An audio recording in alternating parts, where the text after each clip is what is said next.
Council on 25th April 2025 shielded the Resistance Front, a Pakistani-sponsored terror outfit, from the responsibility of carrying out the barbaric massacre of tourists in the Indian Union territory of Jammu and Kashmir.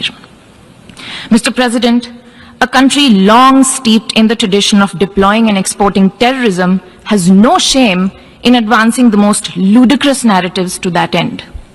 Let us recall that it sheltered Osama bin Laden for a decade, even while pretending to partner in the war against terrorism. Its ministers have just recently acknowledged that they have been operating terrorist camps for decades. It should come as no surprise that once again this duplicity continues, this time at the level of its Prime Minister. A picture speaks 1,000 words, and we saw many pictures of terrorists slain in Bahawalpur and Muridke terror complexes by Indian forces during Operation Sindoor. When senior Pakistani military and civilian officials publicly glorify and pay homage to such notorious terrorists, can there be any doubt about the proclivities of this regime? The Prime Minister of Pakistan also advanced a bizarre account of the recent conflict with India. The record on this matter is clear. Till 9th May, Pakistan was threatening more attacks on India, but on 10th May, its military pleaded with us directly for a cessation to the fighting. The intervening event was the destruction caused to multiple Pakistani air bases by Indian forces. The pictures of that damage are, of course, publicly accessible. If destroyed runways and burnt out hangars look like victory, as the Prime Minister claimed, Pakistan is welcome to enjoy it. The truth is that, as in the past, Pakistan is responsible for a terrorist attack on innocent civilians in India. We have exercised the right to defend our people against such actions and have brought the organizers and perpetrators to justice. The Pakistani Prime Minister has spoken about wanting peace with India. If he is indeed sincere, the pathway is clear. Pakistan must immediately shut down all terrorist camps and hand over to us terrorists wanted in India. It is also ironic that a country which wallows in hate, bigotry, and intolerance should preach to this assembly on matters of faith. The political and public discourse of Pakistan reflects its true nature. Clearly, a look by them at the mirror is long overdue. Mr. President, India and Pakistan have long agreed that any outstanding issue between them will be addressed bilaterally. There is no room for any third party in that regard. This is our long-standing national position. Where terrorism is concerned, we are making it clear that there will be no distinction between the terrorists and their sponsors. Both will be held accountable. Nor will we allow terrorism to be practiced under the cover of a nuclear blackmail. India will never bow to such threats. India's message to the world is clear. There must be zero tolerance for terrorism. I thank you, Mr. President. Mr. President, this assembly witnessed absurd theatrics in the morning from the Prime Minister of Pakistan, who once again glorified terrorism that is so central to their foreign policy. However, no degree of drama and no level of lies can conceal the facts. This is the very same Pakistan which, at the UN Security Council on 25th April 2025, shielded the Resistance Front, a Pakistani-sponsored terror outfit, from the responsibility of carrying out the barbaric massacre of tourists in the Indian Union territory of Jammu and Kashmir. Mr. President, a country long steeped in the tradition of deploying and exporting terrorism has no shame in advancing the most ludicrous narratives to that end. Let us recall that it sheltered Osama bin Laden for a decade, even while pretending to partner in the war against terrorism. Its ministers have just recently acknowledged that they have been operating terrorist camps for decades. It should come as no surprise that once again this duplicity continues, this time at the level of its Prime Minister.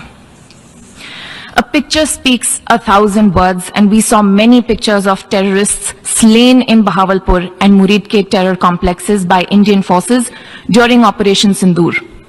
When senior Pakistani military and civilian officials publicly glorify and pay homage to such notorious terrorists, can there be any doubt about the proclivities of this regime? The Prime Minister of Pakistan also advanced a bizarre account of the recent conflict with India. The record on this matter is clear. Till 9th May, Pakistan was threatening more attacks on India, but on 10th May, its military pleaded with us directly for a cessation to the fighting. The intervening event was the destruction caused to multiple Pakistani air bases by Indian forces. The pictures of that damage are, of course, publicly accessible. If destroyed runways and burnt out hangars look like victory, as the Prime Minister claimed, Pakistan is welcome to enjoy it. The truth is that, as in the past, Pakistan is responsible for a terrorist attack on innocent civilians in India. We have exercised the right to defend our people against such actions and have brought the organizers and perpetrators to justice. The Pakistani Prime Minister has spoken about wanting peace with India. If he is indeed sincere, the pathway is clear. Pakistan must immediately shut down all terrorist camps and hand over to us terrorists wanted in India. It is also ironic that a country which wallows in hate, bigotry, and intolerance should preach to this assembly on matters of faith. The political and public discourse of Pakistan reflects its true nature. Clearly, a look by them at the mirror is long overdue.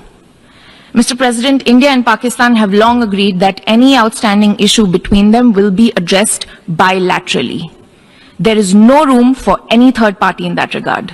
This is our long-standing national position. Where terrorism is concerned, we are making it clear that there will be no distinction between the terrorists and their sponsors. Both will be held accountable. Nor will we allow terrorism to be practiced under the cover of a nuclear blackmail. India will never bow to such threats. India's message to the world is clear.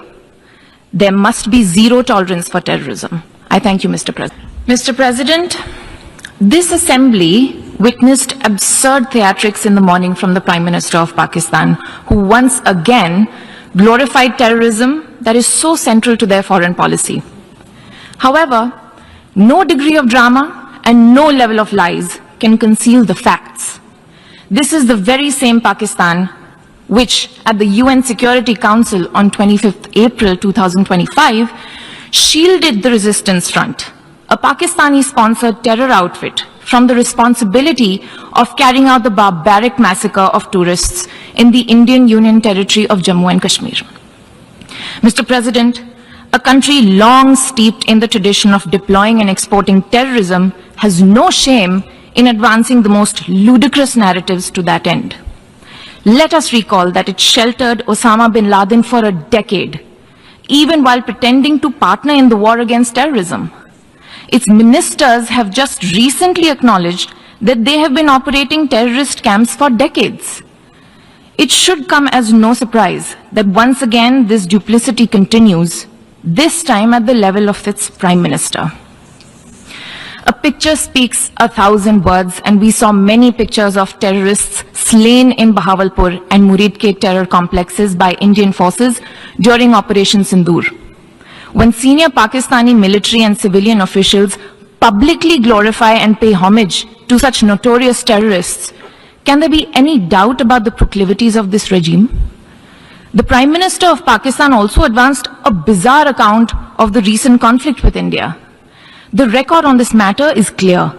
Till 9th May, Pakistan was threatening more attacks on India, but on 10th May, its military pleaded with us directly for a cessation to the fighting. The intervening event was the destruction caused to multiple Pakistani air bases by Indian forces. The pictures of that damage are, of course, publicly accessible. If destroyed runways and burnt out hangars look like victory, as the Prime Minister claimed, Pakistan is welcome to enjoy it. The truth is that, as in the past, Pakistan is responsible for a terrorist attack on innocent civilians in India. We have exercised the right to defend our people against such actions and have brought the organizers and perpetrators to justice. The Pakistani Prime Minister has spoken about wanting peace with India. If he is indeed sincere, the pathway is clear. Pakistan must immediately shut down all terrorist camps and hand over to us terrorists wanted in India. It is also ironic that a country which wallows in hate, bigotry, and intolerance should preach to this assembly on matters of faith. The political and public discourse of Pakistan reflects its true nature. Clearly, a look by them at the mirror is long overdue. Mr. President, India and Pakistan have long agreed that any outstanding issue between them will be addressed bilaterally. There is no room for any third party in that regard. This is our long-standing national position. Where terrorism is concerned, we are making it clear that there will be no distinction between the terrorists and their sponsors. Both will be held accountable. Nor will we allow terrorism to be practiced under the cover of a nuclear blackmail. India will never bow to such threats. India's message to the world is clear. There must be zero tolerance for terrorism. I thank you, Mr. President. Mr. President, this assembly witnessed absurd theatrics in the morning from the Prime Minister of Pakistan, who once again glorified terrorism that is so central to their foreign policy. However, no degree of drama and no level of lies can conceal the facts. This is the very same Pakistan which, at the UN Security Council on 25th April 2025, shielded the resistance front, a Pakistani-sponsored terror outfit, from the responsibility of carrying out the barbaric massacre of tourists in the Indian Union territory of Jammu and Kashmir. Mr. President, a country long steeped in the tradition of deploying and exporting terrorism has no shame in advancing the most ludicrous narratives to that end. Let us recall that it sheltered Osama bin Laden for a decade, even while pretending to partner in the war against terrorism. Its ministers have just recently acknowledged that they have been operating terrorist camps for decades. It should come as no surprise that once again this duplicity continues, this time at the level of its Prime Minister. A picture speaks 1,000 words, and we saw many pictures of terrorists slain in Bahawalpur and Muridke terror complexes by Indian forces during Operation Sindoor. When senior Pakistani military and civilian officials publicly glorify and pay homage to such notorious terrorists, can there be any doubt about the proclivities of this regime? The Prime Minister of Pakistan also advanced a bizarre account of the recent conflict with India. The record on this matter is clear. Till 9th May, Pakistan was threatening more attacks on India, but on 10th May, its military pleaded with us directly for a cessation to the fighting. The intervening event was the destruction caused to multiple Pakistani air bases by Indian forces.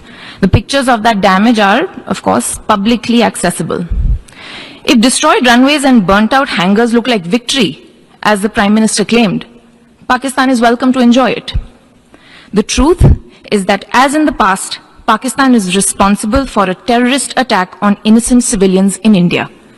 We have exercised the right to defend our people against such actions and have brought the organizers and perpetrators to justice. The Pakistani Prime Minister has spoken about wanting peace with India. If he is indeed sincere, the pathway is clear.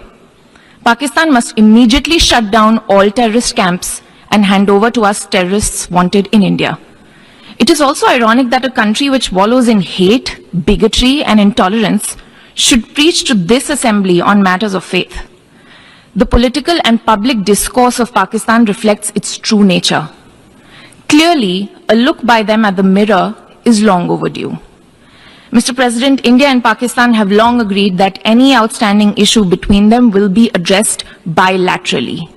There is no room for any third party in that regard. This is our long-standing national position. Where terrorism is concerned, we are making it clear that there will be no distinction between the terrorists and their sponsors. Both will be held accountable. Nor will we allow terrorism to be practiced under the cover of a nuclear blackmail. India will never bow to such threats. India's message to the world is clear. There must be zero tolerance for terrorism. I thank you, Mr. President. Mr. President, this assembly witnessed absurd theatrics in the morning from the Prime Minister of Pakistan, who once again glorified terrorism that is so central to their foreign policy. However, no degree of drama and no level of lies can conceal the facts. This is the very same Pakistan which, at the UN Security Council on 25th April 2025, shielded the resistance front, a Pakistani-sponsored terror outfit from the responsibility of carrying out the barbaric massacre of tourists in the Indian Union territory of Jammu and Kashmir. Mr. President, a country long steeped in the tradition of deploying and exporting terrorism has no shame in advancing the most ludicrous narratives to that end. Let us recall that it sheltered Osama bin Laden for a decade, even while pretending to partner in the war against terrorism. Its ministers have just recently acknowledged that they have been operating terrorist camps for decades. It should come as no surprise that once again this duplicity continues, this time at the level of its Prime Minister. A picture speaks 1,000 words, and we saw many pictures of terrorists slain in Bahawalpur and Muridke terror complexes by Indian forces during Operation Sindoor. When senior Pakistani military and civilian officials publicly glorify and pay homage to such notorious terrorists, can there be any doubt about the proclivities of this regime? The Prime Minister of Pakistan also advanced a bizarre account of the recent conflict with India. The record on this matter is clear. Till 9th May, Pakistan was threatening more attacks on India, but on 10th May, its military pleaded with us directly for a cessation to the fighting. The intervening event was the destruction caused to multiple Pakistani air bases by Indian forces. The pictures of that damage are, of course, publicly accessible. If destroyed runways and burnt out hangars look like victory, as the Prime Minister claimed, Pakistan is welcome to enjoy it. The truth is that, as in the past, Pakistan is responsible for a terrorist attack on innocent civilians in India. We have exercised the right to defend our people against such actions and have brought the organizers and perpetrators to justice. The Pakistani Prime Minister has spoken about wanting peace with India. If he is indeed sincere, the pathway is clear. Pakistan must immediately shut down all terrorist camps and hand over to us terrorists wanted in India. It is also ironic that a country which wallows in hate, bigotry, and intolerance should preach to this assembly on matters of faith. The political and public discourse of Pakistan reflects its true nature. Clearly, a look by them at the mirror is long overdue. Mr. President, India and Pakistan have long agreed that any outstanding issue between them will be addressed bilaterally. There is no room for any third party in that regard. This is our long-standing national position. Where terrorism is concerned, we are making it clear that there will be no distinction between the terrorists and their sponsors. Both will be held accountable. Nor will we allow terrorism to be practiced under the cover of a nuclear blackmail. India will never bow to such threats. India's message to the world is clear. There must be zero tolerance for terrorism. I thank you, Mr. President. Mr. President, this assembly witnessed absurd theatrics in the morning from the Prime Minister of Pakistan, who once again glorified terrorism that is so central to their foreign policy. However, no degree of drama and no level of lies can conceal the facts. This is the very same Pakistan which, at the UN Security Council on 25th April 2025, shielded the resistance front, a Pakistani-sponsored terror outfit, from the responsibility of carrying out the barbaric massacre of tourists in the Indian Union territory of Jammu and Kashmir.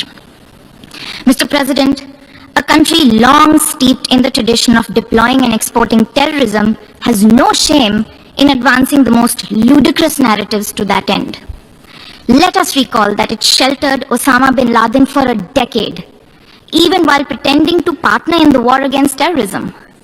Its ministers have just recently acknowledged that they have been operating terrorist camps for decades. It should come as no surprise that once again this duplicity continues, this time at the level of its Prime Minister. A picture speaks 1,000 words, and we saw many pictures of terrorists slain in Bahawalpur and Muridke terror complexes by Indian forces during Operation Sindoor. When senior Pakistani military and civilian officials publicly glorify and pay homage to such notorious terrorists, can there be any doubt about the proclivities of this regime? The Prime Minister of Pakistan also advanced a bizarre account of the recent conflict with India. The record on this matter is clear. Till 9th May, Pakistan was threatening more attacks on India, but on 10th May, its military pleaded with us directly for a cessation to the fighting. The intervening event was the destruction caused to multiple Pakistani air bases by Indian forces. The pictures of that damage are, of course, publicly accessible. If destroyed runways and burnt out hangars look like victory, as the Prime Minister claimed, Pakistan is welcome to enjoy it. The truth is that, as in the past, Pakistan is responsible for a terrorist attack on innocent civilians in India. We have exercised the right to defend our people against such actions and have brought the organizers and perpetrators to justice. The Pakistani Prime Minister has spoken about wanting peace with India. If he is indeed sincere, the pathway is clear. Pakistan must immediately shut down all terrorist camps and hand over to us terrorists wanted in India. It is also ironic that a country which wallows in hate, bigotry, and intolerance should preach to this assembly on matters of faith. The political and public discourse of Pakistan reflects its true nature. Clearly, a look by them at the mirror is long overdue. Mr. President, India and Pakistan have long agreed that any outstanding issue between them will be addressed bilaterally. There is no room for any third party in that regard. This is our long-standing national position. Where terrorism is concerned, we are making it clear that there will be no distinction between the terrorists and their sponsors. Both will be held accountable. Nor will we allow terrorism to be practiced under the cover of a nuclear blackmail. India will never bow to such threats. India's message to the world is clear. There must be zero tolerance for terrorism. I thank you, Mr. President. Mr. President, this assembly witnessed absurd theatrics in the morning from the Prime Minister of Pakistan, who once again glorified terrorism that is so central to their foreign policy. However, no degree of drama and no level of lies can conceal the facts. This is the very same Pakistan which, at the UN Security Council on 25th April 2025, shielded the resistance front, a Pakistani-sponsored terror outfit, from the responsibility of carrying out the barbaric massacre of tourists in the Indian Union territory of Jammu and Kashmir.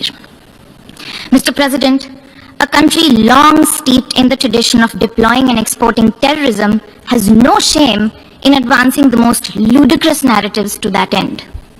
Let us recall that it sheltered Osama bin Laden for a decade, even while pretending to partner in the war against terrorism. Its ministers have just recently acknowledged that they have been operating terrorist camps for decades. It should come as no surprise that once again this duplicity continues, this time at the level of its Prime Minister. A picture speaks 1,000 words, and we saw many pictures of terrorists slain in Bahawalpur and Muridke terror complexes by Indian forces during Operation Sindoor. When senior Pakistani military and civilian officials publicly glorify and pay homage to such notorious terrorists, can there be any doubt about the proclivities of this regime? The Prime Minister of Pakistan also advanced a bizarre account of the recent conflict with India. The record on this matter is clear. Till 9th May, Pakistan was threatening more attacks on India, but on 10th May, its military pleaded with us directly for a cessation to the fighting. The intervening event was the destruction caused to multiple Pakistani air bases by Indian forces. The pictures of that damage are, of course, publicly accessible. If destroyed runways and burnt out hangars look like victory, as the Prime Minister claimed, Pakistan is welcome to enjoy it. The truth is that, as in the past, Pakistan is responsible for a terrorist attack on innocent civilians in India. We have exercised the right to defend our people against such actions and have brought the organizers and perpetrators to justice. The Pakistani Prime Minister has spoken about wanting peace with India. If he is indeed sincere, the pathway is clear. Pakistan must immediately shut down all terrorist camps and hand over to us terrorists wanted in India. It is also ironic that a country which wallows in hate, bigotry, and intolerance should preach to this assembly on matters of faith. The political and public discourse of Pakistan reflects its true nature. Clearly, a look by them at the mirror is long overdue. Mr. President, India and Pakistan have long agreed that any outstanding issue between them will be addressed bilaterally. There is no room for any third party in that regard. This is our long-standing national position. Where terrorism is concerned, we are making it clear that there will be no distinction between the terrorists and their sponsors. Both will be held accountable. Nor will we allow terrorism to be practiced under the cover of a nuclear blackmail.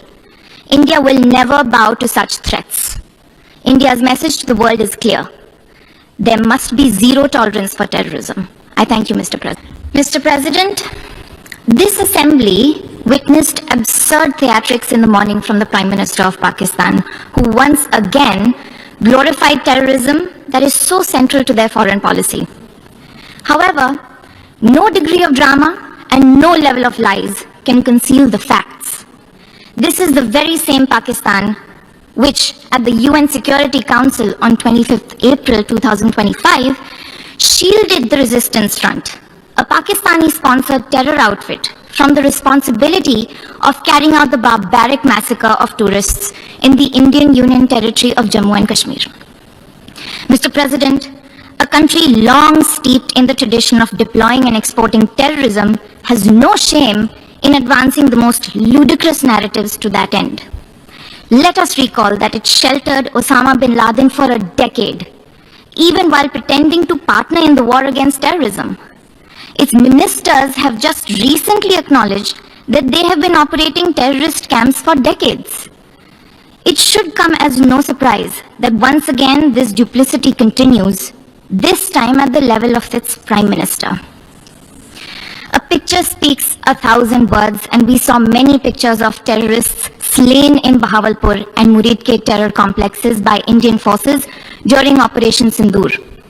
When senior Pakistani military and civilian officials publicly glorify and pay homage to such notorious terrorists, can there be any doubt about the proclivities of this regime?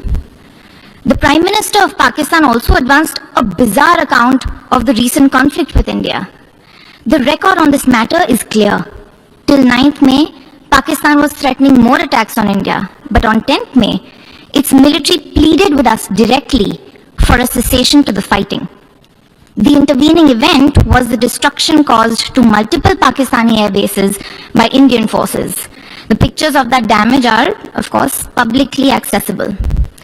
If destroyed runways and burnt out hangars look like victory, as the Prime Minister claimed, Pakistan is welcome to enjoy it. The truth is that, as in the past, Pakistan is responsible for a terrorist attack on innocent civilians in India. We have exercised the right to defend our people against such actions and have brought the organizers and perpetrators to justice. The Pakistani Prime Minister has spoken about wanting peace with India. If he is indeed sincere, the pathway is clear. Pakistan must immediately shut down all terrorist camps and hand over to us terrorists wanted in India. It is also ironic that a country which wallows in hate, bigotry, and intolerance should preach to this assembly on matters of faith. The political and public discourse of Pakistan reflects its true nature. Clearly, a look by them at the mirror is long overdue. Mr. President, India and Pakistan have long agreed that any outstanding issue between them will be addressed bilaterally. There is no room for any third party in that regard. This is our long-standing national position. Where terrorism is concerned, we are making it clear that there will be no distinction between the terrorists and their sponsors. Both will be held accountable. Nor will we allow terrorism to be practiced under the cover of a nuclear blackmail. India will never bow to such threats. India's message to the world is clear. There must be zero tolerance for terrorism. I thank you, Mr. President. Mr. President, this assembly witnessed absurd theatrics in the morning from the Prime Minister of Pakistan, who once again glorified terrorism that is so central to their foreign policy. However, no degree of drama and no level of lies can conceal the facts. This is the very same Pakistan which, at the UN Security Council on 25th April 2025, shielded the resistance front, a Pakistani-sponsored terror outfit, from the responsibility of carrying out the barbaric massacre of tourists in the Indian Union territory of Jammu and Kashmir. Mr. President, a country long steeped in the tradition of deploying and exporting terrorism has no shame in advancing the most ludicrous narratives to that end.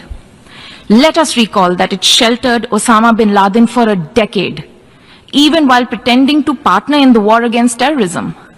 Its ministers have just recently acknowledged that they have been operating terrorist camps for decades. It should come as no surprise that once again this duplicity continues, this time at the level of its Prime Minister.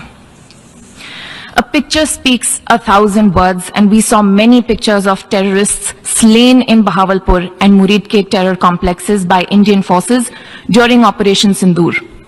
When senior Pakistani military and civilian officials publicly glorify and pay homage to such notorious terrorists, can there be any doubt about the proclivities of this regime? The Prime Minister of Pakistan also advanced a bizarre account of the recent conflict with India. The record on this matter is clear.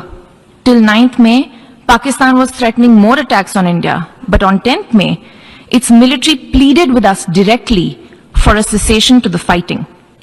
The intervening event was the destruction caused to multiple Pakistani air bases by Indian forces. The pictures of that damage are, of course, publicly accessible.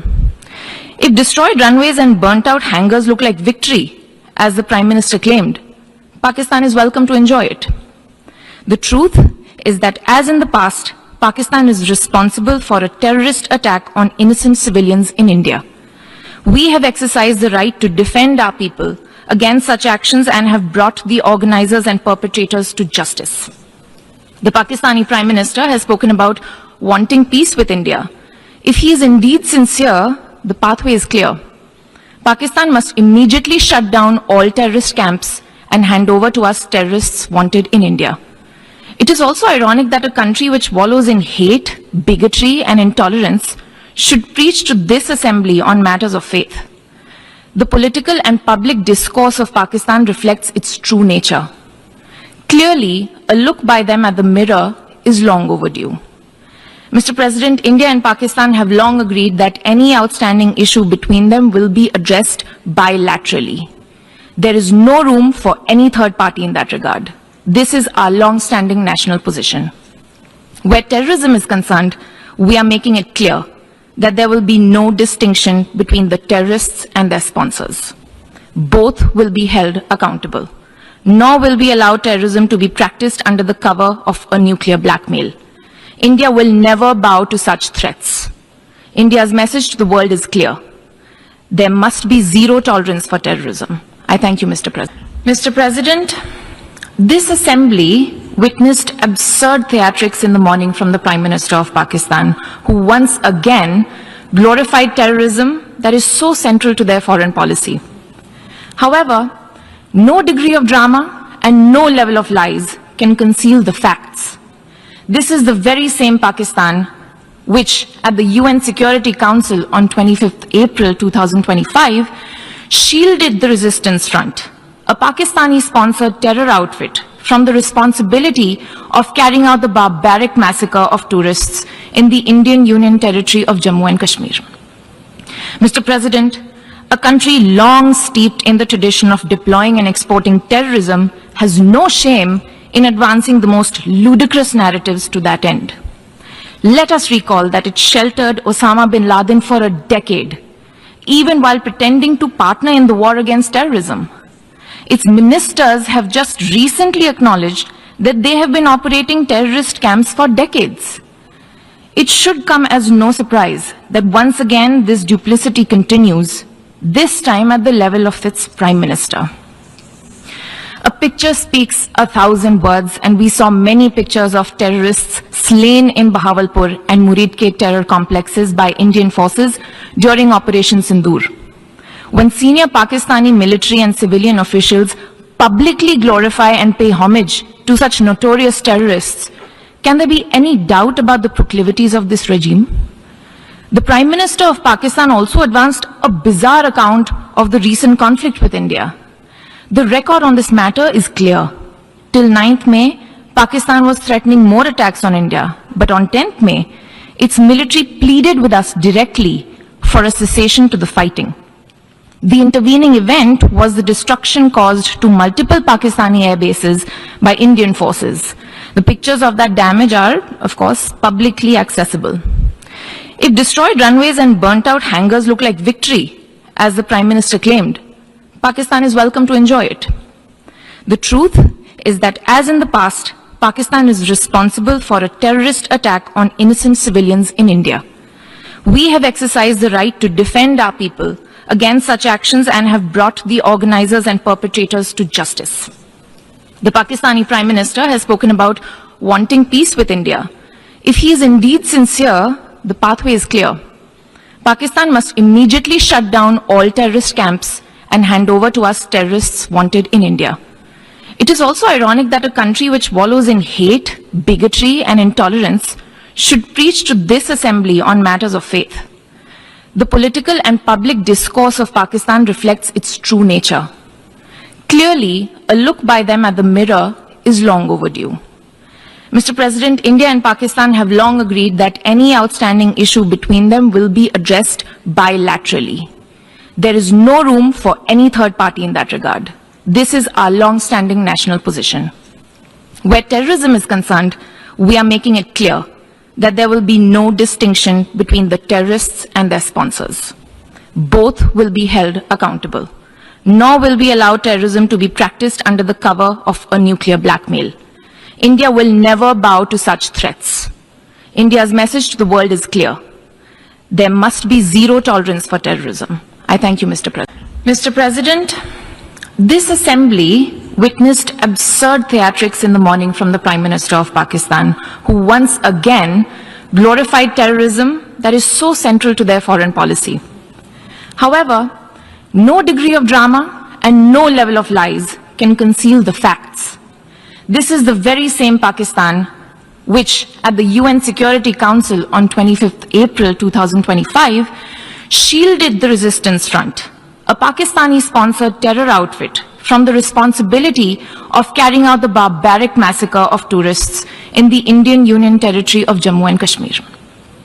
Mr. President, a country long steeped in the tradition of deploying and exporting terrorism has no shame in advancing the most ludicrous narratives to that end.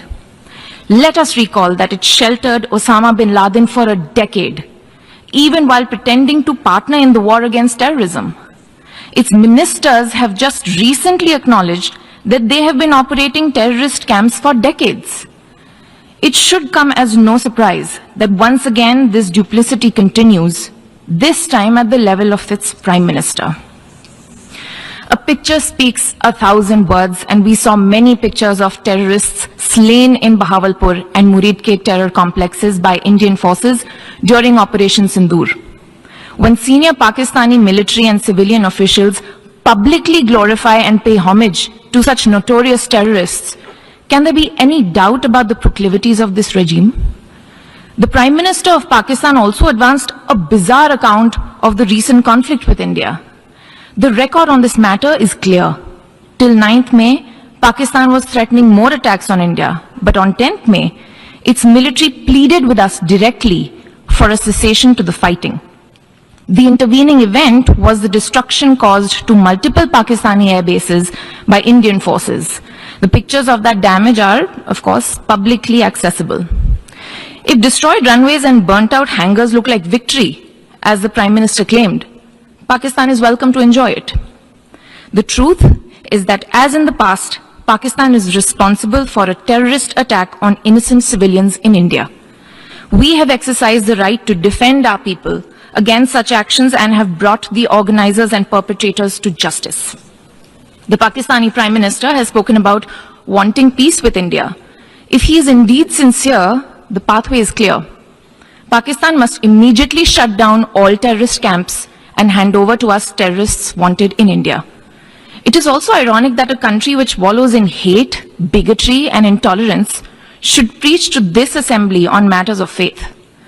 The political and public discourse of Pakistan reflects its true nature. Clearly, a look by them at the mirror is long overdue. Mr. President, India and Pakistan have long agreed that any outstanding issue between them will be addressed bilaterally. There is no room for any third party in that regard. This is our long-standing national position. Where terrorism is concerned, we are making it clear that there will be no distinction between the terrorists and their sponsors. Both will be held accountable. Nor will we allow terrorism to be practiced under the cover of a nuclear blackmail. India will never bow to such threats. India's message to the world is clear. There must be zero tolerance for terrorism. I thank you, Mr. President. Mr. President, this assembly witnessed absurd theatrics in the morning from the Prime Minister of Pakistan, who once again glorified terrorism that is so central to their foreign policy. However, no degree of drama and no level of lies can conceal the facts. This is the very same Pakistan which, at the UN Security Council on 25th April 2025, shielded the Resistance Front, a Pakistani-sponsored terror outfit, from the responsibility of carrying out the barbaric massacre of tourists in the Indian Union territory of Jammu and Kashmir. Mr. President, a country long steeped in the tradition of deploying and exporting terrorism has no shame in advancing the most ludicrous narratives to that end. Let us recall that it sheltered Osama bin Laden for a decade, even while pretending to partner in the war against terrorism. Its ministers have just recently acknowledged that they have been operating terrorist camps for decades. It should come as no surprise that once again this duplicity continues, this time at the level of its Prime Minister. A picture speaks 1,000 words, and we saw many pictures of terrorists slain in Bahawalpur and Muridke terror complexes by Indian forces during Operation Sindoor. When senior Pakistani military and civilian officials publicly glorify and pay homage to such notorious terrorists, can there be any doubt about the proclivities of this regime?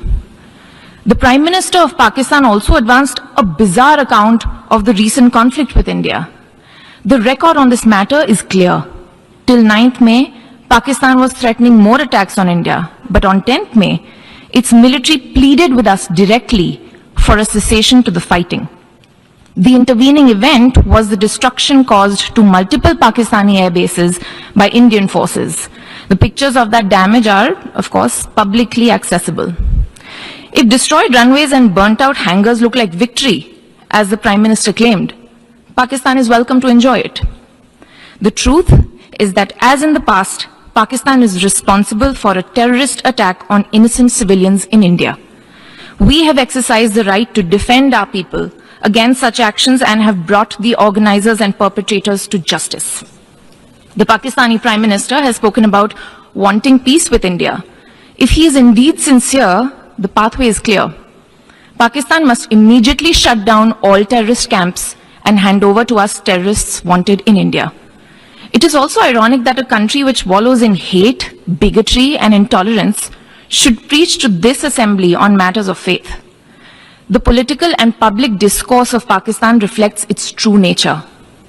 Clearly, a look by them at the mirror is long overdue. Mr. President, India and Pakistan have long agreed that any outstanding issue between them will be addressed bilaterally. There is no room for any third party in that regard. This is our long-standing national position. Where terrorism is concerned, we are making it clear that there will be no distinction between the terrorists and their sponsors. Both will be held accountable. Nor will we allow terrorism to be practiced under the cover of a nuclear blackmail. India will never bow to such threats. India's message to the world is clear. There must be zero tolerance for terrorism. I thank you, Mr. President. Mr. President, this assembly witnessed absurd theatrics in the morning from the Prime Minister of Pakistan, who once again glorified terrorism that is so central to their foreign policy. However, no degree of drama and no level of lies can conceal the facts. This is the very same Pakistan which, at the UN Security Council on 25th April 2025, shielded the Resistance Front, a Pakistani-sponsored terror outfit, from the responsibility of carrying out the barbaric massacre of tourists in the Indian Union territory of Jammu and Kashmir. Mr. President, a country long steeped in the tradition of deploying and exporting terrorism has no shame in advancing the most ludicrous narratives to that end. Let us recall that it sheltered Osama bin Laden for a decade, even while pretending to partner in the war against terrorism. Its ministers have just recently acknowledged that they have been operating terrorist camps for decades. It should come as no surprise that once again this duplicity continues, this time at the level of its prime minister. A picture speaks 1,000 words, and we saw many pictures of terrorists slain in Bahawalpur and Muridke terror complexes by Indian forces during Operation Sindoor. When senior Pakistani military and civilian officials publicly glorify and pay homage to such notorious terrorists, can there be any doubt about the proclivities of this regime? The Prime Minister of Pakistan also advanced a bizarre account of the recent conflict with India. The record on this matter is clear. Till 9th May, Pakistan was threatening more attacks on India, but on 10th May, its military pleaded with us directly for a cessation to the fighting. The intervening event was the destruction caused to multiple Pakistani air bases by Indian forces. The pictures of that damage are, of course, publicly accessible. If destroyed runways and burnt out hangars look like victory, as the Prime Minister claimed, Pakistan is welcome to enjoy it. The truth is that, as in the past, Pakistan is responsible for a terrorist attack on innocent civilians in India. We have exercised the right to defend our people against such actions and have brought the organizers and perpetrators to justice. The Pakistani Prime Minister has spoken about wanting peace with India. If he is indeed sincere, the pathway is clear. Pakistan must immediately shut down all terrorist camps and hand over to us terrorists wanted in India. It is also ironic that a country which wallows in hate, bigotry, and intolerance should preach to this assembly on matters of faith. The political and public discourse of Pakistan reflects its true nature. Clearly, a look by them at the mirror is long overdue. Mr. President, India and Pakistan have long agreed that any outstanding issue between them will be addressed bilaterally. There is no room for any third party in that regard. This is our long-standing national position. Where terrorism is concerned, we are making it clear that there will be no distinction between the terrorists and their sponsors. Both will be held accountable. Nor will we allow terrorism to be practiced under the cover of a nuclear blackmail. India will never bow to such threats. India's message to the world is clear. There must be zero tolerance for terrorism. I thank you, Mr. President. Mr. President, this assembly witnessed absurd theatrics in the morning from the Prime Minister of Pakistan, who once again glorified terrorism that is so central to their foreign policy. However, no degree of drama and no level of lies can conceal the facts. This is the very same Pakistan which, at the UN Security Council on 25th April 2025, shielded the Resistance Front, a Pakistani-sponsored terror outfit, from the responsibility of carrying out the barbaric massacre of tourists in the Indian Union territory of Jammu and Kashmir. Mr. President, a country long steeped in the tradition of deploying and exporting terrorism has no shame in advancing the most ludicrous narratives to that end. Let us recall that it sheltered Osama bin Laden for a decade, even while pretending to partner in the war against terrorism. Its ministers have just recently acknowledged that they have been operating terrorist camps for decades. It should come as no surprise that once again this duplicity continues, this time at the level of its Prime Minister. A picture speaks 1,000 words, and we saw many pictures of terrorists slain in Bahawalpur and Muridke terror complexes by Indian forces during Operation Sindoor. When senior Pakistani military and civilian officials publicly glorify and pay homage to such notorious terrorists, can there be any doubt about the proclivities of this regime? The Prime Minister of Pakistan also advanced a bizarre account of the recent conflict with India. The record on this matter is clear. Till 9th May, Pakistan was threatening more attacks on India, but on 10th May, its military pleaded with us directly for a cessation to the fighting. The intervening event was the destruction caused to multiple Pakistani air bases by Indian forces. The pictures of that damage are, of course, publicly accessible. If destroyed runways and burnt out hangars look like victory, as the Prime Minister claimed, Pakistan is welcome to enjoy it. The truth is that, as in the past, Pakistan is responsible for a terrorist attack on innocent civilians in India. We have exercised the right to defend our people against such actions and have brought the organizers and perpetrators to justice. The Pakistani Prime Minister has spoken about wanting peace with India. If he is indeed sincere, the pathway is clear. Pakistan must immediately shut down all terrorist camps and hand over to us terrorists wanted in India. It is also ironic that a country which wallows in hate, bigotry, and intolerance should preach to this assembly on matters of faith. The political and public discourse of Pakistan reflects its true nature. Clearly, a look by them at the mirror is long overdue. Mr. President, India and Pakistan have long agreed that any outstanding issue between them will be addressed bilaterally. There is no room for any third party in that regard. This is our long-standing national position.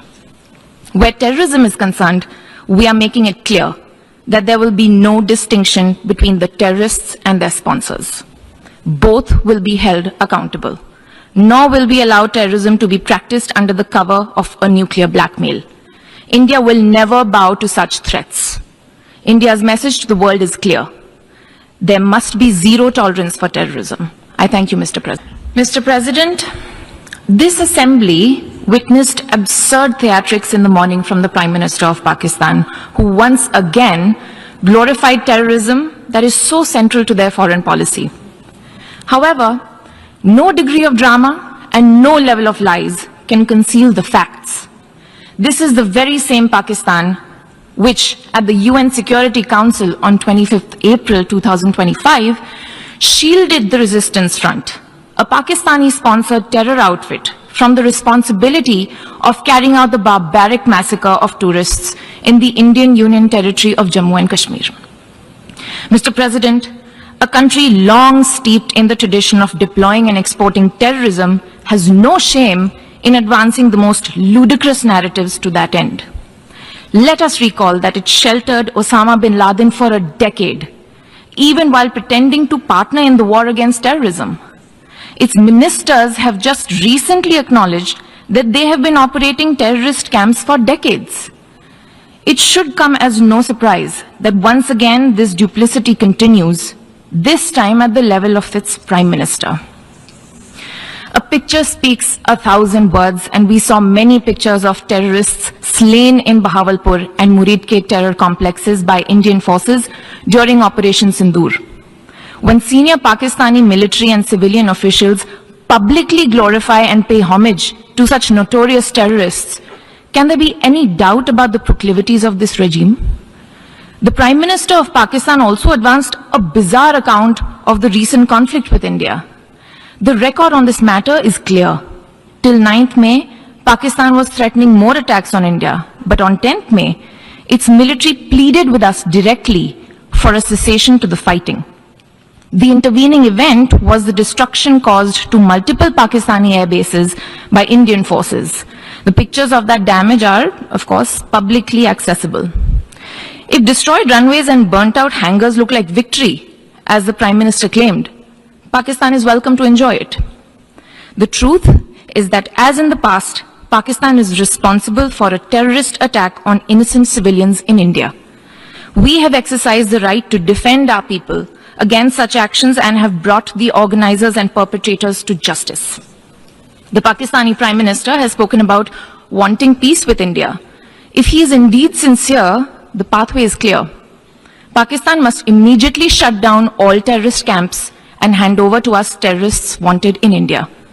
It is also ironic that a country which wallows in hate, bigotry, and intolerance should preach to this assembly on matters of faith. The political and public discourse of Pakistan reflects its true nature. Clearly, a look by them at the mirror is long overdue. Mr. President, India and Pakistan have long agreed that any outstanding issue between them will be addressed bilaterally. There is no room for any third party in that regard. This is our long-standing national position. Where terrorism is concerned, we are making it clear that there will be no distinction between the terrorists and their sponsors. Both will be held accountable. Nor will we allow terrorism to be practiced under the cover of a nuclear blackmail. India will never bow to such threats.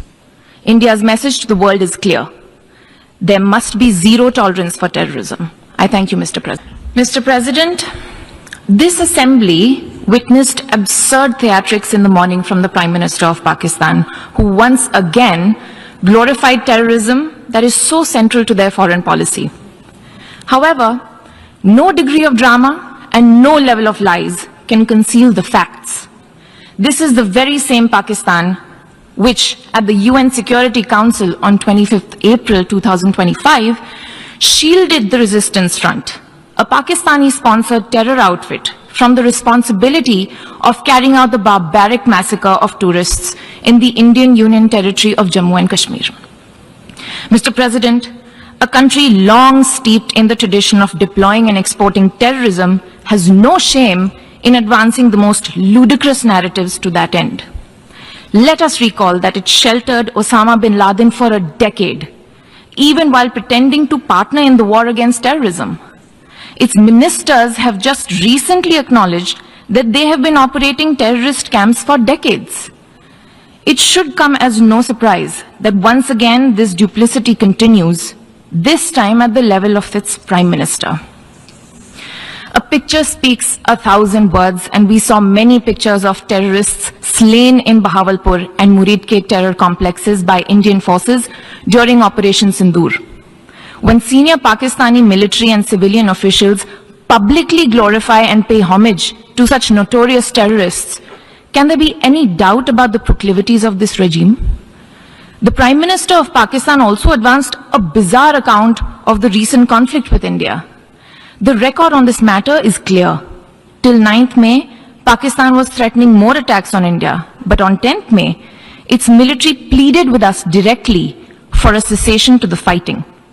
The intervening event was the destruction caused to multiple Pakistani air bases by Indian forces. The pictures of that damage are, of course, publicly accessible. If destroyed runways and burnt out hangars look like victory, as the Prime Minister claimed, Pakistan is welcome to enjoy it. The truth is that, as in the past, Pakistan is responsible for a terrorist attack on innocent civilians in India. We have exercised the right to defend our people against such actions and have brought the organizers and perpetrators to justice. The Pakistani Prime Minister has spoken about wanting peace with India. If he is indeed sincere, the pathway is clear. Pakistan must immediately shut down all terrorist camps and hand over to us terrorists wanted in India. It is also ironic that a country which wallows in hate, bigotry, and intolerance should preach to this assembly on matters of faith. The political and public discourse of Pakistan reflects its true nature. Clearly, a look by them at the mirror is long overdue. Mr. President, India and Pakistan have long agreed that any outstanding issue between them will be addressed bilaterally. There is no room for any third party in that regard. This is our long-standing national position. Where terrorism is concerned, we are making it clear that there will be no distinction between the terrorists and their sponsors. Both will be held accountable. Nor will we allow terrorism to be practiced under the cover of a nuclear blackmail. India will never bow to such threats. India's message to the world is clear. There must be zero tolerance for terrorism. I thank you, Mr. President. Mr. President, this assembly witnessed absurd theatrics in the morning from the Prime Minister of Pakistan, who once again glorified terrorism that is so central to their foreign policy. However, no degree of drama and no level of lies can conceal the facts. This is the very same Pakistan which, at the UN Security Council on 25th April 2025, shielded the Resistance Front, a Pakistani-sponsored terror outfit, from the responsibility of carrying out the barbaric massacre of tourists in the Indian Union territory of Jammu and Kashmir. Mr. President, a country long steeped in the tradition of deploying and exporting terrorism has no shame in advancing the most ludicrous narratives to that end. Let us recall that it sheltered Osama bin Laden for a decade, even while pretending to partner in the war against terrorism. Its ministers have just recently acknowledged that they have been operating terrorist camps for decades. It should come as no surprise that once again this duplicity continues, this time at the level of its prime minister. A picture speaks 1,000 words, and we saw many pictures of terrorists slain in Bahawalpur and Muridke terror complexes by Indian forces during Operation Sindoor. When senior Pakistani military and civilian officials publicly glorify and pay homage to such notorious terrorists, can there be any doubt about the proclivities of this regime? The Prime Minister of Pakistan also advanced a bizarre account of the recent conflict with India. The record on this matter is clear. Till 9th May, Pakistan was threatening more attacks on India, but on 10th May, its military pleaded with us directly for a cessation to the fighting. The intervening event was the destruction caused to multiple Pakistani air bases by Indian forces. The pictures of that damage are, of course, publicly accessible. If destroyed runways and burnt out hangars look like victory, as the Prime Minister claimed, Pakistan is welcome to enjoy it. The truth is that, as in the past, Pakistan is responsible for a terrorist attack on innocent civilians in India. We have exercised the right to defend our people against such actions and have brought the organizers and perpetrators to justice. The Pakistani Prime Minister has spoken about wanting peace with India. If he is indeed sincere, the pathway is clear. Pakistan must immediately shut down all terrorist camps and hand over to us terrorists wanted in India. It is also ironic that a country which wallows in hate, bigotry, and intolerance should preach to this assembly on matters of faith. The political and public discourse of Pakistan reflects its true nature. Clearly, a look by them at the mirror is long overdue.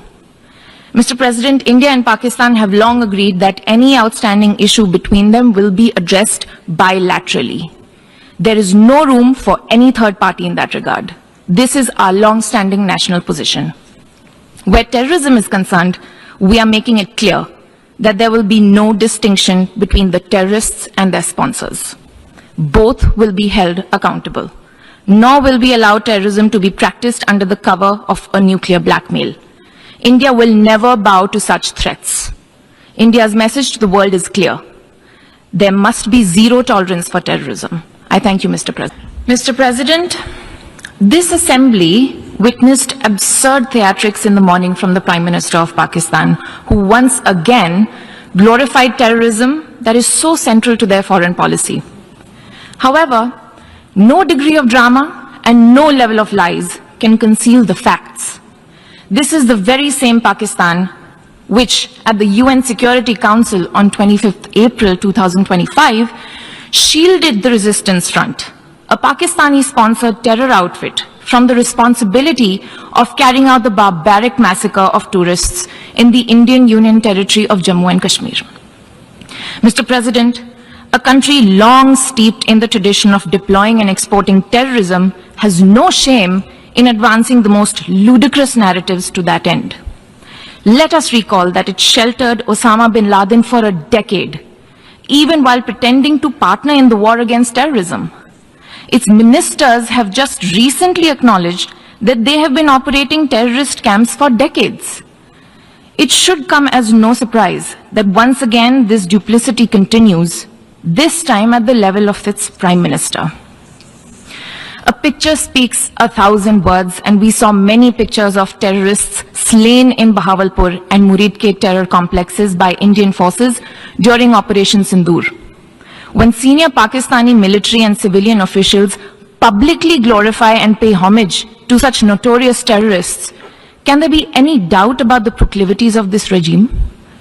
The Prime Minister of Pakistan also advanced a bizarre account of the recent conflict with India.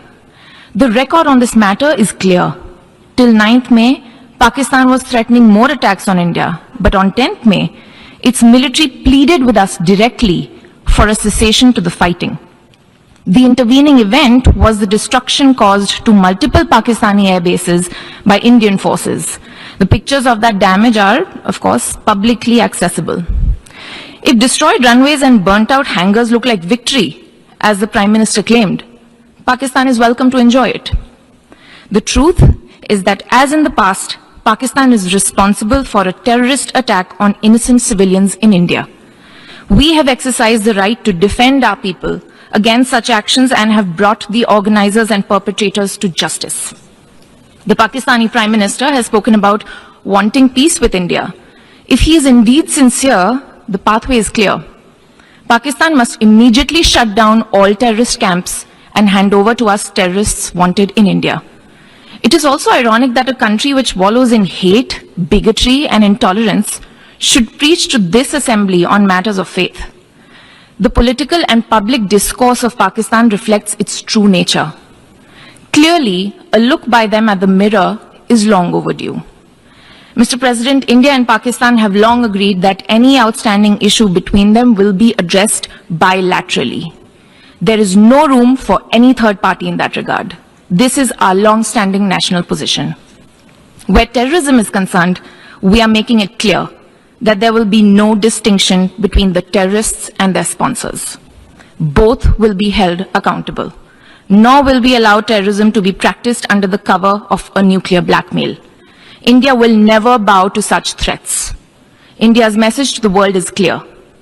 There must be zero tolerance for terrorism. I thank you, Mr. President. Mr. President, this assembly witnessed absurd theatrics in the morning from the Prime Minister of Pakistan, who once again glorified terrorism that is so central to their foreign policy. However, no degree of drama and no level of lies can conceal the facts. This is the very same Pakistan which, at the UN Security Council on 25th April 2025, shielded the resistance front, a Pakistani-sponsored terror outfit, from the responsibility of carrying out the barbaric massacre of tourists in the Indian Union territory of Jammu and Kashmir. Mr. President, a country long steeped in the tradition of deploying and exporting terrorism has no shame in advancing the most ludicrous narratives to that end. Let us recall that it sheltered Osama bin Laden for a decade, even while pretending to partner in the war against terrorism. Its ministers have just recently acknowledged that they have been operating terrorist camps for decades. It should come as no surprise that once again this duplicity continues, this time at the level of its Prime Minister. A picture speaks 1,000 words, and we saw many pictures of terrorists slain in Bahawalpur and Muridke terror complexes by Indian forces during Operation Sindoor. When senior Pakistani military and civilian officials publicly glorify and pay homage to such notorious terrorists, can there be any doubt about the proclivities of this regime? The Prime Minister of Pakistan also advanced a bizarre account of the recent conflict with India. The record on this matter is clear. Till 9th May, Pakistan was threatening more attacks on India, but on 10th May, its military pleaded with us directly for a cessation to the fighting. The intervening event was the destruction caused to multiple Pakistani air bases by Indian forces. The pictures of that damage are, of course, publicly accessible. If destroyed runways and burnt out hangars look like victory, as the Prime Minister claimed, Pakistan is welcome to enjoy it. The truth is that, as in the past, Pakistan is responsible for a terrorist attack on innocent civilians in India. We have exercised the right to defend our people against such actions and have brought the organizers and perpetrators to justice. The Pakistani Prime Minister has spoken about wanting peace with India. If he is indeed sincere, the pathway is clear. Pakistan must immediately shut down all terrorist camps and hand over to us terrorists wanted in India. It is also ironic that a country which wallows in hate, bigotry, and intolerance should preach to this assembly on matters of faith. The political and public discourse of Pakistan reflects its true nature. Clearly, a look by them at the mirror is long overdue. Mr. President, India and Pakistan have long agreed that any outstanding issue between them will be addressed bilaterally. There is no room for any third party in that regard. This is our long-standing national position.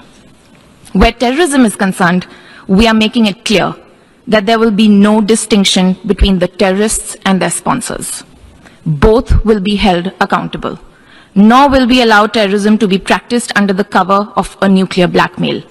India will never bow to such threats. India's message to the world is clear. There must be zero tolerance for terrorism. I thank you, Mr. President. Mr. President, this assembly witnessed absurd theatrics in the morning from the Prime Minister of Pakistan, who once again glorified terrorism that is so central to their foreign policy. However, no degree of drama and no level of lies can conceal the facts.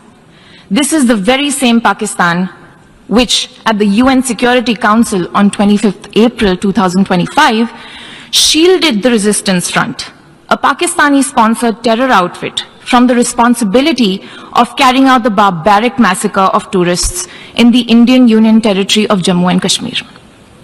Mr. President, a country long steeped in the tradition of deploying and exporting terrorism has no shame in advancing the most ludicrous narratives to that end. Let us recall that it sheltered Osama bin Laden for a decade, even while pretending to partner in the war against terrorism. Its ministers have just recently acknowledged that they have been operating terrorist camps for decades. It should come as no surprise that once again this duplicity continues, this time at the level of its Prime Minister. A picture speaks 1,000 words, and we saw many pictures of terrorists slain in Bahawalpur. The challenges and crises we face are not of our own making, and yet we are the ones who feel the impacts the most. Our independent Bahamas has never fought a war, and yet conflicts in faraway places cause severe economic shocks, with Bahamians forced to pay higher prices and suffer from unreliable supply chains. Above all, it is the physical changes relating to climate that are causing crises which we are critical, urgent, and existential. Over the past few years, many Bahamian voices have raised the alarm in many international forums about the risk we face from threats of climate change. We do not have the luxury of restarting an esoteric conversation about the causes of climate change. Our living reality means that we simply do not have the time. As I speak to you today, this morning, right now, a tropical storm is moving up our chain of islands. We hope, we pray that we are lucky. But can we remain lucky every season, every single year? We know what we need to do. We need to adapt and to make ourselves more resilient. But even with the best intentions, a small island state like ours, with a population of around 400,000 people and an economy of approximately $12 billion, we do not have the resources. We have one of the cleanest air in the world, and emit far less than 1% of carbon generated by human activity. So we have to rely on others to also adapt. Is it really too much to ask of those most responsible to change their behavior so that the rest of us might have a better chance at survival? Along with climate change, our closest neighbors also suffer from a number of external threats. Our neighbors in Cuba have suffered for decades under an embargo which has caused suffering without delivering justice. The embargo has punished the ordinary people without changing policy. Friends, engagement, not isolation, is the only way forward. And so the Bahamas will continue to add its voice to the many who say the time for the embargo to be lifted is now. And what of Haiti? Too often the suffering of its people has been met with indifference. The multinational security support mission under Kenyan leadership has been an important bridge. But bridges must be a pathway to the solution. That mission must evolve into a force strong enough to meet the still present threat of violence and lawlessness. But Haiti needs more than security. It needs investment, partnership, and hope. The lack of security in Haiti disproportionately adversely impacts the security of the Bahamas.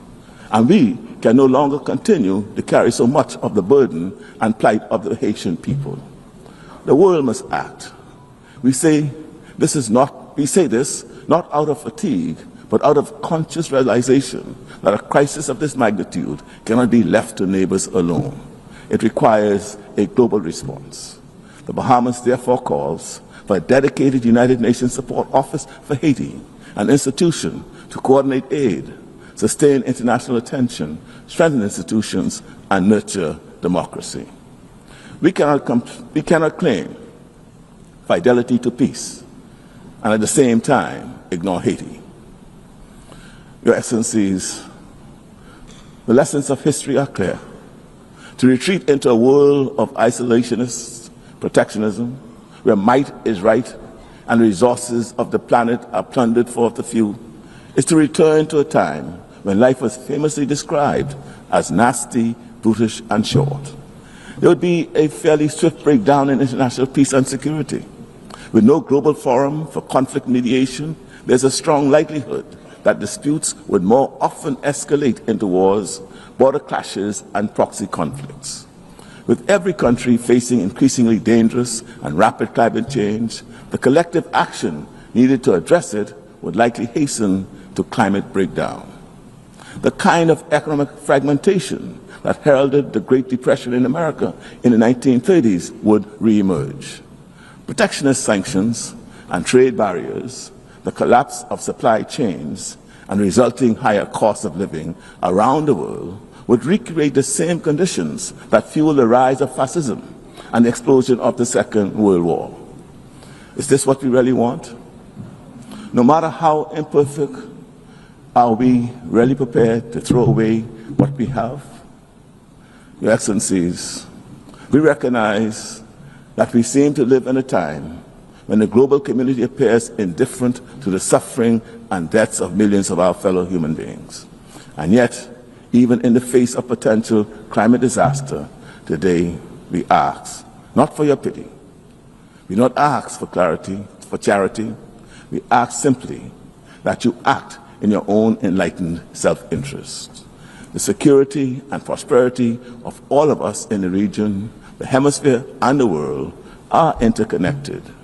Even if we do not agree on the causes, as I have previously said to this Assembly, our lived reality is that our storms and hurricanes are your fires and floods.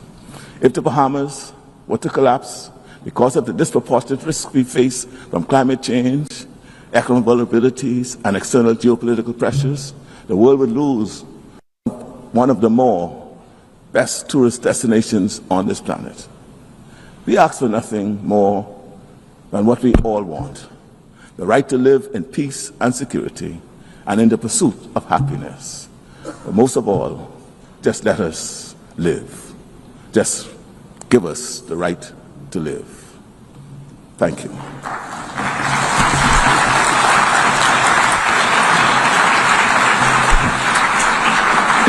On behalf of the Assembly, I wish to thank the Prime Minister and Minister for Finance of the Commonwealth of the Bahamas.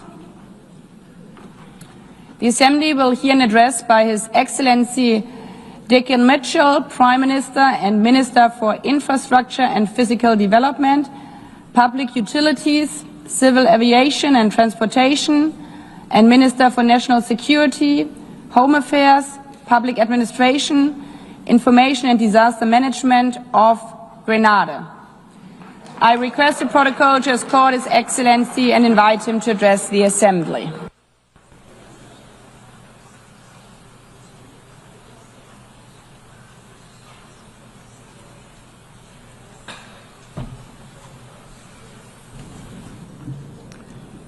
Madam President, members of the Assembly, Excellencies, colleagues, and friends.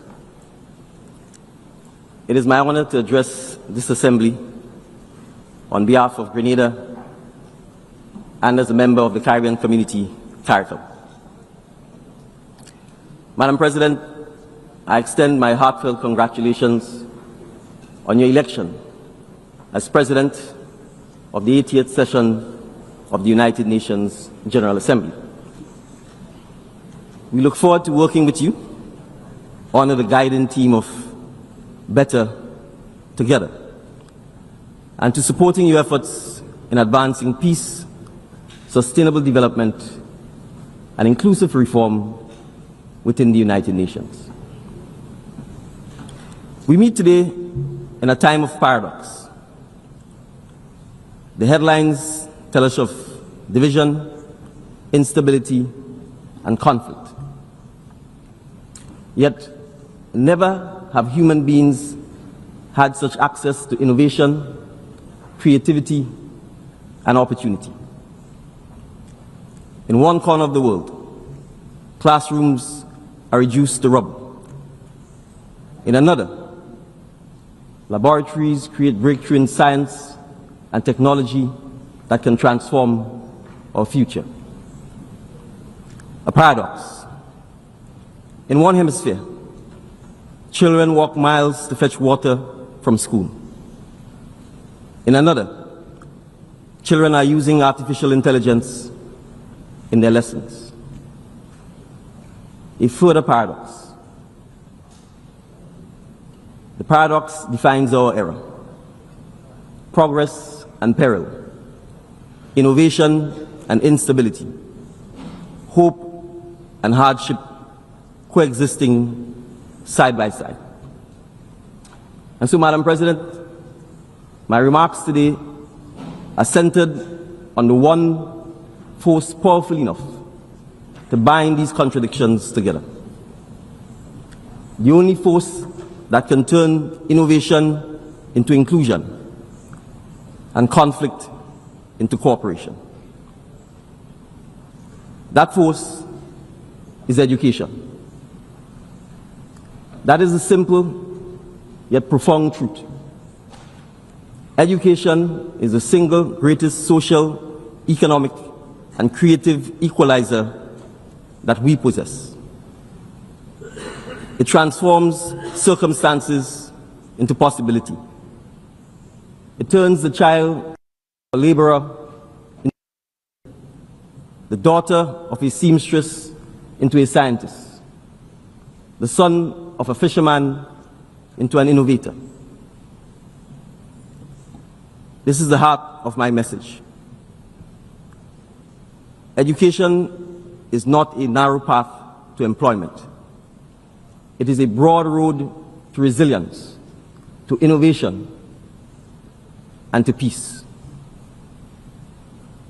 And Madam President, it saves people, not just from economic poverty, but from the poverty of diminished possibility. And so education is a lifeline. I have seen this. I have lived this. And now I am privileged to lead this in and for my country. For me, education was a bridge from limitation to possibility. It was education that carried me from a small hillside village in St. David, Grenada, where my family fetched water from a public standpipe to this assembly hall today. It was not wealth that brought me here. It was not privilege that brought me here. It was access. Access to teachers who believed in me. Access to opportunities that were modest but life-changing. Access to the chance to learn, even when the path was uncertain. But my story is not unique. It is echoed in the resilience of the Caribbean families who sacrifice for the children's schooling, in the ingenuity of students who make the most of scarce access and even scarcer resources, and in the determination of communities that rebuild schools year after every hurricane.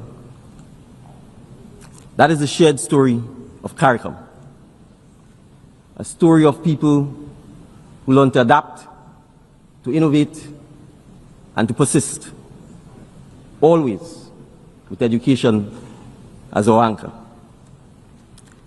And yet today, we must admit that the definition of education itself is changing. Education can no longer be defined solely by university lecture halls or college campuses. Around the world, Young people are shaping their futures in new ways through technical training, vocational education, and digital skills. A certificate in coding can be as powerful as a law degree. A credential in renewable energy can open doors as wide as a medical license. A diploma in advanced manufacturing can transform not only an individual's life or future, but the economic trajectory of an entire community. This broader vision of education is the reality we are embracing in Grenada and across the Caribbean. In Grenada, we have embarked on transformative reforms to strengthen our education system and expand opportunities for all students at all levels. We have established universal secondary education and passed legislation to raise the mandatory school age to 18, ensuring that more of our young people remain engaged in formal education, not as charity, but as a matter of justice and national survival. We have modernized school curricula to prepare our students for the future. Coding and technology clubs are now part of the school environment, and all students leaving primary school are assessed through electronic testing, prioritizing both digital literacy and problem-solving schools. We have placed student well-being at the heart of our reforms, hiring counselors, school feeding officers, and attendance officers to strengthen support for student mental health, nutrition, and engagement. We have also expanded our special education department and increased the number of early childhood officers, ensuring greater support for students with diverse learning needs. Because in a small island, every child's potential is a national asset. Additionally, and importantly, we have taken bold steps to make education more affordable and inclusive, eliminating school fees at the pre-primary, primary, and secondary levels. Free tuition is now also available at our two main technical and vocational institutions, widening access to post-secondary training and future skills development.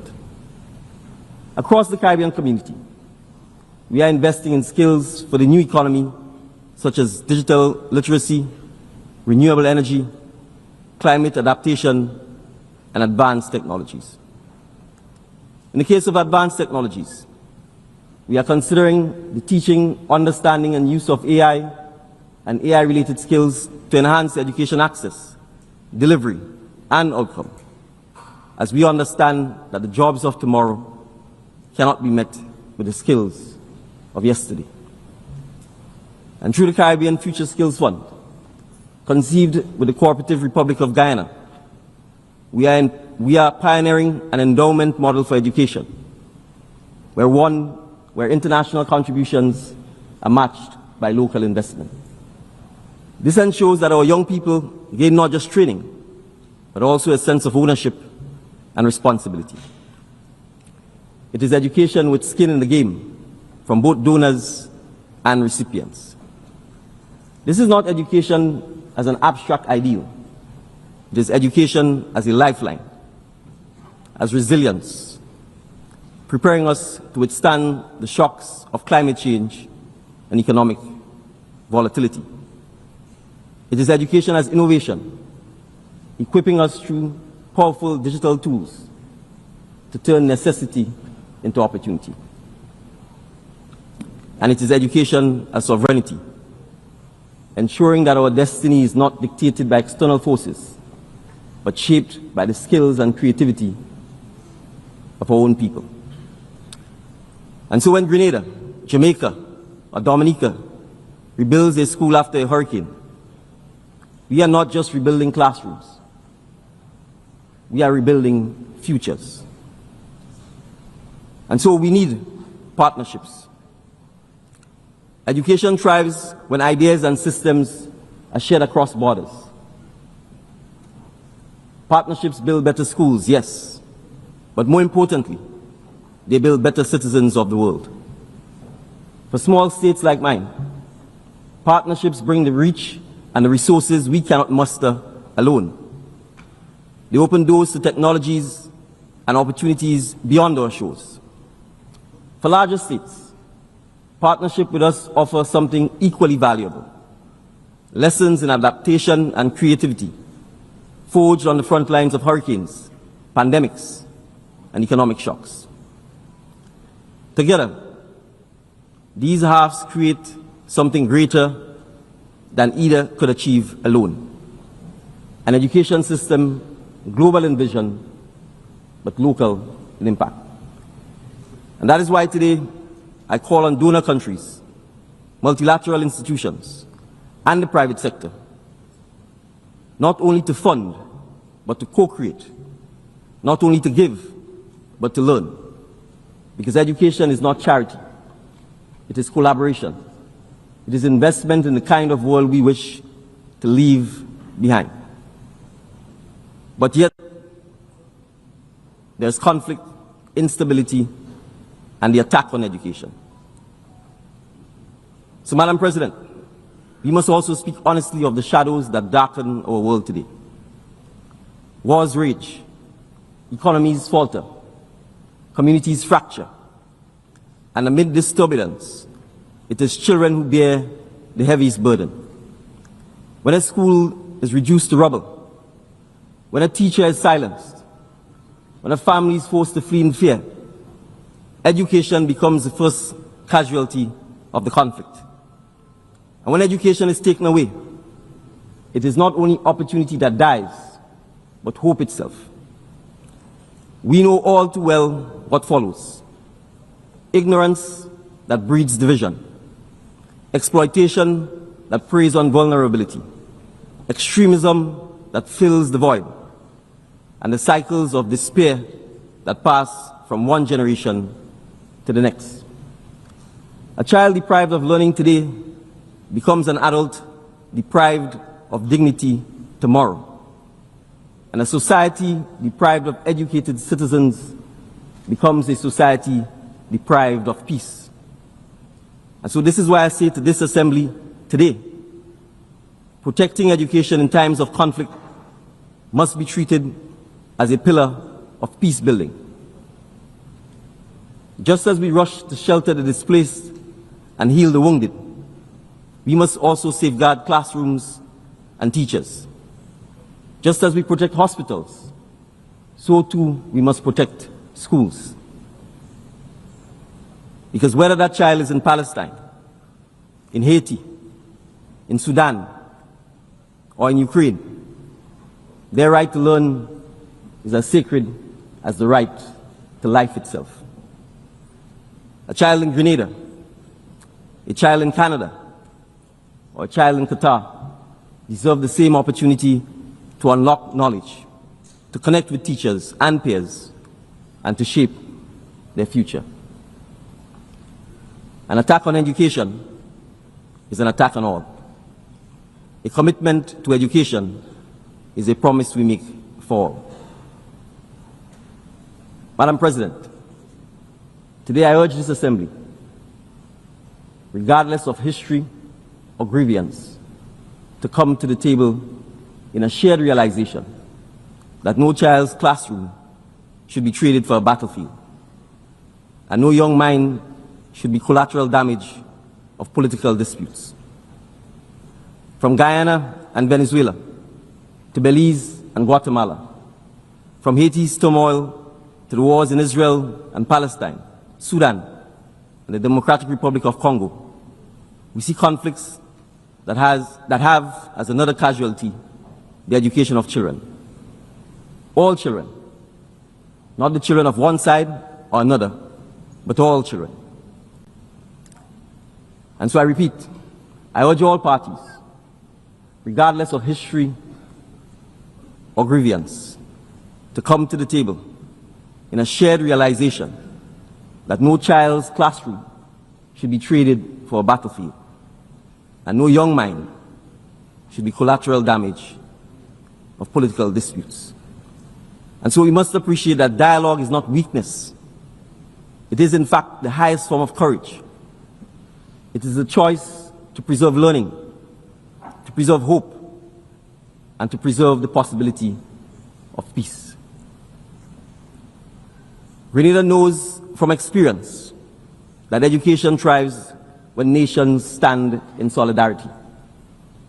Around the world, partners have trained our teachers, opened the doors of their universities, and strengthened our health and education systems. From the Republic of Cuba to the Kingdom of Morocco, from the People's Republic of China to the United Mexican States and beyond. Such partnerships have given thousands of our students opportunities in medicine, engineering, the sciences, and more, often offered in the spirit of friendship and even in times of difficulty. So it is regrettable that at a time when we should be expanding cooperation, restrictive measures and political divisions continue to weaken international collaboration and punish countries like Cuba that have sought to deliver the promise that education holds. Grenada hopes, for the sake of the Cuban people and for the good of our region, that greater steps will be taken towards Cuba's engagement in the economic and social life of our hemisphere. For small island states, every partnership in education and development is a lifeline. We cannot afford to see those lifelines severed by geopolitics. And so, Madam President, that is why I join my Caribbean colleagues in reaffirming our region as a zone of peace. This principle is not simply a diplomatic phrase. It is a pledge to our people, because conflict undermines development, and peace is the first investment in people. Other courageous champions of education have reminded us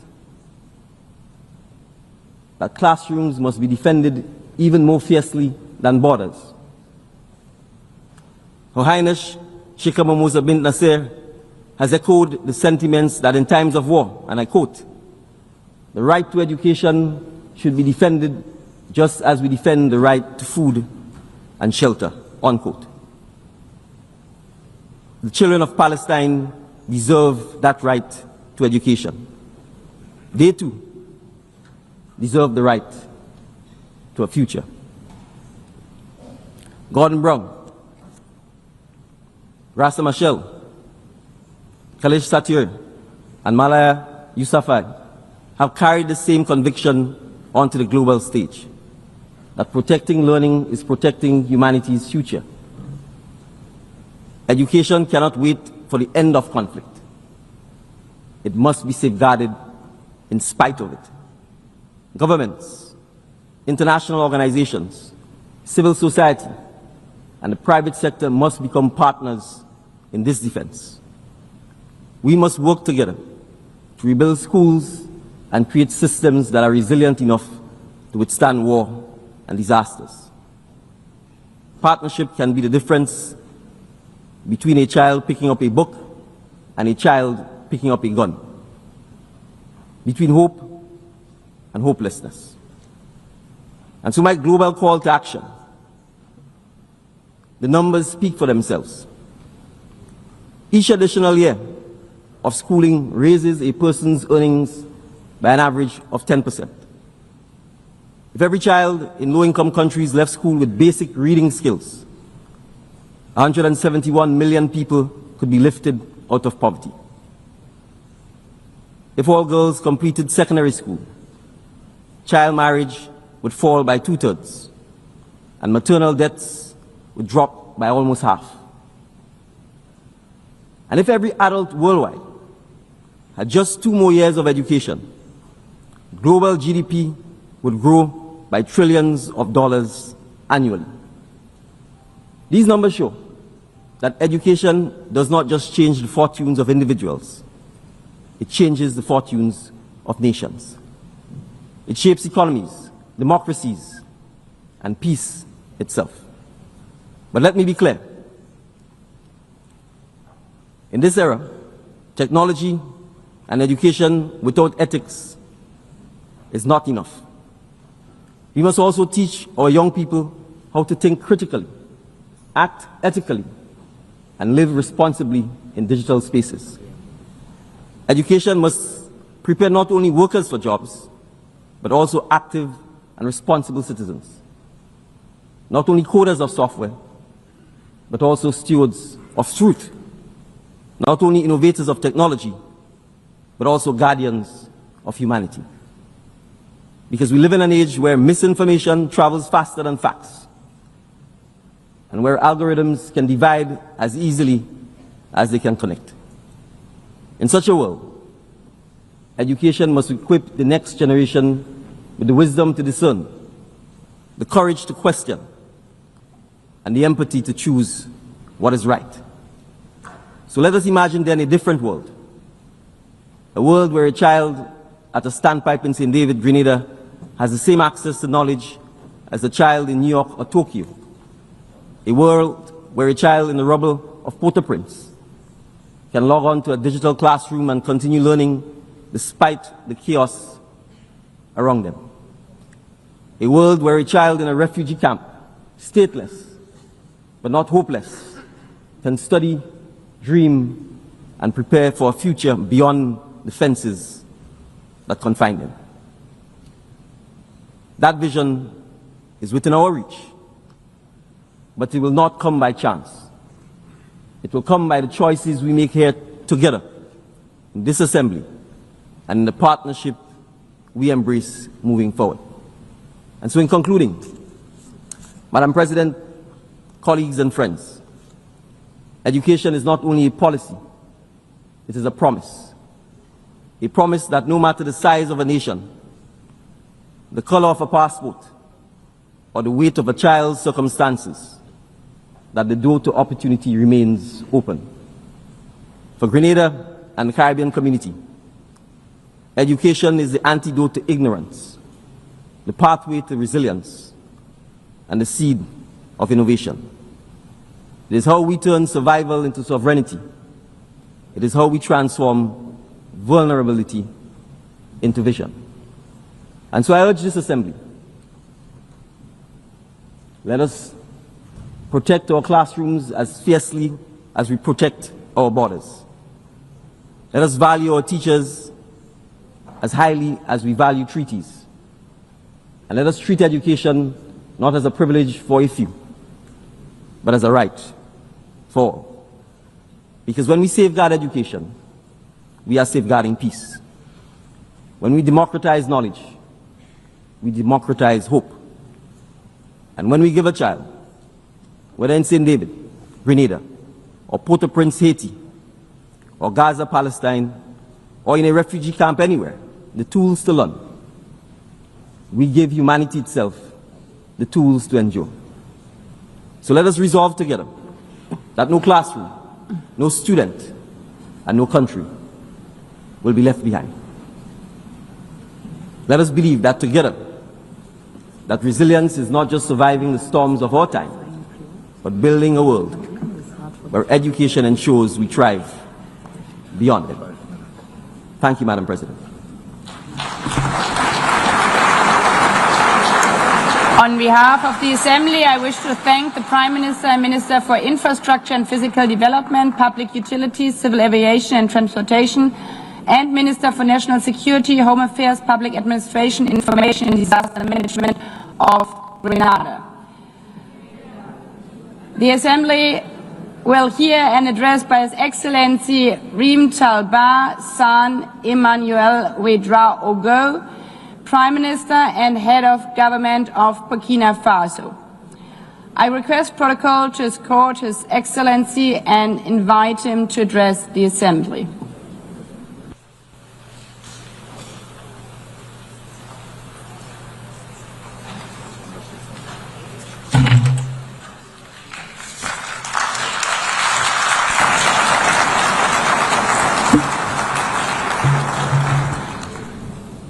Madame la Présidente, Madam President, Secretary General of the United Nations,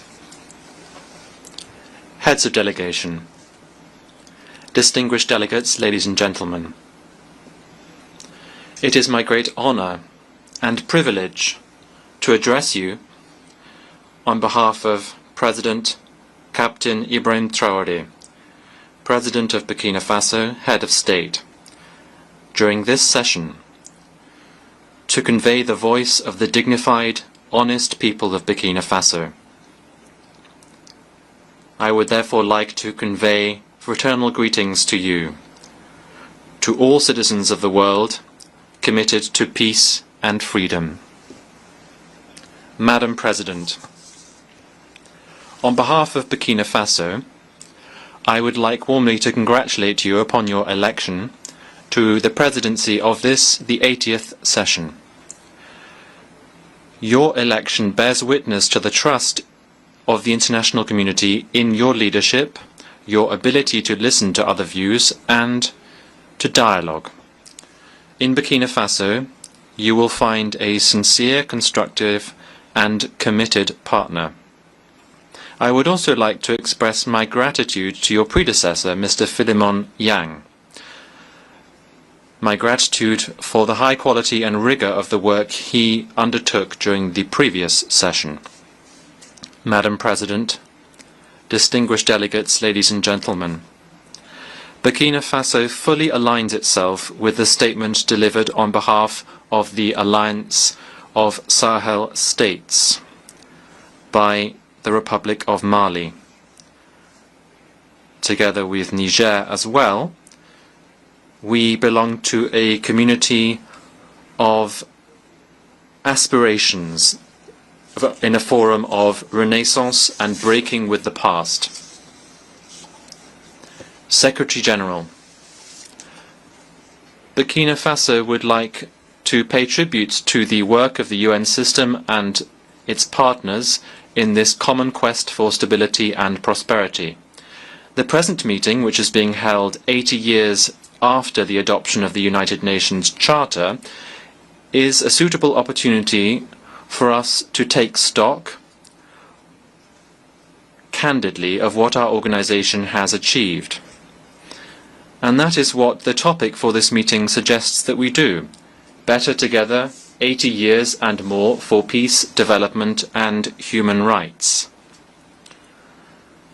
This is fully relevant in light of our mutual commitment to bring about a world that is more just and to build more effective multilateralism.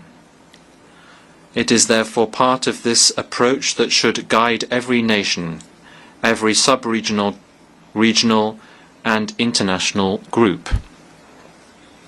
This is the oak anniversary after 80 years that should really lead for us to carry out an introspective assessment of what we have achieved.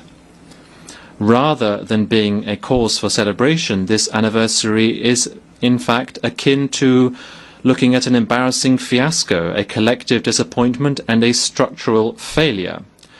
Because we have to be honest with ourselves, we should humbly recognize that even though globally there have been some achievements, there is rather a negative backdrop as a result of 8 decades of optimism that have been sorely put to the test, 8 decades of disappointment, 8 decades of shattered dreams, 8 decades of failure to meet the moment, in a nutshell.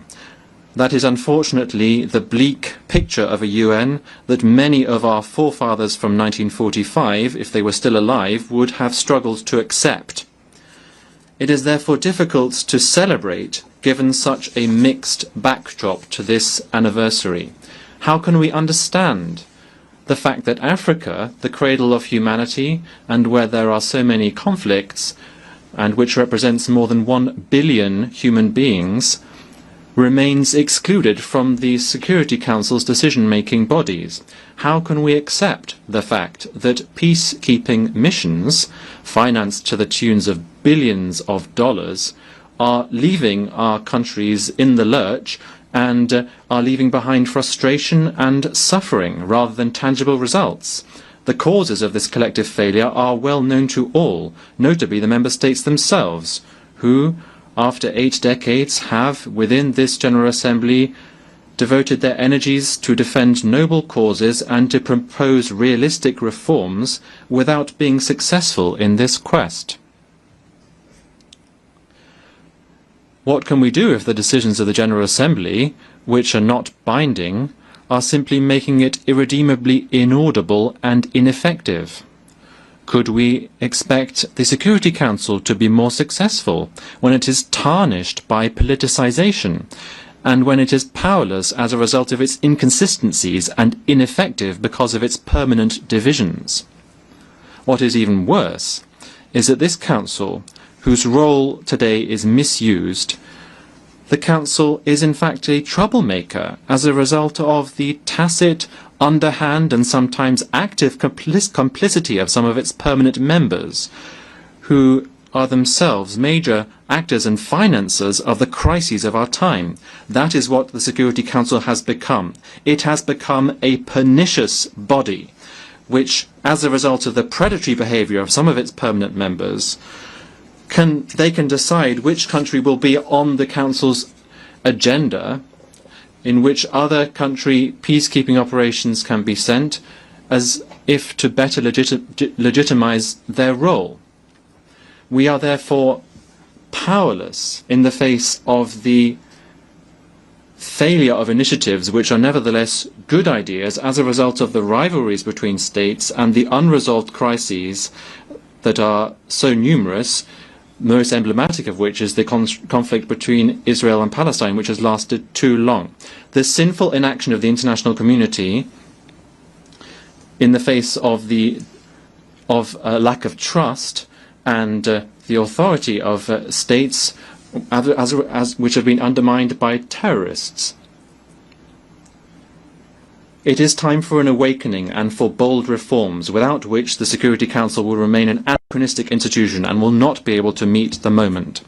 Ladies and gentlemen, in a world that is changing rapidly as a result of rapid digital change and the persistence of geopolitical tensions, it is critical that we reconsider our economic development strategies.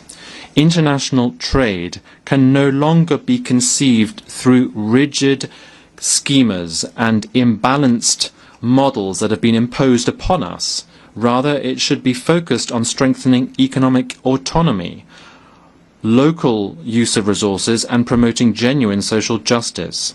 It has been recognized today that lasting prosperity involves proactive industrialization policies, maximizing the value of raw materials and creating decent jobs, notably for young people.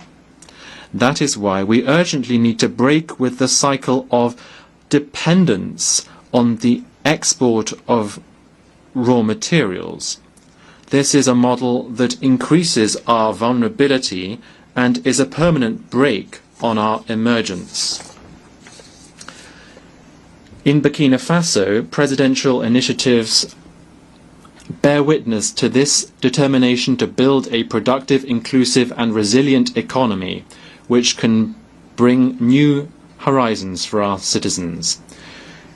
That is why my country reaffirms its commitment to building a fairer multilateral trade system based on international solidarity and making the most of scientific progress, technological advancement and innovation, which are genuine levers for shared, lasting development. Madam President, like other nations in the Sahel, my country is going through one of the most testing times in its history. For almost a decade now, Burkina Faso has been attacked by terrorists supported by dark forces. These groups are coveting our resources. They are trying to shatter our sovereignty and impose the law of chaos. But rather than resigning ourselves to this fate, we have chosen to stand up with dignity and resistance under the leadership of our President, Captain Ibrahim Traoré. We decided to take our destiny in our own hands by mobilizing our defense and security forces, supported by volunteers for defending the fatherland, who are genuine heroes, by building up the Patriotic Support Fund, which is fueled by our citizens' voluntary contributions and contributions from our diaspora and friends of our country throughout the world.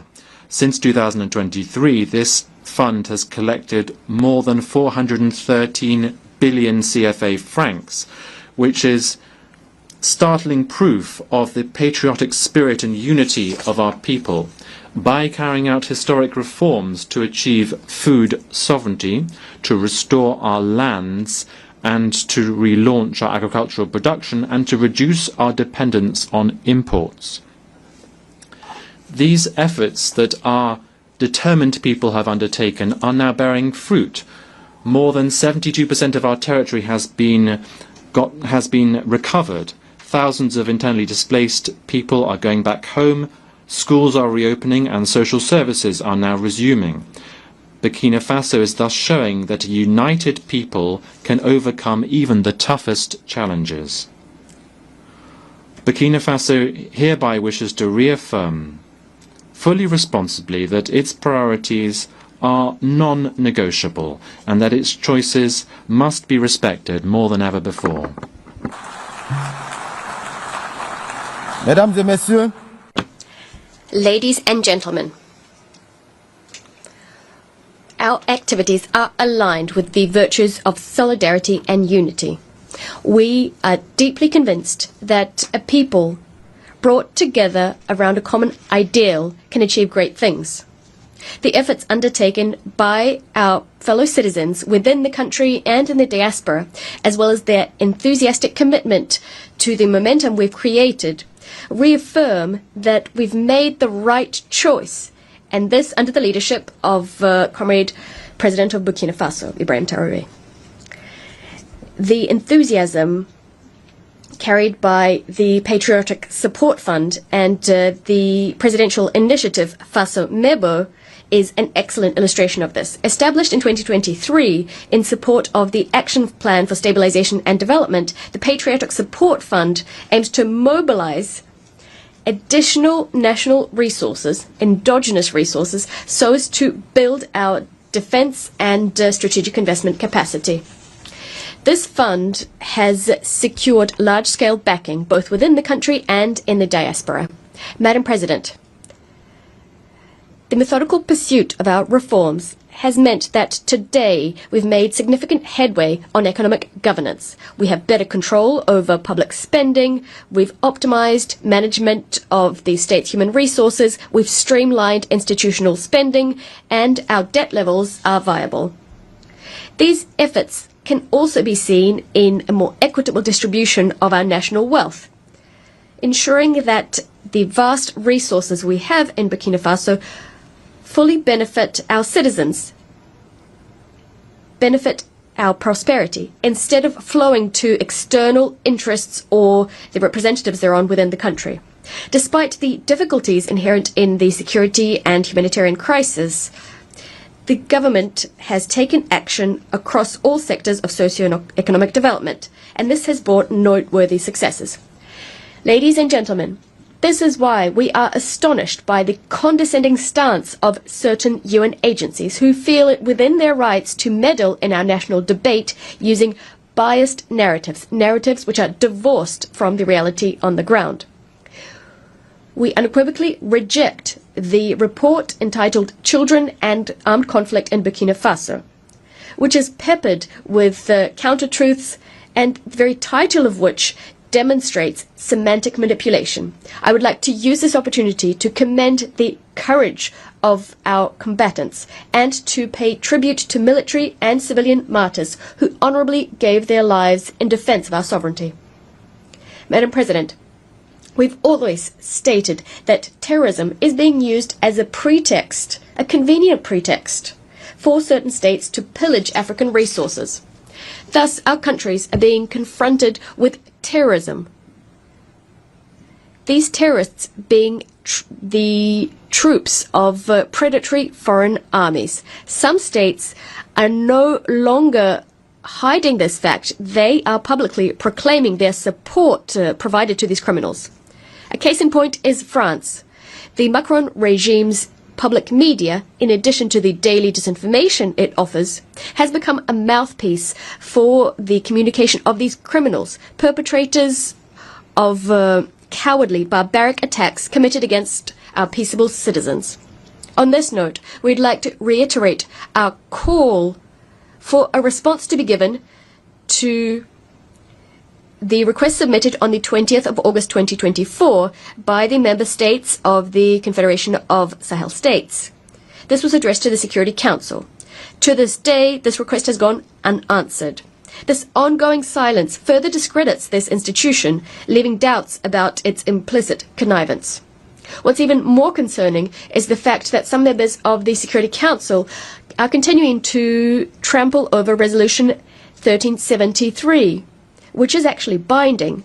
This resolution imposes the suppression of terrorism financing, strengthening border controls, and enhanced international cooperation. In the Sahel, we've taken note of this reality. As a result, we've adapted our security arrangements to the reality on the ground, in addition to revising our modalities of cooperation with certain countries. Madam President, we remain convinced that the United Nations should be the framework for dialogue and cooperation. But what we're calling for is a renewed partnership underpinned by mutual respect, equality, and genuine solidarity.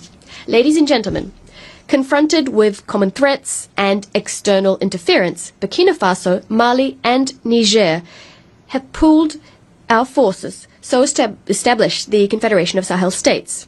The ASS is not a retreat, it's not a way of turning inwards, not at all. It is us asserting that we have the right to determine what happens to us, to pinpoint our own priorities, and to craft regional cooperation that exclusively serves our people. This choice is a matter of dignity. We are refusing a system whereby our countries were all too often used as a territory for the maneuvering by foreign players in pursuit of foreign agendas.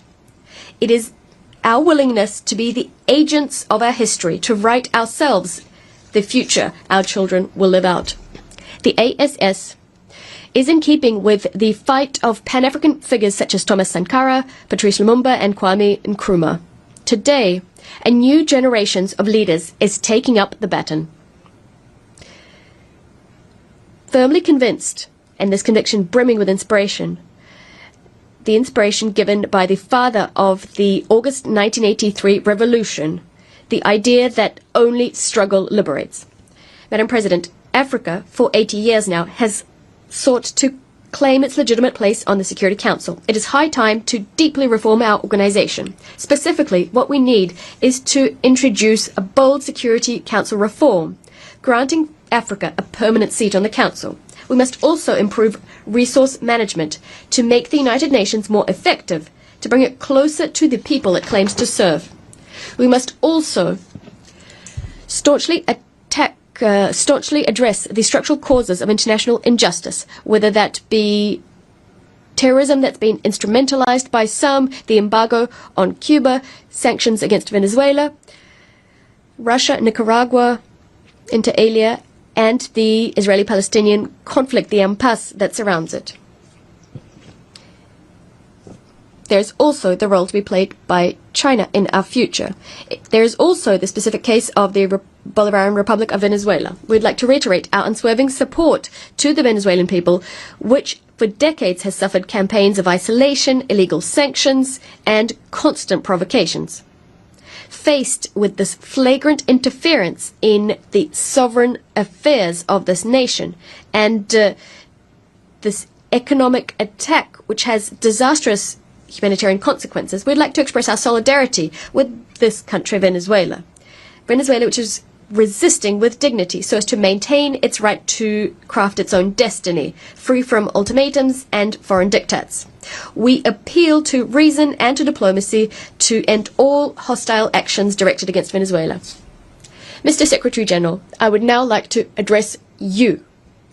It is high time for our organization to change paradigms, because today the United Nations finds itself in the same situation as the defunct League of Nations.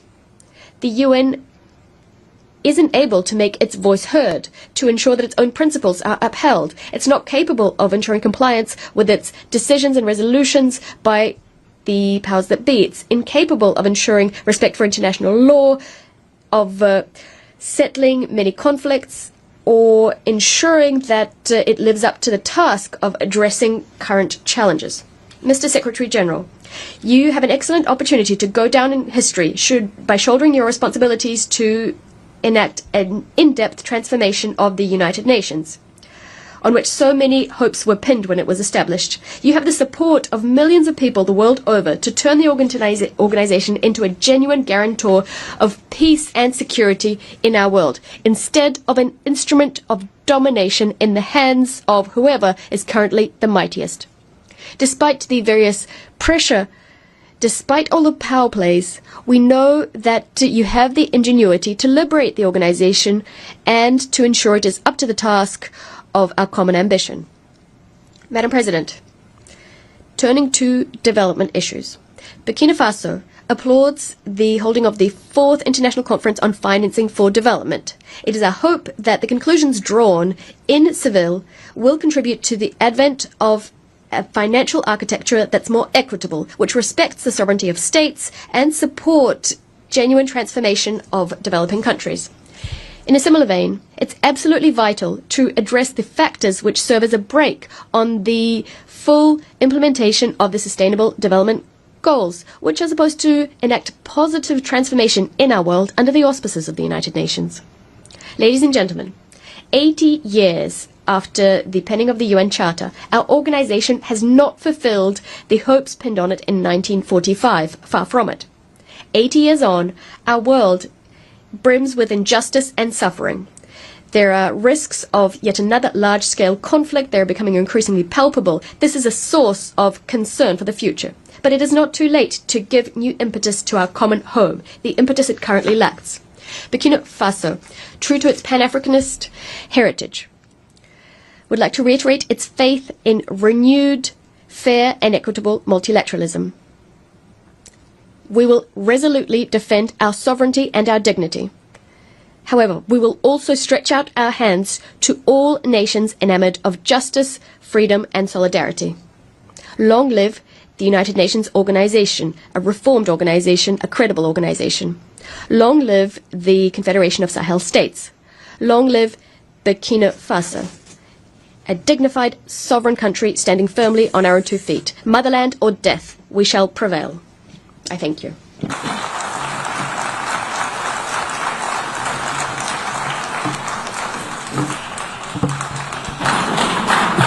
On behalf of the Assembly, I wish to thank the Prime Minister and Head of Government of Burkina Faso.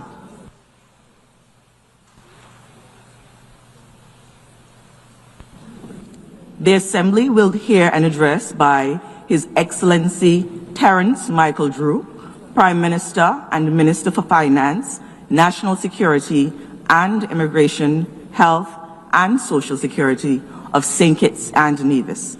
I request protocol to escort His Excellency and invite him to address the Assembly.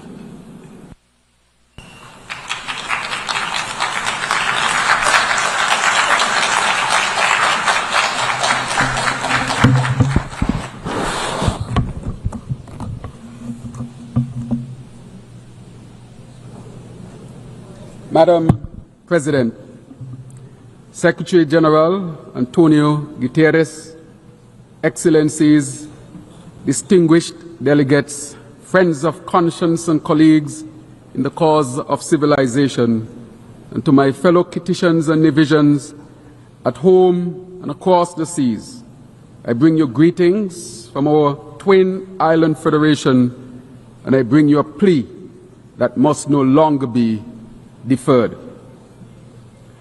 Madam President, for 80 years, this Assembly has been a harbor for hope. From these benches, ideas were born that banished hunger, cured children of diseases, and stitched torn treaties back together. We have reason to honor what has been achieved. Rights extended, ladders out of poverty raised, medicines, and measures moved across borders. Yet alongside these triumphs are truths we must not hide. Partial pledges, procrastination, and the persistent practice of putting profit before people.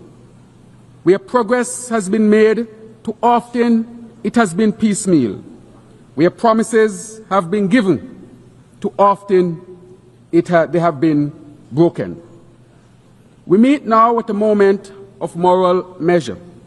The map of human destiny is not drawn merely by the large or the loud, but by the just and the judicious. Diplomacy that is polite but passive is not enough. Language must be matched by labor. Pledges must be partnered by payments, and rhetoric must be redeemed by results. St. Kitts and Nevis stands ready to work, to partner, and to perform. But we ask for the great actors in this global drama a simple thing, and that is to transform your capacity into compassion, change the calculus of comfort for the calculus of climate justice. Madam President, we are people who measure time not by years alone, but by storms. Imagine, for example, an elder fisherman, hands like weathered rope, watching the reef that used to cradle his nets die away until there is nothing left to catch but mere memories. Imagine classrooms without roofs and homes without running water. These are not metaphors for us. These are our fears at the turn of every hurricane season. The climate science is stern and the signs are severe. Heat that hangs like a heavy blanket smothers harvests and hardens the soil. Seas that swell, swallow beaches where families once played cricket in the sand. Storms that arrive more often, that intensify in hours from Category 1 to Category 5, arrive with total fury and leave devastation in their wake. When a single hurricane can steal away years of a nation's GDP in a single night, the ledger of gross national income becomes a misleading measure of our well-being. This is the anatomy of an injustice. The emissions that warm the planet are poured by the many into an atmosphere owned by no one, and paid for most daily by the few, by our large ocean states. What was forged by centuries of industrial development now returns as tempest and trial to those least responsible. That is not merely an accident of geography. It is a failure of stewardship, a moral failing that we must name, and a responsibility we must repair.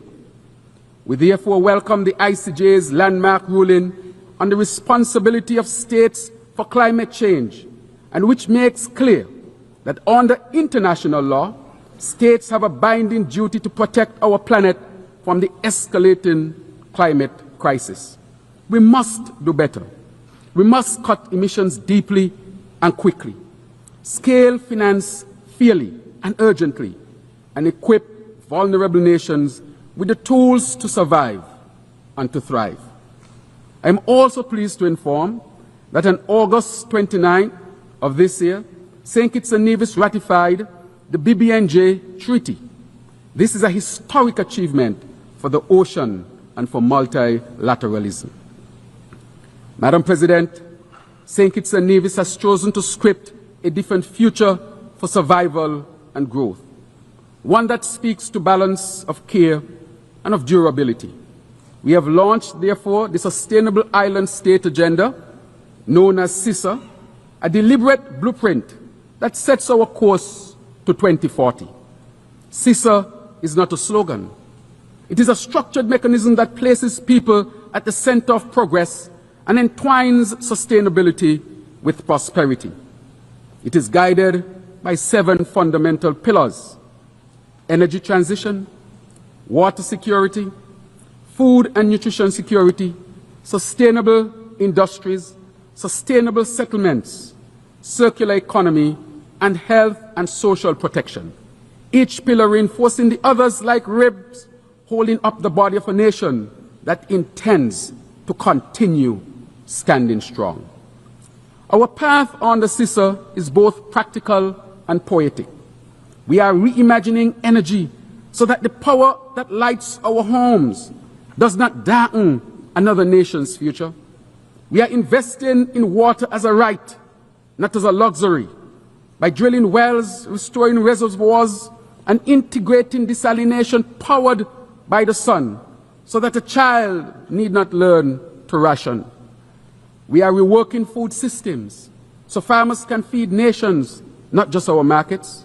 We are building homes that will shelter hope in the time of storm, hospitals that will heal in the time of shock, and schools that will kindle the skills to continue economic diversification. These are not abstract ambitions. They are concrete commitments. A 70,000 gallon per day solar desalination plant already commissioned, and a 2 million gallon desalination plant nearing completion. Geothermal drilling in our sister island of Nevis, supported by multilateral finance to power both our islands and beyond. An ambitious smart homes program, a new smart climate resilient hospital, all expressions of our small nation answers a large challenge. We are taking bold, tangible actions that demonstrate how sustainability can be sewn into the simplest seams of daily life. The CISA vision mobilizes resources, aligns ministries, elevates visibility, and, most importantly, invites society into shared responsibility. It is an audacious plan because audacity is required of small states when the storm approaches. Madam President, distinguished colleagues, just last week, this Assembly took a vital step toward when the United Nations adopted by consensus a progressive resolution that revitalizes the Commission on the Status of Women. St. Kitts and Nevis was honored to co-facilitate this resolution alongside our island, a natural partner for equity, sustainability, and resilience. St. Kitts and Nevis has made the empowerment, protection, and upliftment of women and girls a cornerstone of our national agenda. Today, our parliament boasts the highest number of female members in our nation's history, and it is led proudly by a woman Speaker of the House. This is not symbolic, it is structural. It is proof that when women lead, nations rise. Our sustainable island state agenda is deeply rooted in gender equality. By empowering women and girls, we are not only advancing fairness, we are reinforcing resilience. For we know this truth: when women are given the tools to thrive, families flourish, communities strengthened, and nations become unshakable.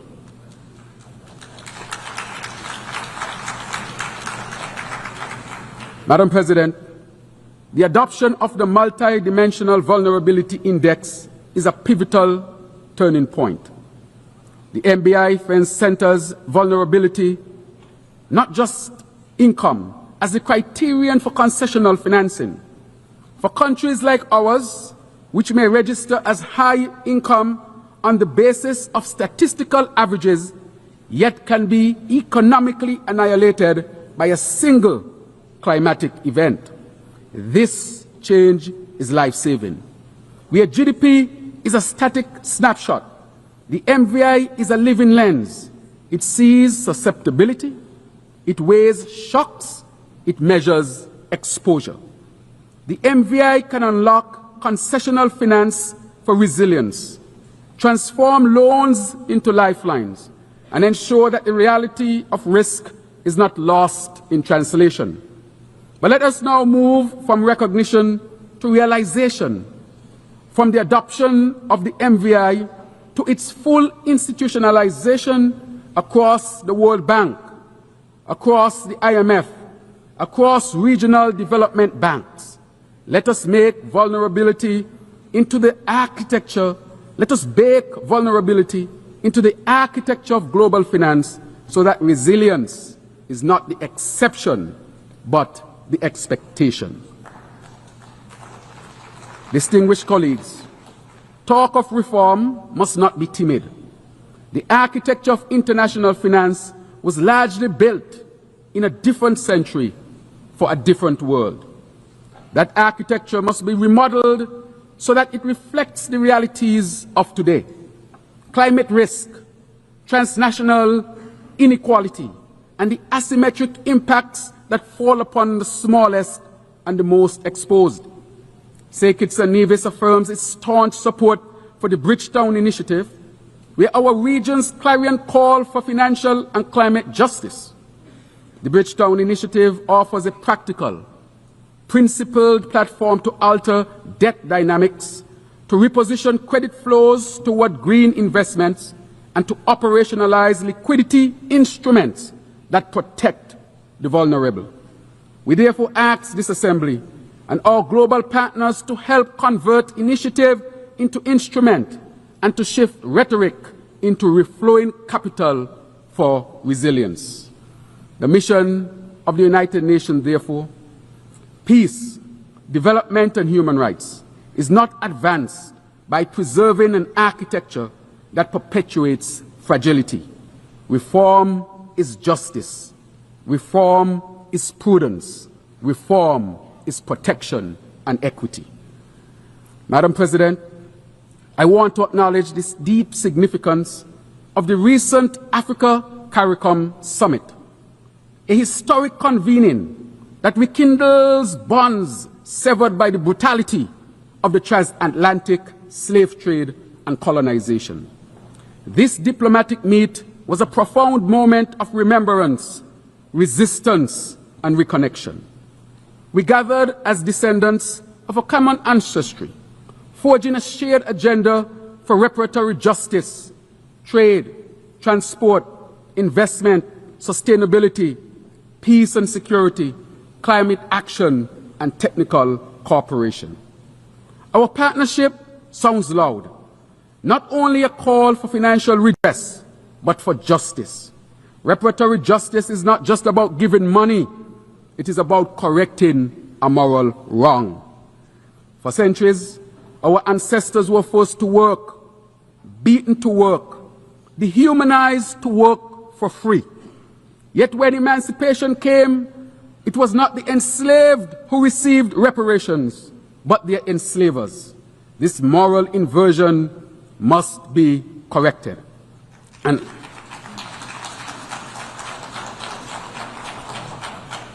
as part of this broader historical reckoning, I also amplify the call for full exoneration of His Honorable, Most Honorable, Marcus Mosiah Garvey, a global icon, Pan-Africanist, and prophet of liberation. And while we welcome the posthumous pardon granted to him, we continue to petition for his full exoneration. Let us correct this error in the record of justice. So today, we stand not in anger, but in resolve. And as Martin Luther King said, the arc of the moral universe is long, but it bends toward justice. With our African brothers and sisters, as a nation and as a region, we will continue to bend that arc toward justice, toward cohesion, and toward a future shaped not by the chains of history, but by the power of solidarity. Madam President, there is a phrase that I hold dear. Peace is not the absence of noise. Peace is the presence of safety. For those of us in the Caribbean, peace is a practical prerequisite for prosperity. Our zone of peace must be more than a slogan pasted on policy papers. It must be defended by concrete measures, better public health frameworks, stronger interdiction of illicit weapons, greater cooperation on maritime security, investment in community safety and youth empowerment programs, and international support for capacity building in policing and justice systems. We recognize the serious threats posed by drug trafficking and other transnational crimes.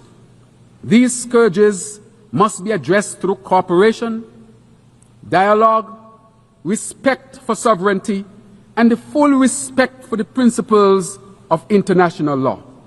Therefore, we continue to call for measures that encourage peace, stability, and mutual respect.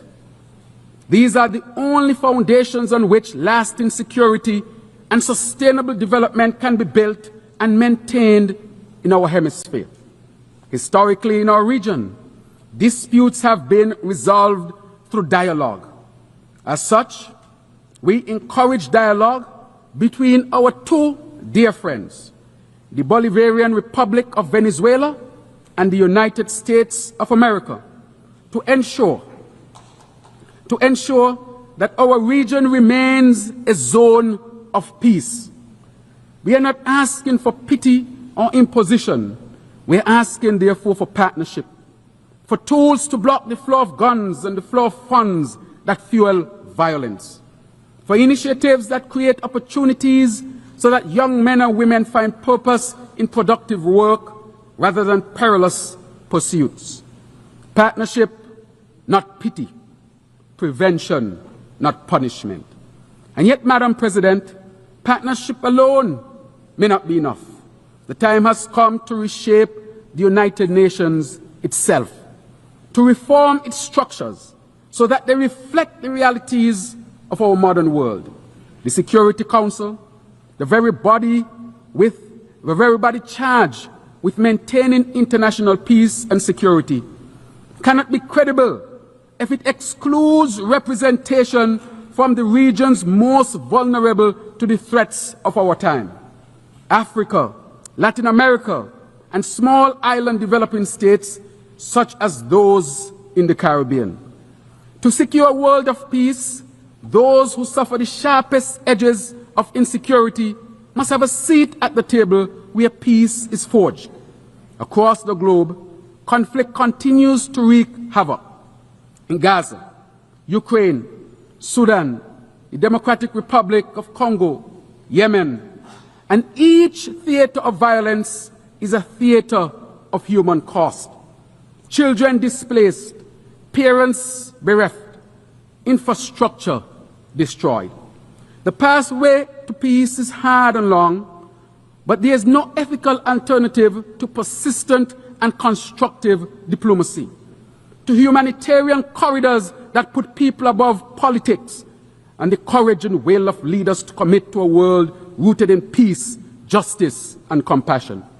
St. Kitts and Nevis therefore calls for an end to the anguish caused by the horrific genocide that is unfolding in Gaza. We categorically condemn this affront to humanity, for which there must be accountability. We urge for an immediate and unconditional ceasefire for the protection of civilians, of children, of women, of the vulnerable, of the weak. And we also call for the release of hostages and for the restoration of basic necessities and humanitarian access. International law, conscience, and human decency demand no less. Further, the path to lasting peace between the State of Israel and the state, yes, the State of Palestine, one that guarantees human rights, dignity, and security for all, lies in the implementation of a two-state solution. Madam President, distinguished delegates, our region remains incomplete while Haiti suffers. Haiti's struggle is our shame if we do not respond with resolve. The people of Haiti carry within them an extraordinary history of emancipation and courage. Yet that history has been marred by instability, natural disasters, and foreign interventions that have too often deepened dependency and deprivation rather than delivered dignity.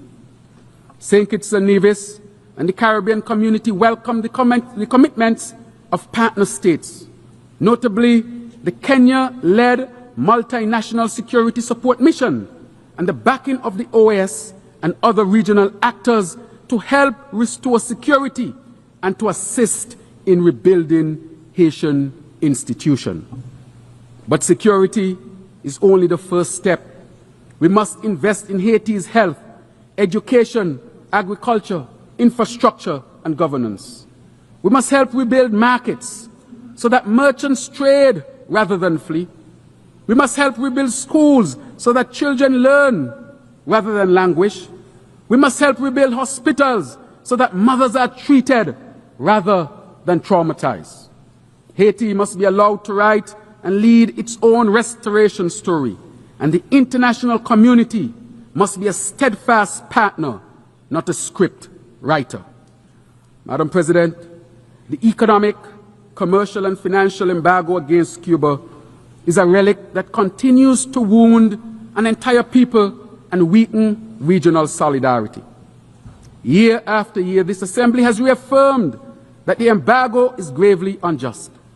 St. Kitts and Nevis joins the Caribbean community in calling for its end and for Cuba's removal from the list of state sponsors of terrorism, which isolates it from commerce and cooperation. Cuba ha sido desde hace mucho tiempo. Cuba has, for a long time, been a friend of our region, one of the most generous states in our region, and our partnership with Cuba will be long-lasting and will always be based on respect for the human rights of people, fully in line with international law.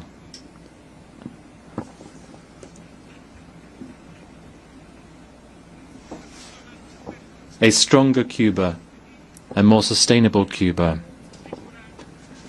will not just improve the well-being of their own citizens, but also the security and sustainability of the entire Caribbean. When islands share storms, we must share solutions. The theme of this 80th session, Better Together, asks us to imagine a world in which inclusion is operationalized, excluding Taiwan from agencies where it can and must contribute, such as the World Health Organization and the International Civil Aviation Organization, undermines global capacity for collective problem solving. Taiwan's contributions in public health, technology, and disaster response are not partisan. They are practical. To keep a door closed and cooperation in these domains is to take a risk the world cannot afford. Excellencies, the Taiwan Strait is not merely a lane on a map. It is a lifeline of commerce and human connection.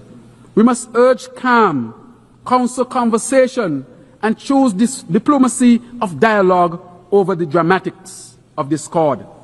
Travel, trade, and talks are how we protect the livelihoods of ordinary people, whether in Taipei or the twin islands of our federation. Madam President, I speak to our youth, the wonderful youth of this world, those whose futures will be most shaped by what we do here. Your anger at injustice is justified. Your impatience is prophetic. We need your innovation, your indignation, and your insistence on better governance. Give us your ideas, and we will give you the institutions to implement them. Education must therefore be practical and futuristic. training in renewable technologies, digital skills, sustainable agriculture, for example, are important. In St. Kitts and Nevis, we have a program for our young people that is called the Aspire program, meaning achieving success through personal investment, resources, and education. Our national effort to invest in our children's future. In this program, every child between the ages of 5 and 18 gets a grant of $1,000, partly to be deposited as savings and partly to buy shares in local companies. So from very young, they are building their financial future, a gateway, a pathway to end poverty in our country. This is an example of how we seed hope at the roots. In conclusion, Madam President, distinguished colleagues, when we accept the verse that says, "We shall overcome," we must pair it with the refrain, "We shall act." The triumph of the 20th century was not inevitable. It was the product of people who chose courage over comfort. The triumph of this century will be no less possible if we choose it. This assembly has the capacity to imbue policy with compassion, to turn knowledge into kindness, to render solidarity not as sentiment, but as system. Let us be architects of a world where smallness is not a sentence, but a strength, where islands like ours are recognized as laboratories of resilience rather than limit cases of neglect, where being better together means binding ourselves in common cause, common finance, and common care.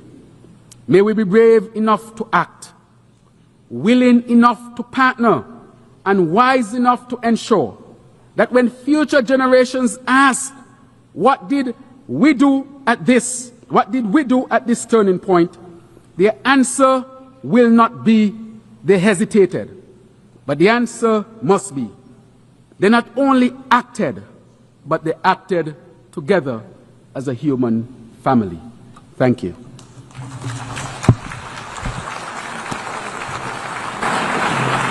On behalf of the Assembly, I wish to thank the Prime Minister and Minister for Finance, National Security and Immigration, Health and Social Security of St. Kitts and Nevis.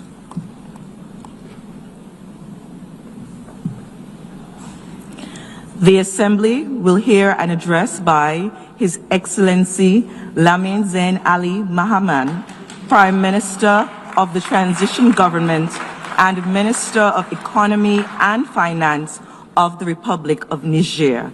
I request protocol to escort His Excellency and invite him to address the Assembly.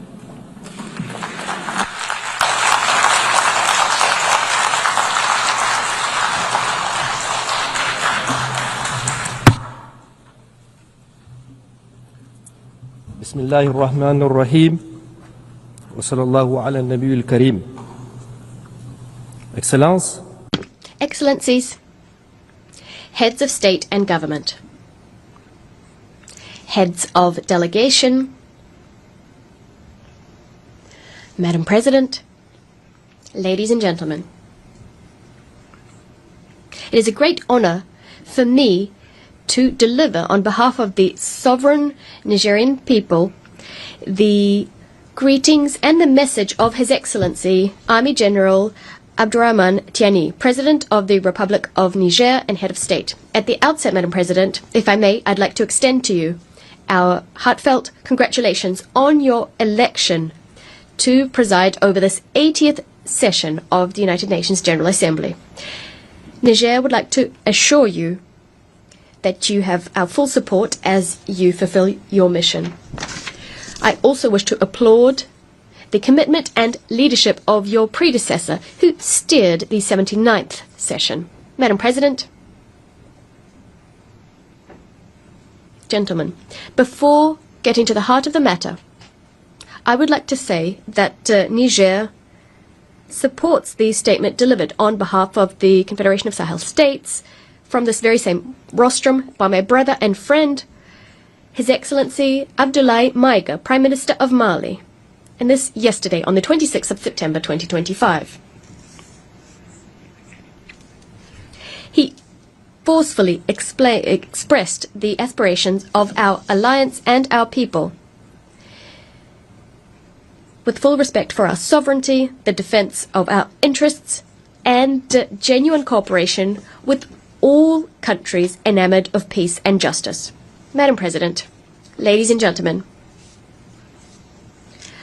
I would like to solemnly express the willingness of the sovereign people of Niger, through their government, our willingness to maintain friendly, cooperative relations with all governments and peoples enamored of peace and justice, and this with respect for the values and principles set forth by the United Nations Charter, as well as our sovereignty and our interests.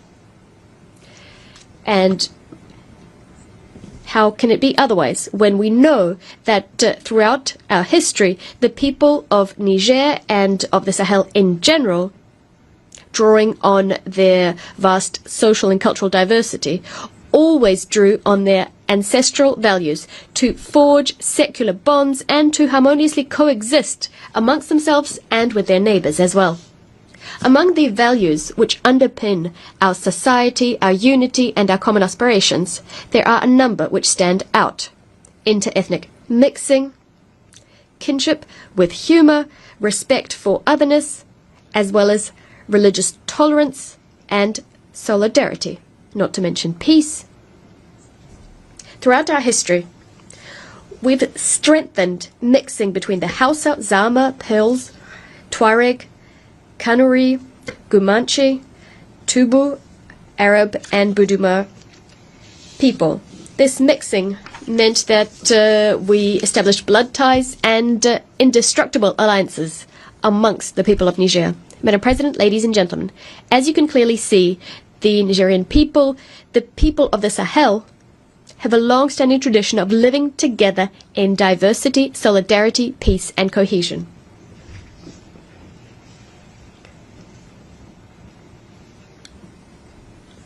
Across the vast territory of the Sahel, where the climate is often arid, our people understood very quickly that it was necessary to organize, to establish bonds, to cooperate with one another, so as to live in peace and security on this shared territory. These people understood that sticking together, expressing solidarity, is not an option, a way of becoming stronger. It was a precondition for their very survival. And it is for that very reason that we naturally support all initiatives which support international cooperation and solidarity so as to achieve our common objectives, that is peace, development, and the well-being of all. For that same reason, we rise up against all initiatives or any actions which undercut the international community's efforts directed at achieving peace and development. Drawing on these principles, the people of Niger unreservedly condemn the Israeli genocide in Gaza. We unswervingly support the establishment of a sovereign Palestinian state.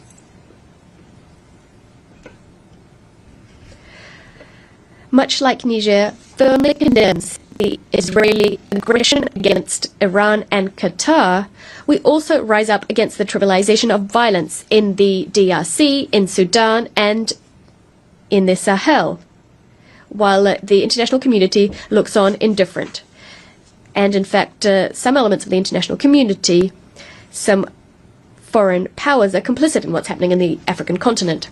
Madam President, ladies and gentlemen, actors directly getting involved in conflicts are not the only ones responsible for the insecurity and uncertainty our world faces today. Niger would also like to denounce the inaction of all those who do have the means to act to promote truth and peace.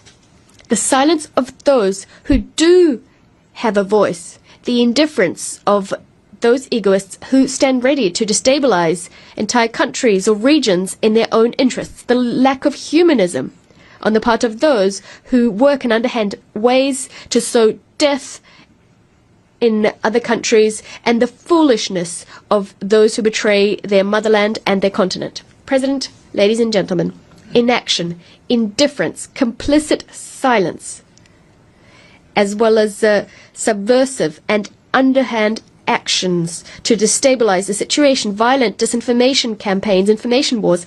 This is the reality that my country and the Confederation of Sahel States, the ASS, are facing as we combat imported terrorism backed by sponsors. Niger, in particular, has been living through this since the 26th of July 2023. That is the date when the sovereign people of Niger decided to take destiny into their own hands.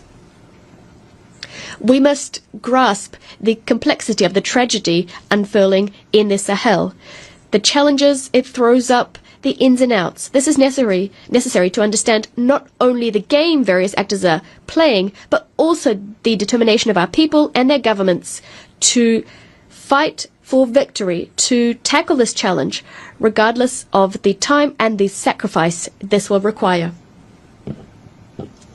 We will be defending our countries to ensure our survival. We will be defending our territory and our people.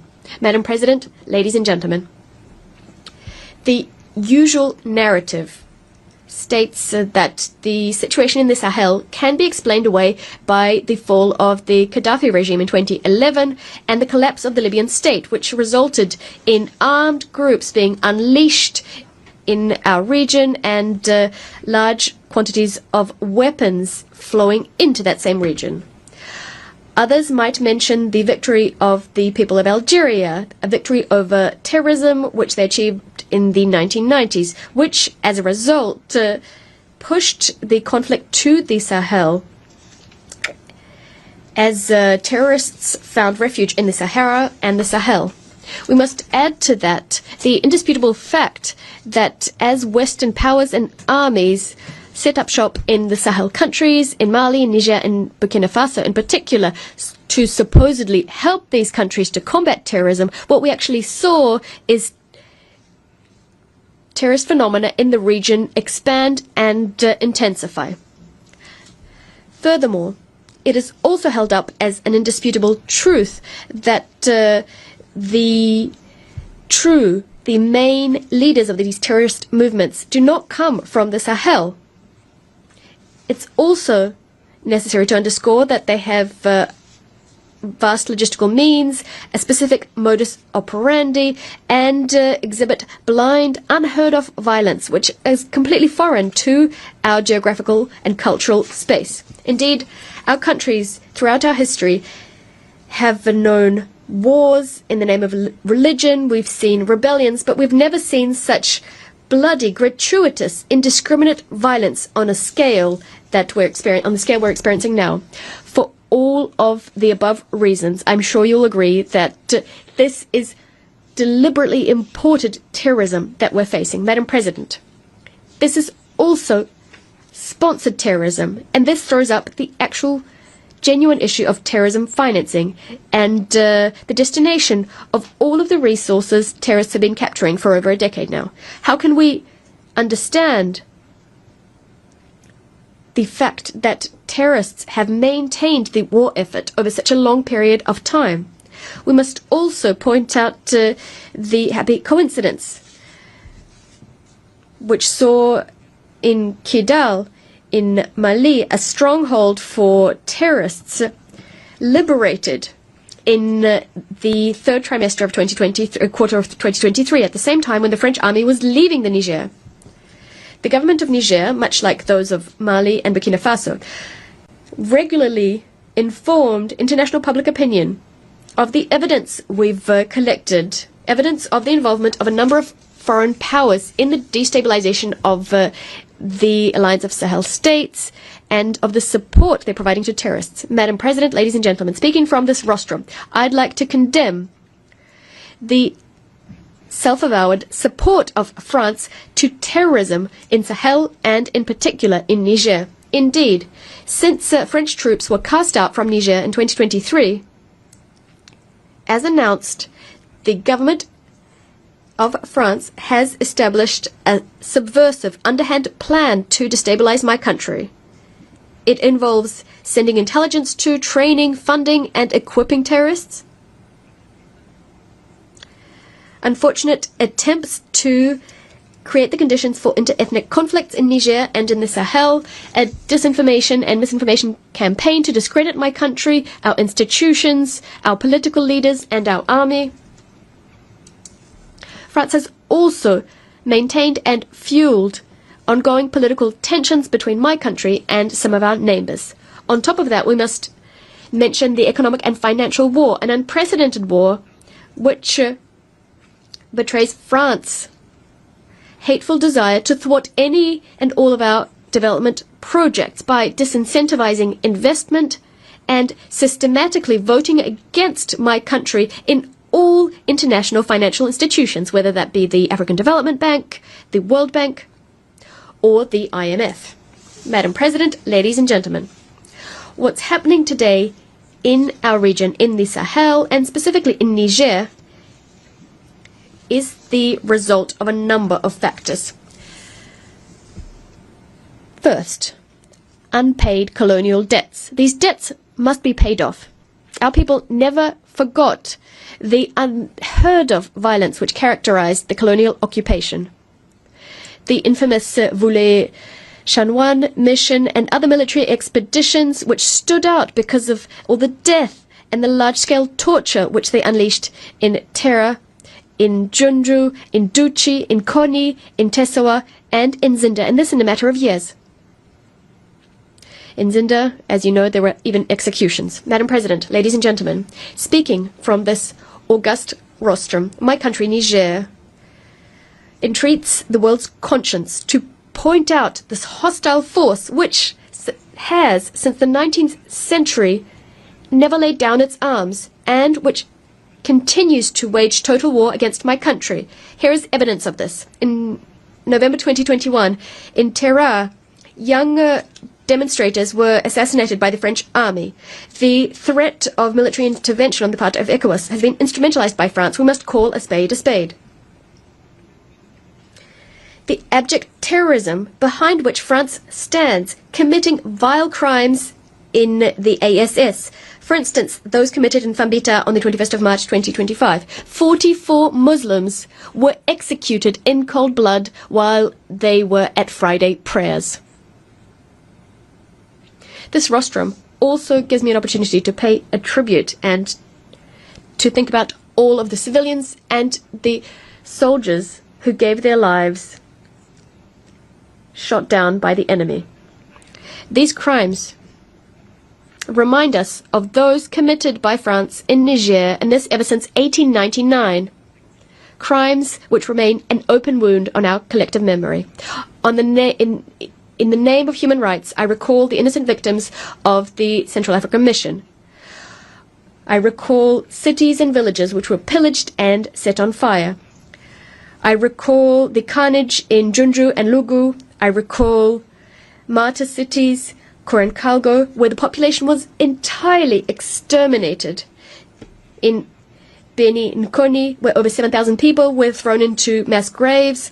I'm recalling pregnant women eviscerated, their fetuses left for the vultures to claim.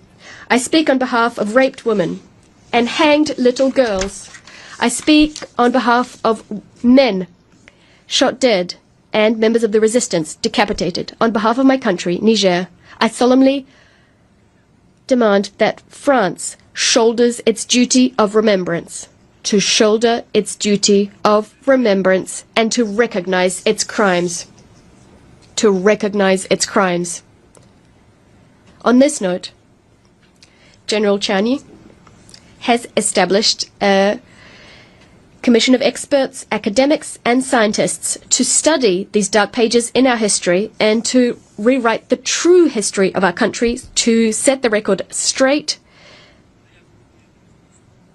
to speak the truth, to reclaim ownership of our history, and to give back to our great nation its dignity. The pillage of our resources, to the detriment of Nigerians and the environment. Following half a century of exploitation, uranium has brought our people nothing but misery, pollution, rebellion, corruption, and despair, while the French prospered and bolstered their power.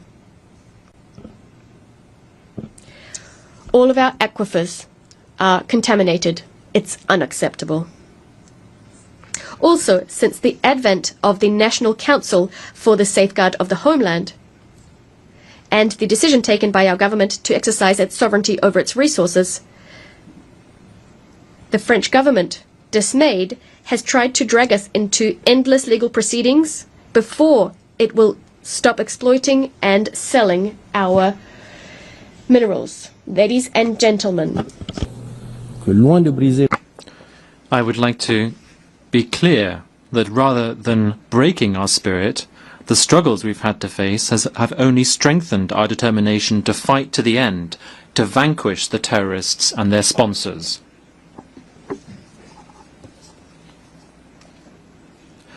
We can already take pride in some structural achievements that we have seen. What the people of Niger have been successful in since the 26th of July 2023, with the National Council taking power, is to put our country on a new trajectory, which is a source of great hope. Success means casting away from our country the forces that were hampering our sovereignty and were preventing our forces of defence and security from equipping themselves with the means to fulfil their missions. This is something we have to do. Success also means breaking with all of the unfair conventions, treaties and laws that were not in the interest of Niger. This is a strong sign for all of those who are accustomed to looting Niger, that now our country will defend its interests unashamedly. Success also means reaffirming our sovereignty over our natural resources, which had all too long been plundered by foreign powers. Success also means uniting our people on questions of national interest. Now all the people of Niger are united. They are focused on safeguarding our country's best interests. They've understood that the battle is a collective matter. That is why we have a new motto, Labusani no in Zama, Zanshinkasane in Hwasa, and Hala Lady Non in Fulfude. This means this is our business and our business alone. Success also means awakening our patriotism, which had all too long been trampled upon by individuals acting in their personal interests. Now, the people of Niger are proud of their fatherland. Success also means sincere support from the people to the government. People are now fully behind our efforts to put our country on the path to development. This also means that Niger can stand on its own 2 feet, can stand up to and vanquish terrorism, can protect its sovereignty, can invest in the country's future, in a nutshell, can live without the so-called foreign assistance, which is so often in the past been used to threaten and humiliate us. Success also means that for the first time in our country's history, decisions affecting Niger and our people are taken in Niger, by the people of Niger and in the interest of Niger and nowhere else.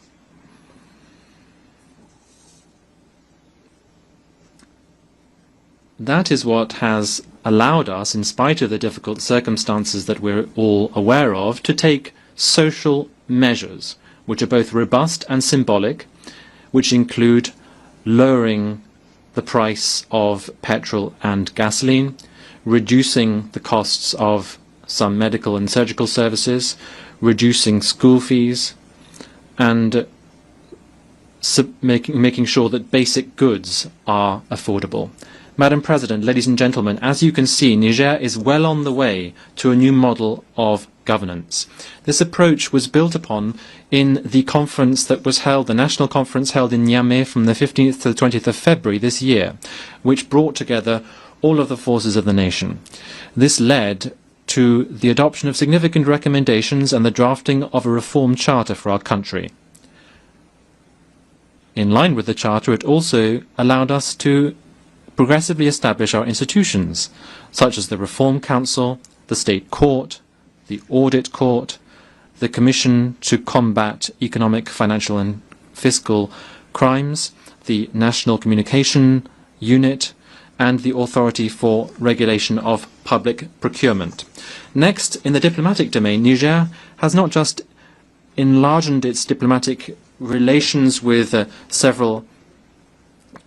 many countries and redefined consular positions, but has also redefined the framework of cooperation with its partners. This is now based on the absolute respect for our sovereignty, our strategic choices, and the legitimate aspirations of our people. Niger is therefore not isolated, far from it. We are also committed to a vast agricultural program to ensure food self-sufficiency for our hard-working people by ensuring that we fully use the thousands of hectares of arable land through large-scale irrigation. The head of state has asked for this to be a reality, and now the results that we've achieved are encouraging, 1 year since we've implemented these measures. For the first time in our recent history, the country has not been through a lean period, the period during which generally we had to request support from the international community. Our ambition is for Niger to have food sovereignty. Inshallah, we will no longer need to ask for support to feed our people. Turning to economics, in spite of the iniquitous sanctions imposed on Niger and the economic blockade supported and financed by France, who are trying to hamper our country, we have courageously kept going with our macroeconomic reforms, and this has led in particular to our taming inflation to minus 0.1% at the end of August of this year. And now we plan to see economic growth of some 7% looking in the period 2025-28. In addition, our budget deficit, which was 5.4% of GDP in 2023, will, we hope, be contained to 3% by the end of this year. And significant efforts have been made to improve our debt profile. Madam President, ladies and gentlemen, now when it comes to the issue of human rights, Niger reaffirms its commitment to the international legal instruments to which it is a party. Nevertheless, we condemn the selective approach used in implementing human rights principles by some countries whose only aim is to harm our state's image. I would also like to clearly say that Niger and all of the Confederation of Sahel states, profoundly committed to respecting human dignity and the flourishing of our people, will not take any human rights lectures from any kind of body.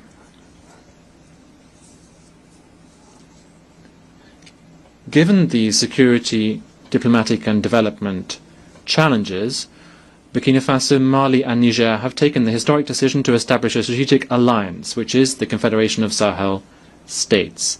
And the speakers from Burkina Faso and Mali have already mentioned this. This is a context in which we coordinate our policies and we are building our future together with our own ideas to ensure that our diplomacy, which works perfectly well, can lead to specific outcomes so that we can meet the aspirations and needs of our peoples. This forum allows us to coordinate policy and to build our future with our own ideas and our own means,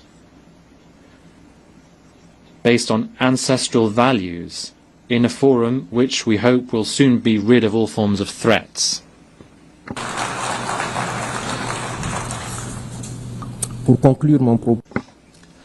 In conclusion,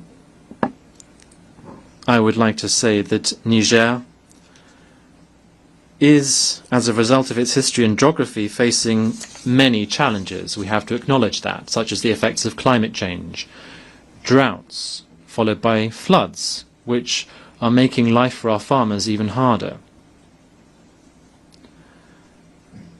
Many of our young people are still in need, and we're also facing up to the fact that a lot of our wealth has previously been exploited by foreign powers, shamelessly. We also have the scourge of terrorism, financed by Western powers as a result of one-sided agreements.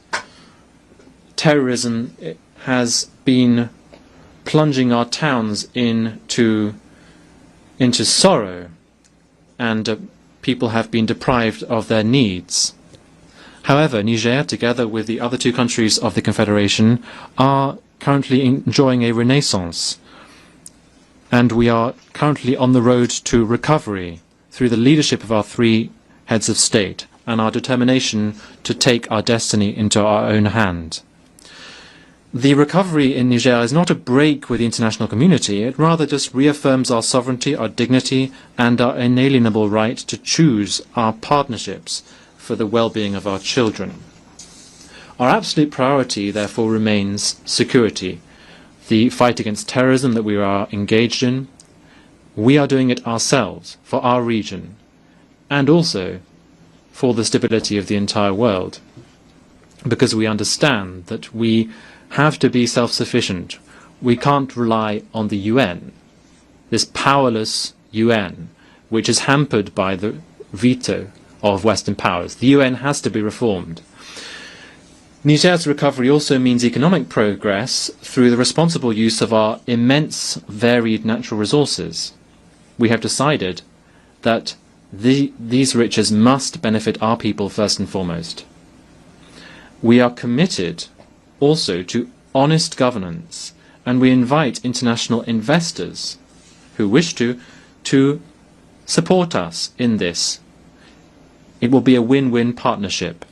We also hold out our hand to all countries in the world who believe in a partnership based on mutual respect, justice and solidarity. This reform also means ensuring food self-sufficiency in our country.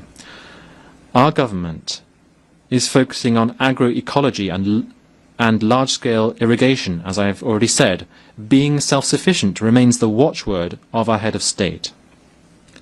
Madam President, we still believe in multilateralism as the way to overcome global challenges. However, this must be reformed. It must be more inclusive, and it must be fairer. Africa must have its full place as it is required in international decision-making bodies, including in the Security Council. The voice of our alliance must be heard when peace in the world is discussed. We have our role to play. We must work together to build a more resilient, a fairer, more equal world. A world in which security is not the privilege of just a few powers, but the right of all countries, be they large or small. A world in which every nation's view counts without any kind of discrimination, and where the voices of the people are heard. Ladies and gentlemen, thank you on behalf of my country, Niger.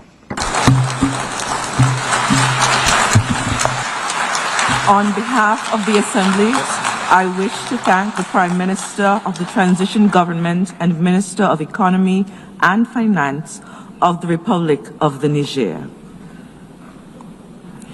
The Assembly will hear an address by His Excellency Sonexay Sifandon, Prime Minister of the Lao People's Democratic Republic. I request protocol to escort His Excellency and invite him to address the Assembly.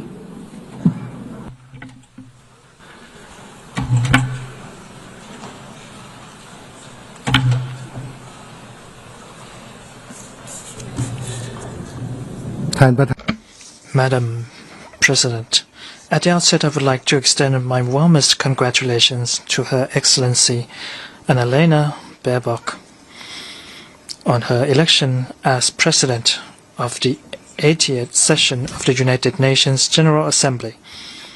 Taking this opportunity, I would like to express my sincere appreciation and would like to offer our full support upon discharging your duties, and also to express my sincere appreciation to His Excellency Philemon Yang for his leadership throughout the 79th session, with significant outcomes achieved in many areas. Madam President, this year marks the 80th anniversary of the founding of the United Nations.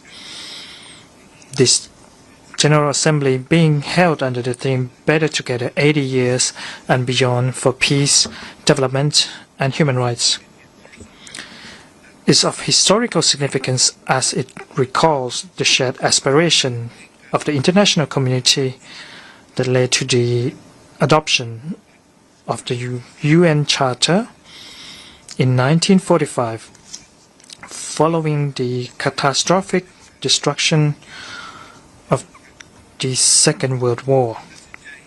This courageous decision, beyond its historical importance, also reflected the collective determination of all nations in charting out a new direction for safeguarding global peace, anchored in the principles enshrined in the United Nations Charter, including the peaceful settlement of disputes, international cooperation, solidarity, and peaceful coexistence.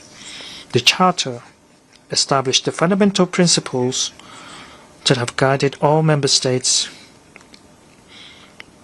in promoting peace and fostering multilateral cooperation over the past 8 decades. Although the world has encountered multifaceted challenges and at times brought us to the brink of destruction, it was through the international community's firm adherence to multilateralism that we were able to overcome these obstacles through the peaceful settlement of disputes, allowing all humanity to live in peace, stability, and prosperity. These achievements underscore the tangible success of the United Nations in fulfilling its given mandate, with the Charter continuing to serve as our guiding compass. Madam President, today our world continues to encounter interrelated and deeply rooted challenges, leading to heightened geographical tensions and rivalry, widening inequality, combined with the lingering impacts of the COVID-19 pandemic. These factors continue to threaten international peace and undermine development progress. In many regions, disputes and armed conflicts continue to persist, inflicting devastating consequences on the people across the globe. Therefore, we must redouble our efforts and exhaust all possible means to collectively address these challenges through dialogue and peaceful settlements, thereby protecting the hard-won gains and preventing further setbacks.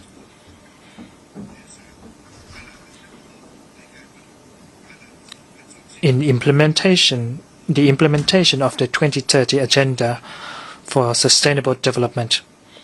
In this context, the Lao PDR supports the UN 80 initiative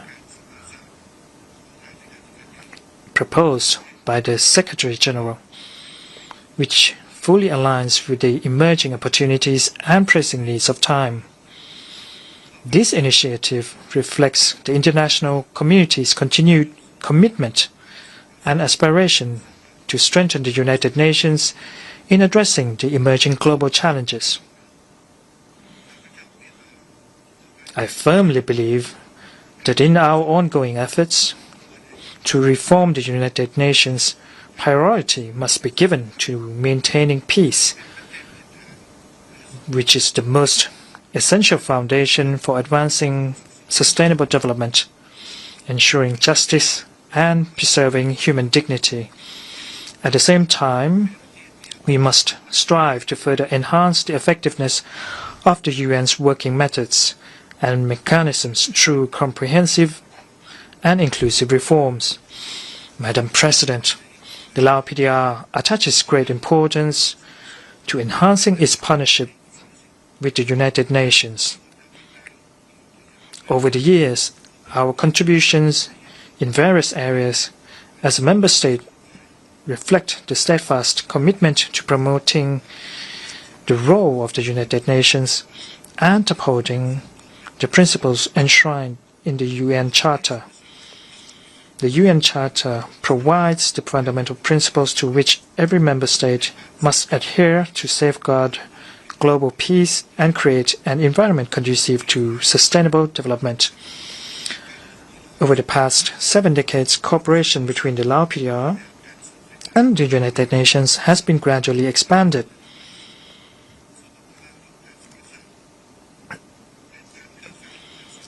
With the UN playing an essential role in supporting the country's socio-economic development. In 2025, this year marks the 70th anniversary of the Lao PDR's membership in the United Nations. On this important occasion, as a peace-loving nation, I would like to reaffirm the Lao PDR's firm commitment to the principles and objectives of the United Nations. Madam President, we welcome the successful outcome of the high-level meeting on the peaceful settlement of the question of Palestine and implementation of the two-state solution, which was held in between 28 to 30 July 2025. The adoption of the New York Declaration marks an important milestone for the international community in reaffirming our collective commitment to the pursuit of peace, justice, and shared responsibility. The Lao PDR continues to support the two-state solution, with the state of Palestine and Israel living side by side in peace and security, in accordance with the relevant UN resolutions. The Lao PDR sincerely hopes that the long overdue question of Palestine, which has persisted for decades, will be resolved by peaceful means. On this note, we call on the international community to intensify our efforts to support recovery and reconstruction work for the Palestinian people to return to normalcy. Drawing from our own experience, the Lao PDR believes that the war is never the answer, and the only path towards resolving conflicts is through diplomatic means, mutual understanding, respect for sovereignty, and adherence to the principles of international law. The Lao PDR is of the view that unilateral coercive measures is not only contradicting to the United Nations Charter and international law, but also hinders sustainable development and impose unjust suffering on innocent people. We must therefore redouble our efforts to foster an enabling environment for peace and development cooperation among all nations. And in this regard, the Lao PDR once again joins the international community in calling for lifting the economic and financial embargo against the Republic of Cuba, including the removal of Cuba from the list of state sponsors of terrorism and the elimination of all unilateral coercive measures imposed on sovereign countries. Madam President, the midterm review on the implementation of the 2030 agenda has shown that we continue to face numerous challenges. In this regard, the Lao PDR reaffirms its strong determination to implement the SDGs and welcomes the adoption of the Pact for the Future. The renewed commitments aimed at strengthening multilateral cooperation and advancing the key priorities of the United Nations. For the Lao PDR, the SDGs have been fully integrated into the National Development Agenda. We will continue to attain the SDGs through the implementation of our National Socio-Economic Development Plan, which, with consolidated efforts to enhance resilience and better respond to the current circumstances, including climate and environmental challenges, by applying climate-smart technologies. Likewise, we recognize that enhanced international cooperation, as well as access to new technology, innovation, and financial resources remains essential for countries in special situations and the most vulnerable groups. Taking into account its specific development needs and unique circumstances, the Lao PDR has therefore adopted the National SDG 18 entitled Lives Safe from Unexploded Ordnance. UXO contamination continues to pose major threats to the livelihood of the Lao people across the country and hinders national development efforts. Taking this opportunity, I call upon the international community to increase its support and assistance in addressing the UXO issue, including through the implementation of the International Convention on Cluster Munition, particularly by supporting the Lao PDR's presidency of the Third Review Conference on the Convention on Cluster Munitions in 2026. We are gratified to note that the Lao PDR continues to meet the thresholds for LDC graduation. To ensure a smooth and sustainable graduation, we are currently implementing the Smooth Transition Strategy through close consultations and cooperation among the concerned sectors and development partners, in view of maintaining a positive momentum in the post-graduation period. Despite numerous challenges faced, the Lao PDR remains firmly committed to fostering self-reliant capacity and building resilience in all dimensions, including by putting in place basic economic structures, developing human capital, and enhancing domestic productive capacities, in view of realizing a self-reliant and independent economy. These efforts constitute the key objectives in the preparation process for LDC graduation, in line with the upcoming 10th Five-Year National Socio-Economic Development Plan for 2026-2030. The Lao PDR commends the successful outcomes of the Third UN Conference on Landlocked Developing Countries, particularly the adoption of the Awaza Program of Action. The Lao PDR will continue to streamline this program of action into the upcoming National Socio-Economic Development Plan to achieve our national development objective of transforming from a landlocked into a land-linked country. For the Lao PDR, infrastructure development for connectivity has been a top priority. In this connection, notable progress includes the completion of the Lao-China Railway, the development of the Lao-Vietnam International Seaport in Vung Ang, and the railway extension connecting Kham Muon Province in central Lao PDR to Vung Ang Seaport is also in the pipeline, as well as all expansions of the dry ports and multimodal transport service hub. These initiatives have contributed to the efforts to reduce transportation costs and open new routes for regional economic and trade integration. Madam President, climate change and natural disasters, which are occurring more frequently, have had severe impacts on many countries, including the Lao PDR. Therefore, the international community must redouble its efforts to implement the Paris Agreement and strengthens disaster preparedness, climate adaptation and mitigation, and to reduce the impacts of natural disasters. To ensure sustainable use of natural resources, the Lao PDR has adopted the National Strategy on Climate Change and remains committed to fulfilling its national obligations outlined in its nationally determined contributions. However, adequate financial support, technology transfer and capacity building remain crucial for effective implementation of the said commitments. In this connection, we call on the international community to fulfill its obligations, particularly by providing $100 billion annually to support global climate action and assist the most vulnerable countries. Another untapped potential for sustainable development lies in digital, scientific, and technological innovation, which can serve as a powerful catalyst for accelerating progress toward attaining the SDGs.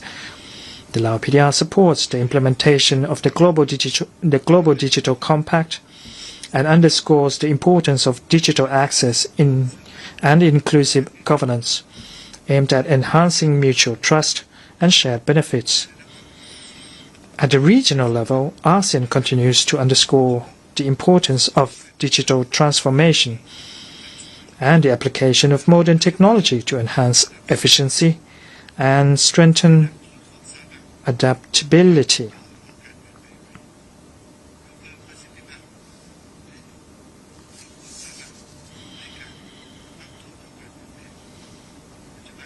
At present, ASEAN is accelerating the negotiation process on the Digital Economy Framework Agreement in view of positioning the region as a leading digital economic hub, promoting regional integration, expanding global connectivity, and enhancing the capacity necessary for addressing the emerging challenges of the modern global economy. Madam President, in conclusion, I would like to reaffirm the Lao PDR's commitment to promoting and supporting the United Nations in fulfilling its mandate, particularly by upholding the principles of the UN Charter.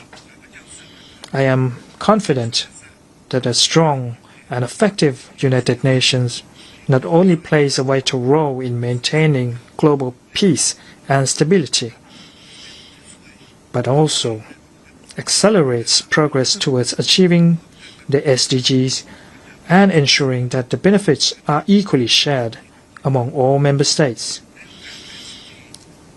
On the occasion of the 80th anniversary of the founding of the United Nations, I am confident that this offers an excellent opportunity for world leaders to discuss and explore all ways and means to safeguard peace and collectively address the challenges facing us today, as well as create a conducive environment in which all humanity can live in peace, security, justice, and prosperity. I thank you. On behalf of the Assembly, I wish to thank the Prime Minister of the Lao People's Democratic Republic,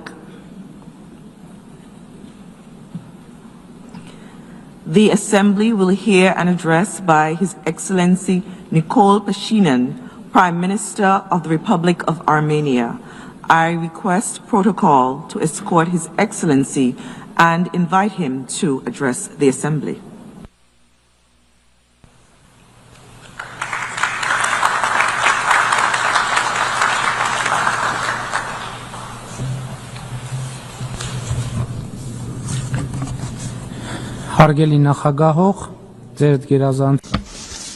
Dear President, Excellencies, dear colleagues, ladies and gentlemen,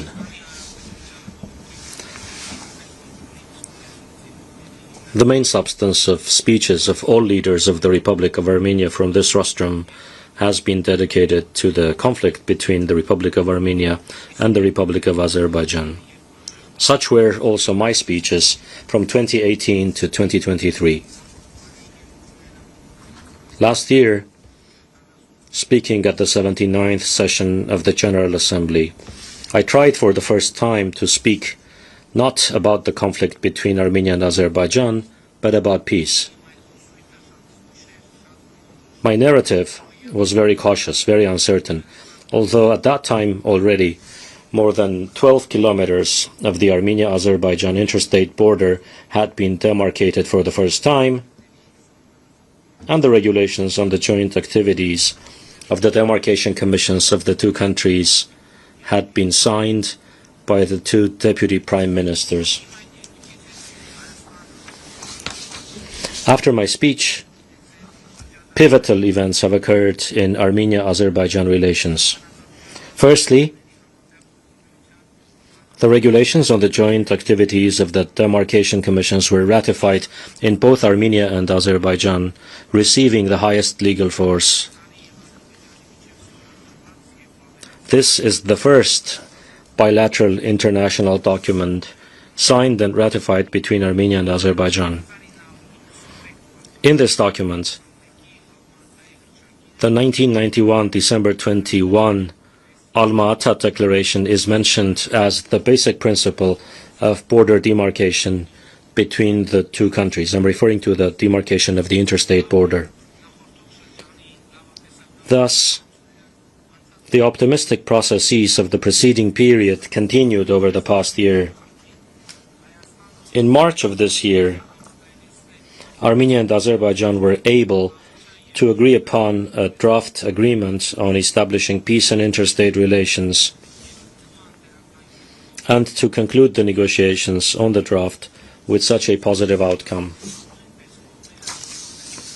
In that document, too, the parties, referring to the Alma-Ata Declaration, confirmed their understanding that the borders between the former Soviet Socialist republics of the USSR have become the international borders of the respective independent states, and on this basis, they recognize and respect each other's sovereignty, territorial integrity, inviolability of international borders, and political independence.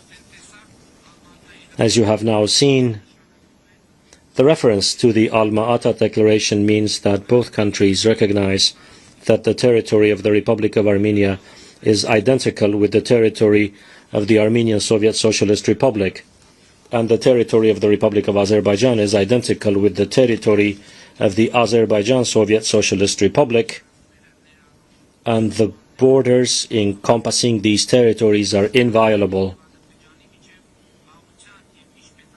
The aforementioned agreement on the establishment of peace and interstate relations between Armenia and Azerbaijan was initialed on August 8th of this year in the U.S. capital, Washington, D.C., at the White House, by the foreign ministers of the two countries, in the presence of the U.S. President, the President of Azerbaijan, and myself. The culmination of the meeting that took place at the White House on August 8th was the declaration that we adopted as a result of the meeting with the President of Azerbaijan, and which was also signed as witness by the U.S. President Donald Trump.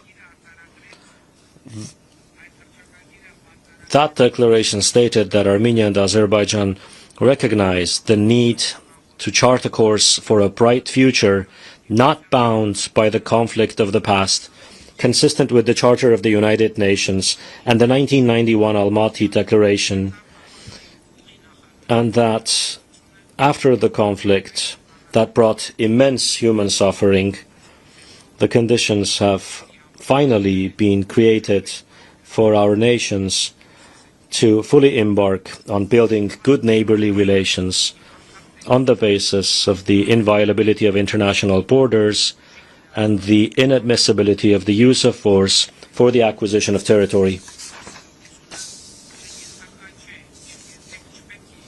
This reality, which is not and should never be subject to revision, paves the way for closing the chapter of enmity between our two nations.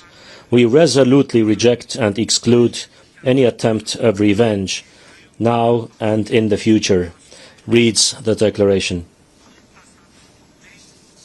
In the same documents, we, the leaders of Armenia and Azerbaijan, reaffirmed the importance of opening communications between our two countries for intrastate, bilateral and international transportation, for the promotion of peace, stability and prosperity in the region and its neighborhood on the basis of respect for the sovereignty, territorial integrity and jurisdiction of the states. These efforts are to include unimpeded connectivity between the main parts of the Republic of Azerbaijan and the Nakhchivan Autonomous Republic through the territory of the Republic of Armenia, with reciprocal benefits for international and intrastate connectivity for the Republic of Armenia. It was also noted that the Republic of Armenia will work with the United States of America and mutually determined third parties to set forth a framework for the Trump route for international peace and prosperity, the TRIP route connectivity project in the territory of the Republic of Armenia. We confirmed our determination to pursue efforts in good faith to achieve this goal in the most expeditious manner. Distinguished President, ladies and gentlemen, what does all this mean? All this means, and I am happy to report to the entire international community, that peace has been established between the Republic of Armenia and the Republic of Azerbaijan. Ladies and gentlemen, the role of United States President Donald Trump is decisive in this peace process, whose dedication, consistency and principledness made possible what seemed to be impossible. This is why we agreed with Azerbaijan's President Ilham Aliyev on our joint decision to nominate President Trump for the Nobel Peace Prize, because we have seen through our own example that President Trump is truly committed to the idea of peace.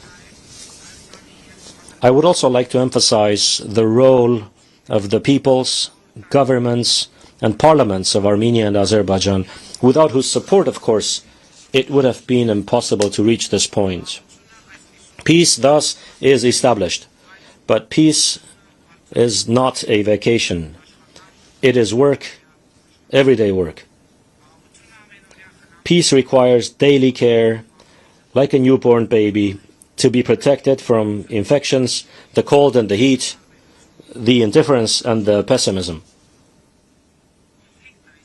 Conflict indeed poses far fewer questions before us, and the options for answers in the case of conflict are not many, while peace brings with it questions, new questions, more questions, questions continuously, and peaceful life is about answering those questions with care and not with disdain.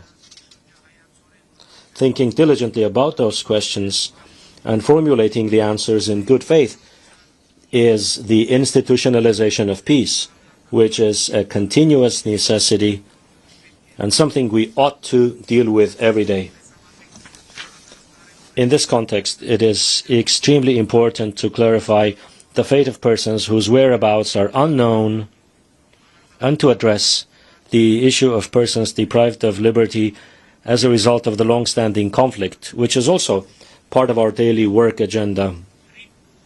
The TRIP route infrastructure project will operate in the territory of the Republic of Armenia with a business model agreed upon in a bilateral US-Armenia format, consisting of several dozen kilometers of various infrastructures. The TRIP route will have both regional and global significance and impact. By the way, in the context of caring for and nurturing the established peace, it is very important to use a pro-peace, legitimate and agreed-upon narrative when speaking about this project as well. The President of Azerbaijan, with whom we adopted the Washington Declaration, has used the so-called Zangezur corridor expression several times since then, including from this rostrum. Such an expression does not exist in the documents agreed upon in Washington. It has never been in the Armenia-Azerbaijan negotiations or documents. I think it makes sense for my Azerbaijani counterpart to clarify what he means by using that expression, because in the Armenian reality, it is perceived as a territorial claim on Armenia and is associated with conflict narrative. In the documents of August 8, we agreed upon clear content and narrative, and it is not possible to understand casting doubt on commitment to those agreements in any way through the narratives I mentioned and or through other narratives expressed from this rostrum. Such narratives do not increase people's faith in peace, nor do they stem from the atmosphere of peace and the agreements reached at the highest level. At various rostrums, the President of Azerbaijan speaks about the alleged capitulation of Armenia. To be frank, I do not understand, in the presence of such a huge positive content achieved through joint hard efforts, why engage aggressive subtexts that are not connected with objective reality? Doesn't peace bring enough joy and satisfaction? To me, for example, it does. What also brings me joy is the fact that the Republic of Armenia is a democratic state that is developing at an impressive pace, independent, sovereign, and building its own future today, a state that does not harbor or spread hatred towards its neighbors or towards anyone.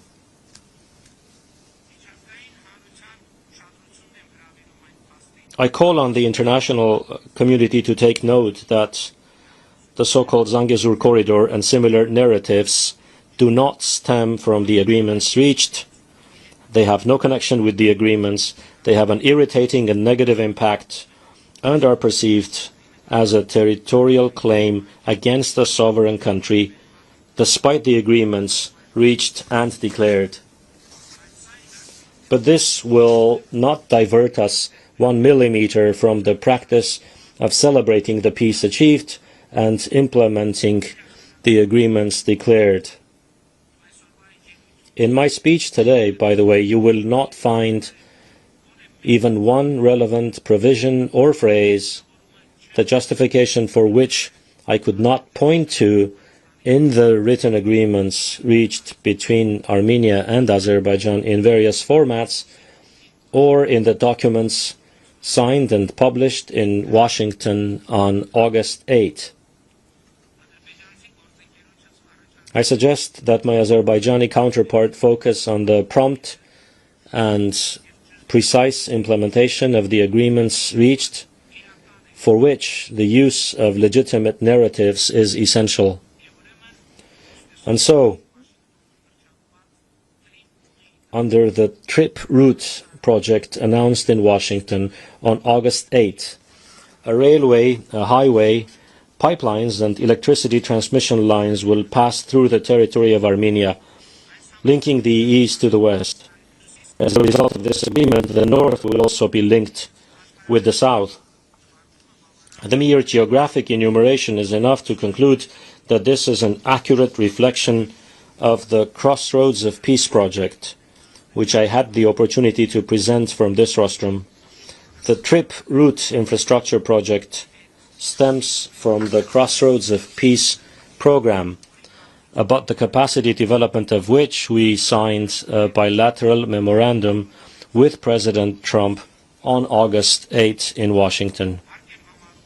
I consider it necessary to note that, in accordance with the Washington Declaration, the opening of communications between Armenia and Azerbaijan for intrastate, bilateral and international transportation will take place on the basis of respect for the sovereignty, territorial integrity and jurisdiction of the states.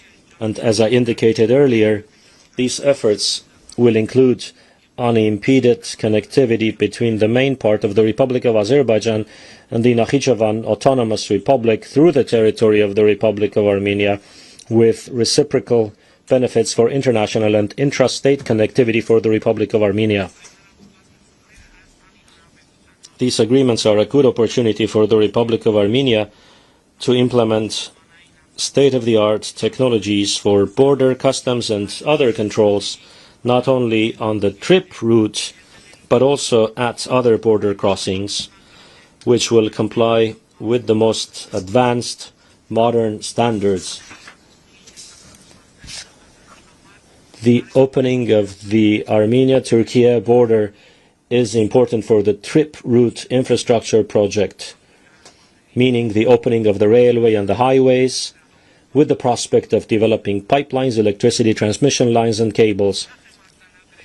I am pleased to note that in recent years, an unprecedented positive dialogue has been established between Armenia and Turkey.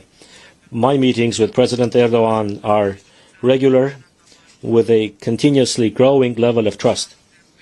This is an achievement that I highly value and am confident will bring positive results in the foreseeable future, namely the establishment of diplomatic relations between Armenia and Turkey and the full opening of the interstate border. Ladies and gentlemen, in recent years, the geography of diplomatic relations of the Republic of Armenia has been visibly and pleasantly expanding. During the 30 years of independence, the Republic of Armenia did not have diplomatic relations with Saudi Arabia and Pakistan. I am glad to note that now diplomatic relations have been established between our countries and a dialogue is taking place. And the traditional ties of the Republic of Armenia are developing noticeably. Our dialogue and brotherhood with the Islamic Republic of Iran and Georgia are becoming more visible. These relations, along with our relations with Turkey and Azerbaijan, are extremely important for seeing the South Caucasus region as a peaceful, stable and developing environment. In this sense, I also value the 3+3 format, which is an important platform for us to engage in dialogue with the countries of our region and to develop our traditional dialogue with the Russian Federation, although we always have active contacts with Russia in a bilateral format. We have recently established a strategic partnership with China, and we have active political and trade economic ties with India. A balanced and balancing foreign policy opens up new horizons for us. We are intensifying our relations with Japan, Mongolia, the Middle East and Central Asian countries. Ladies and gentlemen, in March of this year, the National Assembly of the Republic of Armenia adopted the law on initiating the process of Armenia's accession to the European Union, which is of great importance for our agenda. This law is not only the manifestation of our unprecedented high level of relations with the European Union, but also a direct testament to our commitment to democratic values. Many ask when Armenia will become a member of the European Union and how realistic it is. Firstly, 2 of our 4 neighbors are candidate countries for EU membership. And secondly, the law on starting the process of becoming a member of the European Union is above all an incentive for us to consistently continue the democratic reforms. We want to be institutionally and substantively compliant with the EU standards. Short of such compliance, it is impossible to become an EU member. Therefore, when Armenia objectively complies with the standards of the European Union, from that point on we will have 2 paths. Either we will be accepted into the EU, or we will not be accepted. If they accept us, fine. If they do not, we will have accomplished a very important task set before us. Armenia will be a country that complies with the advanced modern standards. Our aspiration to comply with European Union standards is a matter of not geopolitical but rather democratic choice, because since the people's non-violent velvet revolution that took place in Armenia in 2018, we have adopted as a matter of strategy democracy, the rule of law, human rights, and an independent judiciary. In order to make our achievements in the field of democracy more institutional and pro-people, we intend to take the next step in the near future. After receiving the people's mandate once again in the 2026 parliamentary elections, we will initiate a nationwide referendum to adopt a new constitution, as a result of which all branches of government and the legal system established in the country will be organically linked to the constitution maker, that is, with the people, making Armenia's statehood long-lasting and people-centered. Ladies and gentlemen, the year 2026 will be unprecedented in terms of the international engagement of the Republic of Armenia. In May, the Republic of Armenia will host the 8th Summit of the European Political Community, and I cordially invite the heads of state and government of all the member states of the community to participate in this crucial event. This summit is a key platform for European political dialogue, the format of which enables us all to act as a large team connected by shared responsibility for Europe's and global harmony. By the way, it was at the first summit of the European Political Community held in Prague on October 6, 2022, where Armenia and Azerbaijan, as a result of a meeting organized by France and the European Union, for the first time agreed to recognize each other's territorial integrity and sovereignty on the basis of the Alma-Ata Declaration. As you see from my text, that agreement has had decisive importance. It is extremely important, and in the matter of reaching these agreements in Prague, I would like to emphasize the special role of French President Emmanuel Macron and his personal efforts.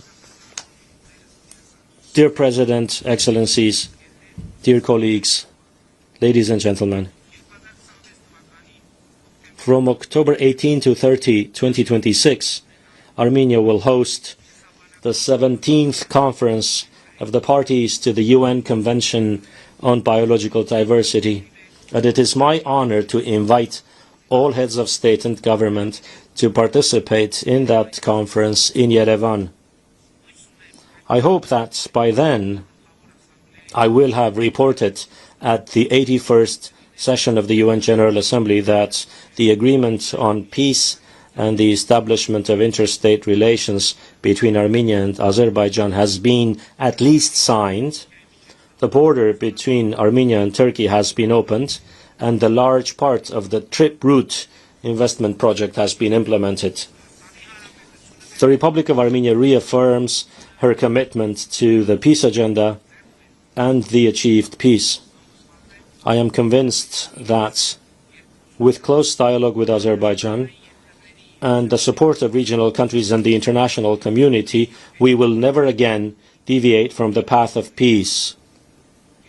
Long live dialogue, long live diplomacy, long live peace. Thank you.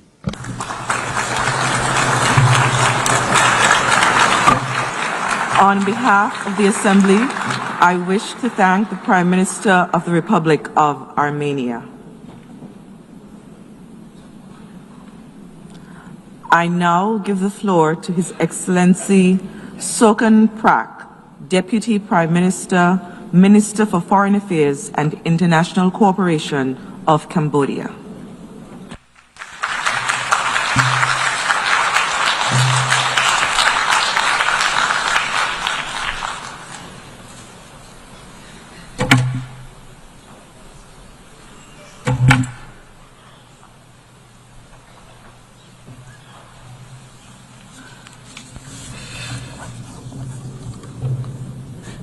Madame la Présidente. Madam President, Your Excellencies, distinguished delegates, first of all, I would like warmly to congratulate Her Excellency Annalena Baerbock upon her election to the presidency of the 80th session of the United Nations General Assembly. I would also like to congratulate His Excellency Philemon Yang for his stewardship of the 79th session.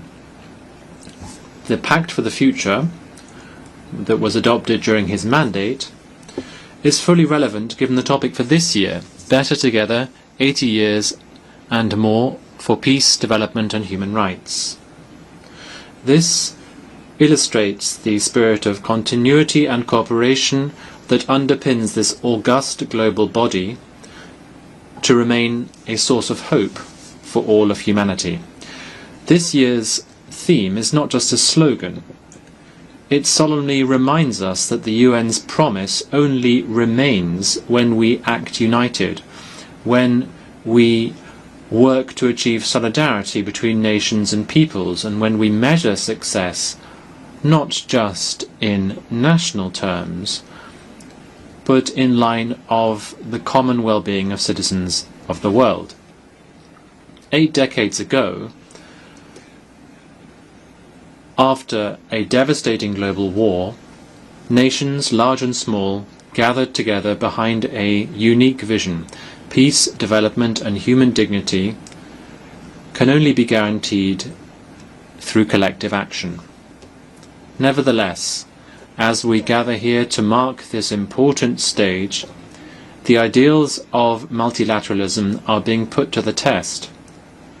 Geopolitical divisions have only got worse. Rivalries between major powers all too often hamper the Security Council's decisions. This leaves many crises throughout the world unresolved and puts millions of lives in danger. The world is now facing the harsh reality that might makes right, and that interdependence is no longer the cornerstone of peace, but rather a tool of threat and coercion. If we genuinely believe that we are better together, we must reinvigorate trust in multilateral institutions, invest in preventive diplomacy, and ensure that the UN is equipped, both politically and financially, to respond decisively and effectively to old and emerging challenges. Madam President, Excellencies, ladies and gentlemen, allow me to speak about peace and to do so from lived experience. For decades, war and genocide traumatized our people and destroyed our country. Dialogue and not war between two true statesmen, our late King Father, His Majesty Samdechព្រះ Norodom Sihanouk, and our former Prime Minister, Samdech Techo Hun Sen, both blessed with wisdom, willpower, and genuine patriotism, had engendered the peace process and national reconciliation. It is now well known that peace was finally achieved through the win-win policy of Samdech Techo Hun Sen that ended 30 years of conflict without a single bullet being fired. We remain forever grateful to the many countries and to the UN peacekeeping operation that have extended support to Cambodia throughout the peace process. Across our towns and villages, the word "we thank peace" are not mere decoration.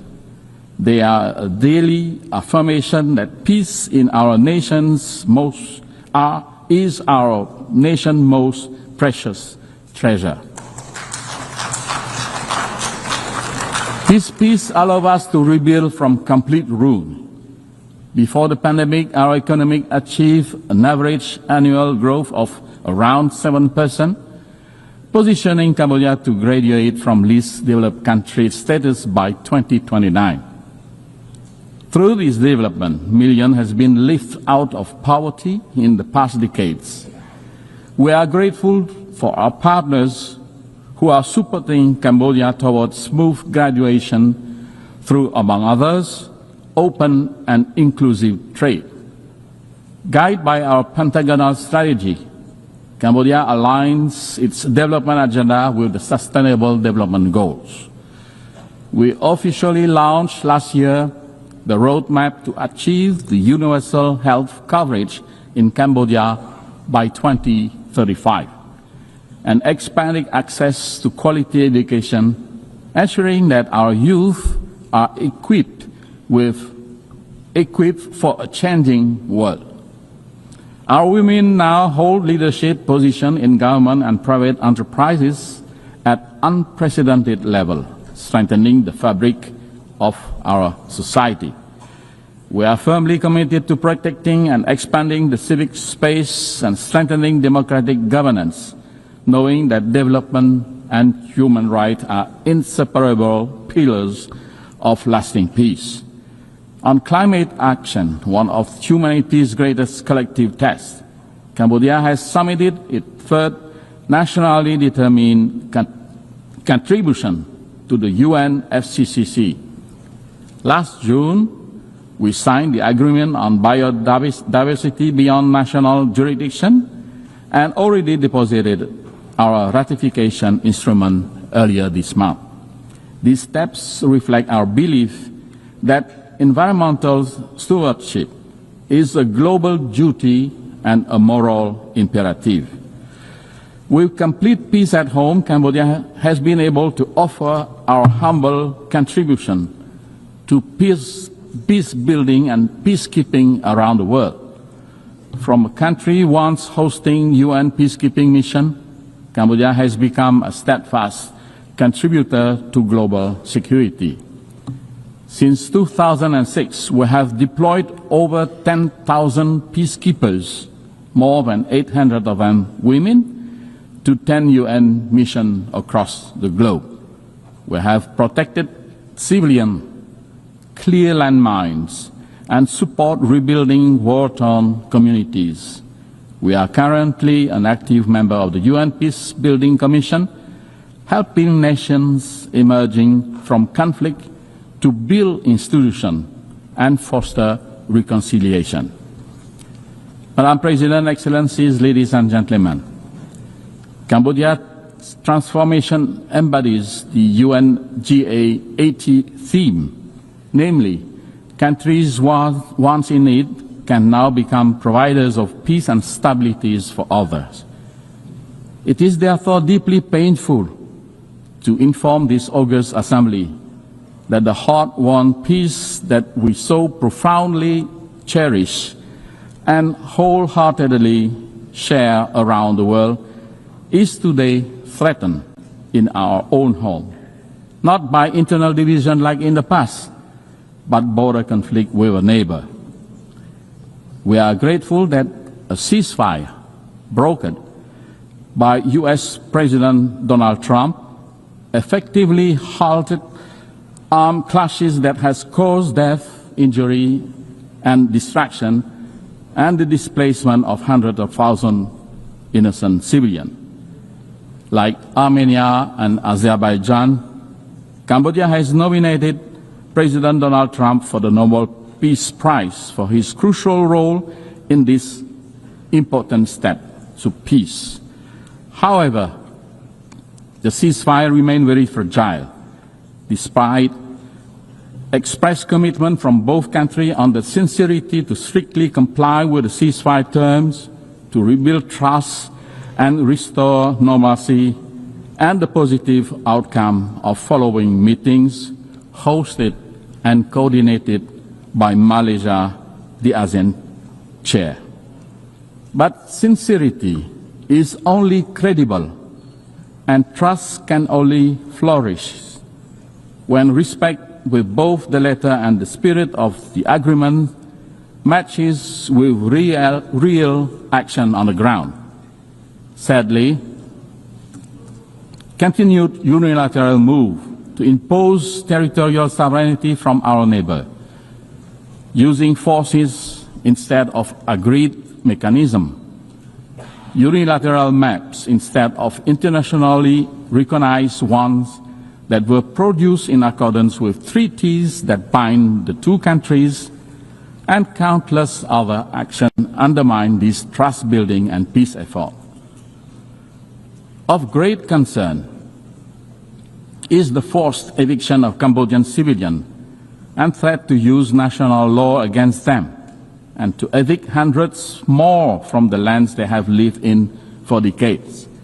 Such way of territorial control on the segment of the border yet to be demarcated demonstrate a clear disregard, not only for the terms of the ceasefire, but also the mutual agreements on the settlement of border issues. In the process, Cambodia's sovereignty and territorial integrity are violated, and the rights and dignity of many Cambodians infringed. Cambodia has consistently and strictly observed the ceasefire, demonstrating good faith and full transparency in the implementation of its term. We have exercised the utmost restraint, even in the face of repeated incident and provocation. As recently as this morning, there was an unprovoked attack near a sensitive site, following an allegation that our force has opened fire first. We firmly reject such accusation. Our troops have not fired first, nor have they returned fire in retaliation to the provocation, underscoring our commitment to peace. Guided by the same spirit that ended our internal conflict near 3 decades ago, Cambodia reaffirms its call for dialogue and the peaceful settlement of all outstanding issues. We urge strict and sincere adherence to the agreed terms of the ceasefire, full respect for bilateral agreements, and observance of international law, including the Charter of both the United Nations and ASEAN. We earnestly seek the continued support and good offices of the ASEAN Chair and Member States, the Secretary General of the United Nations and relevant UN bodies, as well as leaders around the world, to help de-escalate tension, encourage a peaceful resolution, and prevent any further tragedy. Cambodia is a small nation, focused on rebuilding our economy and improving the well-being of our people. We pose no threat to the sovereignty of any country. While we will always safeguard our independence, sovereignty, and territorial integrity, the use of force will only remain a last resort. Cambodia will continue every effort to restore trust and normalcy, to promote harmonious coexistence and good neighborly relations, and to transform border areas into zones of peace, friendship, cooperation, and shared prosperity. Madam President, Excellencies, ladies and gentlemen, to honor the Founders' vision and meet today's realities, the United Nations itself must adapt. Cambodia support pragmatic, incremental reform that strengthen the UN effectiveness without undermining the Charter.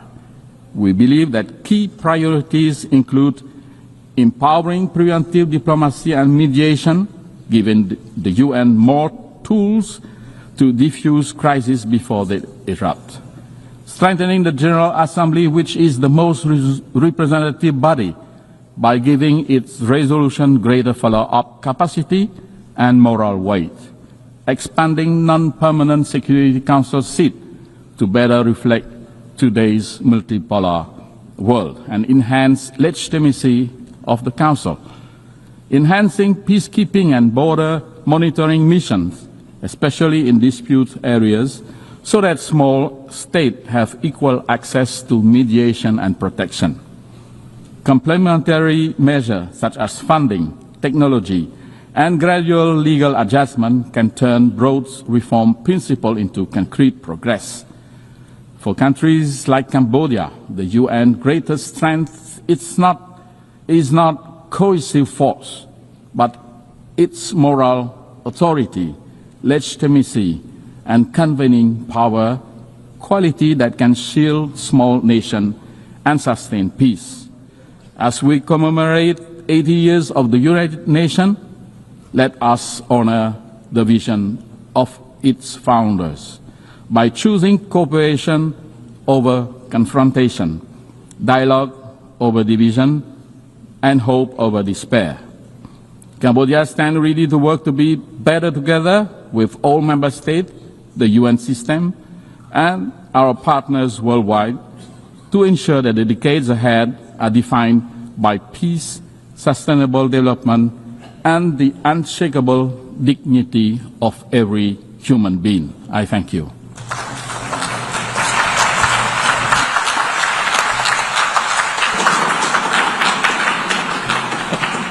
I thank the Deputy Prime Minister, Minister for Foreign Affairs and International Cooperation of Cambodia. I now give the floor to His Excellency Sergei Lavrov, Minister for Foreign Affairs of the Russian Federation.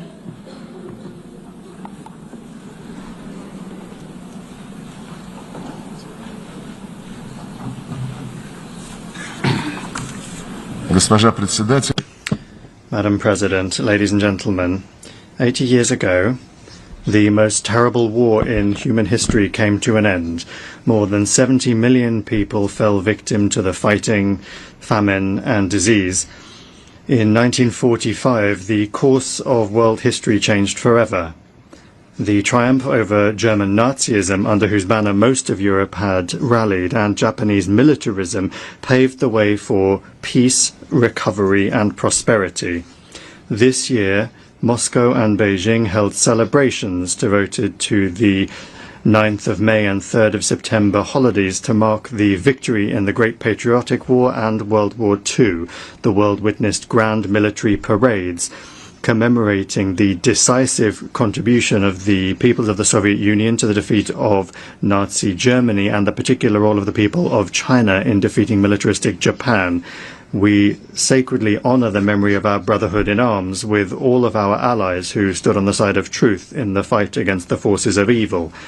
One of the enduring outcomes of that war was the creation of the United Nations. The principles of its charter agreed upon by the founding fathers of our organization continue to serve as a shining beacon of international cooperation. They embody centuries of experience of the coexistence of states and remain fully relevant in the age of multipolarity. The only thing that remains is for all member states, without exception, to adhere to those principles in full, in their entirety, and as they are interconnected. In practice, however, things look different. Widespread, gross violations of the principle of the sovereign equality of states are undermining faith in justice itself and leading to crises and conflicts. The root of the problem lies in the incessant attempts to divide the world into us and them, into democracy and autocracy, into a blooming garden and a jungle, those who are at the table and those who are on the menu, into the chosen ones who are allowed everything and the rest who for some reason are obliged to serve the interests of the golden billion.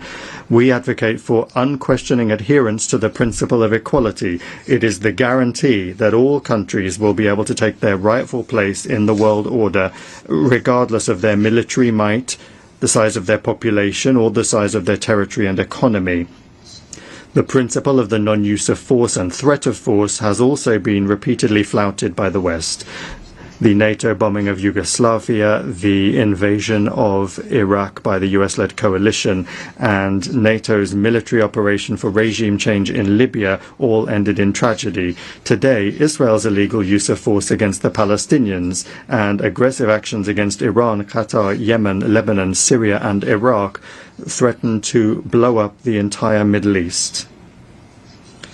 Russia firmly condemned the attack by Hamas militants on Israeli civilians on the 7th of October 2023.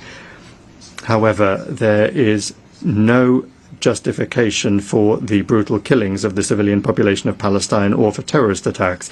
There is also no justification for the collective punishment of Palestinians in the Gaza Strip, where Palestinian children are dying from bombing and starvation. Hospitals and schools are being destroyed, and hundreds of thousands of people are being left without shelter.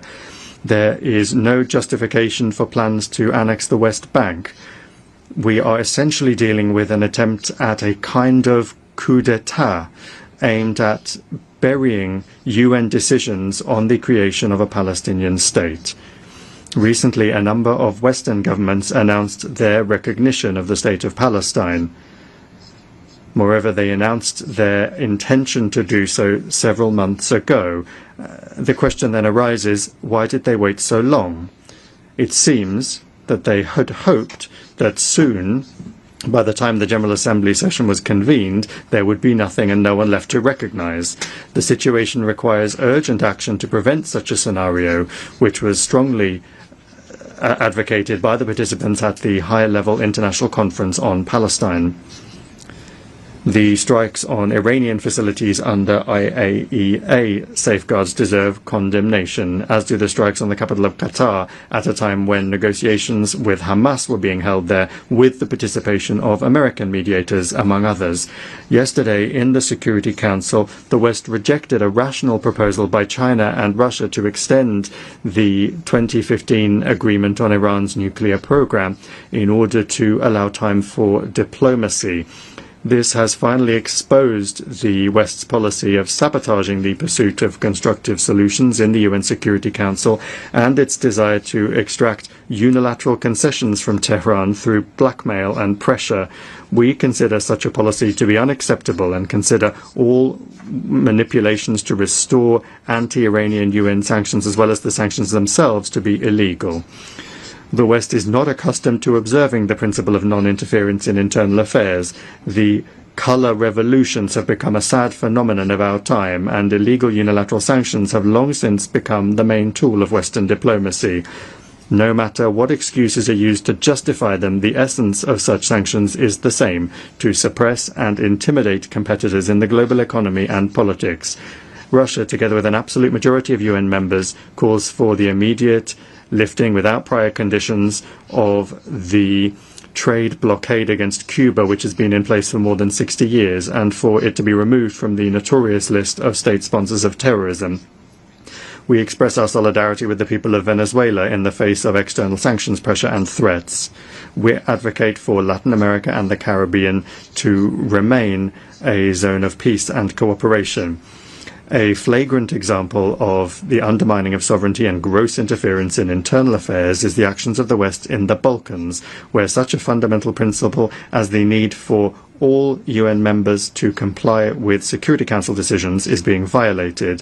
The unilateral recognition of Kosovo's independence, contrary to Resolution 1244, was essentially an attack on Serbia's state structure. Now the West has set a course for the collapse of the statehood of Bosnia and Herzegovina by sabotaging the Dayton peace agreement.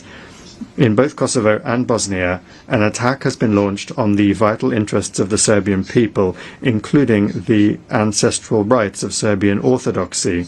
Similarly, the Kiev regime, which seized power as a result of an anti-constitutional coup organized by the West in 2014, has set a course for the elimination of the canonical Ukrainian Orthodox Church and the legislative eradication of the Russian language in all spheres, in education, culture, and the media.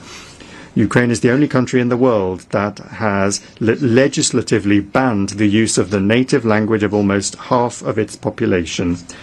Arabic is not banned in Israel, and Hebrew is not banned in Arab countries and Iran, but Russian is banned in Ukraine.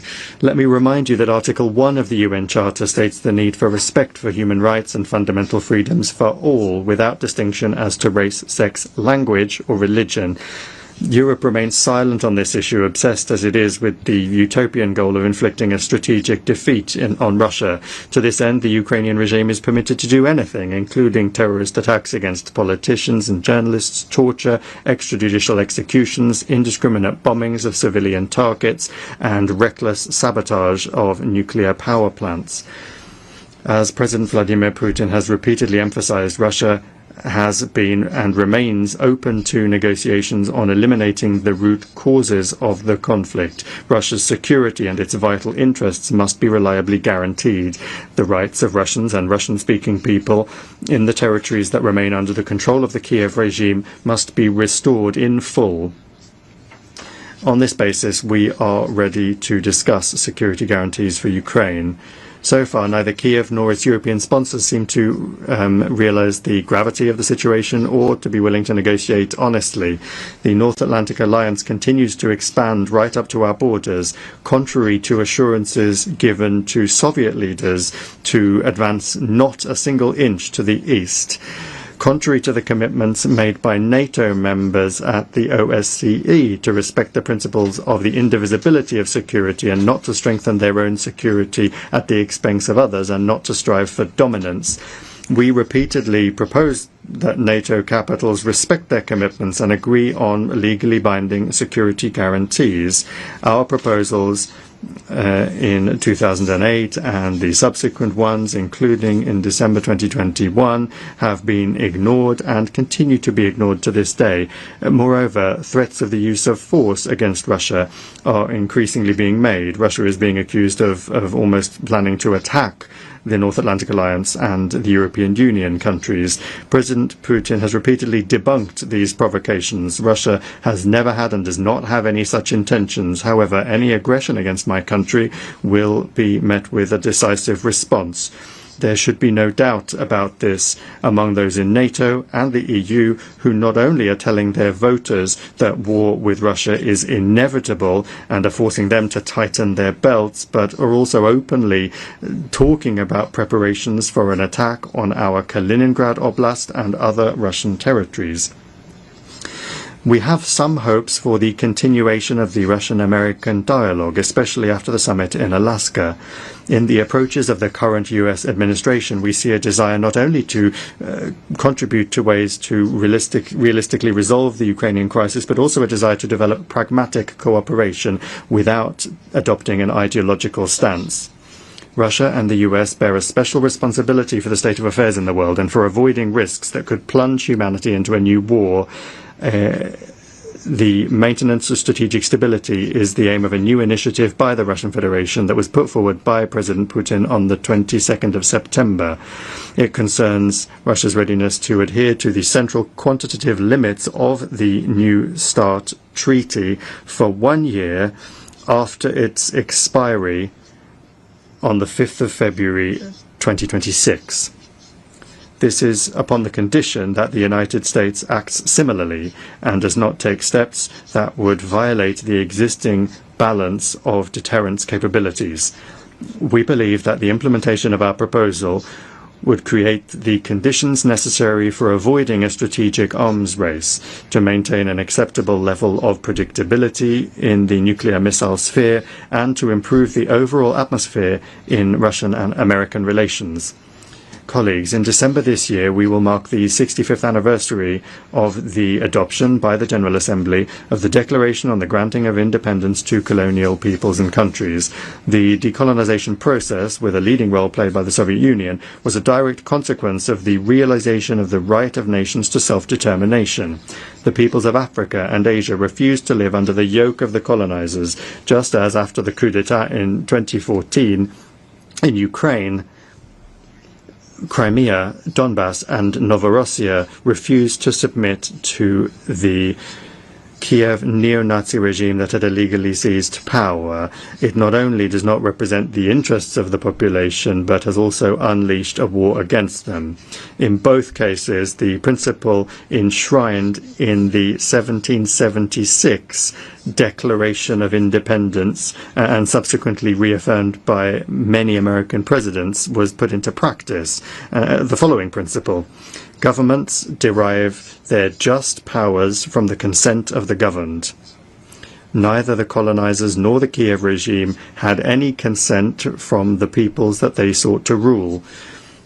This principle was also unanimously reaffirmed in the UN 1970 Declaration, which states explicitly that all must respect the territorial integrity of those countries whose governments represent the entire population living on the territory concerned. Today, Africa and the entire Global South are experiencing a new awakening, striving for complete independence, and the UN must not be indifferent to that. Last December, the General Assembly resolution entitled Eradicating Colonialism in All Its Forms and Manifestations was adopted. We call for the next step to be a decision to declare the 14th of December the International Day for the Elimination of Colonialism.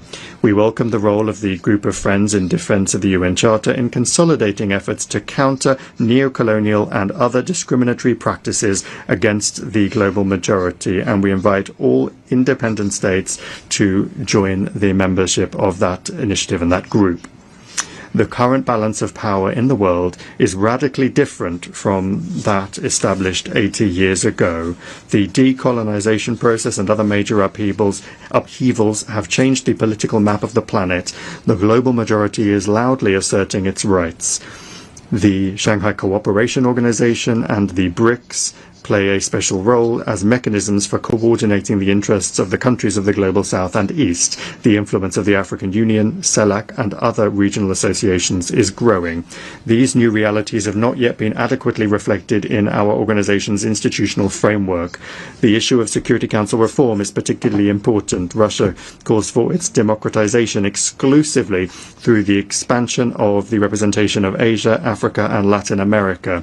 We support the application of Brazil and India for permanent seats on the Council, while at the same time correcting the historical injustice towards Africa within the parameters that have been agreed by the countries of the continent themselves.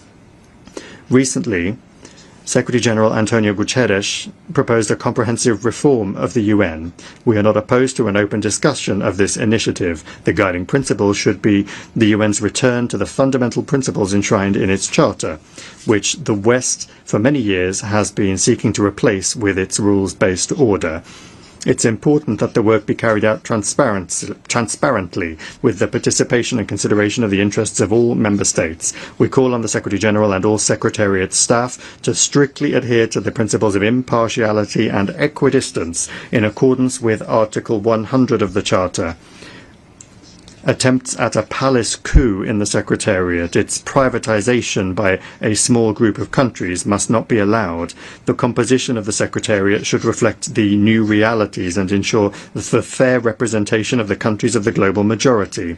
We look forward to a constructive discussion of the organization's development at a special meeting of the Security Council, which Russia, as president, plans to organize on United Nations Day on the 24th of October. UN reform is only a part of the complex task of transforming the entire system of global governance, including the genuine democratization of the IMF, the World Bank, and the WTO, commensurate with the weight and role of the Global South and East in the world economy, trade, and finance. Discussions of global reforms cannot ignore the fact that the international security situation today is deteriorating. I have already spoken about the reasons for this, and I'll repeat that the main one is the desire to maintain hegemony through military force. More and more countries and regions are becoming involved in confrontational schemes. NATO is finding itself cramped in Europe and is penetrating into the Pacific Ocean, the South China Sea, and the Taiwan Strait, undermining the universal mechanisms of ASEAN and creating threats not only for China and Russia, but also for other countries that are located in the region. This new stage of expansion is justified by NATO leadership with the slogan of the indivisibility of Euro-Atlantic and Indo-Pacific security, and they're trying to use this slogan to surround the whole of Eurasia with a military ring. Russia and its like-minded partners are offering a constructive alternative to this dangerous course, to build in Eurasia an architecture of equal and indivisible security, not just for NATO members and their allies, but for all countries and associations on the continent without exception, including the SCO, the CIS, ASEAN, the EAEU, CSTO, the Gulf Cooperation Council and others. To this end, Belarus and Russia, as partners in the Union State, are proposing the development of a Eurasian Charter of Diversity and Multipolarity in the 21st century. A truly continent-wide process is unavoidable after the West's behavior has rendered the Euro-Atlantic security model based on NATO, the EU and the OSCE meaningless. We see no prospects for restoring this model in Europe in its former form, as some European capitals have suddenly started to contemplate. When talking about the future, we must not forget the lessons of the past, especially in a situation where Nazism is rearing its head again in Europe and militarization is gaining momentum under the same anti-Russian slogans. This is all the more alarming given that a number of politicians in power in Brussels and in some capitals of EU and NATO countries are seriously beginning to talk about a third world war as a likely scenario. These figures are undermining any efforts to find a fair balance of interests among all of the members of the international community by trying to impose their unilateral approaches on everyone else in gross violation of the key charter requirement, which I have repeatedly mentioned already, that is the respect for the sovereign equality of states. It is this equality which is the foundation for the objectively emerging multipolarity. Russia is not agitating for revolution against anyone. Our country has suffered more than others from revolutions. We are simply calling on member states and the Secretariat's leadership to strictly adhere to all of the principles of the UN Charter without exception, without double standards. Only then will the legacy of the founding fathers of the UN not be squandered in vain. Thank you for your attention.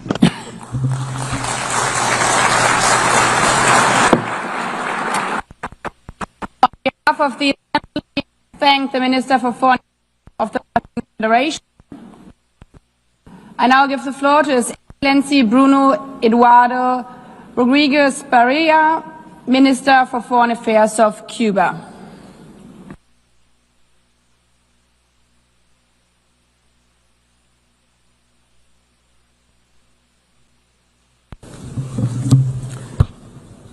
Señora Presidenta.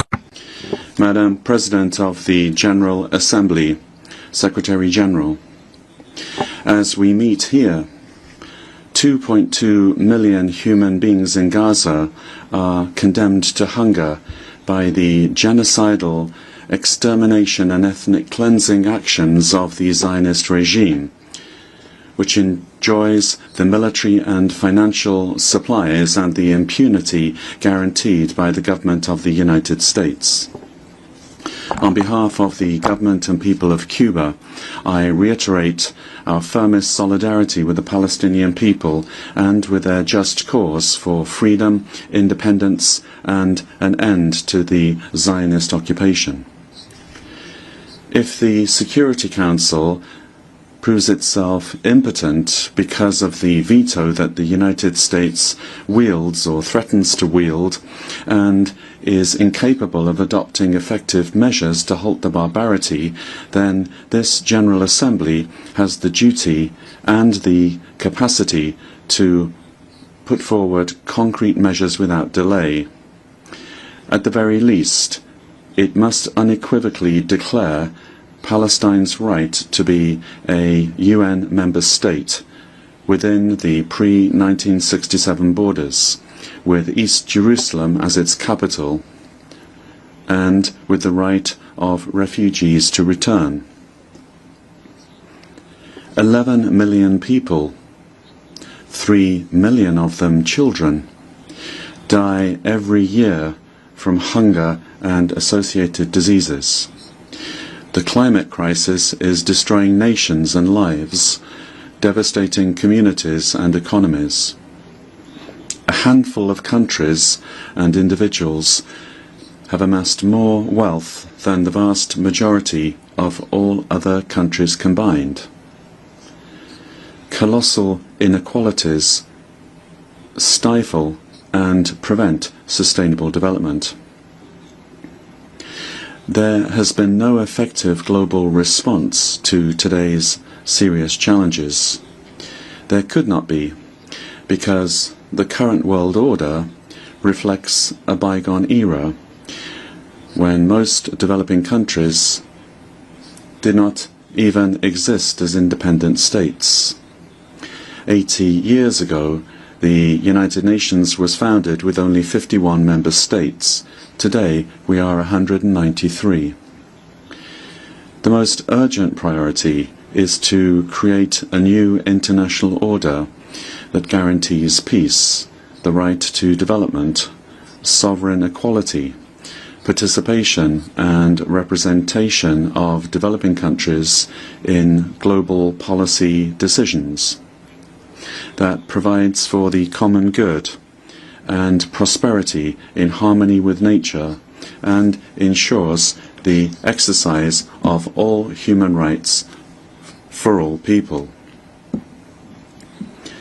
Let us aspire to a new civilized coexistence in which solidarity, international cooperation, and the peaceful settlement of disputes prevail as alternatives to war, the use of force, aggression, and occupation, opposed to unipolar domination and hegemonism. An order without blockades or universal coercive measures, based on multilateralism and full respect for the United Nations Charter and international law. Even with its limitations, the United Nations continues to be the most representative body of the international community. We have the duty to protect and strengthen it in its intergovernmental essence, in its democratic foundations that cannot be diluted into generalized agendas subject to arbitrary priorities and rules imposed by the largest funders. What we must do is emphasize the central role of the General Assembly as its most democratic and representative organ. The UN80 initiative, launched by the Secretary-General, must have as its main objective the strengthening of the intergovernmental nature of the United Nations and its capacity to better confront the urgent challenges of the present. We must reject the threatening proposal of a new doctrine that they call peace through strength, which is equivalent to imposing the arbitrary will of US imperialism on everyone through threat, coercion, and aggression.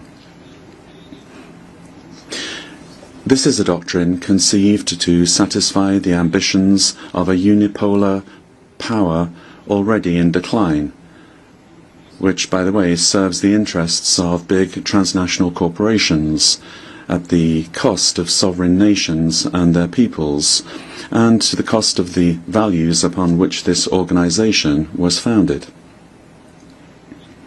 In the Caribbean, today we're seeing the looming threat of war, with an extraordinary naval and air deployment of an offensive nature, utterly unjustified, involving missiles, landing and assault craft, and nuclear submarines.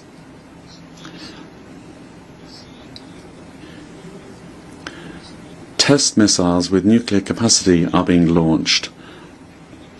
The United States brandishes the pretext of fighting crime and drug trafficking. This is a tale which no one in this chamber believes. The attack and destruction of unidentified boats the assassination or extrajudicial execution of civilians, the interception of fishing vessels, and aggressive actions by the United States generate a dangerous situation that violates international law, threatens peace and regional security. We reaffirm our energetic rejection of threats of aggression against Venezuela and our full support for the Bolivarian and Chavista government of this sister Latin American and Caribbean nation, and for the People's Military Union led by the legitimate President Nicolas Maduro Moros. We repudiate the Monroe Doctrine and any attempt at militarization, intervention, or imperialist domination in Latin America and the Caribbean, proclaimed as a zone of peace in 2014 in Havana, with the signatures of the heads of state and government of the Community of Latin American and Caribbean States. The accelerated arms race leads to competition in the field of death and destruction, employing extraordinary financial and material resources that could instead be dedicated to poverty alleviation, development, and cooperation. Meanwhile, most of the meagre goals of the 2030 Agenda will not be met. Commitments of official development assistance are being ignored, and climate financing is decreasing.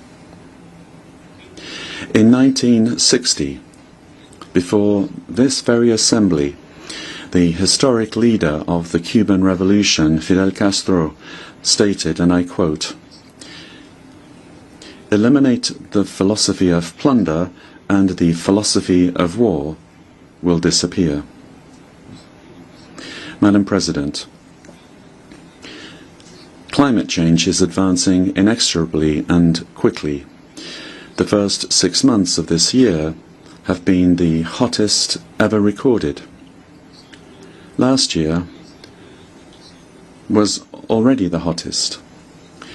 From this very podium, science and decades of collective work to protect the planet are now being questioned. If we don't change the unsustainable production and consumption patterns of capitalism and address their root causes, then by 2030 we will surpass the fateful threshold of 1.5 degrees Celsius. The external debt of developing countries, already paid several times over, continues to grow, accumulating astronomical interest as a new form of colonization. What we need to do is implement the commitments undertaken at the 4th International Conference on Financing for Development, with additional resources and a specific multilateral mechanism for debt negotiation.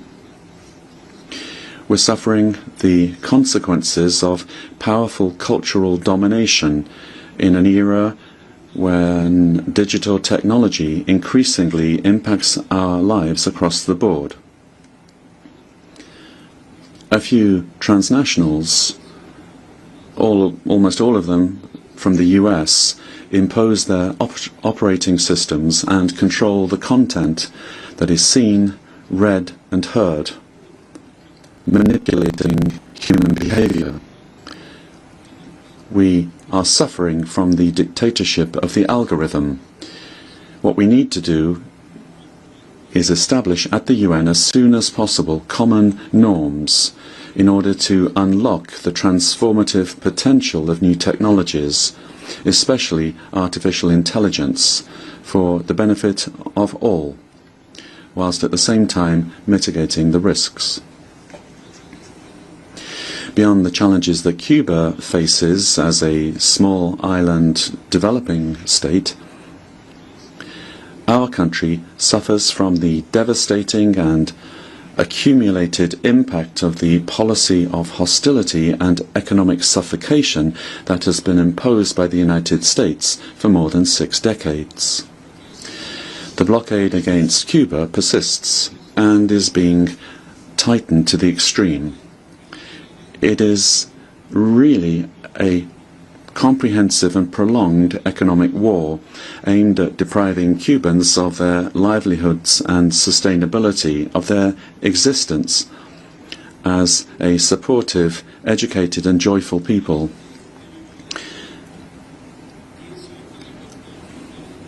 Anyone who claims otherwise deliberately lies. The very promoters of this war boast of its destructive effect and its ability to strike anywhere in the world and affect the standard of living of an entire people. The aggression has escalated to unprecedented levels in the last 8 years, including increasingly acts of persecution and economic pressure on third parties, the countries that you represent, and that increasingly are elaborate, surgical and extraterritorial in nature. They affect productive capacity and have commercial and financial effects, affecting services and policies that guarantee social justice and life itself. Today, Cuba faces a grave scenario of prolonged and daily blackouts, difficulties in affording food, insufficient availability of medicines, reduced public transport, limited community services, and pronounced inflation, which is eroding real incomes. In 1960, the U.S. Undersecretary of State Lester Mallory drafted the infamous Memorandum of Coercion and Blockade against Cuba, and it is this that has guided U.S. policy ever since, and currently governs the policy of the U.S. He wrote, and I quote, "All possible means must be promptly used to weaken the economic life of Cuba, a line of action that achieves the greatest progress in depriving Cuba of money and supplies, to reduce its financial resources and real wages, provoke hunger, desperation, and the overthrow of the government." End of quote. The current Secretary of State of the United States is the reincarnation of that macabre figure. Madam President, Cuba is a country that is a victim of terrorism, and for decades we have been subject to state terrorism from the US. For years, and still today, terrorist acts against our country are organized and financed from US territory.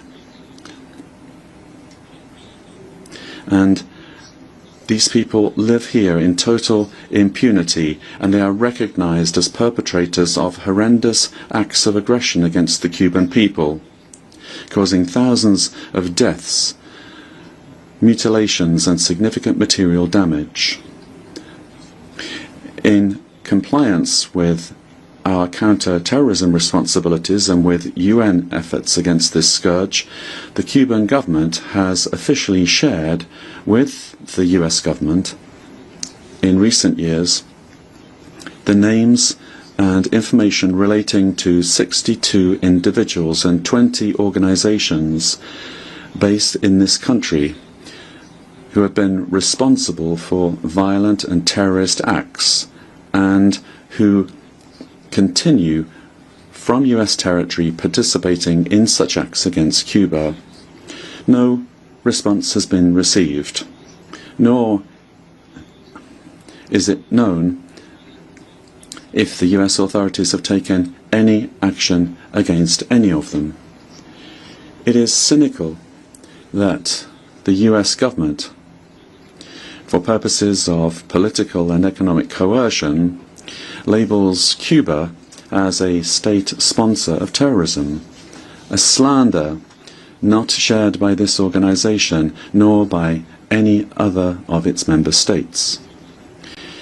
Many national institutions, both banking and financial as well as commercial, of nearly all the countries represented here, are intimidated by this false designation of the US government. And because of this, their banks very often avoid engaging with Cuban entities, offering us credit, supporting our commercial activity, or channeling our transfers. Added to this is intimidation against citizens of more than 40 countries, whom the US government threatens with reprisals if they decide by right to visit Cuba.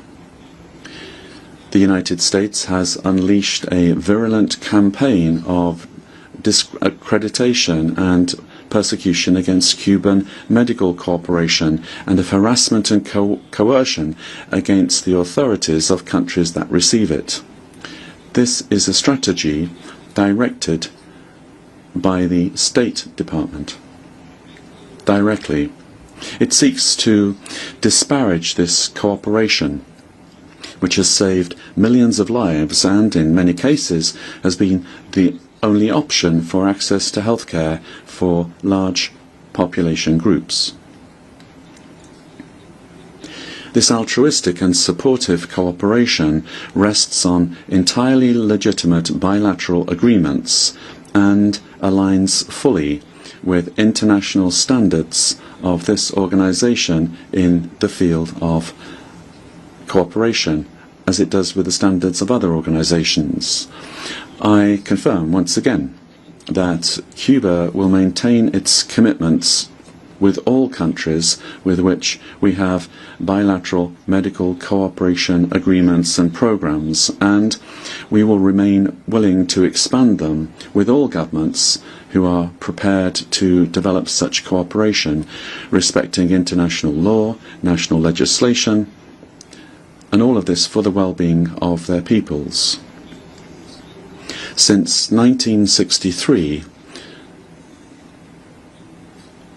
almost going back to that time of Mr. Mallory's declaration, 605,000 doctors from Cuba, doctors and specialists, have carried out in dozens of countries more than 17 million surgeries and brought more than 5 million children into the world.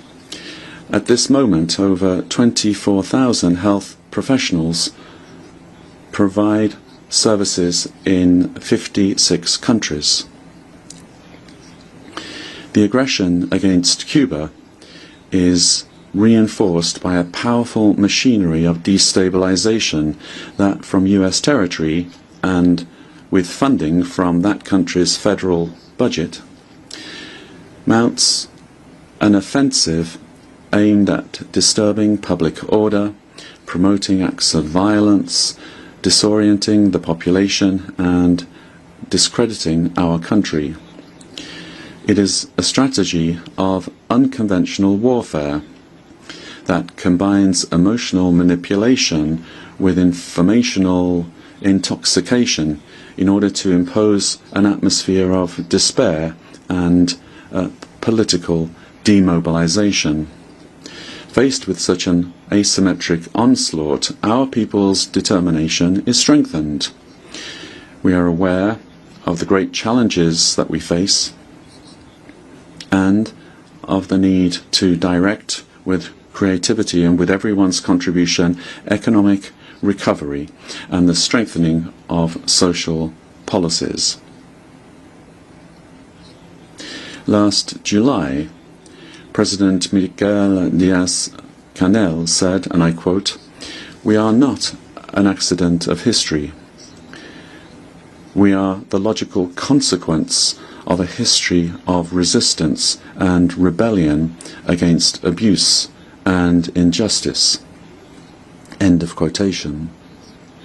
We will not desist in our effort to build our dreams of a socialist country, better and more prosperous for all, based on the constitutional order chosen freely by our people, guaranteeing sovereignty, national and cultural identity, and reflecting the dream of José Martí, summarized in his memorable aspirations, and I quote, "The worship by Cubans of man's full dignity and to conquer all justice." We have designed a realistic program of economic recovery which is adapted to the very particular and extraordinary conditions of our country, aware as we are that we must overcome the devastating impacts of the economic blockade, correct the deficiencies of the current economic structure, and, I quote, "change everything that must be changed." We don't have any illusions, but results are already beginning to be felt at the macroeconomic level, although they have not yet been reflected in daily life for families. Cuba is a nation of peace. Despite all of the harm that the United States has and continues to inflict upon us, we have always been willing to engage in dialogue without preconditions and to attempt to move toward a respectful and civilized relationship with that country without subordination or limits on our sovereign prerogatives. Both peoples would benefit from that opportunity. A considerable number of Cubans live here in the United States, many of whom today feel threatened, having been vilely betrayed by politicians, especially in Miami, who have built careers and enriched themselves by supposedly representing them. With the constant sowing of hatred and political manipulation, these politicians are now opportunistically supporting xenophobic, racist and repressive measures of intimidation and reprisals unjustly applied against them. This is happening particularly in the State Department. We must not forget that the vast majority of Cubans came to this country over more than 60 years ago. They were driven by the conditions created by the blockade, and they were attracted by politically motivated laws and practices of stimulus, reception and protection, regardless of whether they immigrated regularly or not. Madam President, we reaffirm our commitment as a partner of country of BRICS. We reject the application of unilateral coercive measures which are intended to subjugate the sovereign will of peoples.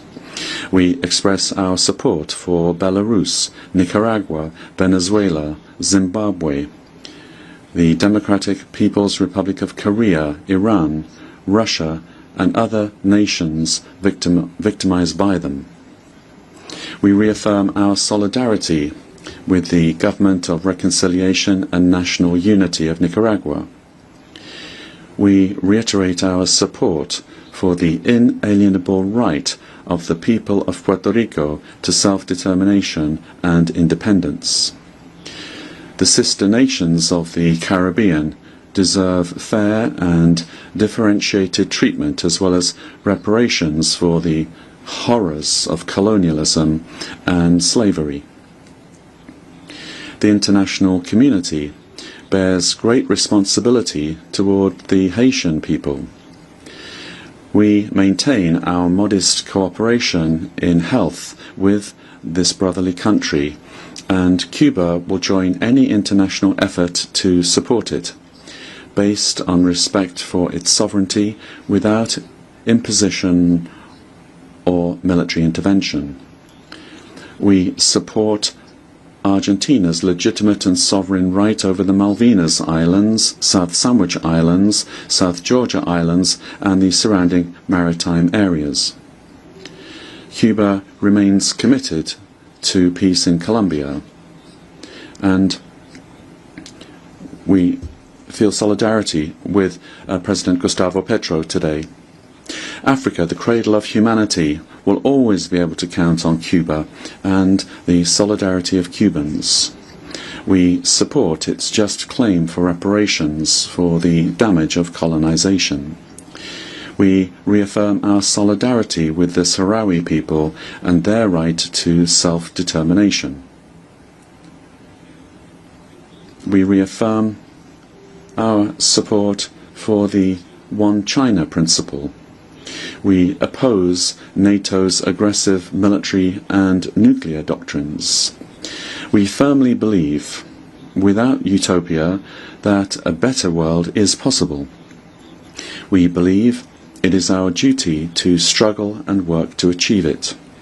I reiterate the words of President Raúl Castro Ruz, spoken from this podium in September 2015, and I quote, "The international community will always be able to count on Cuba's sincere voice against injustice, inequality, underdevelopment, discrimination, and manipulation, and for the establishment of a more just and equitable international order centered truly on the human being, their dignity and well-being." Thank you very much.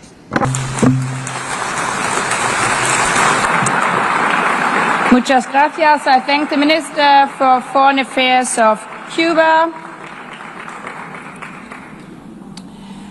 I now give the floor to His Excellency Dato Erwan Pehin Yusuf, Second Minister for Foreign Affairs of Brunei Darussalam.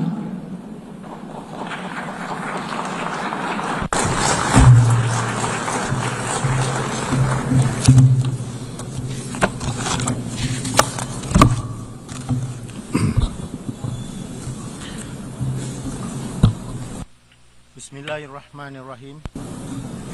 Madam President, Mr. Secretary General, Excellencies, ladies and gentlemen.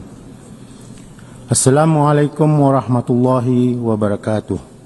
Peace be upon you all. At the outset, I bring the warm greetings of His Majesty Sultan Haji Hassanal Bolkiah, Muizzaddin Wad Daulah, Sultan and Yang di-Pertuan of Brunei Darussalam, to this esteemed assembly. Allow me also to extend heartfelt congratulations to you, Excellency Annalena Baerbock, on assuming the presidency of this historic 80th session of the General Assembly. We wish you a successful tenure. I also express appreciation to His Excellency Philemon Yang for his leadership of the 79th session, and I commend Secretary General Antonio Guterres for his tireless service in guiding our organization through turbulence and uncertainty. Madam President, the 80th anniversary of the United Nations is more than a commemoration. It is a solemn opportunity for reflection and renewal. Before 1945, our world was fractured by war and colonial rule. From that devastation, the UN was born. Its charter is not just a legal text, but a moral covenant, a collective vow to save succeeding generations from the scourge of war and to stand against dehumanization of people.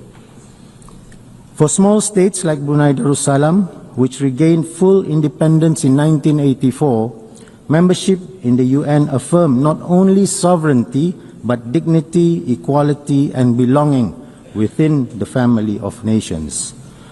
This is why our commitment to this organization remains unwavering. It is the only forum where every nation, large or small, developed or developing, can stand and speak as equals. Over the course of 8 decades, the UN has delivered remarkable progress. It helped prevent the escalation of conflicts, supervised elections, and restored stability to many parts of the world. It has eradicated smallpox, contained Ebola outbreaks, and delivered hope during the COVID-19 pandemics. It feeds the hungry, educates the children, and protects cultural heritage. The UN has led global climate action, forged development first through the Millennium Development Goals and later the Sustainable Development Goals. It has also helped to shape international law, from the Universal Declaration of Human Rights to the 1982 United Nations Convention on the Law of the Sea, which remains to be the constitution of the oceans. These achievements have inspired Brunei's own journey. We remain committed to nurturing peace and harmony, advancing sustainable development, and pursuing environmental conservation and climate action. Regionally, we work through ASEAN to promote peace, prosperity, and integration. We also engage beyond the region through our participation, among others, in APEC, FIALAC, the Belt and Road Initiatives, and the CPTPP to strengthen cooperation and enhance our development. Hosting the ASEAN Center for Climate Change reflects our determination and commitment to turn our climate ambitions into actions. Guided by the principles of the United Nations, even a small country like Brunei Darussalam has found a place in the world, contributing to peace through humanitarian aid and peacekeeping. In the past, we supported relief and reconstruction efforts in Aceh following the 2004 Indian Ocean tsunami, and participated in peace monitoring in Mindanao. Today, we continue this role through the observer teams led by Malaysia, which were deployed to monitor the ceasefire between Cambodia and Thailand. Additionally, we maintain our long-standing participation in the UN interim forces in Lebanon, where Bruneian women and men serve with dedication. Madam President, what the UN has achieved so far is not a minor feat. They are the very essence of our shared humanity. Yet, we would be dishonest to speak only of successes. The Security Council, the guardian of peace, has too often been paralyzed, restricted by veto, divided by interests, and mute in the face of grave injustice. Nowhere is this failure more glaring, more tragic than in Palestine. The inaction undermines not only the Council's credibility, but the very foundation of the United Nations.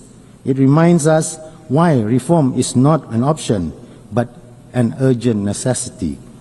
Brunei supports efforts to make the Security Council more representative, transparent, and accountable in its action, and to limit the use of veto towards its eventual elimination. Madam President, 80 years ago, after the horrors of the Second World War, humanity made a vow: never again. Never again to genocide. Never again to killing with impunity. Never again to silence in the face of atrocity. Yet today, in Gaza, we see actions that betray that vow. Indiscriminate bombings, forced displacements, collective punishments, and weaponization of food and medicine. Entire neighborhoods in Gaza has been reduced to rubble under the guise of security. Children are born under blockade. Water is undrinkable. Electricity is a luxury. Freedom is a dream. We are told that this is about defense, but when bombs fall on schools, on hospitals, on houses of worships, when humanitarian aid workers, journalists, and medics are killed with impunity, what are they really defending?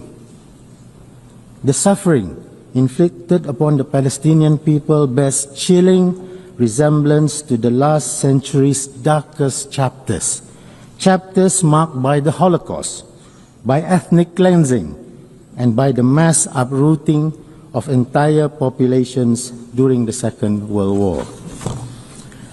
Today, to ignore such patterns of suffering is not neutrality, it's complicity. It is humanity abandoning its conscience. It is profoundly troubling that the very phrase, "never again," born from the ashes of the Holocaust, finds itself contradicted by the actions of the occupying regime. Its relentless pursuit of expansionism through annexation, illegal settlements, and the systematic erasure of Palestine echoes the ideologies of the past, such as the Greater Germanic Reich, which once sought domination at the expense of justice and humanity. Both of these ideologies contradict international law and the collective vow of never again. Never again does not belong to one people alone. It is a universal promise for all mankind, and we should stop breaking that promise. Recognizing the state of Palestine and supporting its full membership in the UN is not a reward. It is an inherent right of the Palestinian people. It is a matter of principle, justice, and humanity. Brunei stands in unwavering solidarity with the Palestinian people, and in this regard, we fully support the New York Declaration endorsed at the high-level conference on the question of Palestine, which was co-chaired by the Kingdom of Saudi Arabia and the French Republic. We believe it offers a path for a just and lasting peace. We say all this not out of hatred, but out of hope for a future where both Palestinians and Israelis live in peace, not with domination, but with dignity, not with revenge, but with reconciliation. Madam President, the theme of this year's General Assembly, Better Together, is more than a slogan. It is a responsibility. It means renewing our faith in multilateralism. It means strengthening the United Nations' three pillars: peace and security, human rights, and development. And it means embracing inclusivity, transparency, and respect. For small states, multilateralism is not an option. It is our lifeline. As we confront climate change, pandemics, inequality, and conflict, no nation can stand alone. Only together can we secure a peaceful, just, and sustainable world for generations that are yet to come. The United Nations at 80 is not only about history, it is about a promise to be better together, a promise to ensure no voice is silenced and no nation, regardless of its size, is left behind. And so, I end the speech by quoting the words of His Majesty, the Sultan and Yang di-Pertuan of Brunei Darussalam, spoken in this very hall last year during the Summit of the Future. I quote, "Let us reaffirm our commitment to upholding the UN Charter and international law without prejudice or discrimination, to unite our nations strongly." End quote. So let us reaffirm multilateralism, because the world is watching us, because the future is listening, and because together, only together, we will endure and keep the promise of never again. Thank you very much.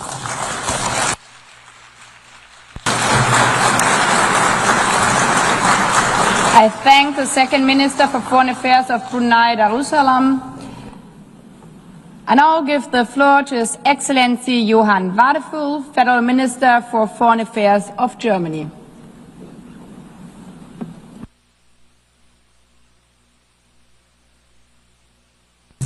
Madam President, it's a pleasure to see you and a pleasure to see you in this role.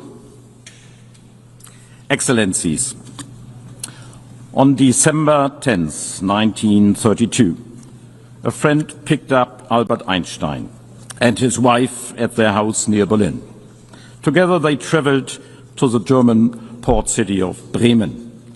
Albert and Elsa Einstein boarded a ship to North America. He planned to accept a 3-month position as visiting professor at the California Institute of Technology. Albert Einstein, one of the greatest physicists of all time, would never return to Germany.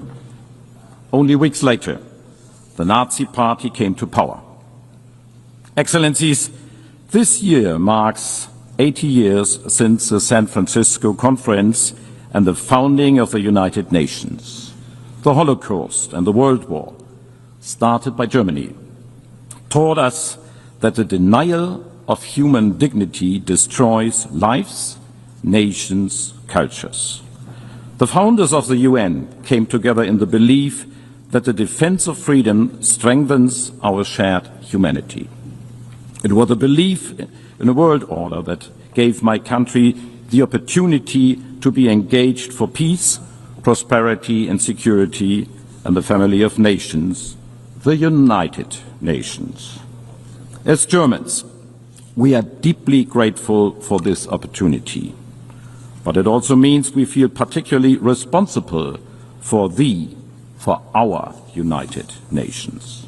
As Albert Einstein wrote in 1947, quote, "No international organization can be stronger than its component parts want it to be."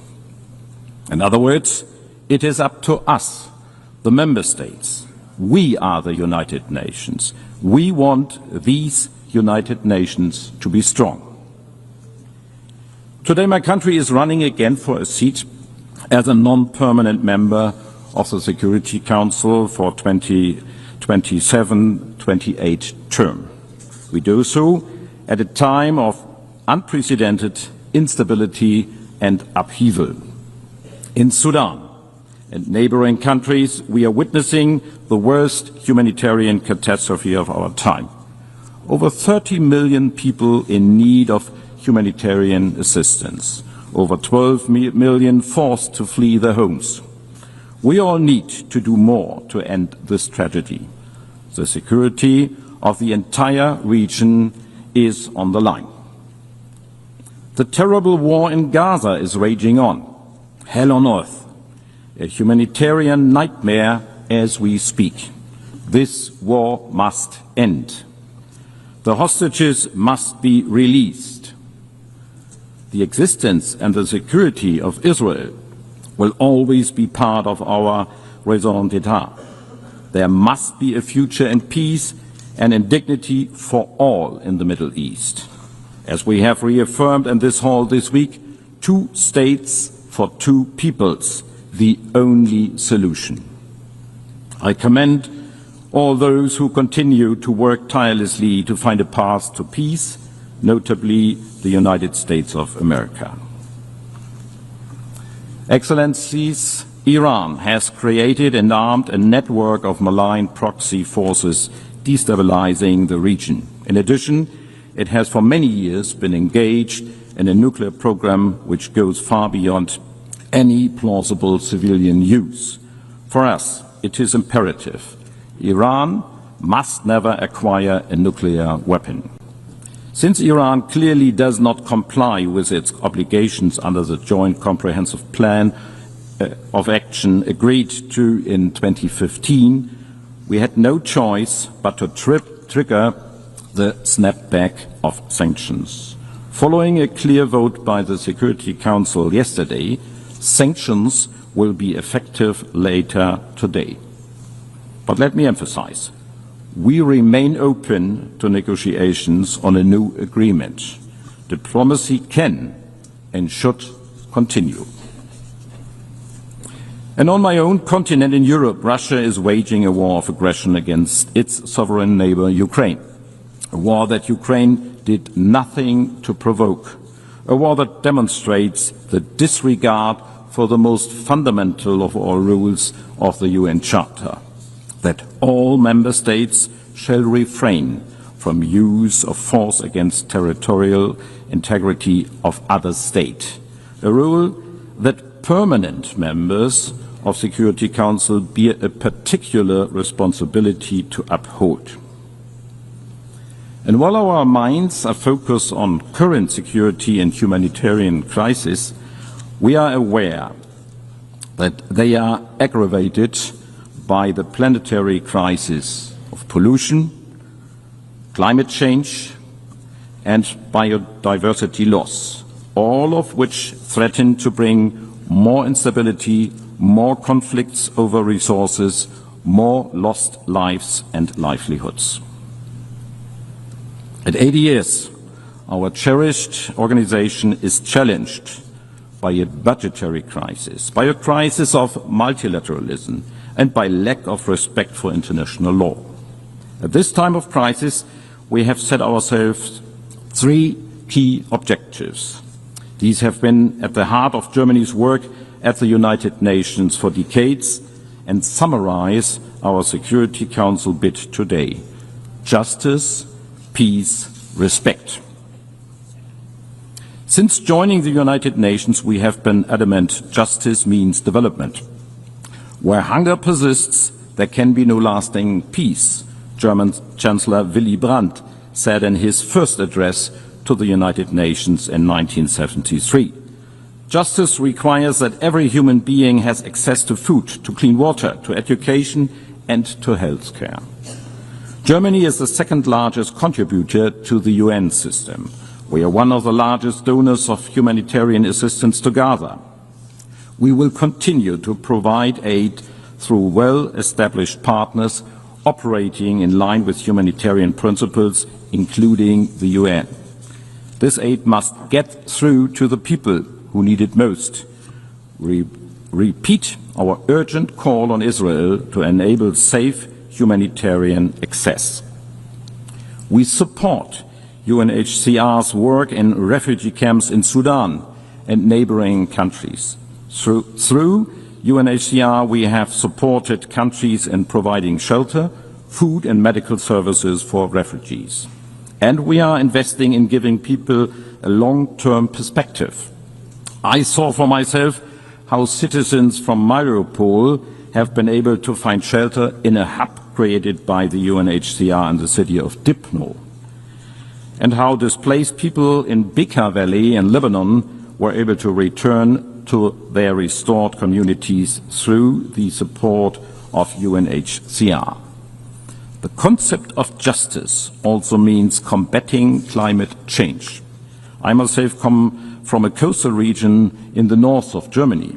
I know firsthand the risks and the consequences of rising sea levels. And I can assure those whose safety and livelihoods are already endangered by climate change today, we are and we remain by your side. Climate justice means supporting those who are most affected, helping them adapt and address the losses they are already facing.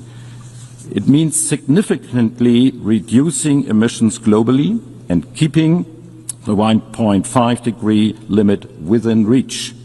Germany will be a reliable partner in this. We stand by our target to be climate neutral by 2045. Excellencies, justice, peace, respect. 35 years ago, we made a promise that a reunited Germany would work towards peace and stability. Our contributions to peacekeeping and peace building are proof that we are keeping that promise. German troops, police officers and personnel have served in 14 peacekeeping missions over the last 3.5 decades. As we speak, the German military is contributing the maritime component of UNIFIL off the shores of Lebanon. Germany military personnel supports UNMISS and MINURSO. And we are contributing financially to the security of Haiti, where gangs are terrorizing the civilian population, a situation where the UN has an essential role to play for peace and security. We are proud that highly qualified German nationals are making the UN system work and involve in important positions. Germany will continue to provide skilled personnel to the UN system, working for peace, development and human rights at all levels. We are the largest donor for UN peacebuilding. Germany is chairing the Peacebuilding Commission until January of next year.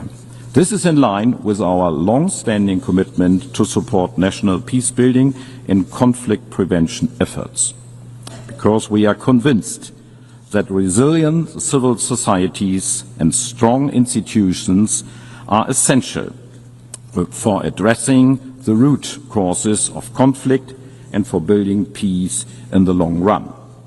The Women, Security and Peace agenda provides an essential contribution in that regard. Justice, peace, respect. Respect for the Charter of the United Nations, its fundamental goals and principles that we have all pledged to uphold. It is here in New York, in the halls of the United Nations, that all these nations come together to discuss peaceful solutions to conflicts around the world. This is where we unite. This is us. There is no other place like the United Nations. Excellencies, it is out of respect for international law and human rights that Germany works towards the establishment of a special tribunal for the crimes of aggression against Ukraine. That's why we support and defend international courts. That's why we work to protect human rights defenders where they are at risk. We stand by international humanitarian law. Ladies and gentlemen, respect also means reform. After 80 years, we must make sure that our institutions represent the world as it is today. The Security Council needs additional seats, permanent and non-permanent, in order to reflect the world's actual realities. Germany is convinced that additional permanent seats must go to regions underrepresented today, Africa, Asia and Latin America. Now more than ever, we need our United Nations to be fit for purpose. Therefore, the UNAT process must succeed. Today, the United Nations needs our support. Excellencies, we all would only stand to lose in a world where might makes right, where international rules are obsolete, in a world where treaties are only binding for the weak, and where war is a continuation of diplomacy by other means. Such a world would ultimately be governed by force. Justice, peace, respect, that is Germany's offer to each and every nation represented here in this great hall. It is an offer to listen, to cooperate, to find solutions. It is an offer rooted in our willingness to listen carefully to your concerns. And it is an offer which we are ready to back up. It is an offer you can always count on, now and in the future. Thank you.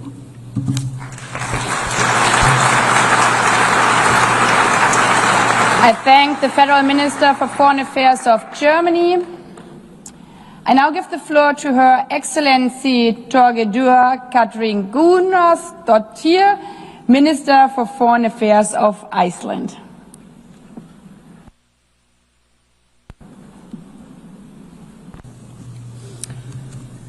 Madam President, Excellencies, at the heart of the UN Charter lies a simple but powerful principle: the dignity and worth of the human person.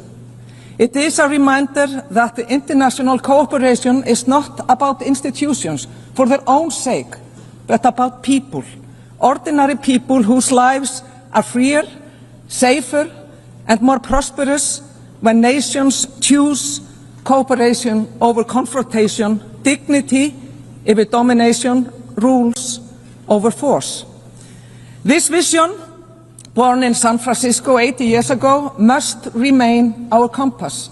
Without it, our world would be less free, less just, and far less secure. For Iceland, a small state whose independence and prosperity depend on the respect for international law, the rules-based order has been nothing short of essential. And sadly, these very foundations are under siege. Fundamental principles of self-determination and equal rights for all nations are increasingly being undermined and even deliberately abandoned.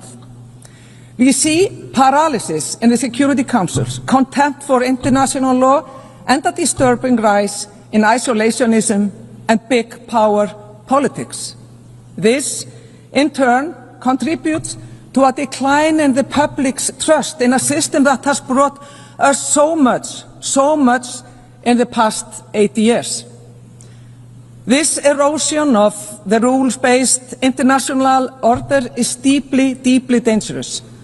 A world not governed by rules will be a world where the strong impose their will and the weaker, they will pay the price.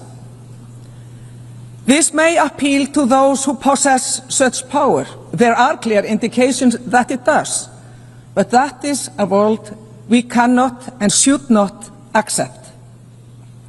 Madam President, Russia's full-scale invasion of Ukraine is not only a blatant violation of the UN Charter, it is a direct assault on this organization itself. And the fact that the aggressor sits on the Security Council entrusted with upholding peace is nothing short of obscene.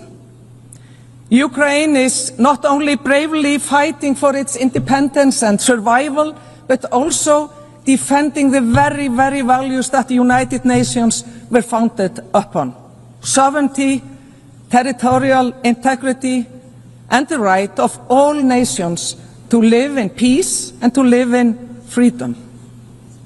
Unfortunately, despite Ukraine's clear willingness and committed efforts by the United States and Europe, the path to peace has not advanced. As the past few weeks have shown, Russia does not want peace, Instead, the Kremlin accelerates brutal attacks on civilians and critical infrastructure in Ukraine. And meanwhile, Russia's provocations over Estonia, Poland and Romania should be of concern to all nations. And let us be clear, Russia has no intention of ending this war. It escalates, it terrorizes, it tears children from their homes. Tens of thousands of Ukrainian children have been abducted, a heinous crime, an attack on Ukraine's very, very future. If the dignity and worth of the human person mean anything, it is that these children are returned immediately.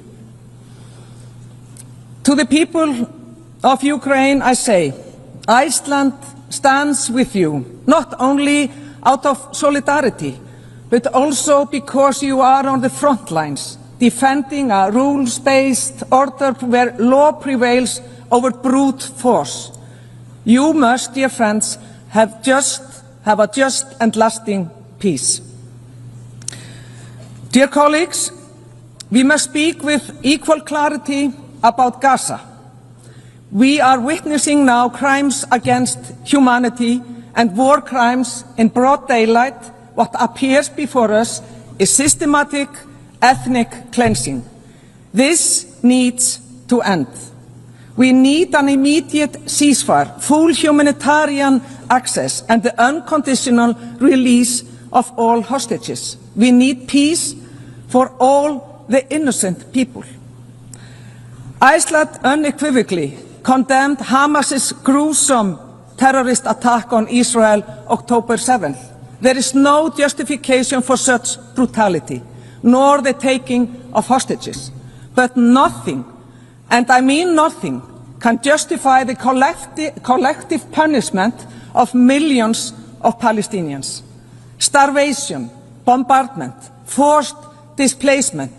These acts are cruel, they are inhumane, and they are illegal. There are children dying every day in Palestine. For the past 2 years, at least one child has been killed every hour in Gaza. Every single hour. Iceland recognized Israel in 1948 and Palestine in 2011. Our position remains clear. Both peoples have equal rights to self-determination. Lasting peace depends on it.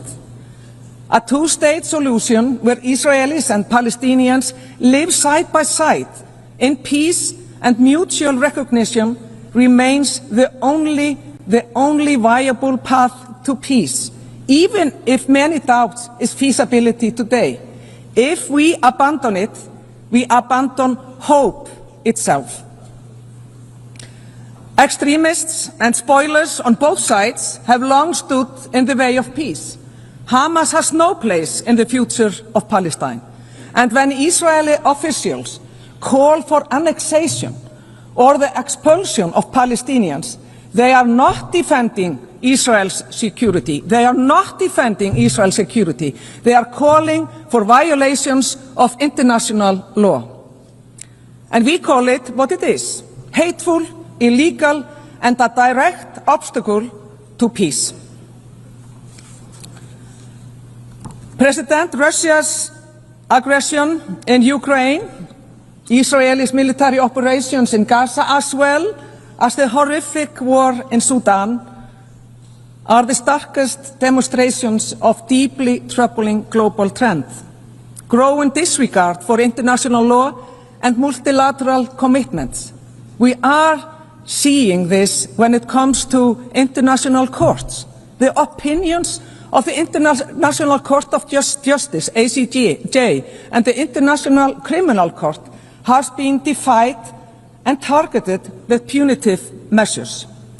At a time when more accountability is most needed, the very institutions that were set up to exert that accountability, they are now being actively eroded. And it pains me to see friends partake in this. This is especially alarming for small states like my own, whose very existence depends on functioning system of international law and commitments. When the powerful abandon the rules, all nations are at risk. The same applies to arms control, disarmament, and non-proliferation, with troubling erosion of long-standing commitments and the weaponization of emerging disruptive technologies. We must also recognize new challenges, global corporations that transcend borders, shaping economies, technology, and also daily life without sufficient accountability. This is a reality without precedent, and one that demands also international responses. I implore all of you, not least those representing major powers, to think about this, to ponder what kind of world we actually want to live in. I, for one, know my mind in this respect. Madam President, human rights are not optional. They are not optional. They are universal, indivisible, and fundamental to peace and prosperity. It is a matter of pride for us that Iceland is seen as a global trailblazer in terms of gender equality. 50 years ago, next month, the women of Iceland set out to strike against the systematic inequality in the so-called women's strike. This set us on a path. But no country is perfect, however, and none has achieved full equality. My government, which is led by 3 women for the first time, is committed to pushing this progress further. And on that topic, Iceland expects nothing less than to see the United Nations finally led by a woman when the next Secretary General takes office. Dear colleagues, I must speak plainly. Those who rely on democracy, human rights and free trade, we are under pressure. Populist movements are gaining ground, and we see how disinformation and conspiracy theories spread online, corroding trust in facts, in institutions, in one another. The result is predictable: rising intolerance, especially towards marginalized groups, women, LGBTQI+ groups and persons, minorities, people whose only crime is being who they are. And let us be clear, women are not the problem. LGBTQI+ people are not the problem. Minorities are not the problem. The problem lies with those who spread fear and division. This trend is deeply dangerous for democracy, and it is why Iceland, as a member of the Human Rights Council, will continue to speak loudly and very clearly. Equality is not negotiable. Human dignity cannot be bartered away. Freedom of expression is the cornerstone of democracy. It is also the foundation of innovation, of culture, of progress. But freedom comes with responsibility. To distort free speech into the mass production of lies, propaganda or AI-driven disinformation is not the exercise of freedom. It's betrayal. Twisting facts into fake news, science into lies, and upending reality is an attack on truth itself. Iceland will continue to defend freedom of expression, but also to insist that it be used responsibly, not as a weapon to harm or to divide.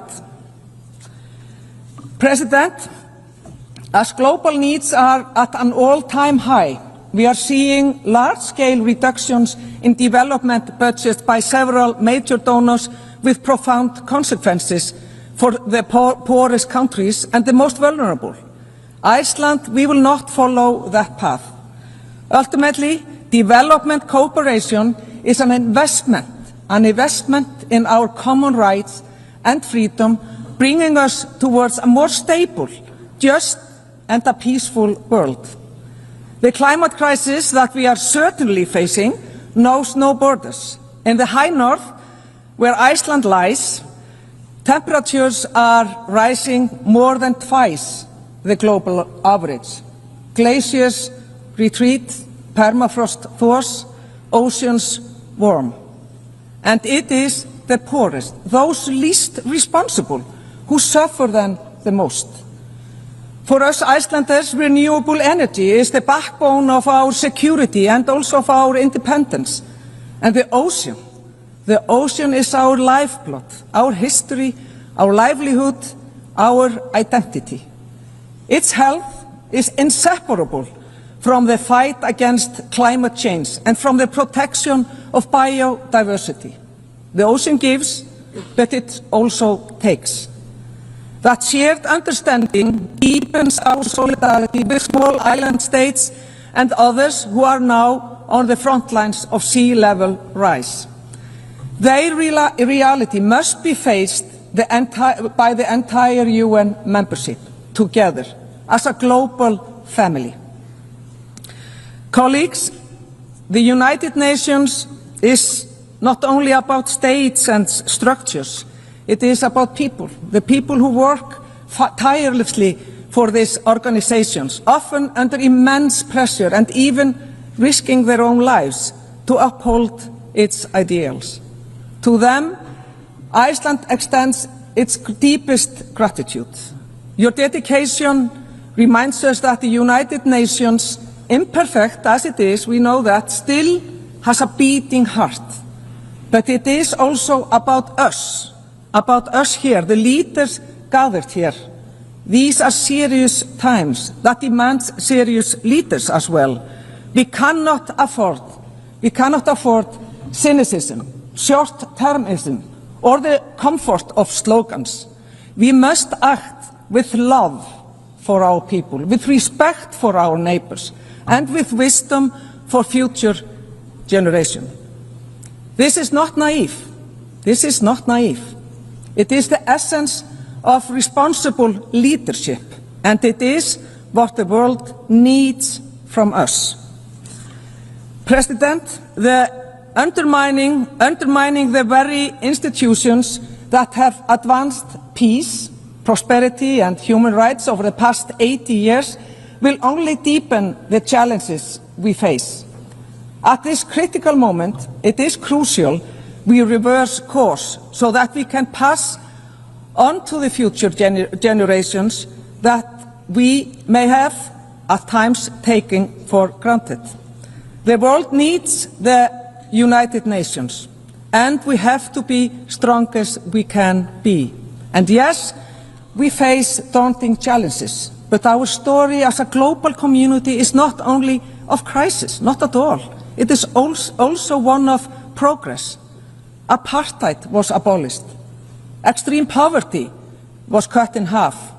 Treaties were created to protect our skies and to protect our seas. These achievements remind us of what is possible when we act together. For Iceland, the choice is very clear. We will always stand for equality, for respect, for international law and for peace, even when the tide turns against us, even when others wish these values silenced. We will not be silenced. We will keep these values alive because they are the essence of the United Nations and they are grounded in the dignity and worth of human person. And let us revive the ideals that inspired the founders in San Francisco 80 years ago and draw on that same spirit today. Not for their sake, but for our children's sake. They deserve a world where peace, where justice, dignity, and freedom are not just words on paper, but lived realities. And that is the legacy we must leave them. Thank you so much.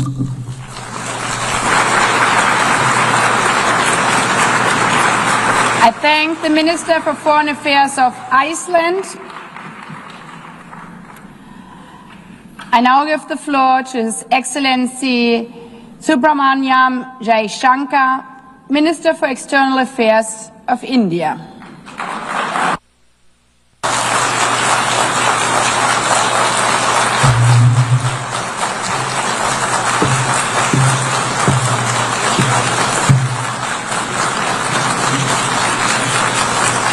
Madam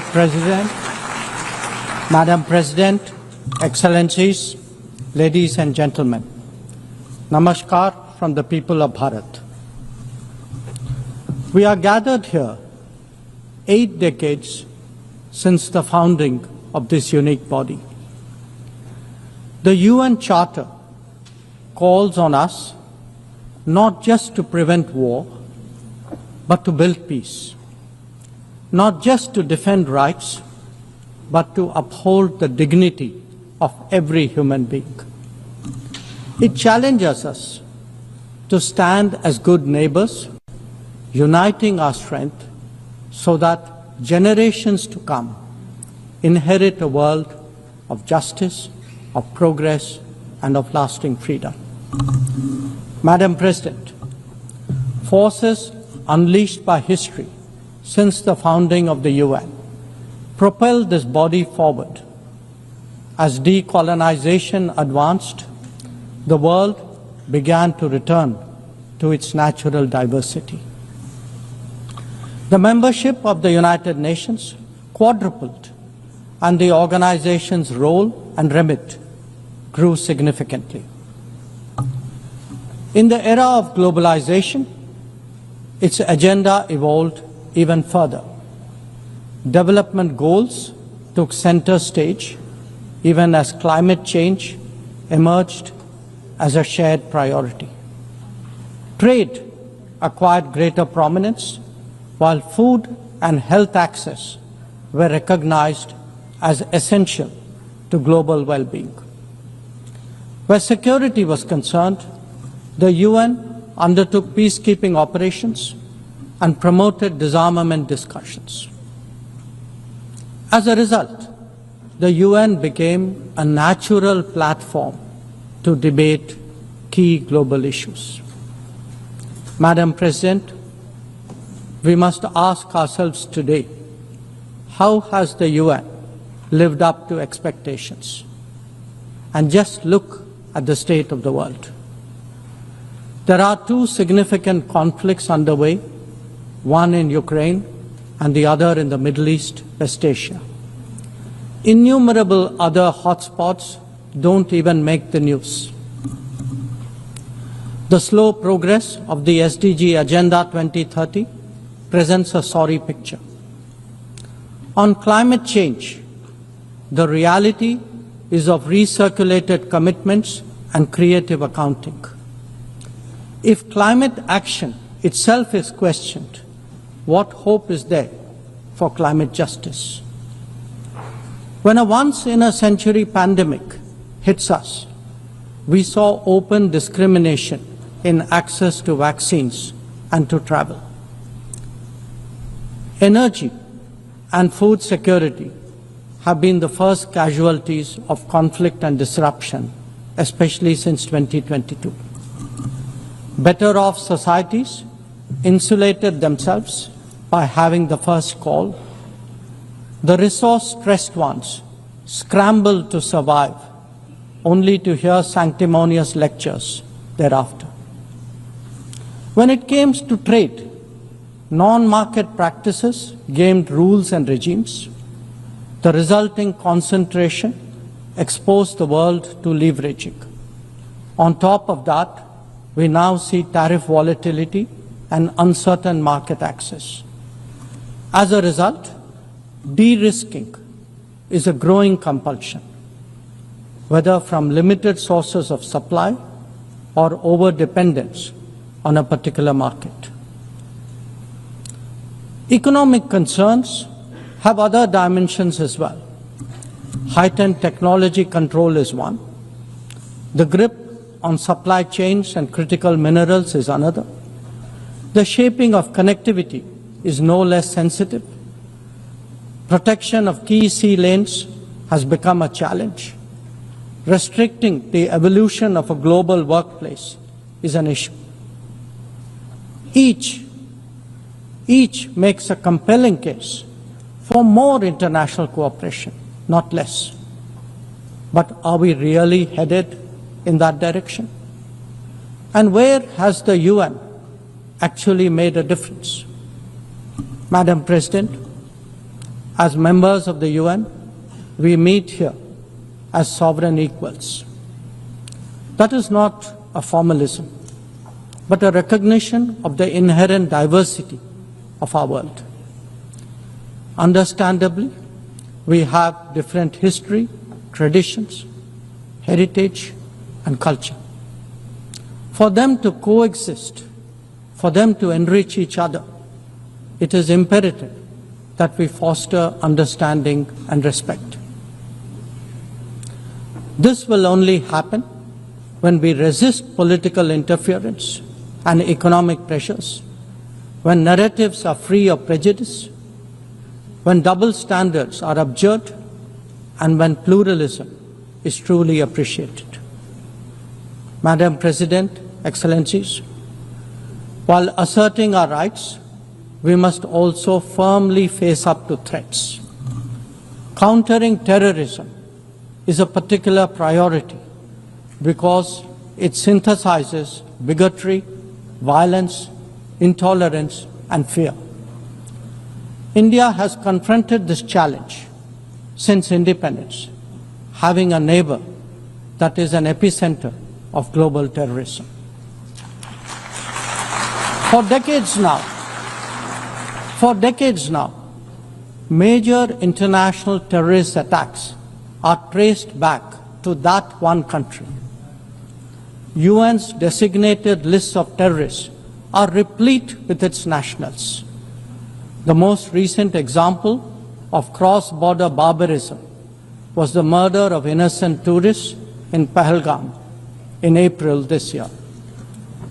India exercised its right to defend its people against terrorism and brought its organizers and perpetrators to justice. Because terrorism is a shared threat, Madam President, it is essential that there is much deeper international cooperation. When nations openly declare terrorism a state policy, when terror hubs operate on an industrial scale, when terrorists are publicly glorified, then such actions must be unequivocally condemned. The financing of terrorism must be choked, even as prominent terrorists are sanctioned. Relentless pressure must be applied on the entire terrorism ecosystem. Those who condone nations that sponsor terror will find that it comes back to bite them.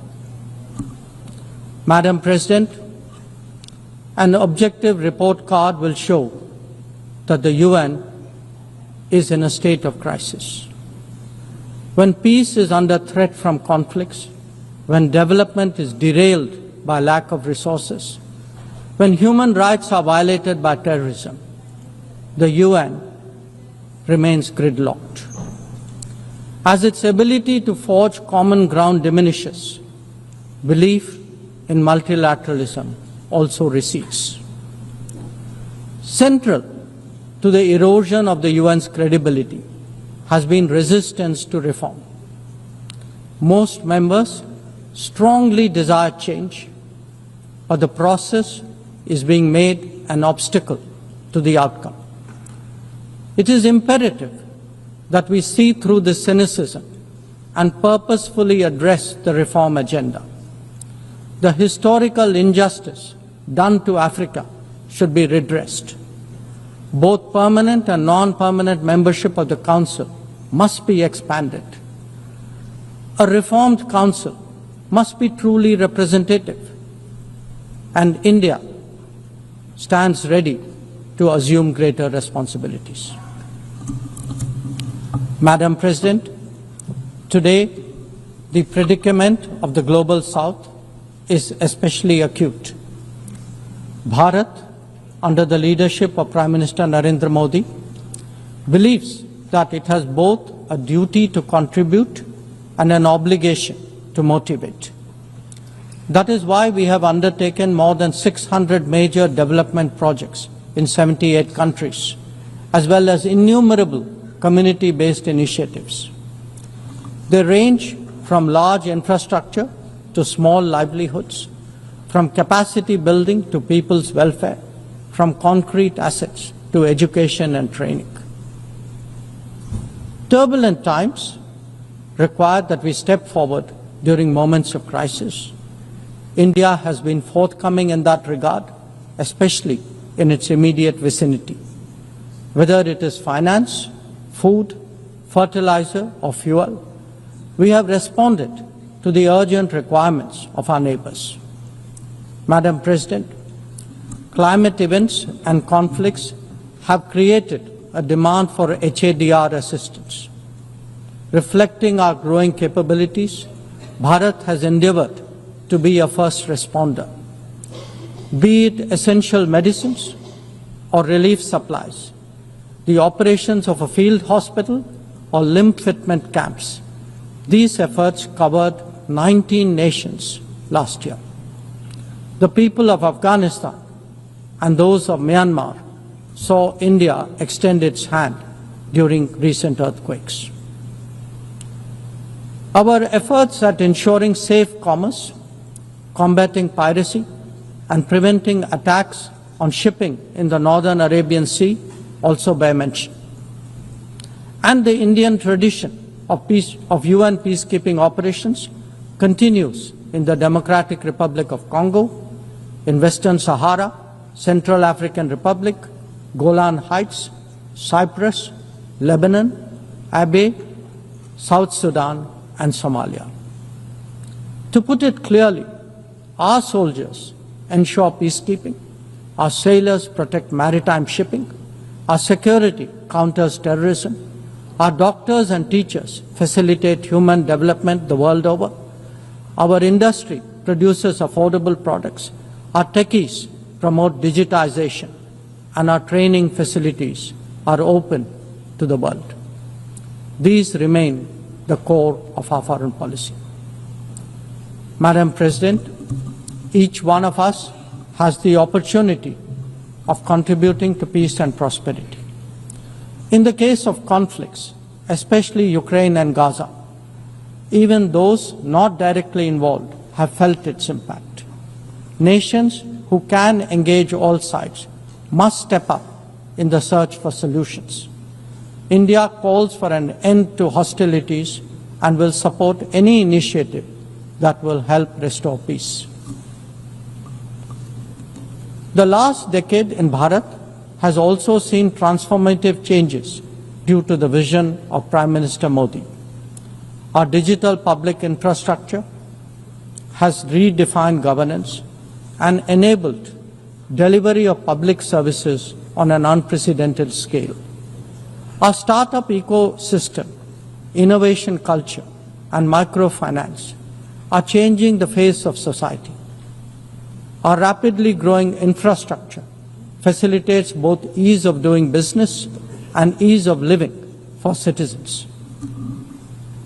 India remains committed to sharing its experiences and tools with others on their journey of development. Artificial intelligence as a horizontal and cross-cutting technology has a particular promise for development. India's approach is to harness it responsibly for human welfare. Inclusion and impact will be the watchwords for the summit that India will host in 2026. Madam President, Bharat approaches the contemporary world guided by three key concepts. One, Atmanirbharta, or self-reliance. That means developing our own capabilities, building our own strengths, and nurturing our own talent. We see its results already, be it in manufacturing, in space programs, in pharma production, or in digital applications. Make, innovate, and design in India also benefit the world. Two, Atma Raksha, or securing oneself. We remain determined to protect our people and secure their interests at home and abroad. That means zero tolerance for terrorism, robust defense of our borders, forging partnerships beyond, and assisting our community abroad. And three, Atma Vishwas, or self-confidence. As the most populous nation, as a civilizational state, as a rapidly growing major economy, we are confident about who we are and what we will be. Bharat will always maintain its freedom of choice and will always be a voice of the Global South. Madam President, these are certainly challenging times for the international community. Many of our assumptions and expectations no longer hold. In such circumstances, it is imperative to stay strong, to hold firm, and to deepen friendships. International cooperation must prevail because islands of prosperity cannot flourish in an ocean of turbulence. A world order requires common purpose, as it does empathy for others. That is where we look to the United Nations. Madam President, every member who can make this world a better place must have the opportunity to do their utmost. And for that to happen, reformed multilateralism is the obvious way. The 9th decade of the UN must be one of leadership and hope. Bharat will do its fair share and more. I thank you.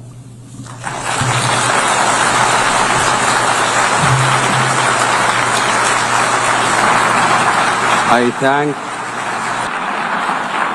thank the Minister for External Affairs of India.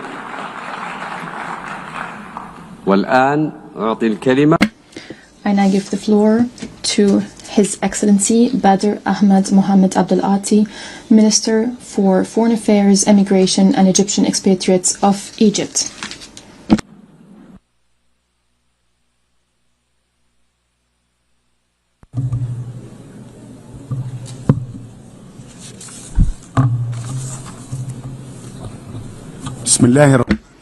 In the name of God, the Merciful, the Compassionate. Your Excellency Annalena Baerbock, President of the General Assembly. Your Excellency Antonio Guterres, Secretary General of the United Nations.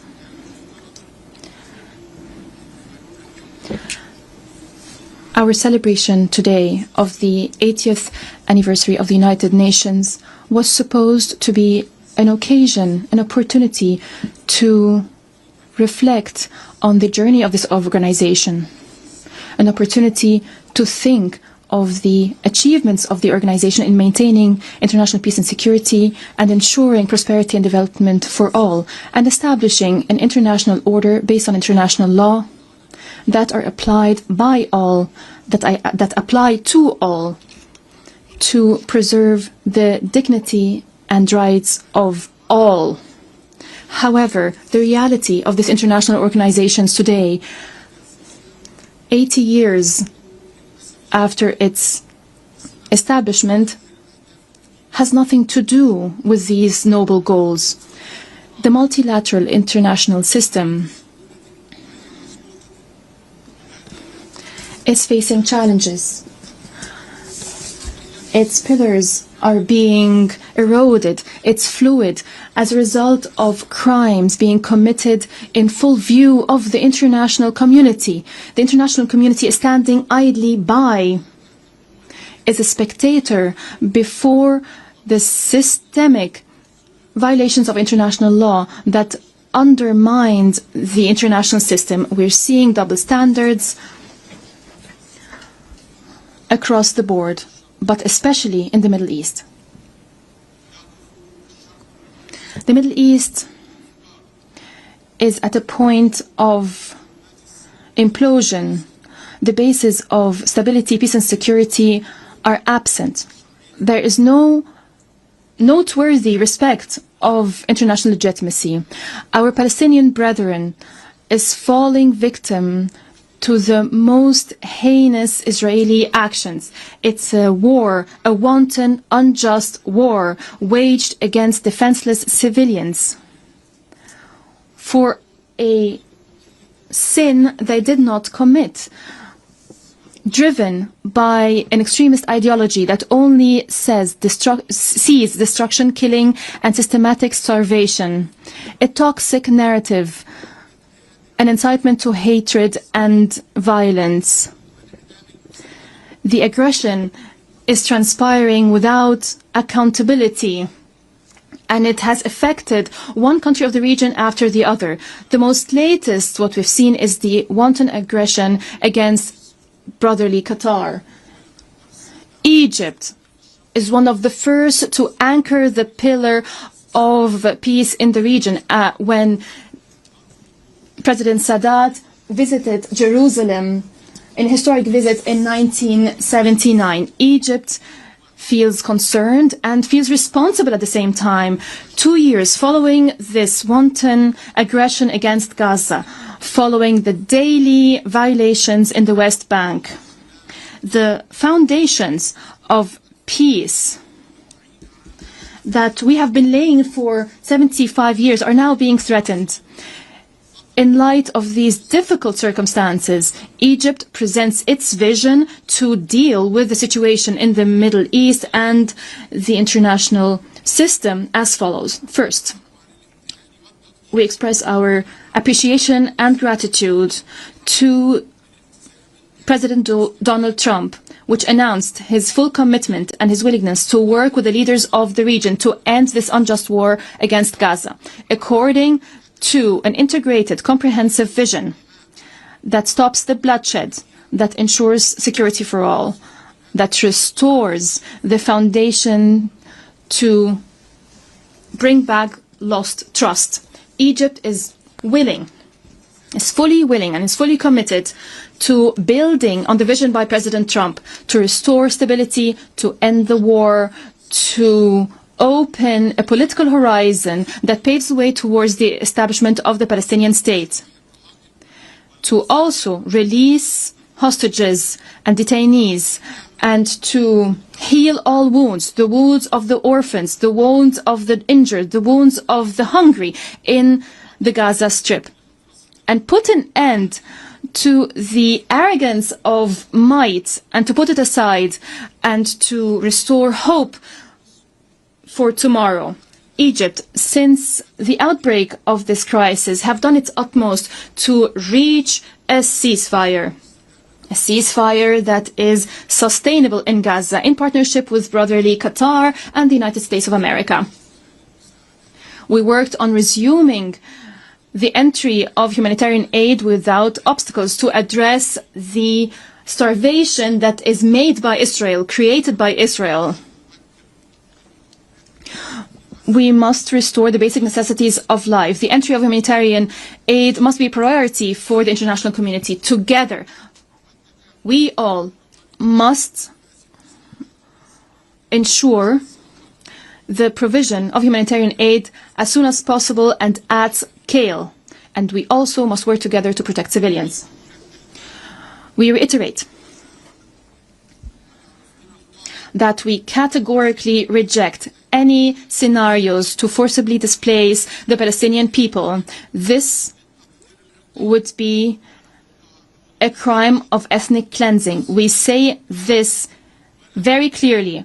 Egypt is not and will not be a gate to liquidate the Palestinian cause. We will continue to support the resilience of the defiant Palestinian people that is holding on to its national territories. We will never, never be a partner in a new Nakba. Bringing humanitarian tragedies, even more humanitarian tragedies. Egypt also presented a plan for reconstruction and recovery that was accepted at the Arab, Islamic and international level. We commend the invaluable role of UNRWA, the indispensable role of UNRWA. It is providing valuable support to millions of Palestinian refugees. We also commend the role of the United Nations and its specialized agency. We call upon the countries of the world to provide the necessary and sustainable support to UNRWA. The continued of Israeli occupation, the genocide transpiring today in the Gaza Strip, depriving the Palestinian people of their legitimate rights, most notably the right to establish its independent state along the lines of the 4th of June 1967 with East Jerusalem as its capital. This hollows out any narrative of peace and security in the region. In this regard, we express our full support to the conference on the two-state solution led by the Kingdom of Saudi Arabia and France. We commend the courageous decisions by states that have recently announced that they do recognize the independent free state of Palestine. Israel cannot be secure when others are not secure. The region cannot see stability without an independent state of Palestine. International resolutions contain the parameters necessary to settle the conflicts of the region. What we need is insight, wisdom, political will, and understanding the lessons of the past.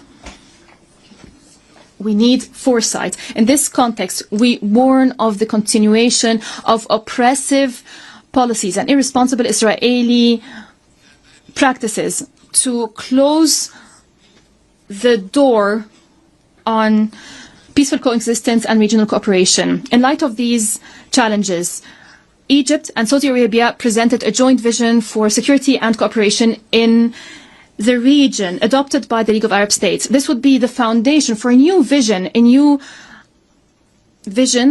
of a region where all countries enjoy balanced security, comprehensive security. We extend the hand of peace. Don't fail children that look to a bright future, young people that wish to build and restore. Don't fail the elderly that want to live in dignity and peace. I quote President Abdel Fattah al-Sisi: "Peace is Egypt's strategic choice to ensure a secure and stable future for the peoples of the region." End of quote. Second, Egypt looks at the conflicts in the region from a perspective of international law, from a perspective that gives precedence to the sovereignty of states and settling disputes by peaceful means and maintaining national states and national institutions. Also, counter-terrorism. These are all bases for stability. In this context, Egypt stresses the importance of supporting brotherly Sudan, that is going through a delicate juncture in its history. All efforts must be made. We strongly support maintaining and preserving the institutions of the Sudanese state, including the Sudanese National Army. We're working in cooperation with the Sovereignty Council and international partners as part of the International Quartet to restore stability, peace and security in the Sudan, based on national Sudanese ownership to fulfill the aspirations of the brotherly Sudanese people. We also firmly support brotherly Libya and its national institutions. Presidential elections, parliamentary elections must be held simultaneously as soon as possible. It is important for all foreign forces and mercenaries and foreign fighters to leave Libya.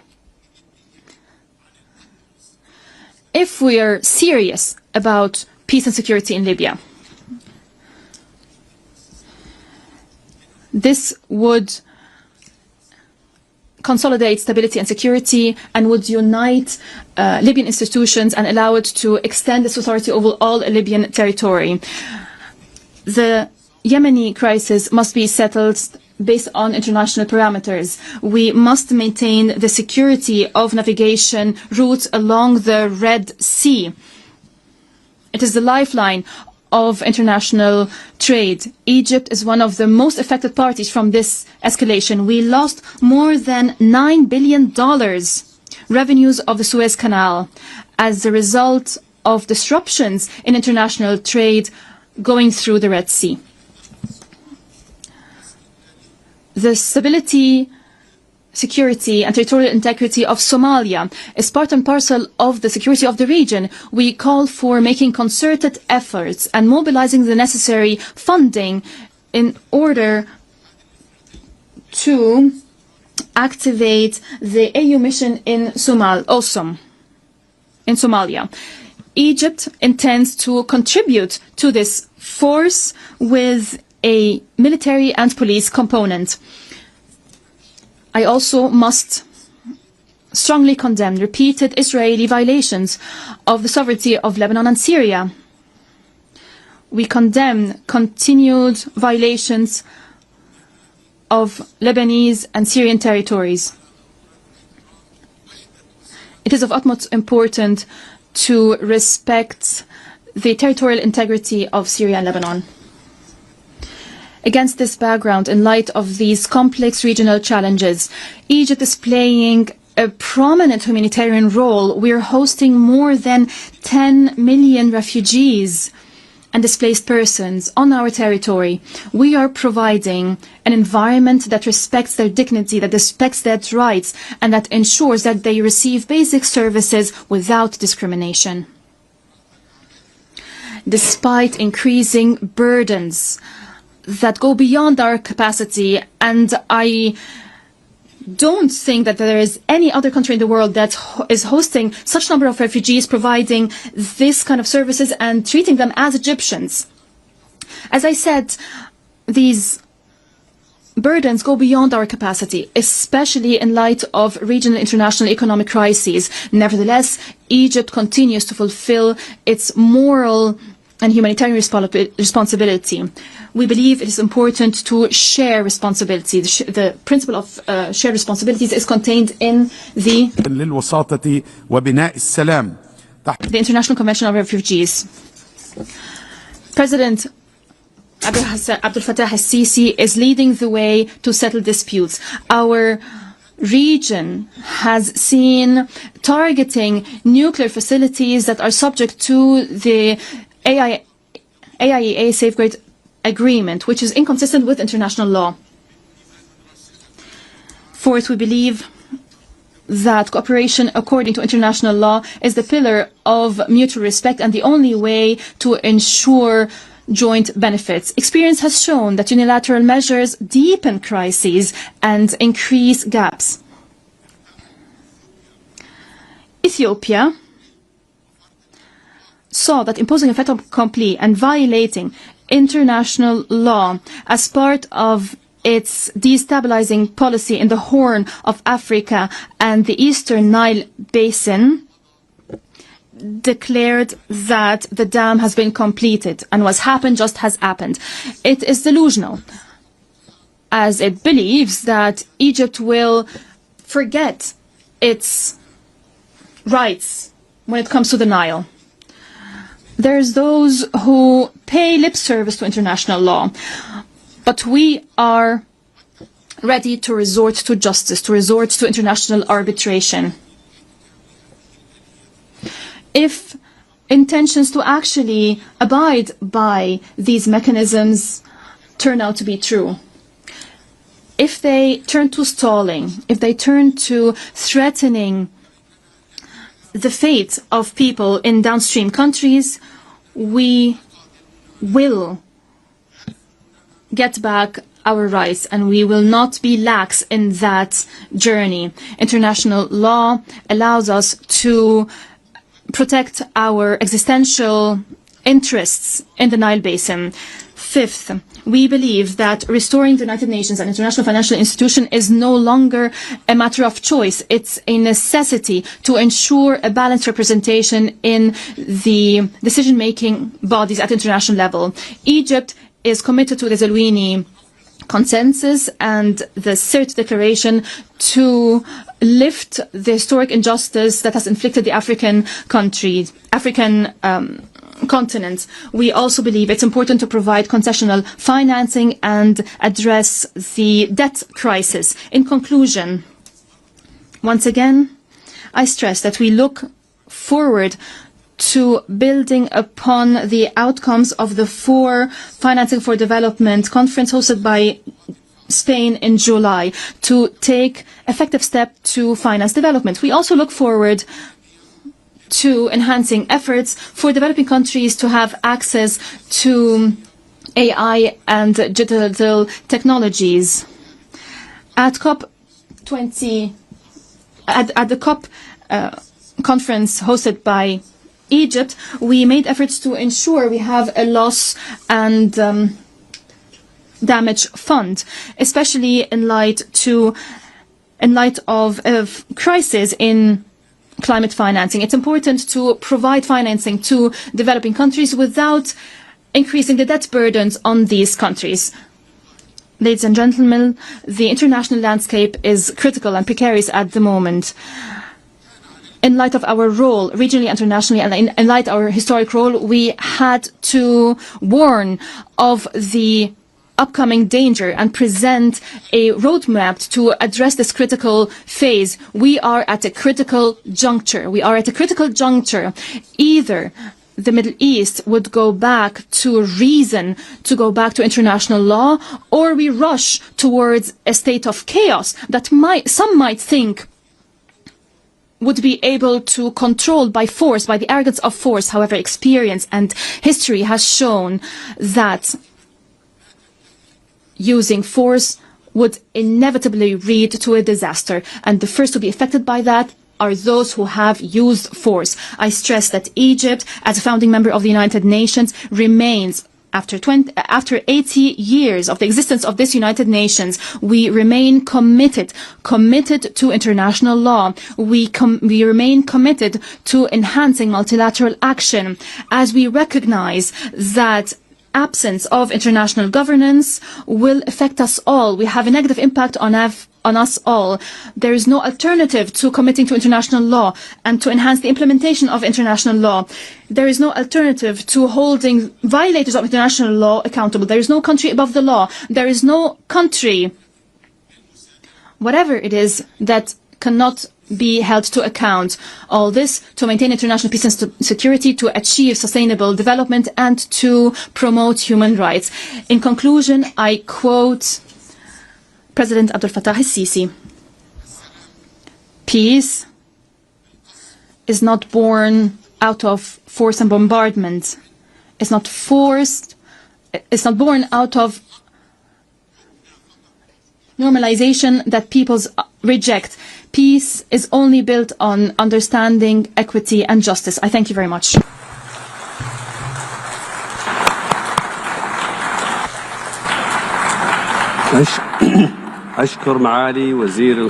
I thank His Excellency, Minister for Foreign Affairs, Immigration and Egyptian Expatriates of Egypt. I now give the floor to His Excellency Maxim Zhukov, Minister for Foreign Affairs of Belarus.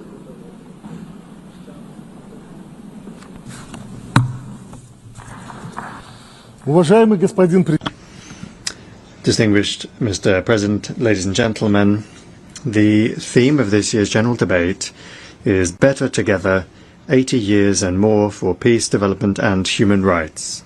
An excellent theme. The key word here is together. So together, let's remember everything and reflect.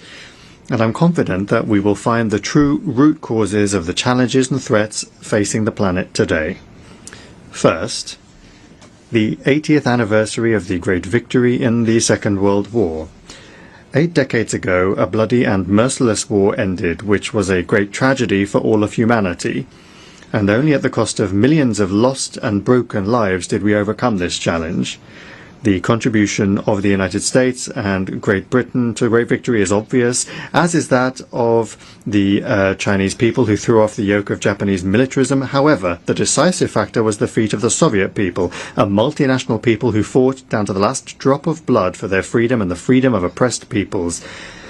Note that they did not hand over the keys to their cities to the conquerors. They did not hide behind pro-Nazi collaborationist regimes. They did not supply the Nazi regime with equipment and soldiers. Back then, 80 years ago, this was obvious. The liberators were greeted with flowers and rejoicing in the capitals of Europe. Monuments and memorials were erected in their honor, and streets and cities were named after them. Only 80 years of life have gone by since then, a life of prosperity and peace in Europe, and how everything has changed. The West has developed its own version of the truth about the events of those years. Memories are being erased, monuments demolished, history textbooks rewritten. Once again, we hear Nazi slogans and chants in city streets. This is how the 21st century generation is being raised, a generation that did not see the horrors of that war. They did not even hear about it from their parents. And so they are fueled by the false heroism of their ancestors who in the past had joined Hitler's coalition of nations, dreaming of world domination. If history is being rewritten, then its conclusions are also being rewritten. This calls into question the legitimacy of the post-war world order based on the universal principles of the United Nations. That seems clear. And it seems that they were forced into doing so. The West was forced into doing so for a certain period of time. The collective West was at that time forced to share the burden of responsibility for the fate of the planet with the so-called Soviet bloc, to set aside their thoughts of world domination for a while and to wait, of course, to wait for for events to come to pass that would allow everything to be turned on its head. From this rostrum, in the past few days, we have already heard people say that the Holocaust is our shared shame. Why is it our shared shame? Everyone is answerable themselves before history. We, Belarusians, for example, fought Nazism down to the last drop of blood and laid down our lives to do so. We saved Jews at the cost of our own lives. We cannot remain silent about this today. We remember the hundreds of villages burned by the Nazis together with their inhabitants, the millions of Belarusians torn apart and mutilated, and the hundreds of thousands of children and women taken into European slavery. And therefore, we understand that preserving memory is important so that history does not repeat itself, so that there are no more national ideologies of racial superiority, where there is no place for entire peoples, so that there are no concentration camps, that terrible invention of the West, and also to make sure that there is no genocide against any people. The Belarusian people have been living in peace now for 80 years, and if you look at our history, that is an incredibly long time to live in peace. Never have Belarusians lived so well, with such dignity and under such peaceful skies as in the last 30 years, when, under the leadership of our president, we have been successfully building a socially oriented state in the interests of ordinary people. At the same time, we sacredly preserve the memory of the terrible tragedy of the Second World War, and we pass this memory on to younger generations. Why don't many others around us, especially to the west of our border, want to live like this? Well, the answer is simple. The politicians there are blinded by their personal ambitions. They cannot see ordinary people behind those ambitions, even in their own countries. And so it is no surprise that they treat human life with such contempt, as well as that of other peoples, for example, calling on Ukraine to fight down to the last Ukrainian. This year is also significant for the UN, which is celebrating its 80th anniversary. The organization was created by the victors of that bloody war.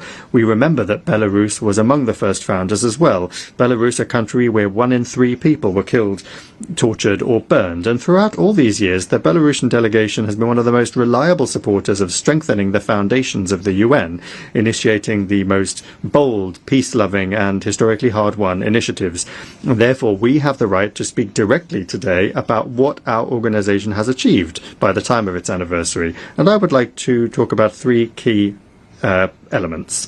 First, it is indisputable that the UN remains a central element of international life. This has been made possible by its undisputable legitimacy, its universal membership, and its comprehensive agenda. However, we can see that the principle of universality has been seriously undermined, especially in the last decade. And that has been done by those that are constantly trying to turn the UN into a tool for advancing their own interests, in addition to doing so contrary to the aspirations of humanity. Secondly, the UN is indeed preserving the planet from another world war. Its key mechanism, the Security Council, allows the great powers to discuss matters of war and peace at the table rather than on the battlefield. However, unfortunately, this body is being used less and less. Its influence on world affairs is no longer what it used to be, and let's be honest, the UN has proved incapable of preventing many of the bloody regional conflicts of our time, and the further thing goes on, the more this is true. Thirdly, a huge network of international structures has been created under the UN, and a multitude of legal documents have been developed. This infrastructure provides an opportunity for effective interaction across the entire spectrum of human activity. But if you look closely, only some of the UN structures remain truly effective and are actually fulfilling their functions. Why is this happening? Well, it's obvious. The organization has to keep up with the times. That requires reform, which our Secretary General, Antonio Guterres, has been talking about, and first and foremost, that of the UN Security Council. And here I'm talking inter alia about expanding the category of permanent members to include developing countries from Africa, Latin America, and Asia. Over the past 8 decades, the membership of the organization has grown exponentially, and many states that were not even on the world map when the UN was founded want their opinions and voices to be heard, and they have a right to do so, as now they are important political and economic actors. They rightly expect the UN will work in the interests of all of its members and to strengthen cooperation between them, rather than being a tool for manipulation by individual countries. And this includes settling scores with other states. Fourth, we also see a problem in the fact that the UN is being used for certain purposes. The actions of the United States of America to reduce its support to the UN which has already caused plans to cut staff in our organisation, are a very unpleasant wake-up call. But you'll have to agree that if the UN is able to be an impartial forum and move with the times, it will be in demand by everyone, the weak and the strong, the developed and the developing. Otherwise, it will suffer the same fate as the League of Nations. And Belarus does not want that to happen because, for the time being, we do not see any alternative to the UN. And that is why talking about these institutional problems sincerely today is important, to understand their nature and to correct them. The 50th anniversary of the Helsinki Final Act is being marked this year as well. This document, initiated incidentally by the leadership of the Soviet Union, consolidated the realities that had developed in Europe after the Second World War. The act also predetermined the stable nature of relations between the Soviet Union and the United States, which was reflected in all regions of the world, and helped to make the Cold War slightly more manageable. It also introduced the principle of indivisible security, adherence to which prevented the Cold War from escalating into a hot one. The Helsinki Agreements provided an opportunity to build a united, indivisible and prosperous Europe during and after the Cold War. However, history took a different path. Today, the so-called victors of the Cold War have completely forgotten this principle and adopted a logic of superiority and confrontation. Incidentally, it was precisely this logic that was behind NATO's eastward expansion. As a result, the balance of power in Europe was undermined and security threats arose for many states. The Yugoslav crisis, the bloodshed in a number of post-Soviet republics, and the conflict in Ukraine are the most striking examples of such consequences. Today it is clear that the way to end the bloodshed in Ukraine lies in all parties in Europe returning to an understanding of the importance of respecting the principle of indivisible security. And it's important that one of the main global centres of power, the United States, has finally started to understand the importance of this. Unfortunately, the EU countries aren't doing the same thing. They continue to stoke regional conflict with the firewood of Ukraine. Joint efforts are particularly needed to increase the level of trust between countries, although there are no ready-made solutions at present. But action must be taken, and we, in Belarus, which is at the heart of Europe, understand this perhaps better than anyone else. After all, it was through us that the most tragic wars of modern times have swept through our country every 50 years or so, leaving nothing but memories in their wake. And that is why we cannot delay. Just look at what our European neighbours are doing on the EU's border with Belarus and Russia. They are laying mines, building walls, moats and trenches, defensive lines and barbed wire. They are trying to create a sense among their population of an impending threat from the barbarians to the east. And there have actually already been victims, albeit among NATO countries who are either drowning in bogs or being blown up by their own mines. Incidentally, I saw here on the North Lawn near the UN building a piece of the Berlin Wall has been set up as a monument to human rights, and the inscription says 155 kilometers and 200 victims during its existence, or something to that effect. Today, a much larger wall, thousands of kilometers long, is being erected on the border between the EU and Russia and Belarus, from Finland down to Poland. And there have already been hundreds of victims along this wall since its construction began. Today, hundreds of innocent migrants from countries of the south who, in search of a better life, are striving to reach the EU, which has destroyed the normal way of life in their countries, are dying. So if we are not able to prevent the construction of this wall together, then let us at least reserve a place on the North Lawn where we can put up a piece of that wall when the countries in question come to their senses and decide that such a wall is no longer necessary.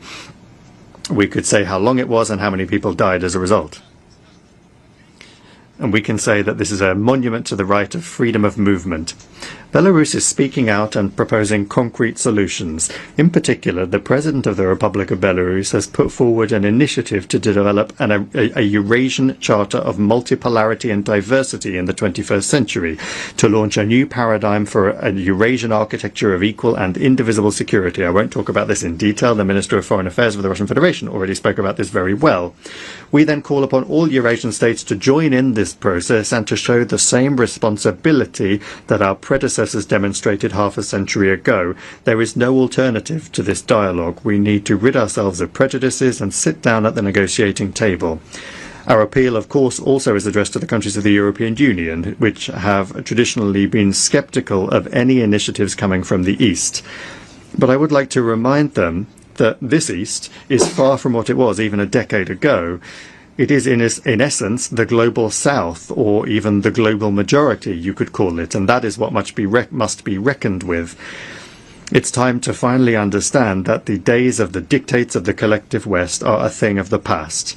And therefore, I would like to advise European countries to reflect on their place in the world in light of the transformations that are underway, which, as we can all see, are not clearly in their favour. The decline in economic competitiveness is undermining the traditional European model of the welfare state, leading also to a fall in living standards and rising inequality, as we can see. The crazed militarization of the region is driving Europe, especially the new EU and NATO member states, into a deep financial abyss.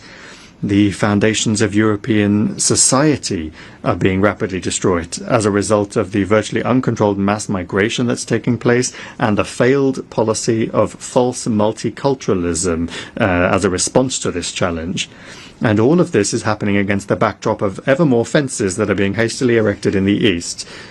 These are not just concrete fences, but political, ideological, interpersonal ones, and in essence, civilizational fences. What then do they think lies beyond these fences in the East? It's not just Belarus and Russia anymore.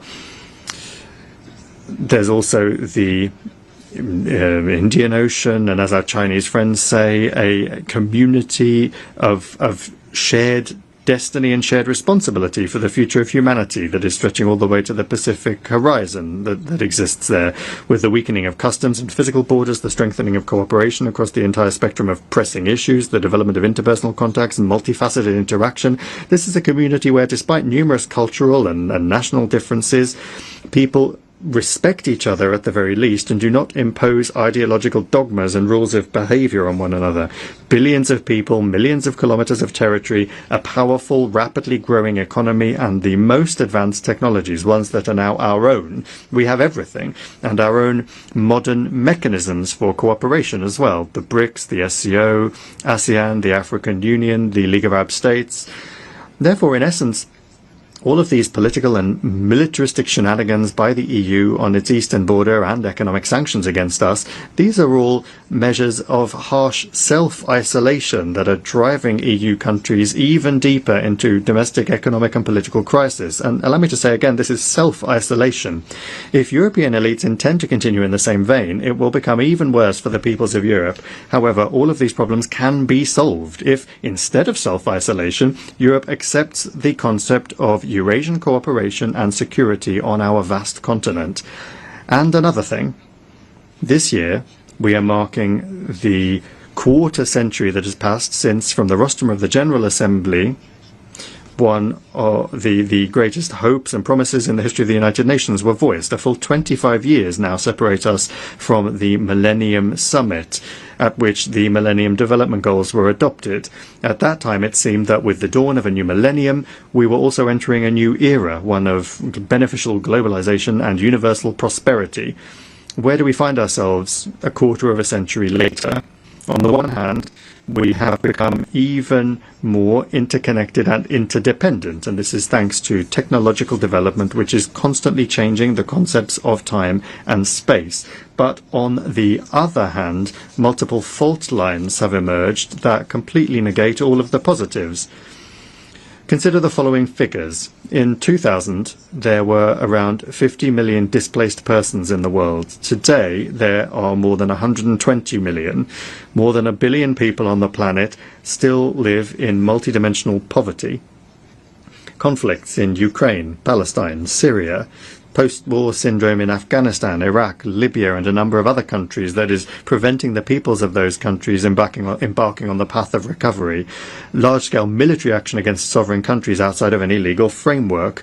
Trillions of dollars spent on mindless militarization. This is where we've ended up 25 years on instead of those hopes.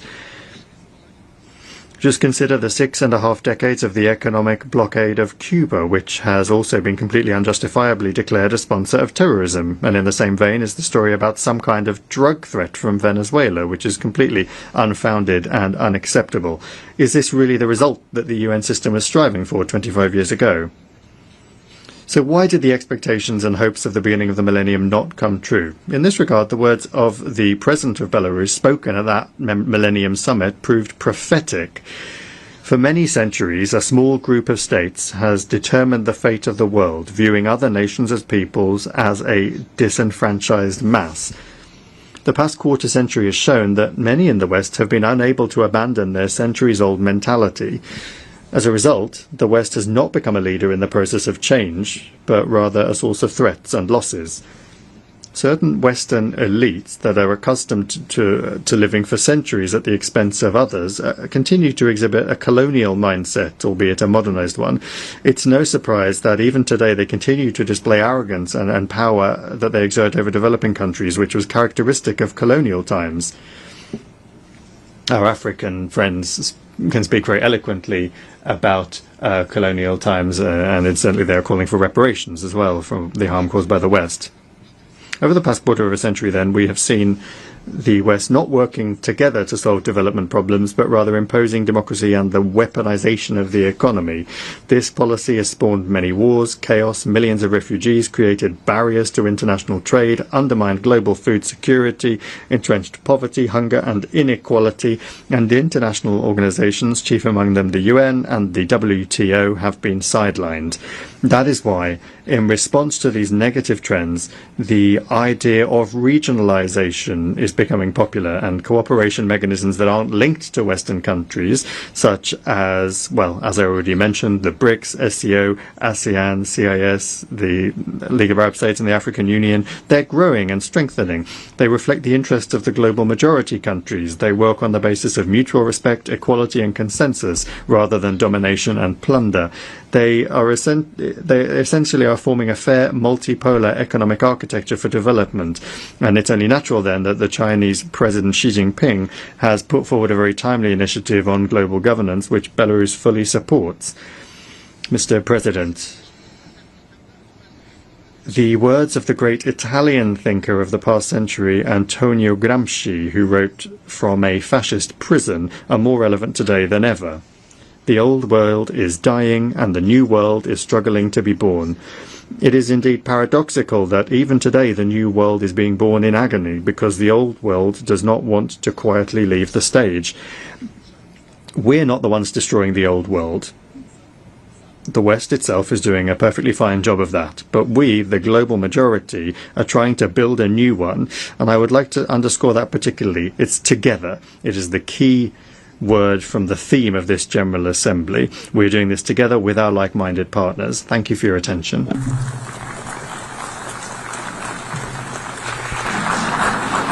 I thank the Minister for Foreign Affairs of Belarus.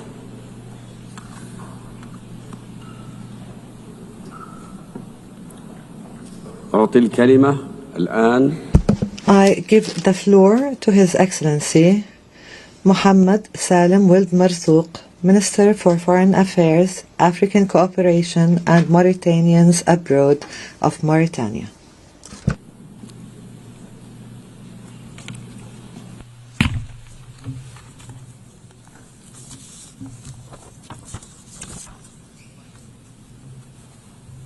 In the name of God, the Merciful, the Compassionate,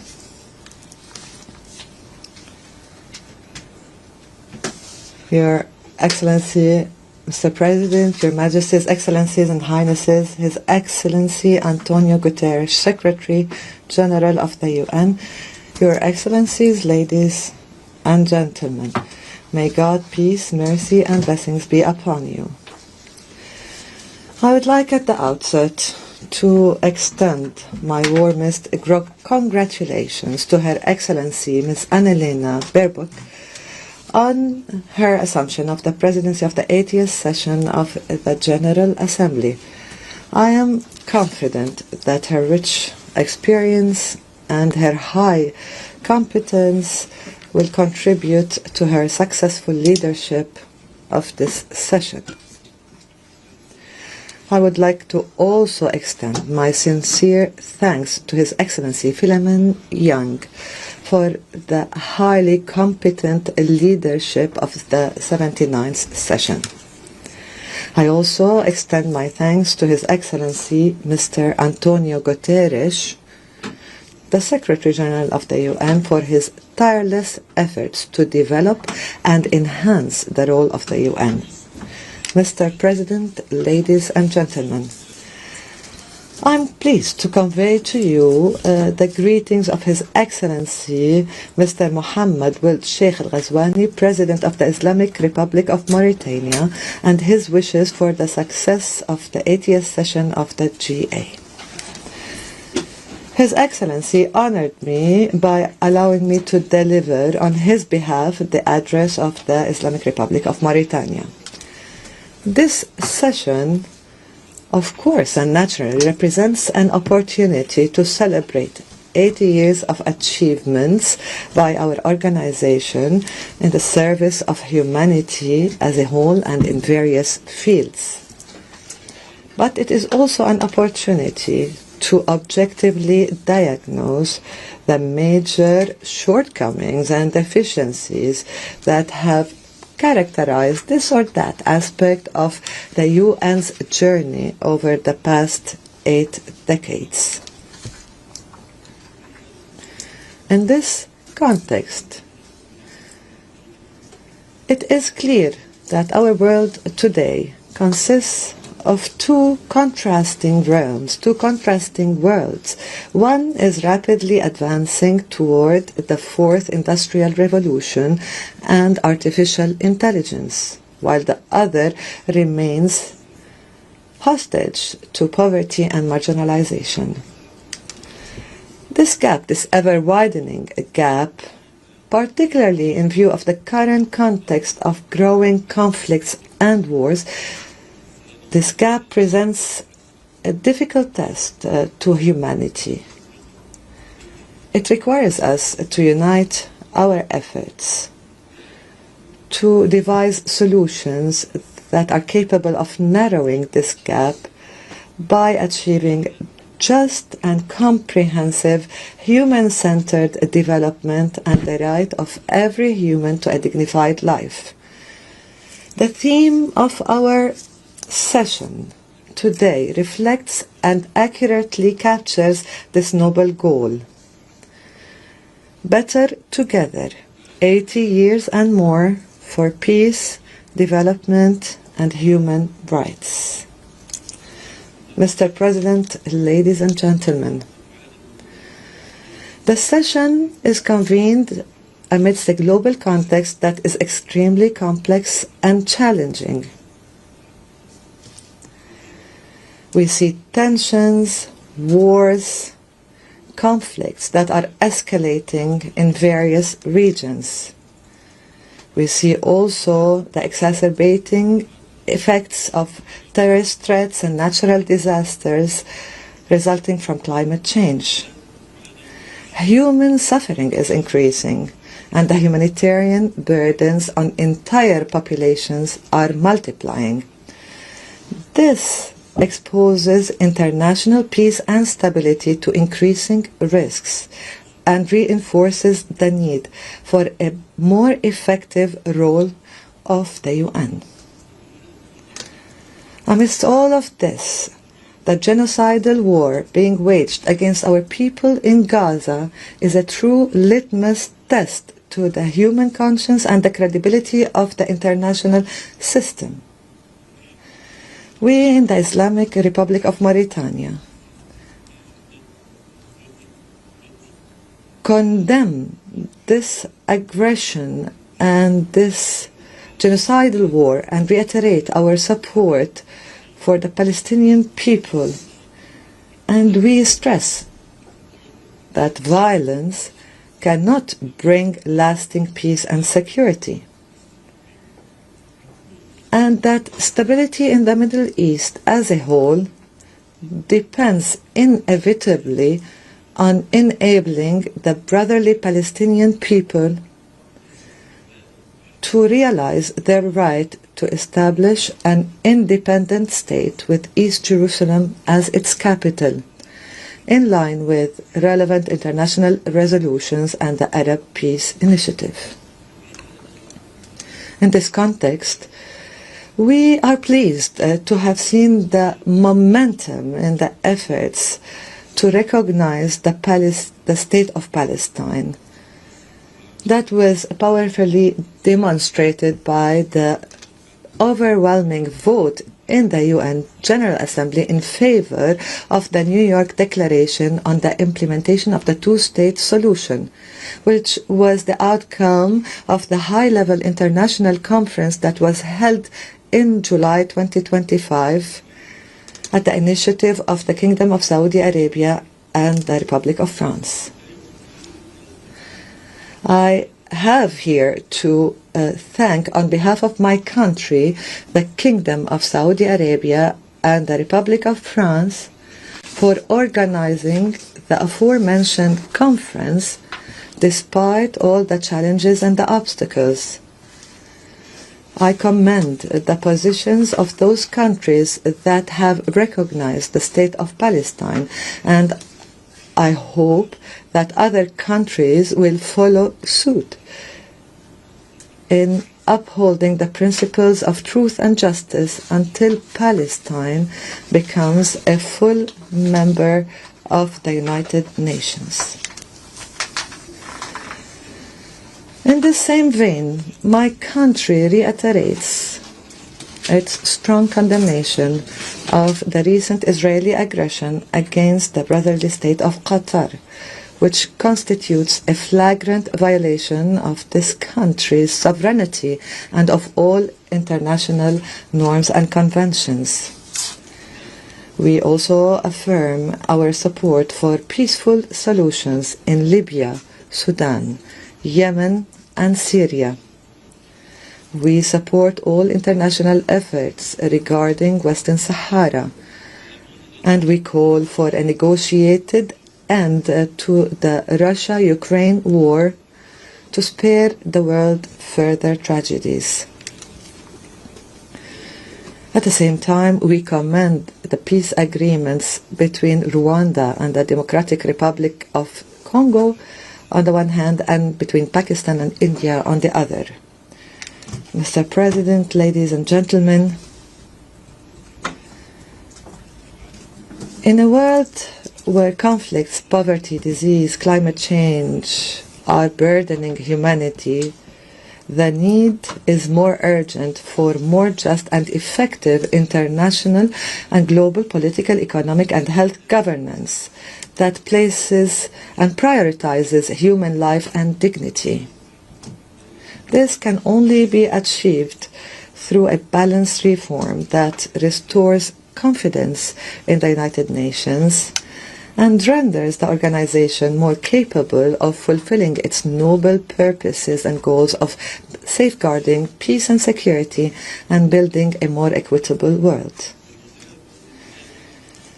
Accordingly, my country renews its commitment to the legitimate demands of our African continent as set out in the Eswatini Consensus for equitable representation in global governance structures. We call the international community to support developing countries in addressing challenges of food security, climate change, the problem of debt, and to support their efforts towards achieving the Sustainable Development Goals. Madam President, ladies and gentlemen, the Islamic Republic of Mauritania places a high priority on the strengthening of the rule of law and good governance, the consolidation of values of justice and equality as its top priority. Therefore, we have implemented a range of strategies and reforms aiming at promoting transparency in the management of public affairs, reforming and enhancing the independence of judiciary, supporting the role of the parliament in oversight and accountability. This will ensure fighting against corruption and the protection of rights and freedoms, as well as strengthening the trust among the different national components. In the same context, and in an attempt to reinforce our status and image as a land of stability and consensus and the state of law, His Excellency President Mohammed Al-Ghazwani has chosen to make dialogue a constant approach in managing all public affairs, making sure to engage all Mauritanians and consolidate good governance. In terms of social cohesion, protection of social cohesion, that is, my country is placing development at the service of citizens everywhere through structured programs that embody spatial justice. It is building dams, constructing schools, establishing health centers, providing the foundations for a decent life for thousands of families in villages and cities and rural areas, strengthening national solidarity in full harmony with the process and in parallel with the process of consolidating the rule of law and the foundations of good governance. We have a comprehensive health coverage program that has provided insurance for vulnerable families. The number of beneficiaries increased by 147% between 2019 and 2024, with universal health coverage reaching approximately 21% of the total population. As for human rights, my country has strengthened its human rights frameworks and systems by combating the effects of slavery in all its forms and confronting human trafficking through well-established legal and institutional mechanisms. Mauritania hosts approximately 250,000 refugees from Mali, and we have completed the conciliation of the legal status of more than 150,000 migrants in conditions that fully respect their rights and preserve their dignity. As part of its priority to human development, our country has launched a comprehensive educational reform process with the participation of educational stakeholders. The process aims at developing educational programs, teaching methods, promoting the values of citizenship, in addition to developing vocational training programs to better equip young people for the labor market. Women's role in the public and political life has also been strengthened, improving their access to health services. In the field of combating terrorism and extremism, my country adopts an integrated strategy that combines security measures on the one hand, intellectual and educational approaches on the other, and promotes the values of justice nationally and also in the framework of regional and international cooperation. On the economic front, the country continues to diversify its economy to enhance the ability to create job opportunities and confront crises. We recorded a growth rate of 5% in 2024, while inflation rates are expected to not exceed 2.5%. In terms of energy transition and sustainable development, the country has witnessed the launch of major projects, including a 300 million hybrid renewable energy plant, and the adoption of a green hydrogen law and the signing of major international agreements, in addition to the launch of the World Bank-supported DREAM project. Our efforts continue also to combat desertification and preserve biodiversity, and we look forward to actively participate in the COP30 Climate Summit in Brazil and to advance the fulfillment of international commitments to reduce emissions and finance climate change adaptation. Mr. President, ladies and gentlemen, the Islamic Republic of Mauritania is committed to work on strengthening multilateral cooperation and reform the international political and financial governance system in a manner that strengthens our collective ability to achieve sustainable development. Mauritania will remain faithful to its approach to contribute to the promotion of regional and international peace and security, to diversify and consolidate its partnerships, to address the various challenges facing our country, our continent, and the world as a whole, on a path to achieving a safe and dignified life for all. Thank you for your attention. May peace, mercy, and blessings of God be upon you.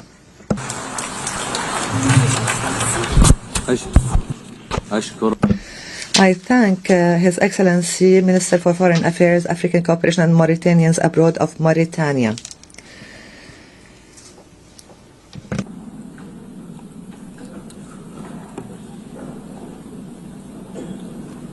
I now give the floor to Her Excellency Auna Silvia Tusoyo, Minister for Foreign Affairs of Romania.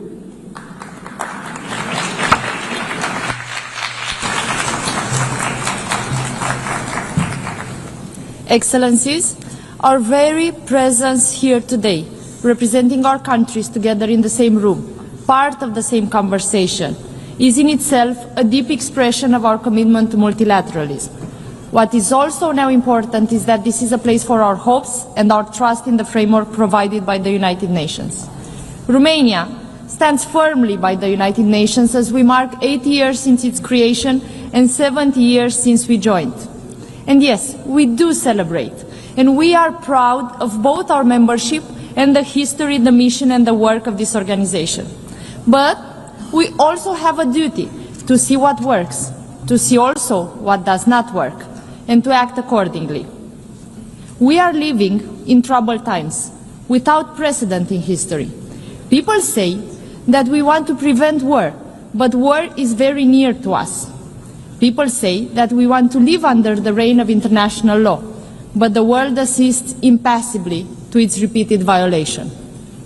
I have heard similar statements many times in the interventions here of world leaders in the United Nations plenary, that we live and we face unprecedented times.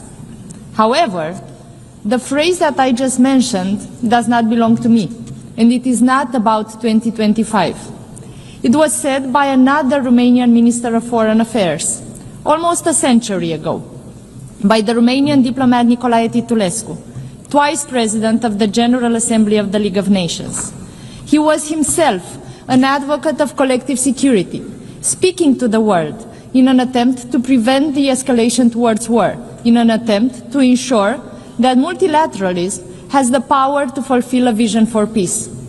We all know here what is the history of the League of Nations, but we also know here that we must not repeat it. The United Nations must not share the same fate.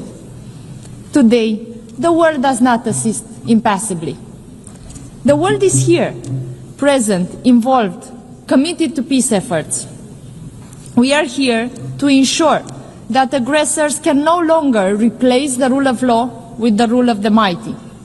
Romania remains a staunch supporter of international law. We lead in promoting the universal jurisdiction of the International Court of Justice. This is particularly so after the International Court of Justice rendered its advisory opinion on the obligation of states in respect of climate change this July. We call on the states here today to join the declaration of promoting the universal jurisdiction of the ICJ launched by Romania. Looking at the international peace and security, our aspirations remain the same as those of Titulescu, remain the same as those that were 80 years ago, 70 years ago. For almost 4 years, we have been witnessing a fully fledged war of aggression against Ukraine, started by Russia, uninvited and unprovoked. a war that has unleashed the greatest security crisis in Europe in recent history and challenged the rule-based international order. We must respond to that challenge. The latest violations of the sovereign airspace of Poland, Estonia, Denmark, and of my country, Romania, by reckless actions aimed to provoke, were condemned by many other countries here in New York at the UN Security Council, and we are grateful for that. We once again proved together that provocations meant to destabilize our alliances and to put pressure on our unity have achieved the exact opposite. Any common challenge unites us more.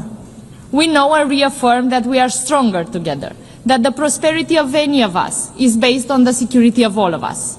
The war in Ukraine, which is carried out both conventionally and hybrid by Russia and its allies, potentially might affect the maritime security in the Black Sea area, and it challenges already the resilience of the neighboring states. We, the United Nations, must act with the conviction that a just and lasting peace in Ukraine is in everybody's interest. We welcome the ongoing US and European leaders' efforts in that respect, and we urge for an immediate, complete and unconditional ceasefire. We also consider that the recent statements of President Donald Trump and that of European leaders are also an acceleration needed towards peace. In the meantime, Ukraine continues to need our support and our solidarity. In full accordance with the UN Charter, Ukraine has the right to protect its sovereignty, its independence and territorial integrity, and has the support of its people to do so. Romania's support has been substantial and multifaceted, and we will continue to stand with Ukraine for as long as it is needed, because their security, peace there, is also connected directly to our own security and prosperity. The government of Romania supports the pursuit of justice and accountability on the brutal war of aggression of the Russian Federation against Ukraine. Looking at the global map, we are also concerned about the escalation of tensions and conflicts in the Middle East. An immediate ceasefire in Gaza, the unconditional release of all hostages, as well as adequate humanitarian assistance, are merely the first steps towards a permanent end to hostilities. We fully support mediation efforts towards these goals. We also need to maintain a political horizon for the implementation of the two-state solution. Romania supports this approach for over 3 decades as the only viable basis towards a just, comprehensive and lasting peace in the Middle East. We also remain concerned about developments on the African continent, and we do reiterate our commitment to the stability of the region. A continent with such a large young population needs to give them the right to hope, to plan and build their future in peace. But there is a decrease of the UN peace and security footprint around the world in the exact time while conflicts sometimes have no end in sight. This is not only because of the expected effects of the reform triggered by the UN80 initiative. The reviewing process of the UN peace operations must respond better to current realities. Adaptability, local ownership, partnerships, including with regional organizations, are key attributes for such success. At the same time, conflict prevention and mediation should always come first, while the separation between the special political mission and peacekeeping operations should be eliminated to fully exploit synergies and capabilities. We need to rebuild trust in the mandates of the UN peacekeeping and UN political special missions. And that means action. From our perspective, there are already various instruments within the established UN framework to help maintain and restore the international peace and security, as it is our common mission. For example, the global nuclear non-proliferation regime is one such key instrument, and the constructive cooperation of the member states with the International Atomic Energy Agency is essential. That is why Romania has also resumed our role in its leadership. Reform should make further progress in terms of transparency, working methods and representativity, in order to become more effective and consolidate its credibility beyond our small diplomatic circle. Successful steps have already been taken, such as the veto initiative, but more needs to be done. And let me be clear here, what am I referring to when I say more needs to be done? We need to act together and make sure that the aggressor doesn't have the power to veto anymore on the wars that it has started unprovoked and uninvited. The General Assembly has its own role in the area of peace and security, according to the UN Charter. Its complementarity, its synergy with the Security Council must be put to good use. We welcome the recent consensus on the revitalization process, including with regard to the Secretary General's selection and appointment, one that we proudly co-facilitated. Closely linked is also the peace and security for ensuring international humanitarian response to emergencies. Romania supports the central coordinating role of the UN and the more consistent humanitarian diplomacy. We must ensure a fully effective, non-discriminatory and unhindered response to the needs of those affected, to the needs of those that are vulnerable now. At the same time, an integrated approach to humanitarian development and peace actions is key to leverage investments on the long run. Distinguished audience, we now come to another fundamental pillar of the UN, to fulfill a legitimate aspiration towards prosperous, sustainable and inclusive societies. We have shown political will, but will is not enough. Our actions do not suffice. Sustainable development cannot be achieved without peace and security, protection of human rights, as enshrined in all 17 SDGs, and adequate capacities and financial resources. Romania supports the effective official development assistance, as it is reflected in alignment to best standards in the field of OECD recommendations, as we also plan to join OECD next year. As we approach COP30, we must urgently address environmental degradation, including pollution and biodiversity loss. We are also committed to achieve climate neutrality by mid-century, and we join efforts to keep the 1.5 degrees Celsius target alive. Some consider this effort to be expensive, but it is way more expensive not to do it. We must accelerate a just energy transition and emission reduction while ensuring energy security. Romania already does so. And since climate change is a threat multiplier, Romania supports an integrated approach to the climate and security nexus within the UN system. We remain firmly committed to support sustainable development globally. We believe that investing in human capital, advancing green and digital transitions, and reinforcing institutional resilience are key pillars for long-term prosperity. We live in a digital age. Human rights must be upheld also online, especially because that is where we currently have the attention of most of the young people living in our countries and globally. The implementation of Global Digital Compact should ensure a human-centric, human rights-based approach to the digital future. We cannot leave it with no rules. Moreover, it should harness the achievements of the SDGs. Thirdly, let us look at the human rights pillar, starting with the Universal Declaration of Human Rights, also a spectacular example of women leadership in the United Nations. We have progressively built a complex system to ensure that the fundamental rights and freedoms are protected, respected and fulfilled. Our shared values and goals are still not met, but we have the necessary means at our disposals. Romania believes we can succeed if we continue to uphold the universality, indivisibility and interdependence of all human rights. We cannot dilute existing commitments. We cannot afford to accept pushbacks. We must ensure adequate, predictable and sustainable funding for human rights. That is the only way.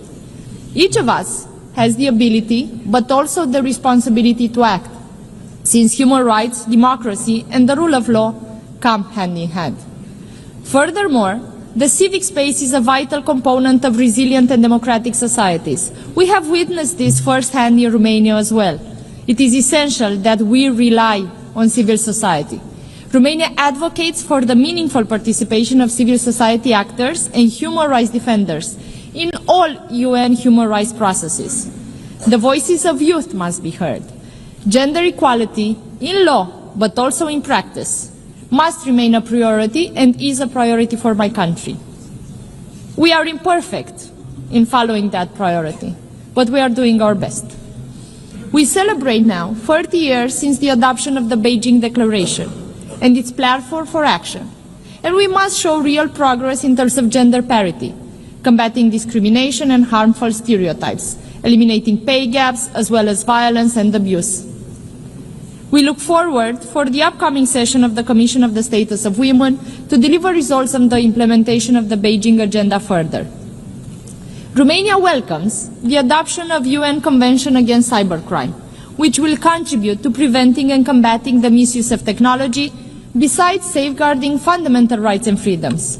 We have actively contributed to its negotiation, and we believe that many international and regional instruments should be used in its implementation. For example, Cybercrime Programme Office of the Council of Europe from Bucharest has achieved major impact worldwide. It has benefited more than 140 countries since its creation a decade ago. The Southeast European Law Enforcement Center, also hosted by my country, has brought an important contribution in the fight against transnational crime in all its forms, in the region and beyond. We should also bear in mind that disinformation with malign intent has dire consequences for democracies. They have tried to influence our democracy at home in Romania, and they have failed. They will try again, and we must ensure they will fail again. In neighboring Republic of Moldova, in about 12 hours from now, the polls open. It is perhaps the most consequential legislative election since the country's independence. In the run-up to these elections, we have seen reports from Moldova that witness malign foreign interference and disinformation on an unprecedented scale, directed by Russia through proxies inside and outside Moldova. The intent, as we see it, is clear: to deny the Moldovan voters the legitimate right to freely decide the future of their own country. Our neighbors are a young and vibrant democracy. They have proved courage, resilience and vision. But now they are challenged with the powerful tools of an authoritarian state. Ladies and gentlemen, we must ensure a swift implementation of the Pact for the Future, our building block for action on the whole range of UN activities. And we must be responsible and ambitious with the UN reform process, particularly with regards to the UN 80 initiative. Romania supports efforts towards more efficiency and effectiveness in mandate delivery, as well as a system-wide approach to harness synergies and eliminate duplications. We simply cannot afford not to do so. At the same time, the UN can function properly only if it is adequately funded. In conclusion, I would like to renew our support to the UN system for a better world and a prosperous future. You can count on Romania, and Romania counts on the United Nations. Thank you for your attention.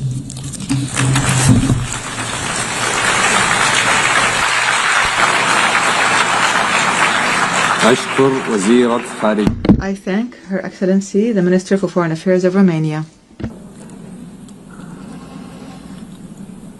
I now give the floor to His Excellency Zehasak Wangiki Tikyu, Minister for Foreign Affairs of Thailand.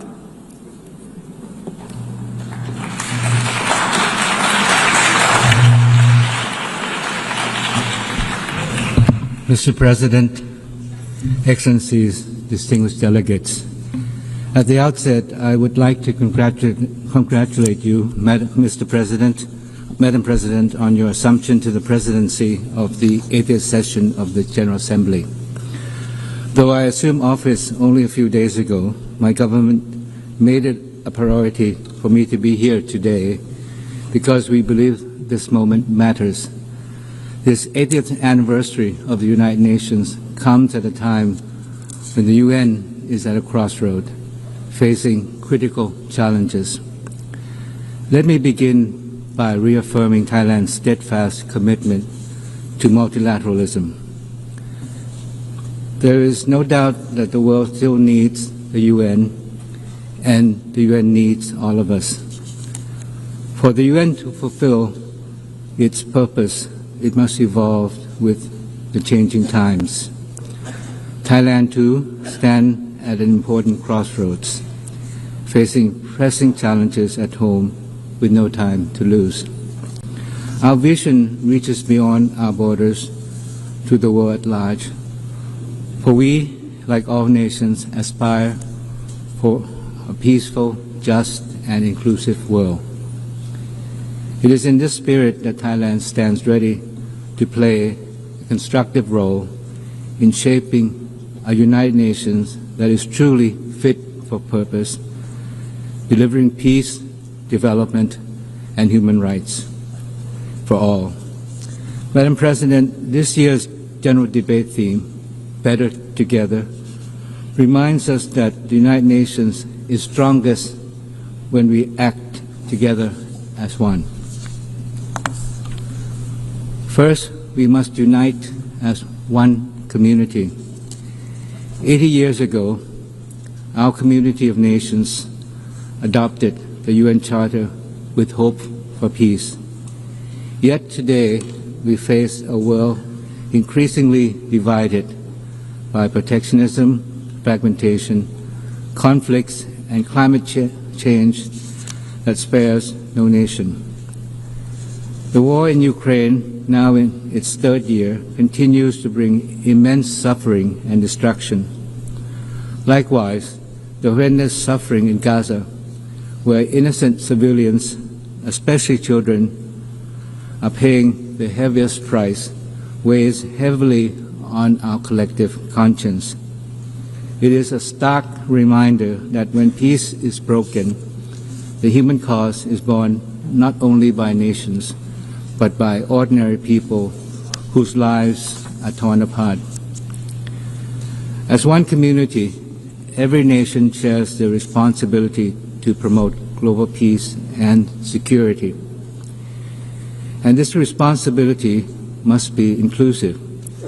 Multilateralism is more effective when women participate fully, whether in peacekeeping, conflict prevention, or humanitarian response. Their voices, leadership, strengthen our community and make peace more durable. I am confident that Madam President's election to lead this assembly will inspire us all to advance UN's Women Agenda with greater resolve. Thailand intends to do our part. Our peacekeepers continue to serve around the world, helping to rebuild lives torn apart by conflicts. At home, we have cleared over 99% of mine-contaminated areas under the Anti-Personnel Mine Ban Convention. This is not just about treaty obligations. It is about giving communities back safe land they can live and grow on. It is about fulfilling our duty to our people. Protecting people at home is only part of the task. We must also respond to transnational challenges like migration, driven by conflict and disasters. A shared test no nation can solve alone.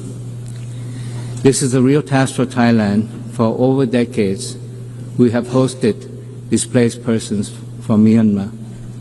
Today, we are giving them greater opportunity to work outside of their temporary shelters so they can live with dignity and contribute to society, to mark our commitment to humanitarian assistance and practical solutions.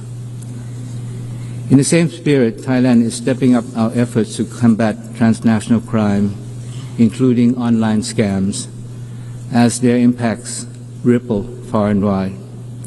Crimes Without Borders demands cooperation without borders.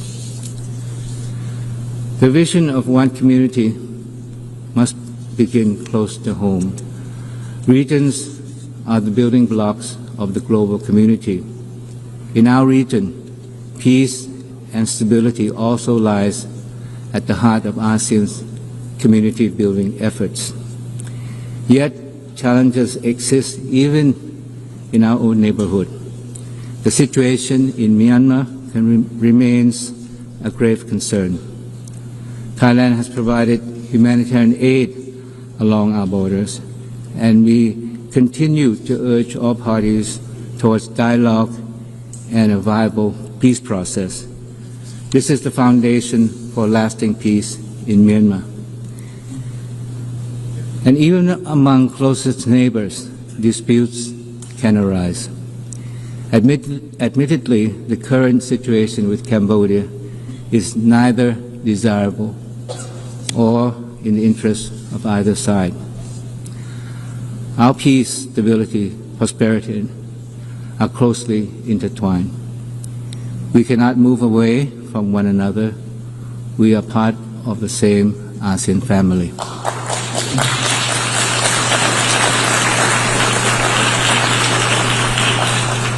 This morning, I intended to say something different and positive, reflecting hope for the future. But I had to rewrite the speech because of the most regrettable remarks by my Cambodian colleague. To my dismay, Cambodia continues to present itself as the victim. Time and time again, it has portrayed its own versions of the facts, which does not hold up to scrutiny because it is simply a distortion of the truth. We know that who are the real victims. They are Thai soldiers who have lost their legs from landmines, children whose schools were shelled, and innocent civilians who were shopping that day at the grocery store that came under attack from Cambodian rocket fire. Yesterday, I met my Cambodian colleague in the very hall of the United Nations. We talked about peace, dialogue, mutual trust, and confidence. This was emphasized later at the informal four-party consultations organized by the United States. We appreciate President Trump's dedication to peace. But unfortunately, what was said today by the Cambodian side was completely opposite to what was said yesterday at the meeting. It reveals the true intention of Cambodia. These allegations were so far-fetched that they make a mockery of the truth. From the beginning, Cambodia initiated the conflict with the intention to expand a border dispute into a national conflict and to further internationalize it, as was the case again this morning. The villages referred to by my Cambodian colleague earlier are in Thai terror, full stop. In fact, they exist because Thailand made the humanitarian decision to open up our borders in the late 1970s for hundreds of thousands of Cambodians fleeing the civil war in their country to seek shelter in Thailand. We made this decision out of compassion and humanitarian principle. And as a young diplomat, I witnessed the scene myself. Although the civil war has ended and the shelters were closed, the Cambodian villages have expanded over the decades. And despite Thailand's repeated protests, Cambodia has ignored those requests to address this encroachment. And when peace returned to Cambodia after the 1991 Paris Peace Agreement, we were there to rebuild and to rehabilitate the Cambodian nation to sustain peace. We built homes, roads, hospitals, because peace in Cambodia is in Thailand's interest. This is what neighbors should do for one another.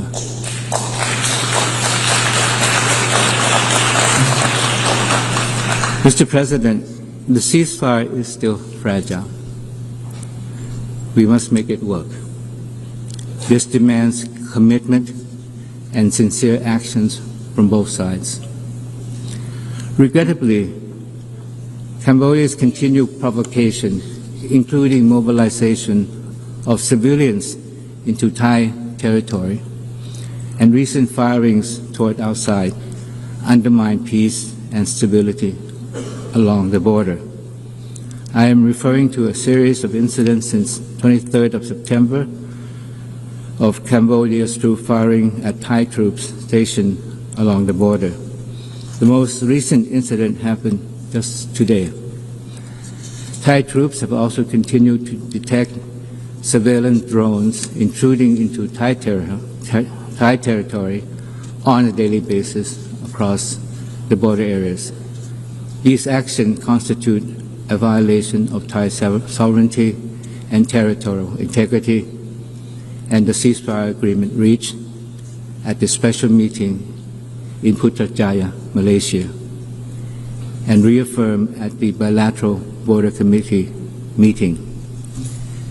Now, let there be no doubt that Thailand has always and will always stand for peace, and we will do everything we can to find a peaceful solution to the current problem with Cambodia. At the same time, Thailand will always stand firm and resolute in the defense of our sovereignty and territorial integrity. We urge Cambodia to work with us in resolving the differences through peaceful dialogue and existing mechanisms. Today, our two countries face a defining choice. As a close neighbor and as a friend, we must ask Cambodia which path they wish to take, the path of continued confrontation or the path of peace and cooperation. Thailand chooses the path of peace because we believe that the people of both countries deserve no less. But we really question whether it is the intention of Cambodia to join us in this pursuit for peace. For Thailand, dialogue, trust, and good faith are not just words, they are the way forward. We will continue to uphold these principles in our engagement with partners in ASEAN and beyond, including major powers, in pursuit of sustainable peace and shared prosperity. To speak of one community, Mr. President, is to reaffirm that we are bound by shared principles that everyone is born free and equal in dignity and rights. As a member of the Human Rights Council for 2025-2027 and chair of the Third Committee of the General Assembly, Thailand is committed to promote and protect human rights for all. For us, it is not just about holding a seat at the table. It is about making a real difference in people's lives, the lives of those caught in conflict, those living with disabilities, and those who are often left behind. Advancing the rights of women and girls is also central to this effort. Equal participation and freedom from violence and discrimination are not just human rights, they are the foundation of just and resilient societies. Health is another fundamental right that cannot be overstated. Ensuring access to care is not only about saving lives, it is about giving every person the chance to live with dignity and security. This is why Thailand champions the right to health at home and globally. Our universal health coverage and village health volunteers put people first so that no one is left behind and every community is given the tools to thrive. Thailand is also contributing to global efforts on non-communicable diseases and pandemic preparedness, including through the WHO pandemic agreement. We do not know when the next pandemic will strike, and only by working together can we be prepared and ready. Mr. President, peace and human rights cannot stand without sustainable development. Yet today, development is under threat from rising protectionism, tariffs, and trade barriers may serve short-term interests, but they hurt us all in the long run and divide us when we need the most solidarity. Thailand believes that true prosperity is built not on walls of tariff, but on bridges of trust.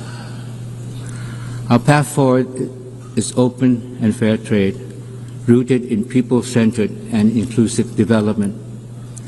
But sustainable development is not just growth. It is about values and balance between progress and preservation. That's why Thailand's sufficiency economy philosophy, built on balance, resilience, moderation, has guided our development journey. It reminds us that true progress must empower people while protecting the planet. With only 5 years left to achieve the SDGs, we must strengthen partnership at all levels and confront the inequalities and financing gap that still hold back our common future. At the same time, we must never forget that the planet lies at the core of sustainable development. Climate change, the overarching threat of our time, is widening the gap between the haves and have-nots. Without stronger support for those most affected, we will fail both our people and our planet. As the UN turns 80, our task is simple but profound: to come together under one dedication. We are all bound by ideals, norms, and principles of the UN Charter. But the world has changed dramatically.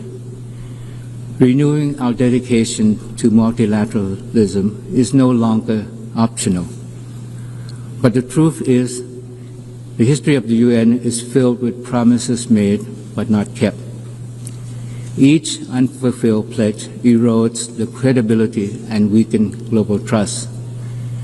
If the UN is to remain at the heart of multilateralism, we cannot afford to repeat this cycle. That is why the Pact for the Future adopted last year must become a blueprint for action. To deliver meaningful progress, our national actions must match our collective pledges.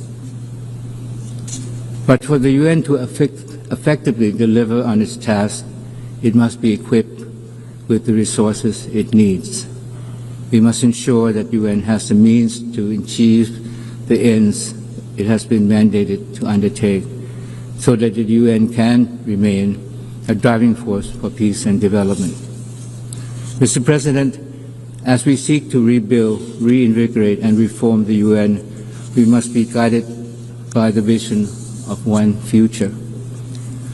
For the UN to guide us into the future, comprehensive reform, including the Security Council, are imperative. The UN must be more representative, transparent, accountable, and also fit for the future, coherent in action, relatable to people, and adaptive to change. That is why Thailand strongly supports the UN 80 initiative. It is not just about closing financial gaps, but a once-in-a-lifetime chance to make the UN reconnect with the people it serves. But as we strengthen the UN, we must recognize its limit. The UN cannot do everything, and multilateralism is bigger than the UN alone. It thrives when rooted in strong regionalism. Regional institutions are the first responder to crisis, builders of trust among neighbors, and the bridge between global commitments and local realities. For Thailand, ASEAN is our home and our center. The upcoming 15th ASEAN-UN Summit will show how shared principles become practical cooperation. Thailand is fully committed to advancing this partnership so that regional voices are fully heard in shaping global solutions. Building a strong global community goes beyond our generation. That is why we must embrace the power of youth. Marking the 30th anniversary of the World Programme for Action for Youth, Thailand reaffirms its commitment to invest and empower young people and give them real opportunities to drive change. With this in mind, Thailand is proud to have youth delegates joining our national delegation to the UNGA so they can actively participate in shaping the future they envision. For in the end, the future belongs to them. It should therefore be built by them. Mr. President, Excellencies, distinguished guests, in its 80th year, the United Nations must live up to its very name, nations that stand united.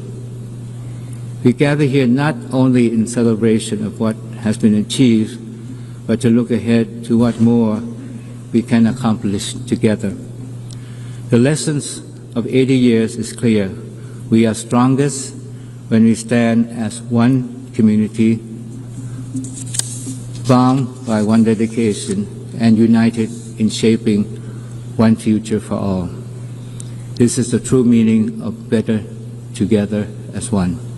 Thailand pledges to do our part, and more than that, we challenge ourselves and all our friends here today to turn words into deed. That is how we will make the next 80 years better than the last. Thank you very much.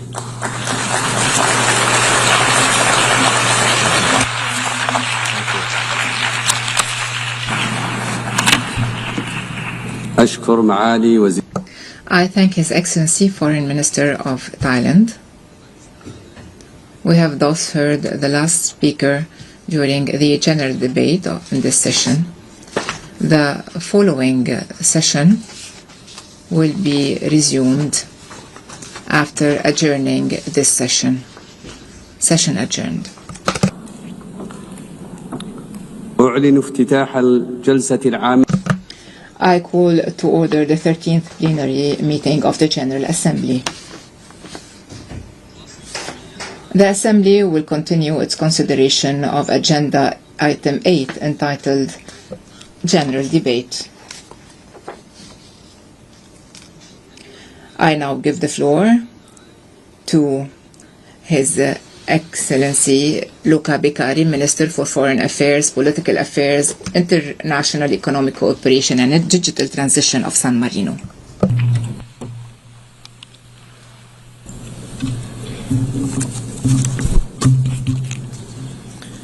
Madam President, Mr. Secretary General, Excellencies, ladies and gentlemen, on behalf of the Government of the Republic of San Marino, I would like to congratulate Excellencies Annalena Baerbock on her election as President of the 80th section of the United General Assembly and to wish her a fruitful work.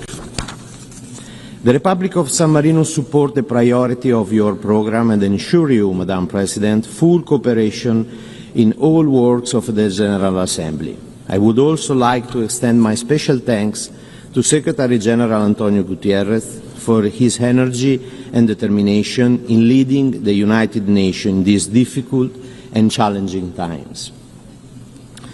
Madam President, we are meeting at a moment of profound global transformation. The global order is undergoing fundamental shift, impacting trade, technology, and international cooperation. In such time, the enduring value of a rule-based multilateral system becomes even more critical. The 80th anniversary of our organization provides an opportunity for the United Nations membership to reflect on the enduring significance and relevance of the Charter of the United Nations. As geopolitical dynamics change and new global challenges emerge, this year's general debate must train our collective reaffirmation of the spirit of San Francisco and the founding principle of the United Nations enshrined in the Charter. Our meeting in the General Assembly not only honors the legacy of the United Nations but also regenerates the continued cooperation in the pursuit of a more peaceful, just and sustainable world. Madam President, unfortunately, the search of a peace remains as urgent today as it was in 1945, emphasizing the need for renewed commitment, collective action, and stronger multilateral effort. Conflict continues to rise in different parts of the world, inflicting immense human suffering and devastation. If we want that the United Nations remain a light of hope for those who are experiencing the despair of the war, we must advance our strategy for prevention, mediation, and resolution conflict. We acknowledge the essential role of the UN in delivering life-saving assistance and protection to millions of people in countries and areas that are enduring conflict, such as the Horn of Africa, the occupied Palestinian territory, including East Jerusalem, the Sudan, Ukraine, Yemen, and beyond. But it is not enough. We member states, must do more in advancing international peace and security, guided by the Charter and the mandate of the General Assembly and the Security Council. The war of aggression against Ukraine brought dramatic consequences for the civilian population, including civilian death, destruction of vital infrastructure, and massive displacement. San Marino condemned the Russian aggression against Ukraine and support Ukraine's independence, sovereign and territorial integrity within its internationally recognized border. We remain committed to ensure that Russia is held fully accountable for its war of aggression against Ukraine. At the same time, San Marino welcomes all international effort for a comprehensive, just and lasting peace in Ukraine, in line with the UN Charter, the resolution of the General Assembly, and international law. Madam President, the humanitarian catastrophe unfolding in Gaza and the West Bank is unbelievable and remains one of the most painful and long-standing tragedy of our time. San Marino condemns unequivocally the horrific terror attack perpetrated by Hamas on 7 October and call once again for the immediate and unconditional release of all hostages. At the same time, we reiterate our call for an immediate and permanent ceasefire and for full, safe and unhindered humanitarian access to the affected civilian population. Nothing can justify the collective punishment of the Palestinian people through indiscriminate bombing, starvation and displacement. The continued expansion of settlement, including highly sensitive projects such as E1, together with the devastation in Gaza, threaten the erase of a concrete possibility of peace. Unless we act with unity and determination, the vision of two people living side by side in dignity and security will be lost. It is in this dark hour that responsibility becomes urgent. On 15 May, our Parliament, with unanimity, mandated government to recognize the state of Palestine within this year. Today, before this Assembly, we announce the fulfillment of that mandate. San Marino officially recognized the state of Palestine as a sovereign and independent state within secure international recognized border in line with the resolution of the United Nations. Having a state is the right of the Palestinian people. It is not and can never be a reward for Hamas. This decision is consistent with the message delivered last July at the high-level conference co-chaired by France and Saudi Arabia, and with the New York Declaration, which call on states to take concrete and reversible steps. By joining today the group of countries that move from word to action, San Marino intends to send a strong political and diplomatic signal. Recognition of Palestine is essential to reaffirm that peace must be built on justice and equality. San Marino will also continue to support Palestine's admission as a full member of the United Nations. Madam President, civilians continue to bear the brunt of armed conflict worldwide. The death toll of civilians, including children and women trapped in conflict, has reached a shocking number. We cannot remain silent in front of such tragedy. They have been targeted, killed, injured, kidnapped and tortured. The number of civilians that have been displaced has reached new records. Civilians have been deprived of water, food and humanitarian assistance. Houses, critical infrastructure, schools and hospitals have been targeted and destroyed or damaged, leaving civilians in despair, leaving children without education, patients without health care. Extensive use of explosive weapons in populated areas have caused the majority of civilian casualties in different conflicts. San Marino condemns such attack and calls on all states to support and implement the political declaration on explosive weapons in populated areas. San Marino is deeply concerned about violence against children, particularly children in situations of conflict.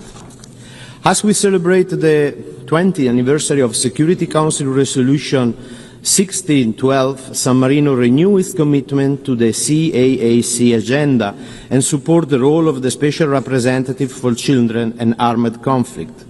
We are particularly worried about the high number of grave violations against children that have been reported, the denial of humanitarian access, killing and maiming of children, and the recruitment and use of children, abduction, rape and other forms of sexual violence. San Marino call on all armed force and armed groups to constructively engage with the United Nations for reaching and implementing action plans to end and prevent grave violation against children in accordance with their obligation under the international law. San Marino also firmly condemns attacks on schools and hospitals, as well as their use for military purpose. We reiterate our support for the Safe School Declaration. Educational facilities should be a safe place for all children, students and teachers.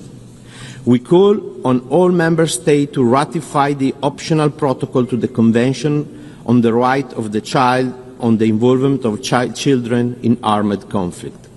We also encourage all parties to support other important tools, such as the Paris Principle and Commitment and the Vancouver Principle. San Marino reiterates the importance of accountability for all violation against children. Impunity for the perpetrator of grave violation is not acceptable.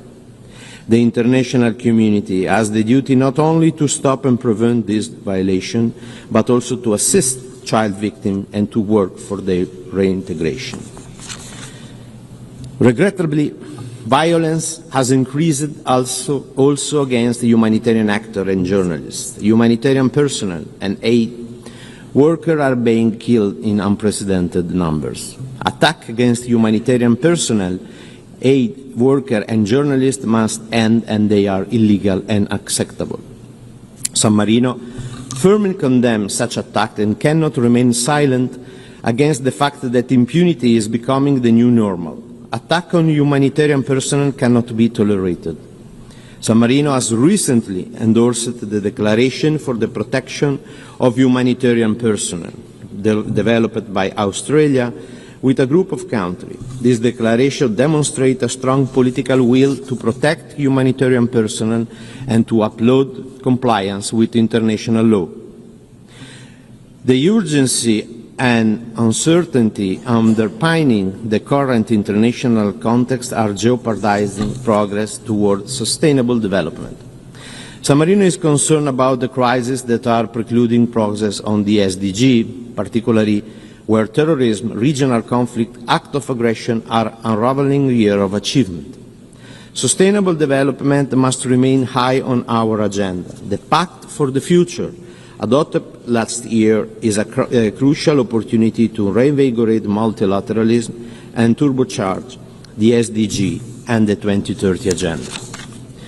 We believe that monitoring and evaluating the Pact is a decisive part of the implementation, as it not only enables to access progress, identify gaps and make the necessary adjustment, but also help ensure that our collective commitment lead to tangible results. With the 2030 Agenda as our collective roadmap, we must act to reverse the current backsliding in the implementation of the SDG. These include enhanced mobilization of financial resources from all sources in order to contribute to eradication of poverty, social inclusion, stronger partnership, and a collective commitment to leave no one behind. Financing for sustainable development remains an essential priority. San Marino welcomed the Seville commitment adopted at the 4th International Conference on Financing for Development, concluded in Spain, which promote investment in sustainable development, address the debt crisis afflicting many of the world's poorest countries, and give developing countries a stronger voice in the international financing architecture.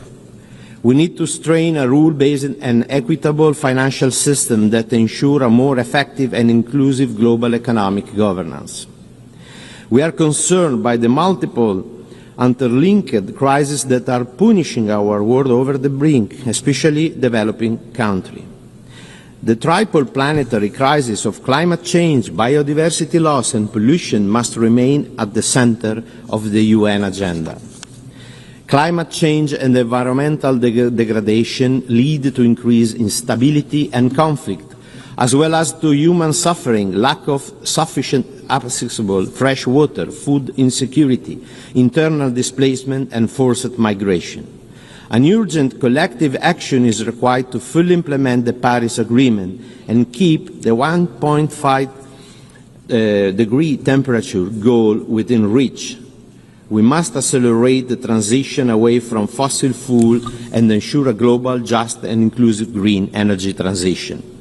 Halting and reversing biodiversity loss and reducing pollution must remain solid priority of the UN, as healthy ecosystems are vital for achieving the SDG.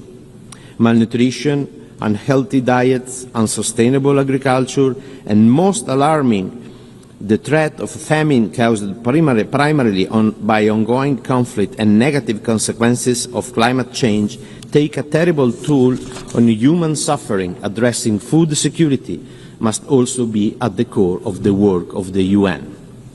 In this context, San Marino firmly believes that the fight against food loss and waste will contribute to promote food security and welcome all the initiatives aiming at developing awareness in such responsible behaviours. Madam President, since the foundation of the UN, significant progress has been made in advancing the promotion and protection of human rights, but inequality and backsliding persist. The world continues to witness persistent violation of human rights. In 2025, 30 years after the adoption of the Beijing Declaration and Platform for Action, gender equality remains one of the world's greatest challenges and most transformative opportunities. It is extremely important to address the root of gender inequality alongside the effort to combat gender-based violence in all its forms. San Marino supports women, youth and vulnerable groups' equal, full, effective and meaningful participation in all spheres of public and political life. We support the Declaration of Future Generation adopted last year at the Summit of the Future, which aims to unleashing future generations' full potential through the all and inclusive and equal access to quality education. San Marino believes it is essential to safeguard the human rights and digital age. In this respect, the Global Digital Compact is an important tool that underscores our collective commitment to bridging the digital divide and promoting digital inclusion, creating a more equitable and sustainable future, and finally ensuring that digital technology are used for the benefit of all humanity. Moreover, the establishment of an independent international science panel on AI and on the global dialogue on artificial intelligence governance are fundamental to promote scientific understanding of AI and to ensure inclusive multi-stakeholder discussion on this matter, that it will contribute to building the UN membership capacity by fostering shared knowledge, common understanding and pooled experience, equally benefiting the stakeholders, particularly from developing countries. We are worried about the risk related to new technology in the military domain. The rapid advance in artificial intelligence have led to concerning level of autonomy in conflict. Artificial intelligence has been used in conflict to select targets and make decisions over life or death. San Marino believes that meaningful human control must be retained over such decisions guided by international law and ethical principles. San Marino is also worried about the enlargement and upgrading of nuclear arsenal, aimed at escalating global tension. The threat of nuclear weapon use continues to pose an existential risk to humanity. Furthermore, we are witnessing an unprecedented rise in global military expenditure. We are walking on a dangerous and unpredictable path. We need to redirect our effort on multilateral system, renewing our commitment to peace through diplomacy.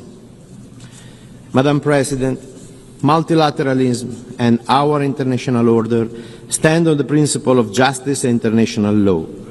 However, in this recent year, we have witnessed a progressive erosion of international law and the rule of law.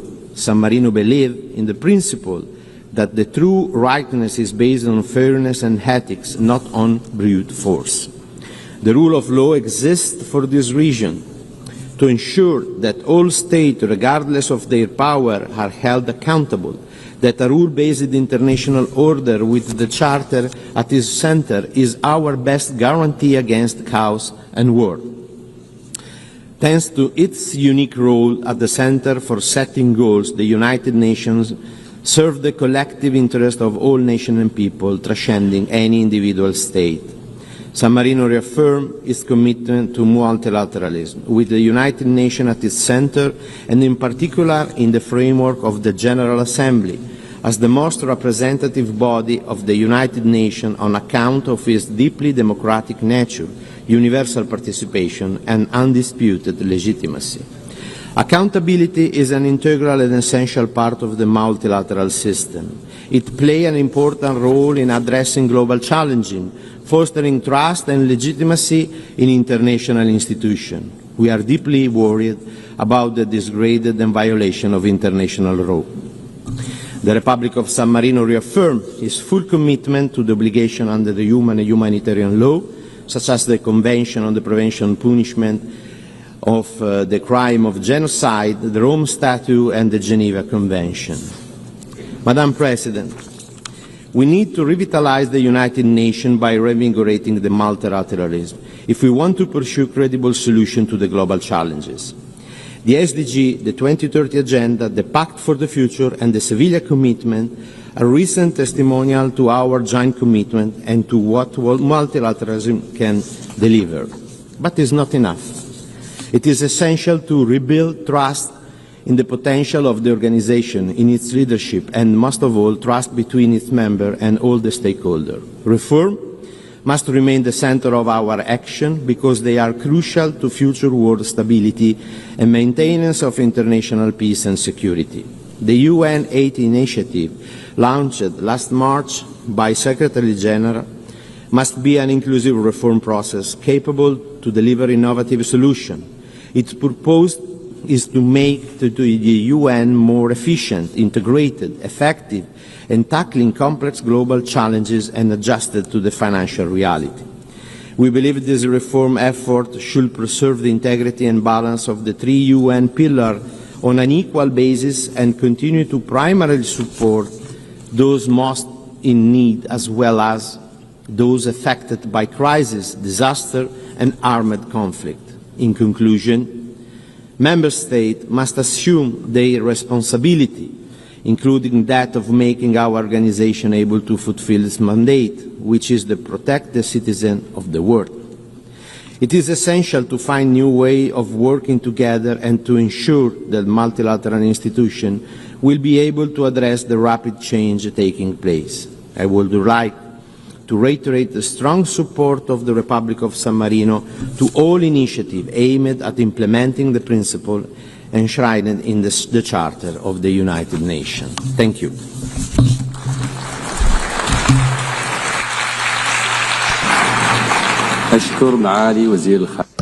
I thank His Excellency, Minister for Foreign Affairs, Political Affairs, International and Economic Cooperation in San Marino.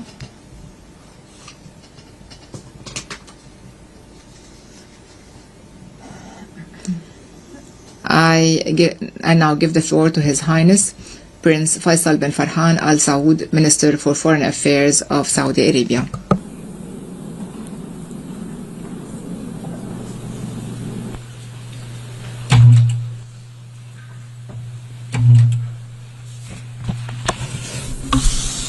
Bismillah ar-Rahman ar-Rahim. In the name of Allah, the most gracious, the most merciful. Your Excellency, the President of the United Nations General Assembly, and Mr. Secretary General of the United Nations, honored attendees, peace and God's blessings be upon you.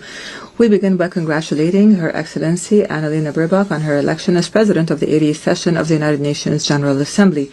We thank His Excellency Philemon Yang for the work that he did during his presidency of the previous session.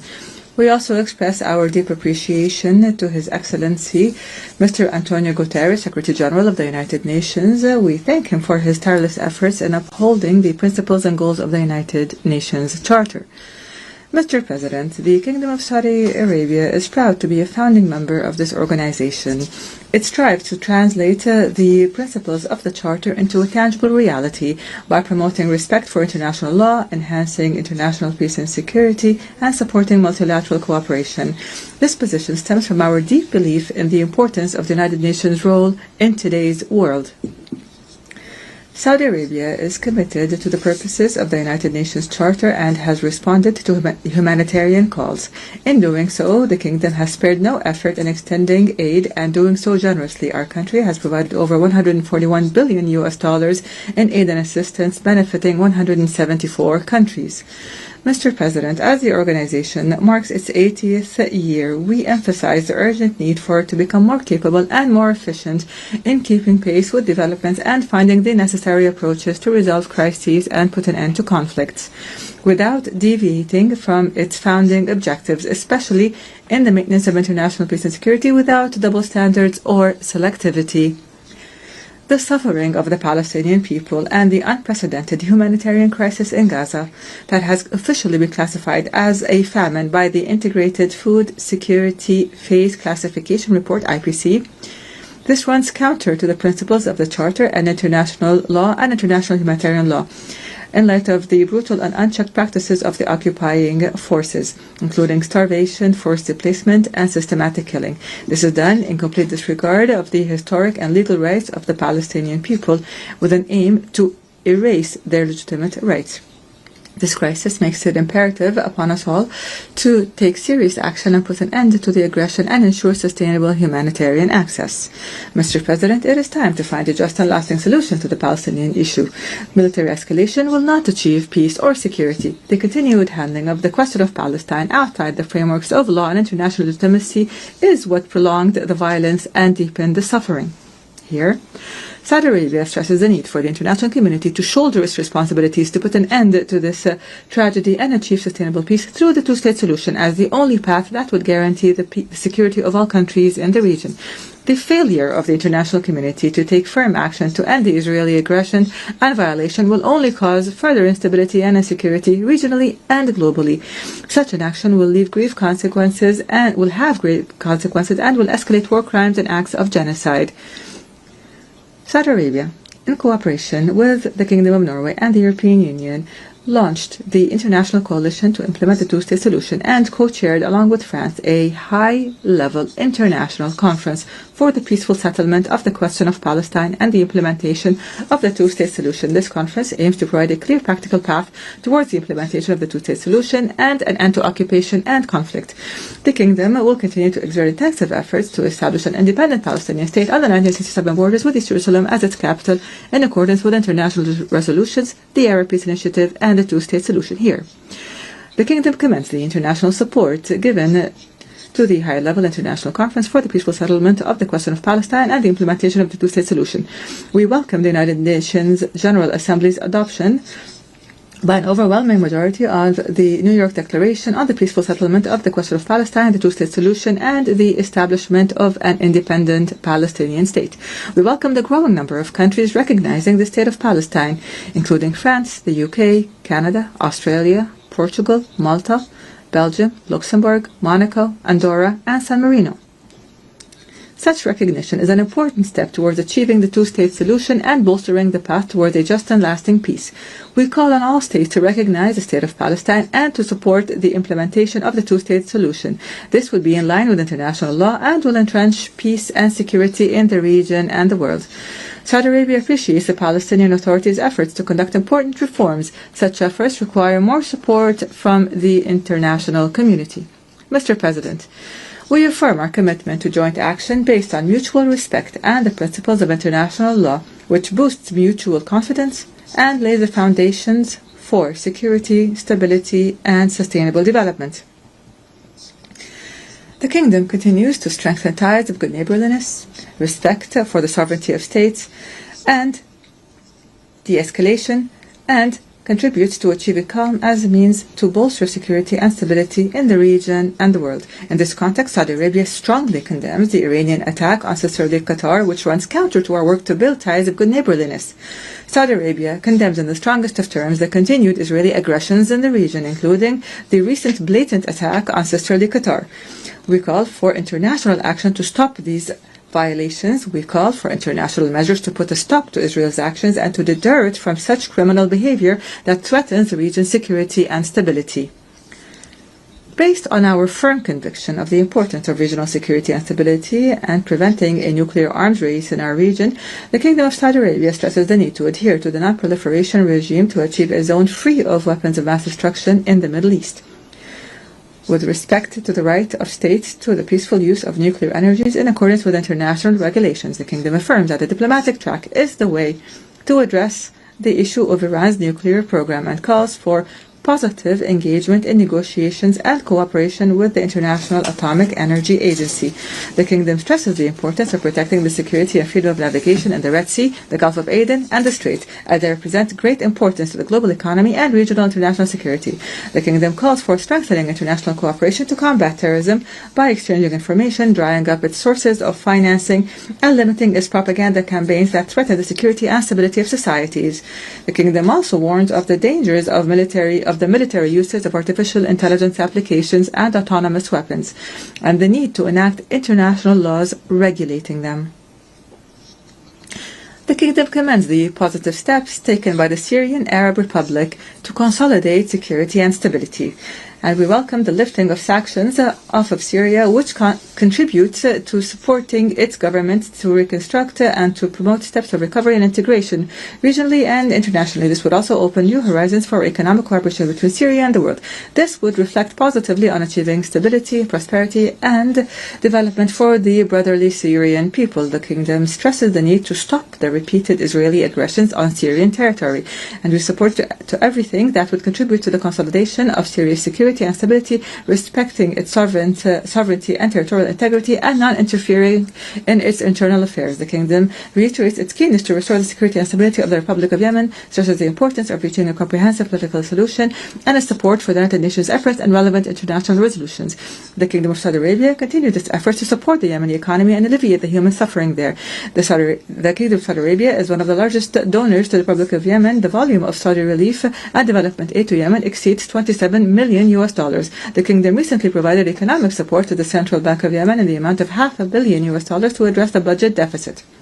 Moreover, on the 20th of the current month, the Kingdom provided new economic development aid to the Republic of Yemen valued at $368 million.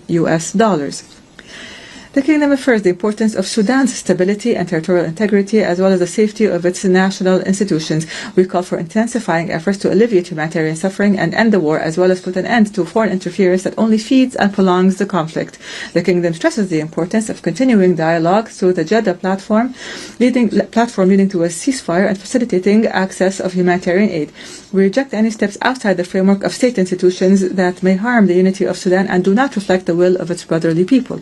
The Kingdom stands by Lebanon, supports everything that enhances its security and stability, and appreciates the effort of the Lebanese state to implement the Ta'if Agreement and extend the sovereignty of the state and limit weapons to the Lebanese state and its legitimate institutions, with the need for the withdrawal of the Israeli occupation from all Lebanese territories in implementation of relevant international resolutions. The Kingdom also supports a Libyan solution. We call for a commitment to the implementation of the ceasefire, which would consolidate Libya's unity and its national institutions and would support its counter-terrorism efforts. As for the Russia-Ukraine crisis, we call for the peaceful settlement through dialogue in the interest of all parties. We affirm our readiness to continue our mediation efforts based on our balanced position and reliable relations with the various parties to the crisis. In this context, the Kingdom hosted Russian, Ukrainian, American peace talks as part of our efforts to reach a political solution to this crisis. And in a manner that would enhance international peace and security, the Kingdom commends the response of Pakistan and India to diplomatic efforts and the wisdom of reaching an agreement that ends the tension between the two countries. We affirm our support to resolving differences through dialogue and peaceful means, based on the principles of good neighborliness and in a manner that would achieve peace and prosperity for the two countries and their peoples. Mr. President, a decade has since passed since the launch of the Kingdom's Vision 2030, which charted a long-term development path for the Kingdom, during which it established broad structural transformations at the level of the economy, society, and the government, through which we worked to empower youth and women, promote the values of tolerance, embrace innovation, and expand the horizons of international communication and cooperation. By the end of the year 2024, this plan has achieved 93% of its performance indicators in terms of programs, strategies, and interim targets, and has even exceeded them. The rate of unemployment among Saudis has decreased to 6.3% today compared to 12% in 2016. The participation of women in the labor market increased to over 36%, and the value of the public investment fund's assets has reached $913 billion by the end of 2024, while the contribution of non-oil activities to the real GDP reached 56%. Within the framework of its Vision 2030, the Kingdom continues to complete the march of progress to develop its human capabilities and strengthen its international partnerships to represent a leading development model in national transformation and to build a more prosperous and inclusive future. Mr. President, the Kingdom of Saudi Arabia stresses the importance of strengthening international cooperation to reduce the effects of climate change within the framework of relevant international agreements by adopting a balanced and comprehensive approach to energy transition paths. This takes into account the three main pillars required to achieve sustainable development, namely maintaining energy security, providing it at an affordable cost, and maintaining environmental sustainability. In this context, the Kingdom has launched a number of pioneering initiatives based on the circular and balanced carbon economy approach, most notably the Saudi Green Initiative at the national level and the Middle East Green Initiative at the regional and international levels. This reflects the Kingdom's commitment to climate action from a comprehensive perspective that takes into account development and the environment. The Kingdom also emphasizes the importance of not excluding any energy sources and calls for realistic and comprehensive transition paths.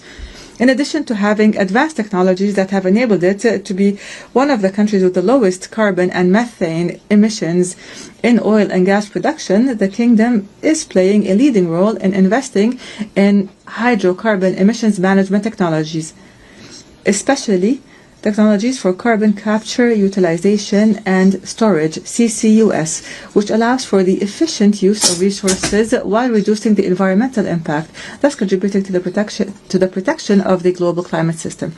In the same context, the Kingdom is investing in all innovative technologies that contribute to reducing and addressing greenhouse gas emissions, including the expansion of renewable energy projects, increasing energy efficiency, and the production of clean hydrogen, including green hydrogen, along with nature-based solutions such as large-scale afforestation and the protection of terrestrial and marine ecosystems, confirming the Kingdom's commitment to sustainable development and achieving a balance between development and the climate. Mr. President, as part of the Kingdom of Saudi Arabia's commitment to ensuring the sustainability of water resources and making them available to all, His Royal Highness Prince Mohammed bin Salman bin Abdul Aziz Al Saud, Crown Prince and Prime Minister, announced the establishment of the Global Water Organization based in Riyadh with the aim of developing international cooperation to address water challenges in an integrated manner through the exchange of experiences and the promotion of empowerment, innovation, and research and development. This would contribute to putting water issues at the top of the international agenda. The Kingdom has provided more than $6 billion of funding to countries on 4 continents to support their water projects.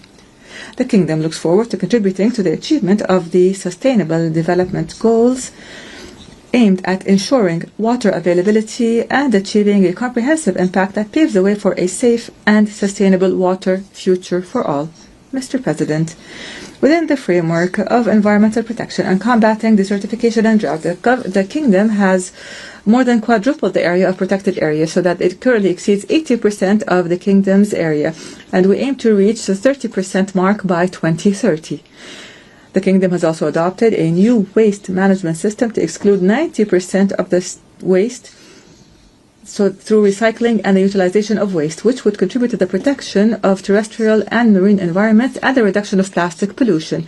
The Kingdom has also launched a Saudi Green Initiative to rehabilitate 40 million hectares of degraded land, and the Middle East Green Initiative, which was joined by 30 Arab, Asian, and African countries to strengthen joint efforts to rehabilitate 200 million hectares of degraded lands. The Kingdom hosted the 16th Conference of the Parties to the United Nations Convention to Combat Desertification, COP16, with the participation of more than 170 countries and about 90,000 participants from representatives of international organizations, scientific institutions, civil society associations, and the private sector. The conference witnessed the launch of dozens of initiatives, the most important of which are the Early Warning of Dust Storms Initiative and the Business Sector for Earth Initiative to enhance the role of the private sector in land conservation, and the Riyadh Global Partnership Initiative to enhance drought preparedness in 74 countries around the world, which is the first global initiative of its kind concerned with proactive preparedness for drought before it occurs. During the conference, regional financial institutions announced an allocation of $12.5 billion to reduce land degradation and the effects of drought. In conclusion, Mr. President, the Kingdom believes that we have no choice but to work hard and responsibly with our partners in the international community to consolidate the principles of mutual respect and strengthen the rules of international law in a way that contributes to building trust between countries and would avoid the scourge of conflict for future generations. We believe that the path to a more stable and prosperous world passes through sincere cooperation and constructive dialogue and joint action for the security and sustainable peace for all. May God, peace and blessings be upon you.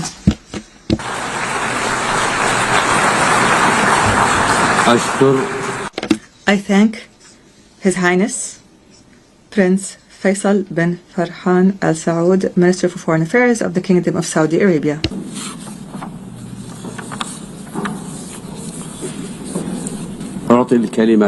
I now give the floor to His Excellency Vivian Balakrishnan, Minister for Foreign Affairs of Singapore.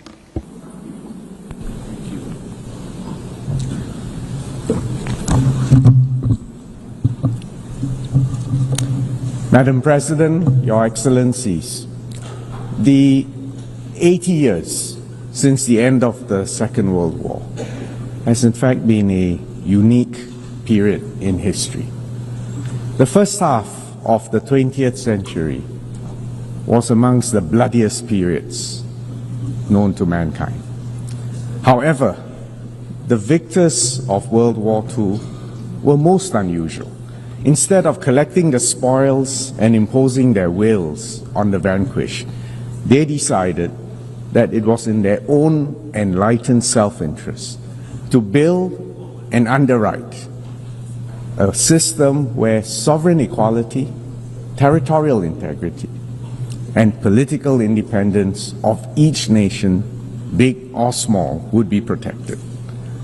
Where the interactions of states in security, trade, development were founded on a set of commonly agreed rules, international law, and trust. The ultimate goals were peace and prosperity and progress for all. And the centerpiece of this was the United Nations and the UN Charter. The UN Charter that provided the framework to govern interactions between sovereign states. The International Court of Justice stood as the principal judicial organ of the UN, offering states a forum to settle disputes under the rule of law peacefully. For small states, it was a world that operated on principles and international law, where might did not make right. The stability and predictability offered by this system allowed all countries to develop their economies, to leverage on one another's strengths, and to accelerate development. There was unparalleled dissemination of technology, of ideas, and intellectual property. Trade grew significantly, and companies built global supply chains based on the principle of comparative advantage and efficiency. And Singapore is a tiny city-state in the heart of Southeast Asia, a small and open economy. We rode on these megatrends. And that's why in 60 years, a hardworking and disciplined people, have built our per capita GDP from $500 in 1965 to around $85,000 today. This multilateral system, founded on international law, also helped us to manage the global commons. For instance, the UN Convention on the Law of the Sea sets out the legal framework within which all activities in the oceans and seas must be carried out. It grants freedom of navigation and overflight as a universal right, crucial for an island city-state like Singapore, which depends on trade. It also provides the foundation for coordinating global efforts on sea level rise, pollution, and the loss of biodiversity. Meanwhile, specialized UN agencies such as the International Civil Aviation Organization, the International Maritime Organization, set common rules and standards to enhance safety and efficiency of all these essential arteries. Of course, the system was not perfect. The rules were not always applied equally, and international law was not always respected. But nevertheless, there was a clear framework, and people and states knew what was right and what was wrong. The first few decades after 1945 were marked by decolonization and the expansion of the membership of the UN. The Cold War spawned several proxy wars around the world, including some in our region. But thankfully, as a world, we avoided another world war between superpowers, and mutually assured destruction deterred the use of nuclear weapons, although we all know there were a few close shaves. For small, newly independent states, and especially for those of us who were able to achieve national cohesion and effective governance, in fact, the last 80 years, on the whole, was a favorable period of peace, prosperity, and progress. Madam President, Excellencies, however, the post-World War order that I've just described has come to an end.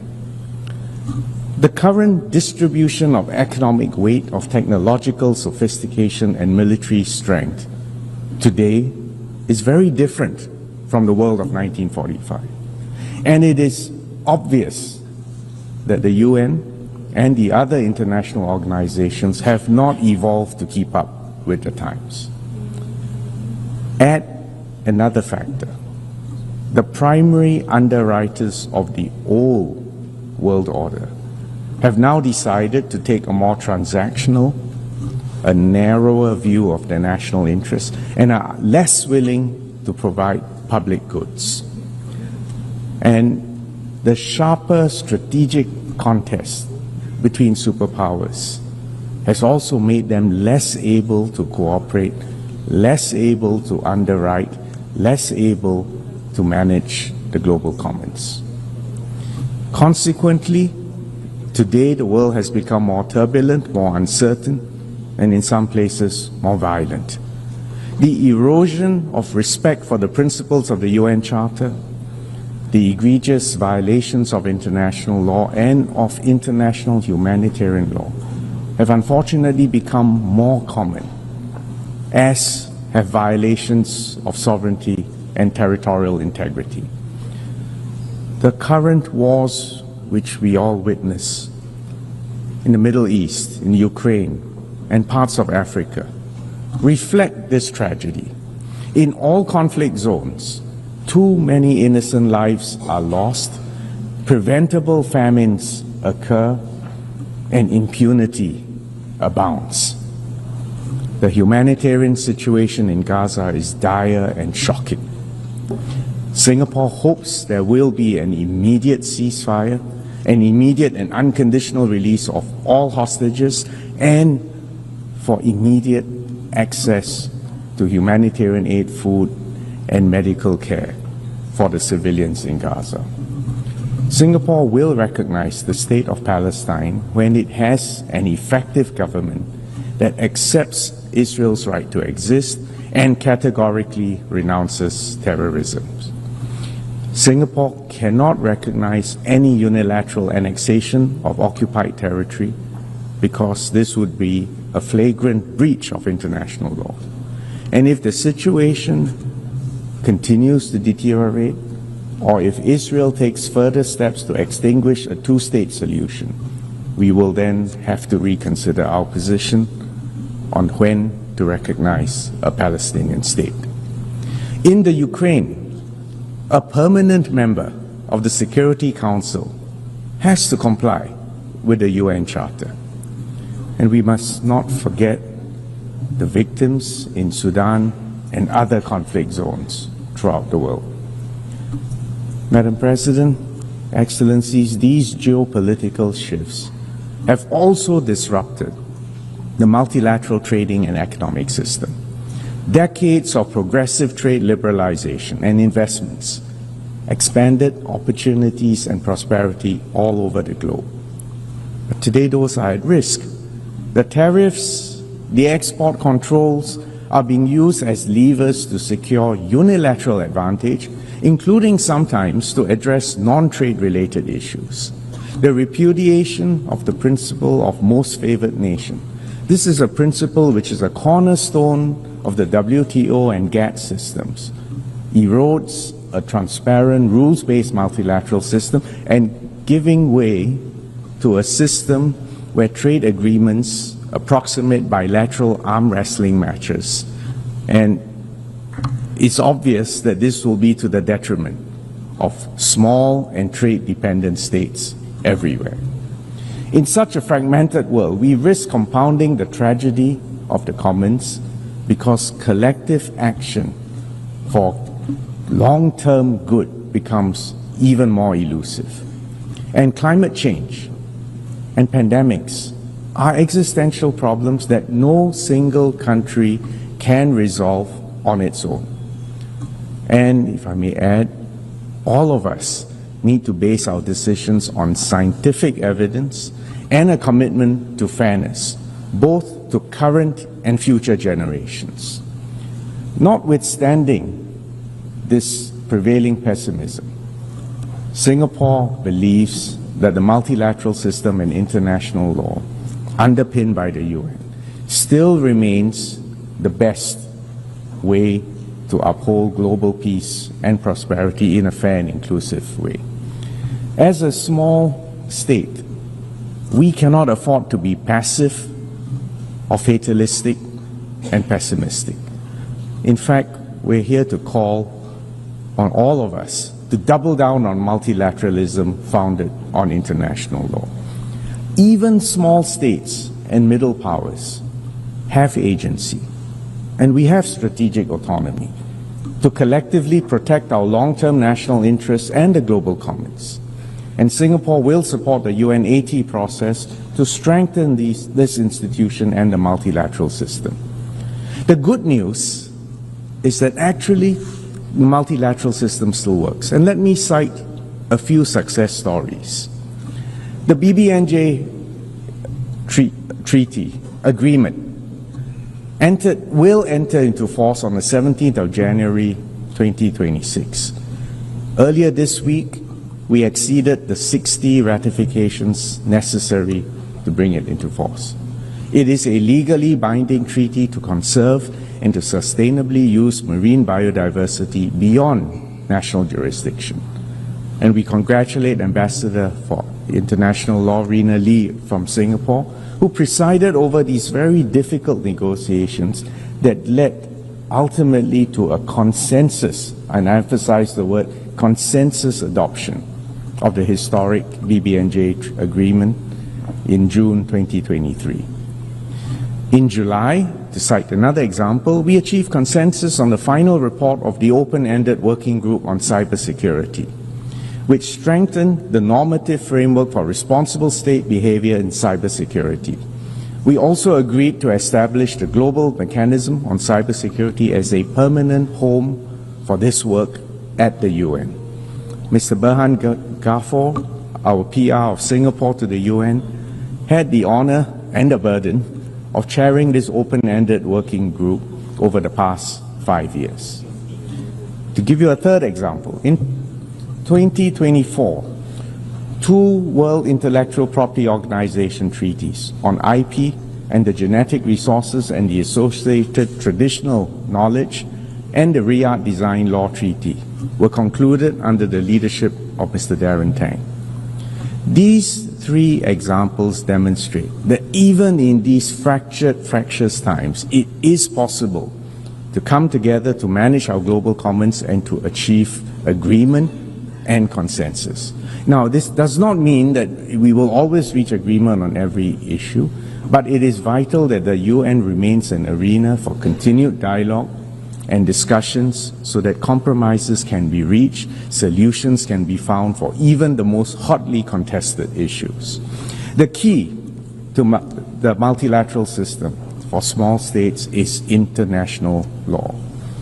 And on this note, I'm proud to share that Singapore will nominate Ambassador Rina Lee as a candidate for the International Court of Justice, which is the principal judicial organ of the UN.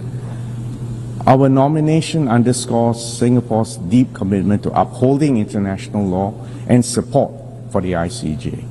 If elected, Ambassador Lee will be only the second person, and in fact the first woman from Southeast Asia to serve on this court.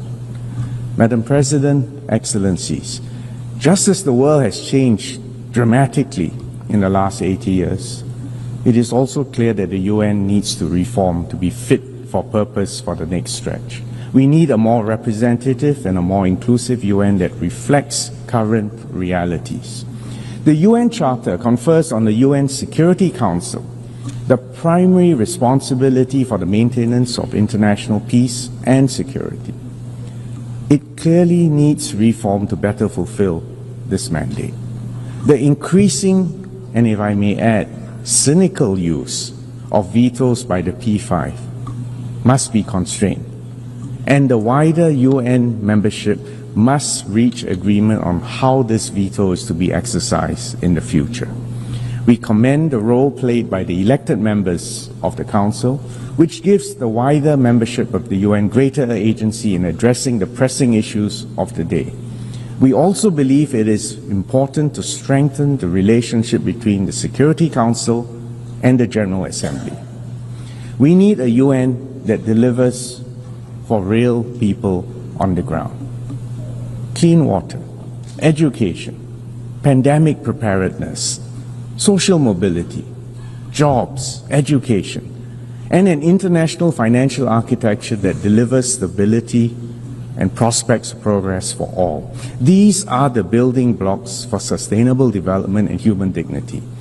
The commitments made at the Summit of the Future last year signal our collective resolve to implement the SDGs. The UN needs to be future ready and to harness the potential of emerging technologies like AI as a force for good for all.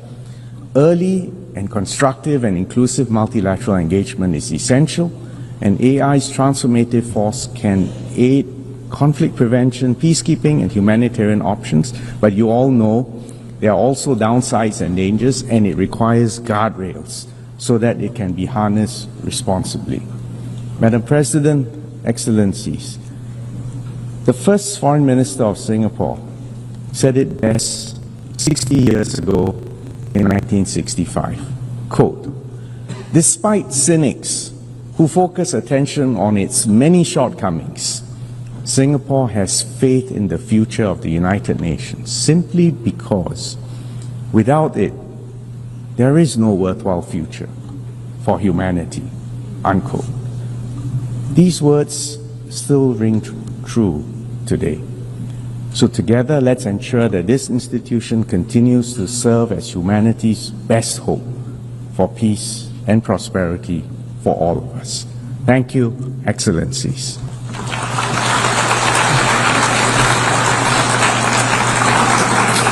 I thank the Minister for Foreign Affairs of Singapore.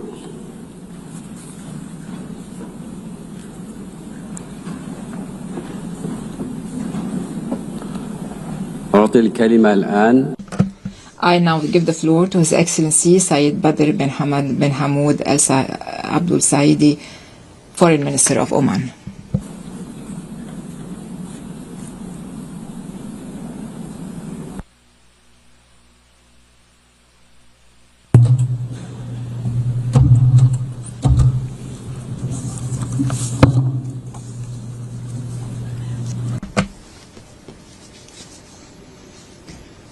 Your Excellency, President of the 80th session of the General Assembly, distinguished heads and members of delegations, esteemed participants. The international community is today confronted with a broad spectrum of critical issues that weigh heavily on the human conscience. They require genuine cooperation and collective responsibility to be addressed effectively. The Sultanate of Oman has repeatedly expressed its vision and clear positions on these matters. Foremost among them, the climate crisis and the imperative of transitioning to clean energy sources, in addition to the call for seizing emerging opportunities in trade and sustainable development. However, there remains another human and political issue, deeply painful and enduring, that must take precedence in our deliberations and decisions. And that is the Palestinian question. For too long, this conflict has persisted. The suffering has grown unbearable, and the time has come to end the occupation, to undo the injustice, and to restore the legitimate rights of the Palestinian people through the implementation of the two-state solution, which is the only just and viable path toward a lasting and comprehensive peace that ends decades of conflict and deprivation. The Sultanate of Oman is convinced that just peace is a fundamental pillar for sustainable security, stability, and development. From this perspective, the establishment of an independent Palestinian state with East Jerusalem as its capital must be at the forefront of strategic priorities to bring about a just and lasting peace in the Middle East. Therefore, the recognition of the State of Palestine is the most crucial step in this critical phase of the history of the Palestinian cause. The Sultanate of Oman expresses its deep appreciation to the governments that have taken this step, a step that reinforces respect for international law and aligns with the Charter of the United Nations and Universal Declaration of Human Rights. Recognizing Palestine also reflects the international community's commitment to this two-state solution as outlined in UN resolutions and the outcomes of the two-state solution conference and the New York Declaration under the auspices of the United Nations. Distinguished heads and members of delegations, esteemed delegates, the Sultanate of Oman remains firmly committed to its consistent policy of working toward peace and security in the region.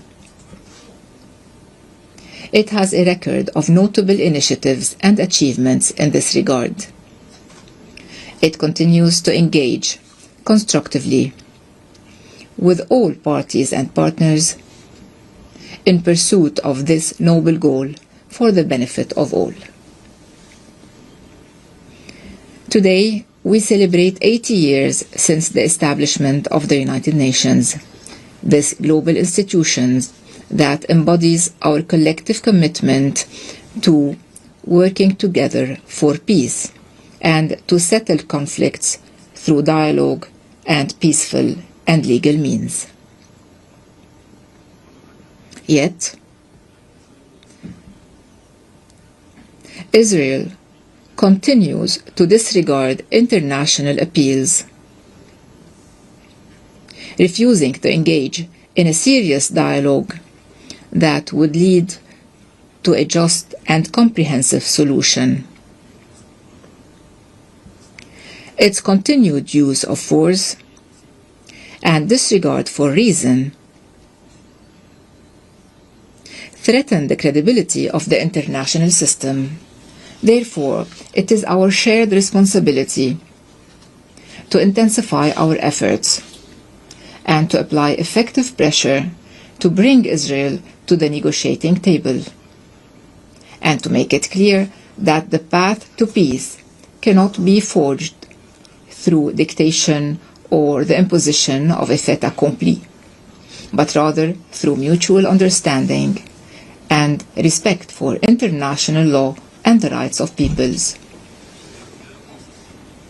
My country, the Sultanate of Oman, calls upon the international community to adopt measures that limit the Israeli government's ability to continue its policies of genocide, destruction, and illegal occupation of the Palestinian territories,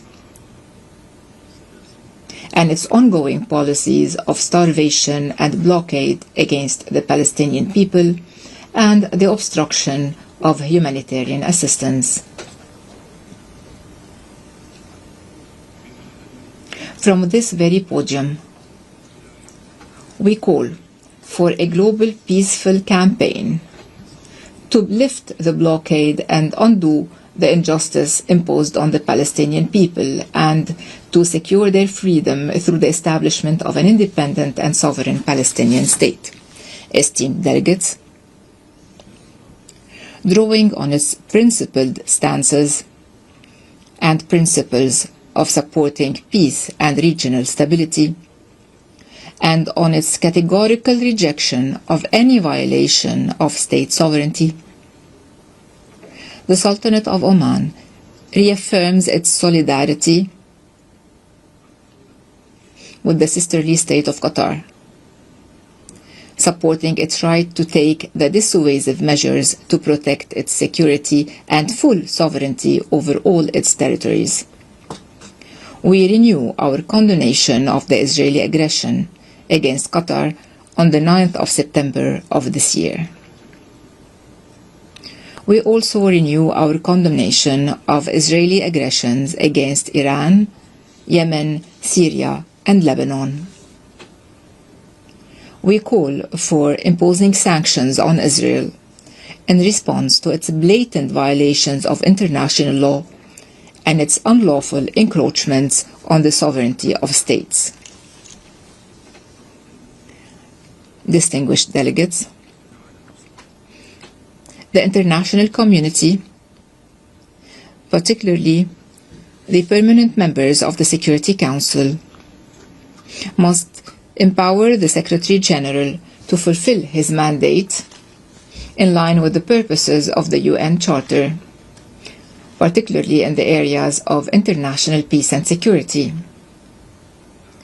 We must also cooperate with him to achieve the Sustainable Development Goals, especially those related to inclusive economic growth,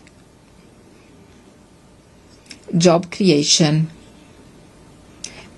encouraging innovation, and reinvigorating global partnerships for development, as well as the eradication of poverty and disease, and ensuring food, health, and energy security.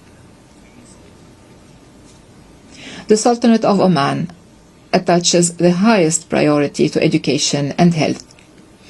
We recognize them as fundamental rights for all and key pillars of development.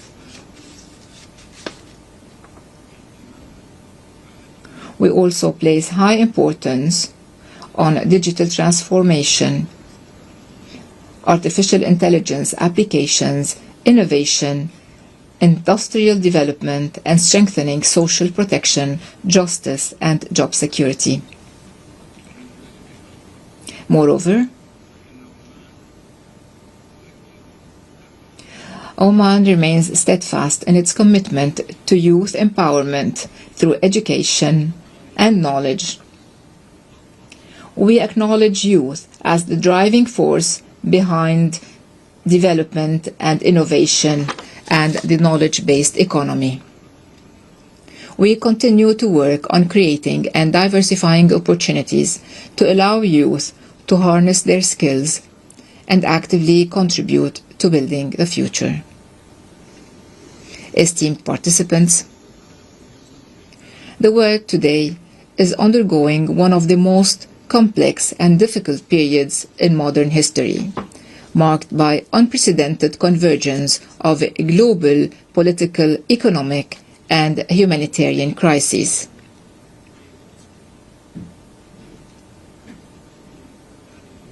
Amidst these critical circumstances,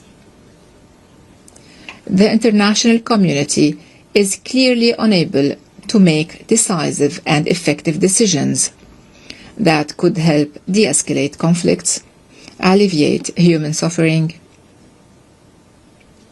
or address crises from a just and comprehensive perspective. However, and despite these challenges,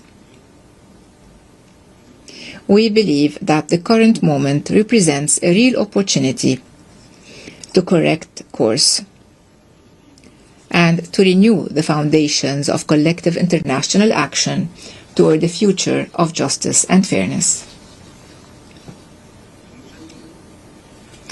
Let us, in this General Assembly, reaffirm our collective and genuine commitment to international law, international humanitarian law, and the enduring principles of the United Nations Charter. Let us strengthen the role of this international organization and all its subsidiary organs, so it may play a more robust role in maintaining international peace and security, in promoting sustainable development, and fostering a culture of justice, tolerance, and mutual respect. This is the path toward realizing the aspirations of peoples for freedom, prosperity, and a just, stable, and prosperous future. Thank you for your attention. Peace, mercy, and God's blessings be upon you.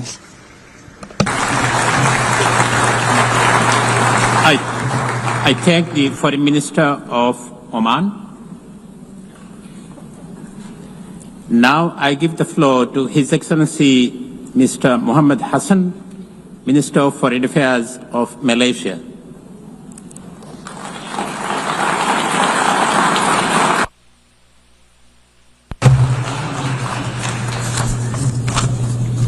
Bismillahirrahmanirrahim. Madam President, Your Excellencies, may I begin by congratulating President Annalena Baerbock on being elected as the President of the 80th session of the General Assembly. I also wish to thank His Excellency Philemon Yang for his leadership throughout the 79th session of the General Assembly. Madam President, it is now the 80th session of the General Assembly. Yes, 80 years since our dreams of bright future gave birth to the United Nations. Humanity has imagined the future in many ways. Among other things, we imagined that in some of its darkest version, information overload would numb critical thought while apathy take over. I fear that this has come to pass. 80 years after the end of the Second World War, we are watching in high definition as genocide unfolds around the world. 80 years, after all, after the fall of the empires, colonialism is still alive, armed, funded, and justified by some of the supposedly most liberal powers in the world. They have defended and supported the only party who has any real power in a conflict as it makes a fuss out of international law. As we approach the 80th anniversary of the United Nations, Madam President, I suppose I should say, congratulations. But today, that word rings hollow. Should we congratulate ourselves on our inability to bring an end to the occupation of Palestine? Or should we congratulate ourselves for allowing a rogue state to undermine our charter and our efforts? In Gaza, the clock is ticking, the bombs are falling, and the light is fading. We have failed at least 70,000 people. Israel can no longer hide behind its pretense of victimhood. From London to Dhaka, from Paris to Sydney, from Montreal to Kuala Lumpur, populations have spoken out in grief and outrage. More and more people are standing up for the truth that Israel is committing genocide in Gaza. Remember, the eyes of the world are upon us. We must take action now, Madam President, now. Sanction Israel. The metastasis of Israel's brutality in the Middle East cannot go on. Their latest assault on Doha was not merely an attack on a few representatives of Hamas. It was an attack conducted on another state's soil and an insult to the efforts of all who have attempted to mediate. And it is a signal that Israel violence will continue to destabilize the region. The effect of this will spill over to the rest of the world. The atrocities may have begun with Palestine, but they certainly will not end with Palestine. As the Middle East grows ever more dangerous for its residents, we will feel the reverberations all over the world. And this is why simply advocating for a two-state solution is not enough, Madam President. Malaysia will agree to any measures of the support for the Palestinian people, including the New York Declaration. But let us be clear. Let us be clear, there are only three real answers to this conflict. Number one, to take concrete action against the occupying force. Two, to lend our long-term support to the development of a self-governing Palestinian state. And number three, to reform the United Nations and ensure that such a travesty of justice never happen again. Madam President, repeated failures of the Security Council to fulfill the will of General Assembly must be met with strong resistance. We must continue to demand accountability from the permanent members of the United Nations Security Council through Resolution 76/272, or popularly known as the Veto Initiative. And we must pursue results through Resolution 377A, that is Uniting for Peace. No more shall we quietly accept the dismissal of our collective voice. We must question and challenge the veto. We must free the Security Council from this humiliating paralysis. And we must keep the United Nations a relevant and effective international organization and global guardian of peace. Madam President, over the course of our chairmanship of ASEAN this year, Malaysia too has learned of the colossal efforts that peace requires. As a unique example of an inclusive form of multilateralism, ASEAN has embraced change, expanded our membership and engaged with the world over the past 58 years. And this is why it has been Malaysia's honor and our greatest task yet to take on such a serious challenge this year. When conflict threatened to spiral between our neighbors, ASEAN did not stand idle. We stepped in, convened both sides in Malaysia, and implemented a ceasefire, one that ASEAN is now ensuring takes root through active monitoring on the ground. Yes, challenges remain, but our message is clear. ASEAN will stay at the table, urging both states to honor their commitments, for there is no conflict, whether interstate or intrastate, that is worth risking the stability of our home. This is why our efforts to cultivate security and stability in Myanmar and to restore credibility to five-point consensus must continue. ASEAN is deeply disappointed that the agreed upon ceasefires in Myanmar have been broken in some areas, and that violence continues to endanger civilians. Those in power have a responsibility to remember that Myanmar is a part of a region, not an isolated country. There is a bright and safe future for all of our peoples if we work together in good faith towards a Myanmar-owned, Myanmar-led resolution to the crisis in the country. Madam President, as ASEAN's focus deepens on bolstering security, strengthening economic resilience, and advancing sustainability goals across the region, we will address not only our internal crisis, but also from beyond. The South China Sea must not be used as leverage in strategic competition. Southeast Asia and its waters become a theater for rivalry between superpowers. We therefore urge all parties to fully comply with UNCLOS and to avoid actions that could provoke miscalculation or conflict in the waters we share. We will also continue to champion the rights and the needs of the global South at large.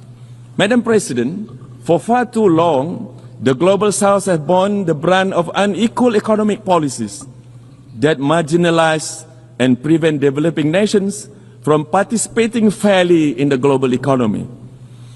And today, the global South faces a staggering financing gap for sustainable development, despite being home to the world's most vulnerable populations. The irony is painful, Madam President. We constitute the world's majority, yet remain unrepresented in decision-making, underserved in development financing, and sidelined in global governance. These imbalances must be corrected. The voices, needs, and aspirations of the global South are not secondary. Remember this: we cannot build a fairer international order without the global South at its center. Malaysia will continue to advocate for dignity, equity, and opportunity for all developing nations. Madam President, Excellencies, the UN has served the world for 80 years, but the world we live is in shifting beyond any recognition from what it was back then. The test that we now face is an existential one, for the question of Palestinians has haunted the UN for nearly its entire life. 80 years of the United Nations and 77 years of the ethnic cleansing of the Palestinians. I cannot emphasize this enough, Madam President. If we cannot resolve this, the citizens of the world will lose faith in us and the international order. Because there is no longer any way to deny that this is modern-day colonization. Only the formerly colonized have been able to see it for what it is since the start. It is a genocide. And it is a genocide dressed in the cape of Western tolerance. For us to remain relevant, we cannot move forward on the habits of the past. We must summon the same courage that built this organization from the ruins of war. To conclude, Madam President, Malaysia believes that 3 urgent reforms are key to our survival. First, we must limit, if not abolish, the veto. We must challenge it each and every time that is wielded, particularly in cases of crimes against humanity. Second, authority must flow back to the General Assembly, and the most inclusive body, as the most inclusive body of this House, it should be allowed to serve as the conscience and voice of the world unimpeded. And third, we must redesign global financing mechanisms to ensure transparency and fairness for the global South. Reform is no longer a choice, it is our imperative. Madam President, to be better together, we must change together. Billions of lives depend on whether we succeed. Madam President, I thank you.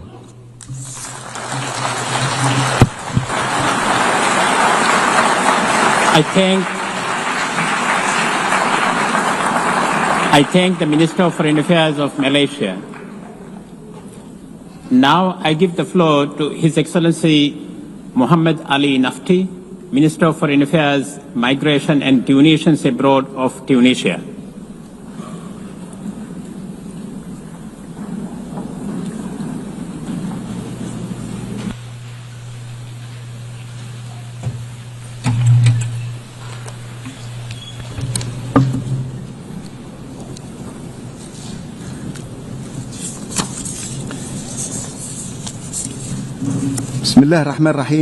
In the name of God, the merciful, the compassionate. Mr. President, Your Excellencies, ladies and gentlemen, at the outset, allow me to convey to you the greetings of the President of the Republic of Tunisia, Mr. Kais Saied. He expresses his deep appreciation to Mr. Antonio Guterres, the Secretary General of the United Nations, for his tireless efforts for rights, justice, and rebuilding trust in multilateral work. We reaffirm our support to his initiative, UN80, to reform and develop the work of the organization at this critical time for our world, a time of instability and unprecedented frequency of violations of the rules of international law and the principles of the Charter.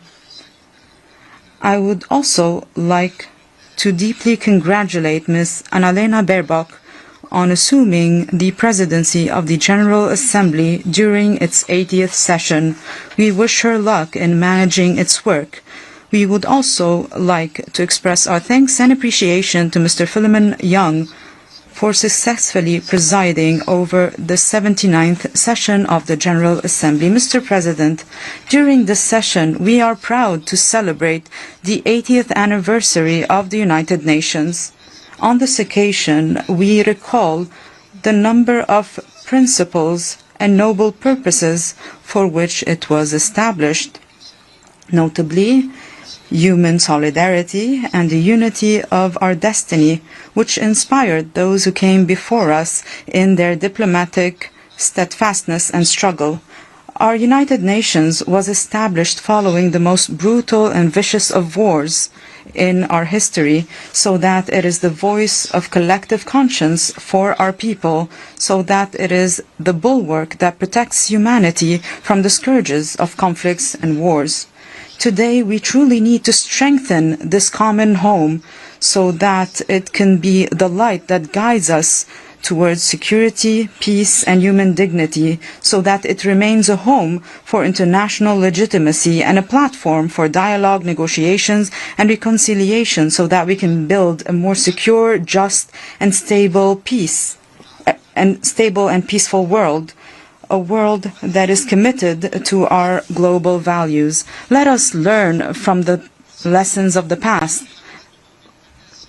We must learn from the wars and conflicts that caused humanitarian suffering and grave violations. We must learn that the logic of might, no matter its justifications, cannot break the will of people and their belief in their right to self-determination. Today, we stand on the steps of a new era that requires us to be determined and to work tirelessly to renew our trust in multilateral work and the ability of the United Nations to achieve the global goals for which it was established, to continue the path of reform and to adopt a comprehensive roadmap that is well defined in order to implement the UN 80 initiative, to restore international legitimacy and to strengthen the theme of our former session, to leave no one behind. We renew our commitment to multilateral work and our common responsibility to confront the accelerating changes and the economic, social, security, environmental, and climate challenges confronting our world today. We trust the vital role of the United Nations to find suitable solutions for these challenges. The President of the Republic of Tunisia, on the occasion of the 80th anniversary of the United Nations, decided to consider 2025 as the year to strengthen multilateral work and enhance cooperation with the United Nations. This is the theme that is guiding Tunisian diplomacy. We have organized a number of events at the International Diplomatic Academy in Tunis in coordination with specialized UN agencies on a number of topics in line with the outcomes of the Summit for the Future for 2024, and these topics include security, development, science, technology, and culture. Mr. President, we believe in the ability of our organization and its agencies to remain steadfast before the deep changes confronting our world. We believe that it can give hope and optimism for future generations, for a better future. However, we feel disappointed today as the Security Council is still unable to put an end to the terrible humanitarian tragedy and the genocidal war and starvation against the steadfast Palestinian people, as the brutal occupying entity continues to worsen the suffering of the Palestinian people before the entire world, without accountability and with full impunity. It is evident today that the crimes of the occupation aims to liquidate the Palestinian question and prevent the Palestinian people from enjoying their right to resistance and maintaining their entire territory. Tunisia deplores from this rostrum the announcement of the occupying entity that it intends to reoccupy the Gaza Strip fully and to force the Palestinian people to abandon their land. How can we strengthen the rule of law and give precedence to the UN Charter and its principles at a time when the state of Palestine still has not acquired full membership, although UN resolutions have ratified decades ago Palestine's right to independence and full sovereignty and self-determination without any foreign interference? At a time when the occupying entity maintains its membership at the United Nations, despite its systemic, continuous and uninterrupted violations of the rules of international law, and despite its attacks against the work of the United Nations and its specialized agencies and immunities in the occupied Palestinian territory. We value the wave of international recognition of the State of Palestine, with 150 states recognizing the State of Palestine. We do hope that this will support its full membership at the United Nations without delay or hesitation. We recall that the State of Palestine is a state pursuant to international law. When state recognize the State of Palestine, this does not create this right. It only supports and highlights this right. The truth is clear as day, and what is right is evident. This right was reaffirmed by the ICJ in its advisory opinion on the 19th of July 2024, when it ratified that the occupying power is obligated to end its illegal presence in the occupied Palestinian territory as soon as possible, and all member states at the United Nations are obligated to not recognize the legitimacy of this situation resulting from this illegal presence, and not to provide any aid or assistance to maintain this situation. The United Nations and its main bodies must look at ways and procedures to guarantee that. From this rostrum, we call on the international community to shoulder its responsibility immediately to lift the blockade on Gaza Strip and all the Palestinian territory, and to put an end to the starvation, and to guarantee an effective delivery of assistance and to secure those requiring assistance. We also call on the Security Council to immediately interfere to put an end to the repeated violations against a number of countries in the region: Syria, Lebanon, Iran, and lately Qatar. My country has called for that recently during the Emergency Islamic Arab Summit in Doha, because we believe that the Islamic Arab security is indivisible. In this regard, we reaffirm that the process of reforming the United Nations and paving the way for a new phase for multilateral work and international relations. This cannot be achieved and this cannot be tangible for all countries unless we strengthen the value of equality among people, away from discrimination, selectivity, and double standards. Tunisia will remain committed with an unshakable will to support the Palestinian people in their struggle to reclaim their legitimate, inalienable, and imprescriptible rights, notably their right to self-determination and to establish an independent state, a sovereign state, all over Palestine territory, with Al-Quds al-Sharif as its capital. Mr. President, achieving the objectives of the Summit for the Future continues to guide our approach. However, these objectives continue to be difficult unless the international community truly wishes to make a change and reach a consensus on diagnosing the deep-rooted issues that led to the failure of the current international system. We cannot confront the current and emerging global challenges if we do not rebuild international relations based on solidarity, constructive cooperation, justice, mutual respect, and the non-interference in the affairs of others, and respect for national sovereignty. This is the difficult formula that the Secretary General mentioned in his opening statement.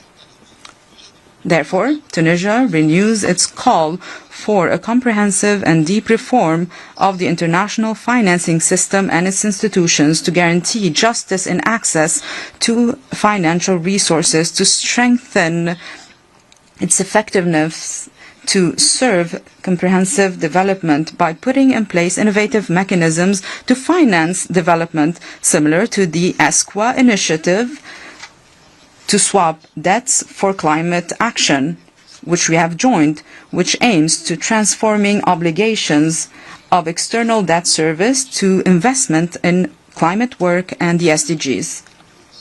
Tunisia reaffirms the importance of making every possible effort to recover stolen and smuggled funds and assets to strengthen international justice and guarantee people's right to development and good governance. My country believes that this is a sovereign, imprescriptible right. Mr. President, we believe that there are close links between development and peace. Therefore, my country reaffirms that investing in people, especially when it comes to education, health, infrastructure, environment, this is the main guarantee to prevent conflicts and to address the causes of irregular migration. Our approach when it comes to dealing with the flows of irregular migration is based on respecting human rights and rejecting all forms of racial discrimination and hate speech.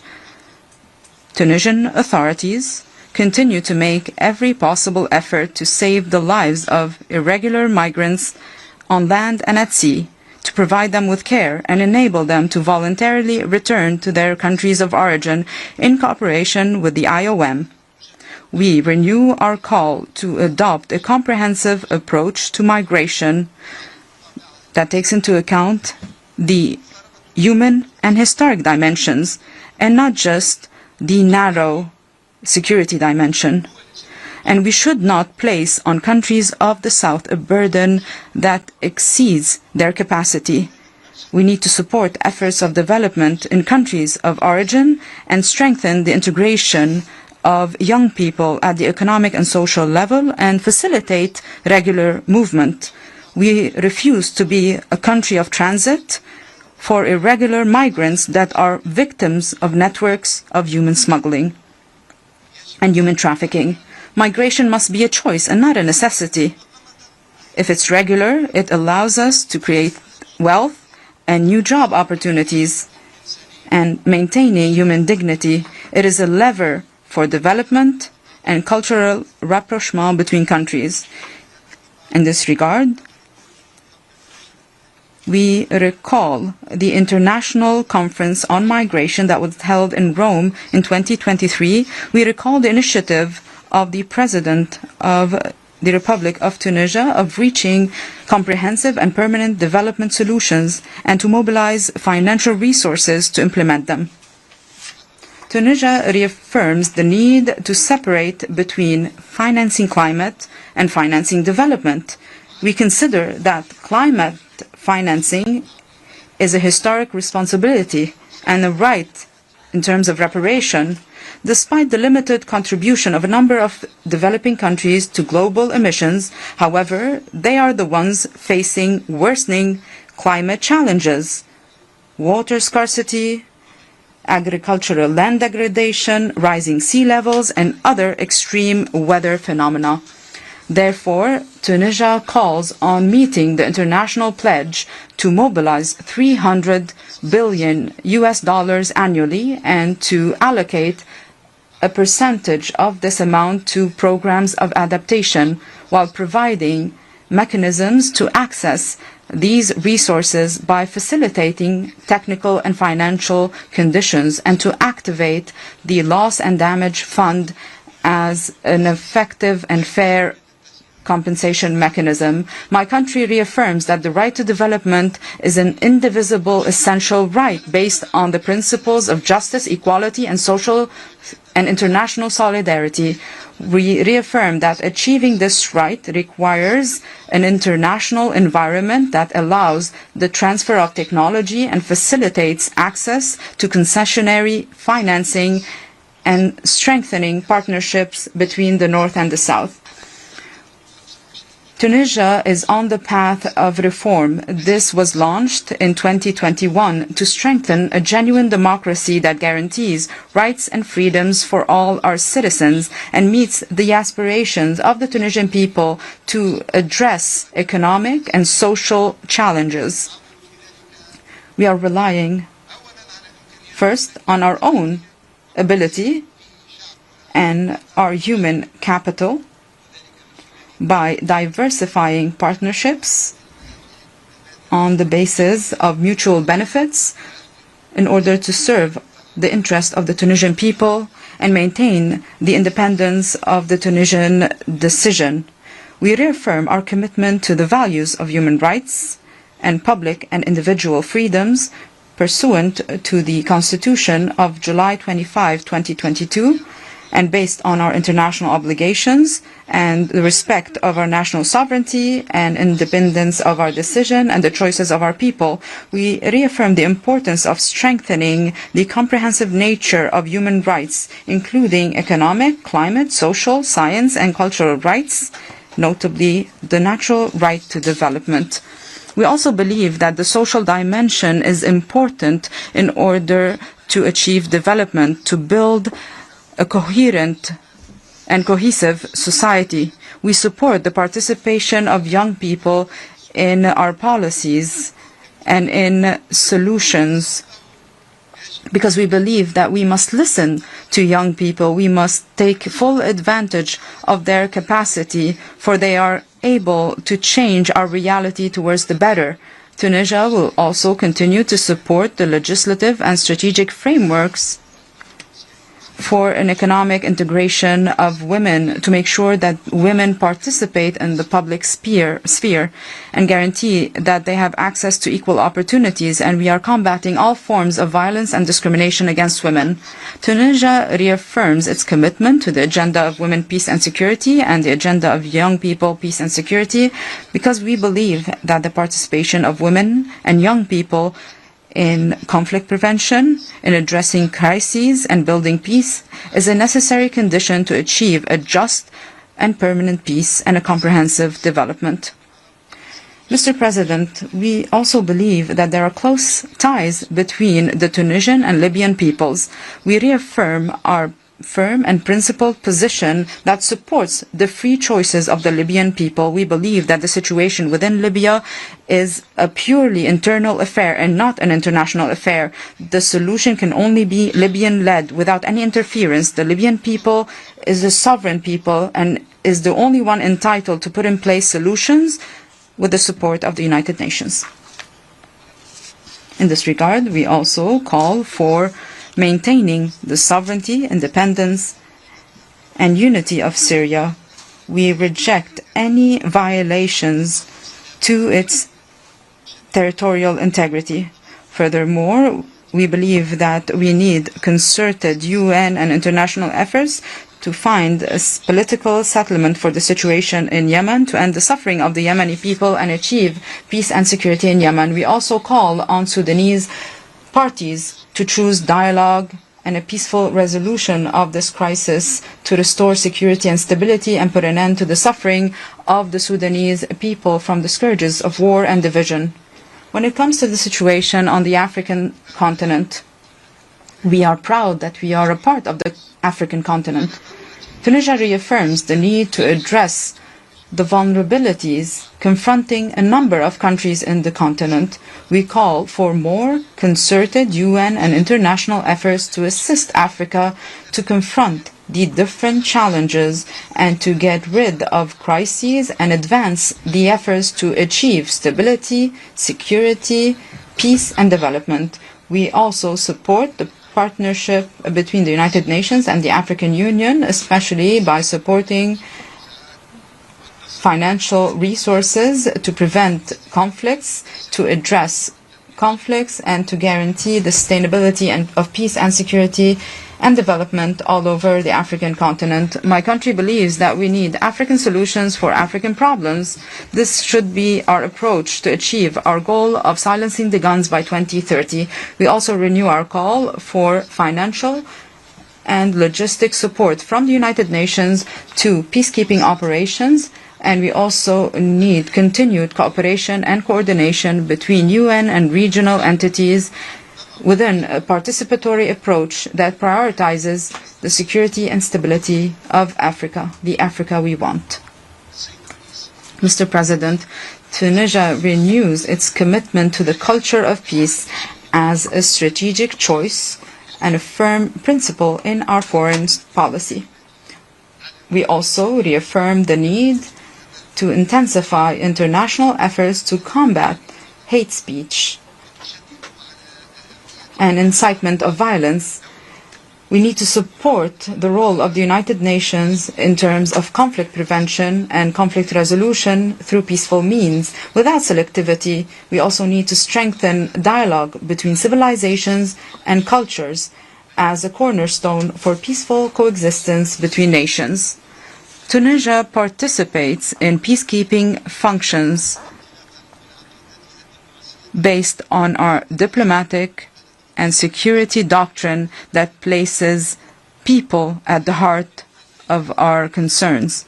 We believe that protecting civilians is a moral obligation and not just an international obligation. Since the first years of our independence, and although our national army was newly formed, Tunisia was one of the first countries that contributed to peacekeeping operations. Today, it is participating in 4 peacekeeping operations. This reflects the trust of the international community in the qualifications and discipline of Tunisian troops and their commitment to the principles of the United Nations.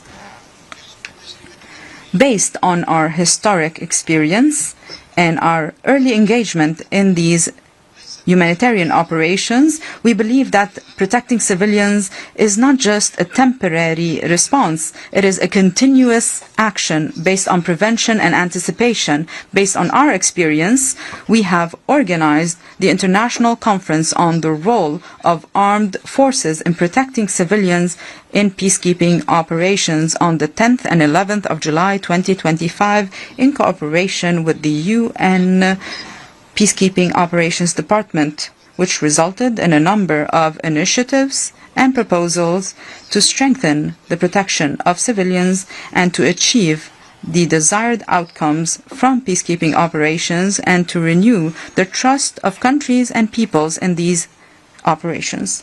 In conclusion, I reaffirm, Mr. President, Excellencies, that Tunisia, which engaged in the work of the United Nations even before our independence and following our liberation, to complete the components of our sovereignty. We are proud of what we have achieved since we have joined the UN on November 12, 1956, in order to defend the UN Charter and reinforce the principles of international peace and security in words and in deeds, and our contribution in the efforts of peacekeeping.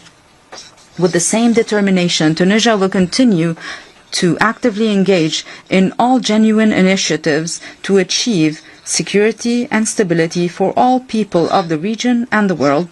We remain hopeful that we will be able to build together a future that carries opportunities that meet the aspirations and the hopes of our people and future generations. May the peace, mercy, and blessings of God be upon you. I thank you for your attention.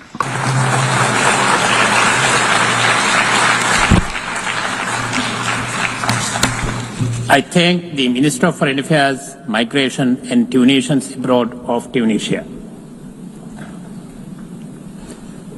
Now I give the floor to His Excellency Abdullah Khalil, Minister of Foreign Affairs of the Maldives.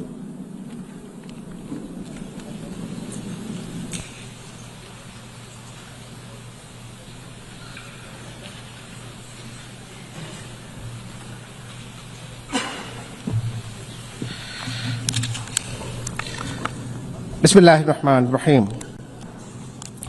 Madam President, Mr. Secretary General, Excellencies, ladies and gentlemen.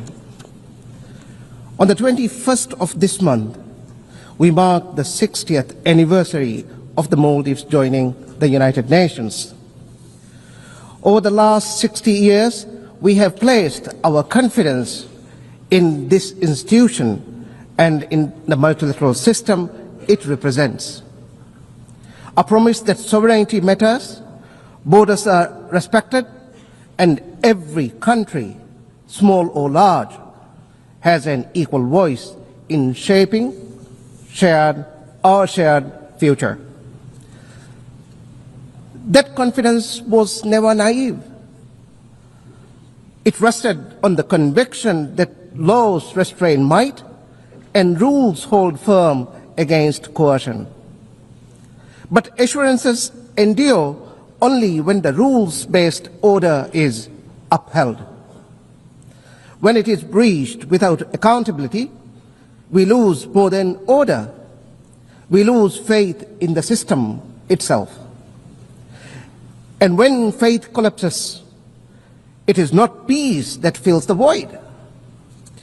It is unrestrained might, power that redraws boundaries, silences voices, and tramples norms. This is the erosion we confront. Three fault lines in the global order. First, the taboo against conquest. For many decades, the rule that borders cannot be changed by force underwrote peace. That foundation is cracking. Every breach, once allowed, becomes precedent. And precedent invites repetition. Second, sovereignty, respect for sovereignty and territorial integrity.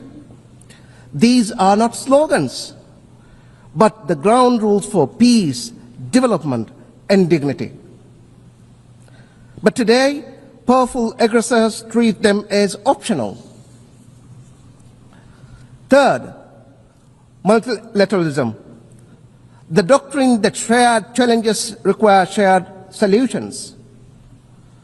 That doctrine is under siege. When institutions are bypassed, when vetoes paralyze, when laws are applied selectively, confidence unravels, and with it, the system itself. We see erosion everywhere. In Palestine, especially Gaza, Israel's ongoing genocide has killed more than 66,000 civilians, more than half of them women and children. In the West Bank, settler violence intensifies, trying to force more Palestinians out and annex more land. Israel has willfully, shamelessly, and repeatedly violated international law. It has defied hundreds of resolutions of the Security Council and this very assembly. It has rejected the decisions of the International Court of Justice and sanctioned the International Criminal Court. People killed while begging for food. Mothers holding lifeless babies. Children staring blankly at the ruins of their homes and their future. These are the images that you simply cannot forget and move past. And the sheer hypocrisy is, this genocide is sustained by weapons and money from the very countries that claim to defend human rights. The same countries that helped define the very norms and laws being broken. By their actions, they refuse to see Palestinians as equal human beings, deserving of life, dignity, and freedom. This complicity is the shame of this century. Once again, this complicity is the shame of this century. Let me be clear. Famine can never be a weapon of war. Innocents must not be mercilessly maimed, arbitrarily jailed, and ruthlessly killed. The assault on sovereignty is equally clear in Israel's illegal attacks against Qatar, Syria, Lebanon, Yemen, Tunisia, and Iran. Each strike is a reminder that borders are trampled when power speaks louder than law. In each case, where laws and norms give way to leverage, where responsibility gives way to convenience, the pattern is the same. If this erosion continues, the question will no longer be whether it will happen again, but who will be the next victim. UN 80 must be the repair moment, the turning point. Reform is no longer optional. It is the only pathway forward. Any serious reform must tackle the Security Council, the Council's paralysis. We need an expanded and more representative Council. A rotating seat for SIDS is where we must start. We need a Council that is transparent in its deliberations and accountable in its decisions to the membership and to itself. We need a Council that does not hide under the threat of veto. The Secretary General's three-track reform should be member state-led, member state-driven, and implementation-focused. It should enhance the UN's presence, especially in SIDS. It should align mandates and secure predictable development finance. It should ensure sufficient program delivery staff. Realign must not mean less, but better service and better support. We must also confront another imbalance. The United Nations should exemplify equally. But the shameful reality is that it has never had a female Secretary General until today. The time has come to correct that.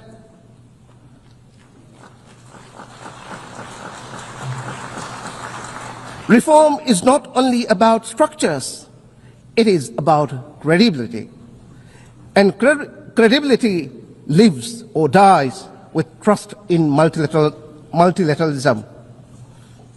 That trust is eroding, and unless we act, the institutions built to uphold our systems will weaken further. If the UN cannot act to prevent, to protect, and to provide, trust in multilateralism will continue to erode. UN80 must repair the guardrail before they fail beyond repair. Repair also begins with the global commons, the ultimate test of whether law and multilateralism still matter. A decade ago, this assembly adopted 3 foundational documents. But today, the 2030 agenda is off track. The promise of Paris is broken, and the Addis Ababa action agenda lies unfulfilled. The climate emergency deepens as major emitters evade their responsibility to cut emissions and to pay for loss and damage inflicted on countries like mine, the Maldives. Similarly, under the crushing weight of external debt, creditors and institutions tighten the vice, stripping developing economies of the fiscal space needed for resilience, health, and education. There are promises worth keeping. The BBNJ agreement entering into force next January must be universally ratified and fully implemented, with benefit sharing, technology transfer, and capacity building that are real, predictable, and accessible to citizens. Comments from the UN Ocean Conference, commitments from the UN Ocean Conference, and the Financing for Development Conference must translate into tangible gains for our islands, and above all, deliver debt relief.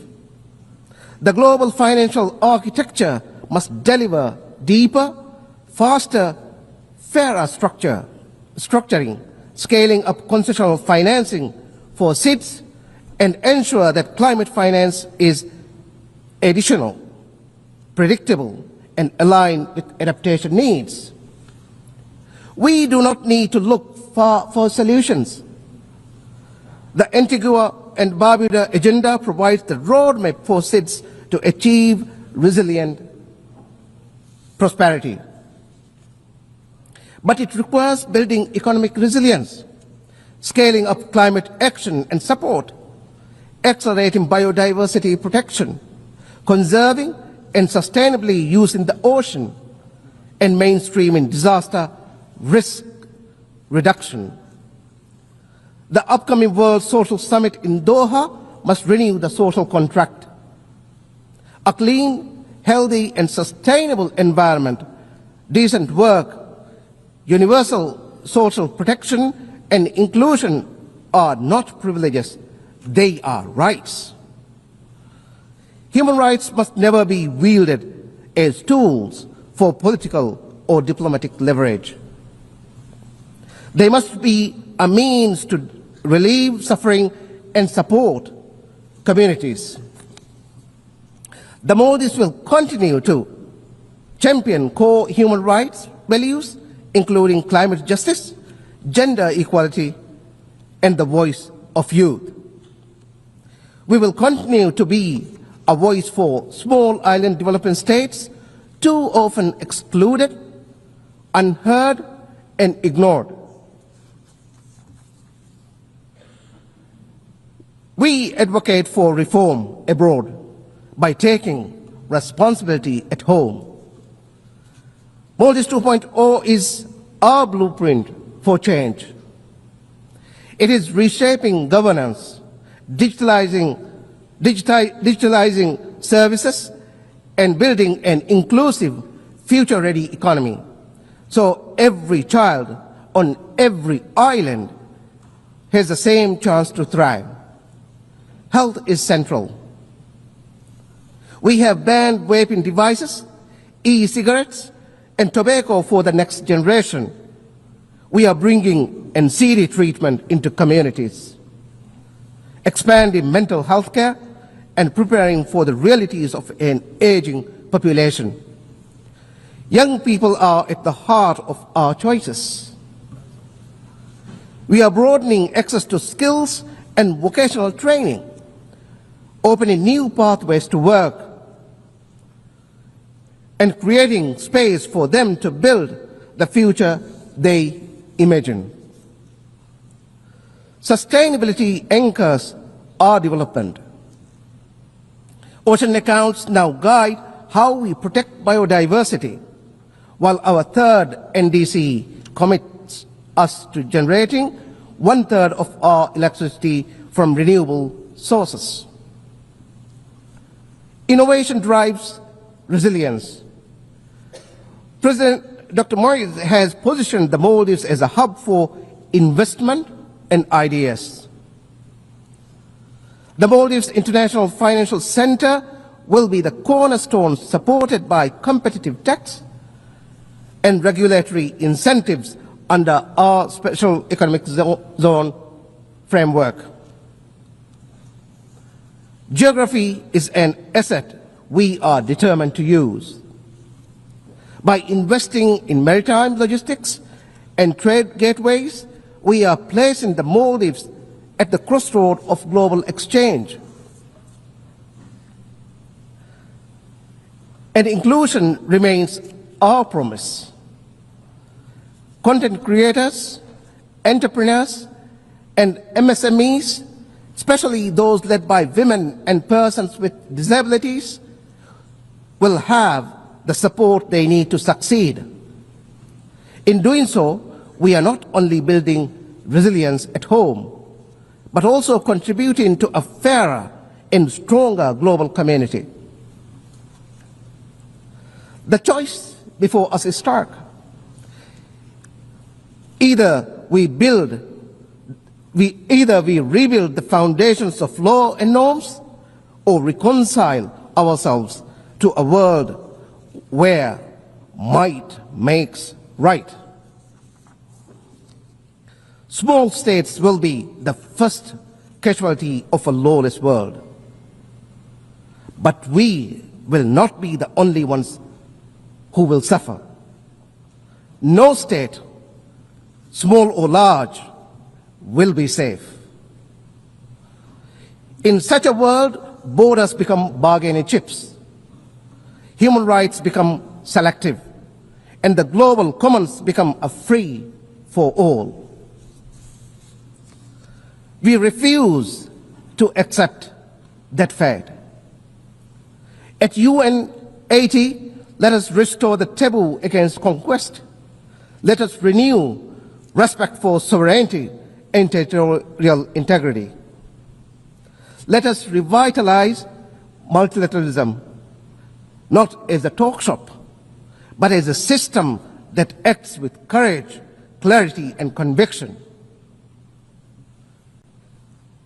If the rules stand, the small can stand. And if the small can stand, all of us will stand taller. I thank you all.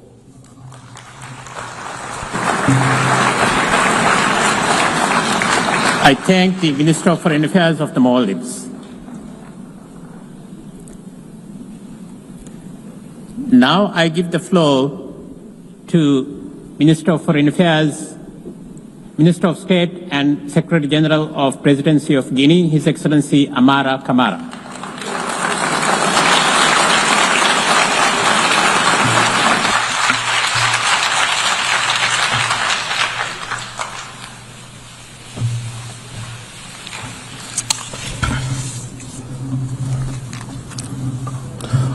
Bonsoir à tous. Good evening to all. Madam President, Mr. Secretary General, ladies and gentlemen, heads of delegations, it is an honor and a privilege for me to speak at this universal platform and to do so on behalf of His Excellency President Mamadi Doumbouya, President of the Republic of Guinea and Head of State. On this solemn occasion, he has entrusted me with conveying his warm congratulations to Ms. Annalena Baerbock. Congratulations on her brilliant election as President of the 80th session of the United Nations General Assembly, and to assure her of the Republic of Guinea's full support during her mandate. We also salute the ongoing efforts of Mr. Antonio Guterres for global peace, and we pay tribute to Mr. Philemon Young. We thank him for his remarkable work accomplished during the 79th session. Guinea, whose voice it is an honor for us to express here, fully identifies with the theme of this 80th session, which is Better Together, 80 years and more for peace, development, and human rights. In our national context, this theme resonates particularly deeply. Better together through refounding. After more than 66 years of independence, peace, coexistence, development, and human rights are becoming a reality in Guinea. And I am asking you, ladies and gentlemen, to receive the congratulations and greeting of the people, the President, and the government of Guinea.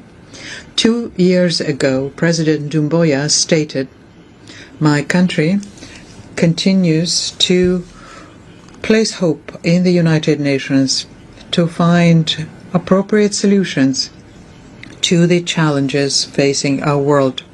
But the founding principles of our organization must adapt to the profound changes in our society."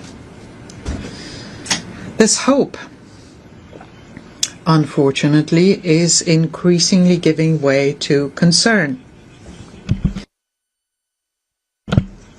It is becoming increasingly clear that the world is in turmoil and no continent is spared. Spared the following: the fact that peace is becoming a luxury, that wars and conflicts are becoming normalized, international and regional organizations are weakening, and alliances depend far too often on the will of current leaders. At this pace, we must have the courage to acknowledge that the best years of our shared organization may be behind us. Ladies and gentlemen, there is an inseparable link between peace, development, and human rights.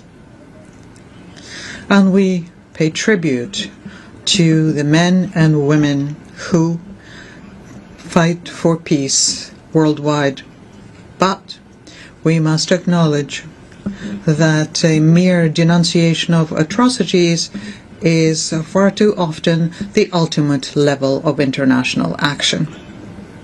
Furthermore, nature, which was once assaulted by human beings, now inflicts dramatic consequences in the form of the scarcity of arable lands, worsening droughts, increasing floods, and increasingly unbearable heat. These realities must prompt deep reflection on our part. Ladies and gentlemen, the well-being of the people and people peacefully living together are true synonyms of peace.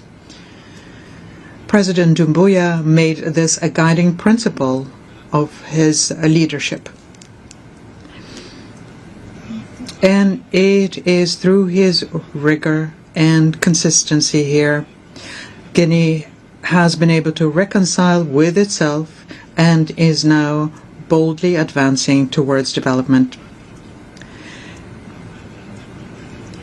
In acknowledging the end to an imbalanced and unjust era where Africa had no voice, President Doumbouya chose to fully embrace our national sovereignty. First, our mining sovereignty. And this was done by revoking several permits which were not in compliance with our laws, in particular with Guinea's mining code. And then our intellectual property. And this was done by transforming the education system we have and by promoting excellence. This led to the creation of Simandu Academy, which offers top-performing students of the country a chance to study in the world's best schools under the best conditions, thus providing our country with the human capital we need for development. Ladies and gentlemen, we know better than anyone the price of peace and the cost of underdevelopment. This justified the recent intervention of our defense and security forces to prevent a national collapse in the country. And now, with a methodical approach, which is a forward-looking one, President Doumbouya has launched Simandu 2040 program, which is built on the basis of 5 strategic pillars. The first one is agriculture, food industry and trade, which is the engine of our growth. The second one is education and culture, and it is the foundation of our future. The third pillar, infrastructure, transport and new technologies to better connect our country.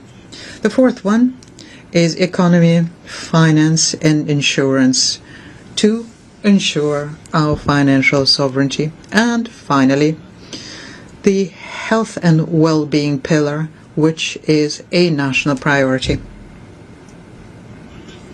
The Simandu project, which is home to the world's largest iron deposit, will significantly contribute to global decarbonization due to its exceptionally high ore quality, about 65%. And to ensure the sustainability of the program, a sovereign fund will be established, financed essentially by Simandu revenues as well as other conventional mechanisms. Ladies and gentlemen, let me recall yet once again the words of a great African leader who spoke from this very podium and said, I quote, very clearly, without being hypocritical or pretending otherwise, looking at each other face to face, we all recognize that the democratic model imposed on us after the La Baule summit in France, almost religiously, this model does not work. Various economic and social indicators show it clearly. And this is not a value judgment on democracy itself, it's a statement of fact, a conclusion from decades of chaotic experiment of this model in our environment. A time which was focused only on political jousting at the expense of the essential, which is the economy. I quoted the President Doumbouya.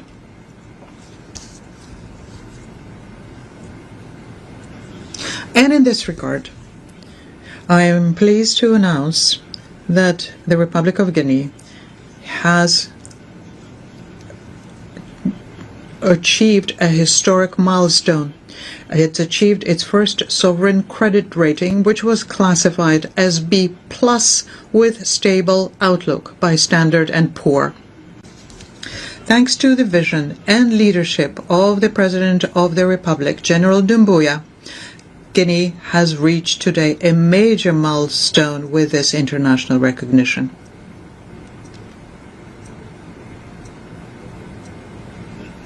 This rating now places the Republic of Guinea as the second largest economy in French-speaking West Africa and opening access to more favorable and competitive international capital markets.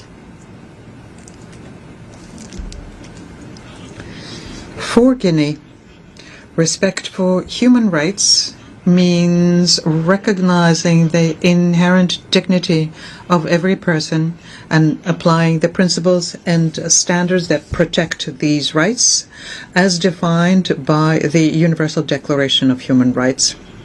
Unfortunately, its application throughout the world remains inconsistent according to regions, actors, contexts, and interests. Ladies and gentlemen, President Doumbouya has asked us to reaffirm here his sincere commitment to the theme of this session. He places the highest importance to peace, development, and human rights. Madam President, we wanted to provide our country with a constitution that reflects and unites us, and we thus initiated a process of consultation and inclusivity. It took a long time, but it was necessary given our history, and we are proud to announce from this podium that the constitutional draft submitted to the people of Guinea by referendum has been adopted by a large majority.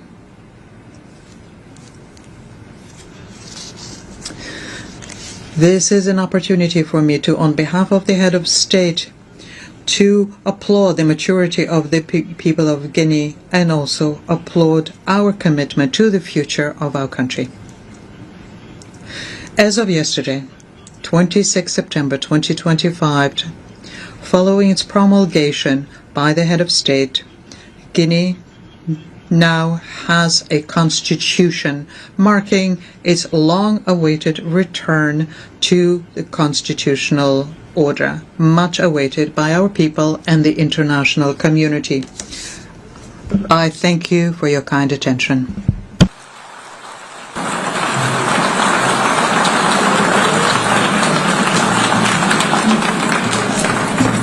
I thank Minister of State and Secretary General of the Presidency of Guinea.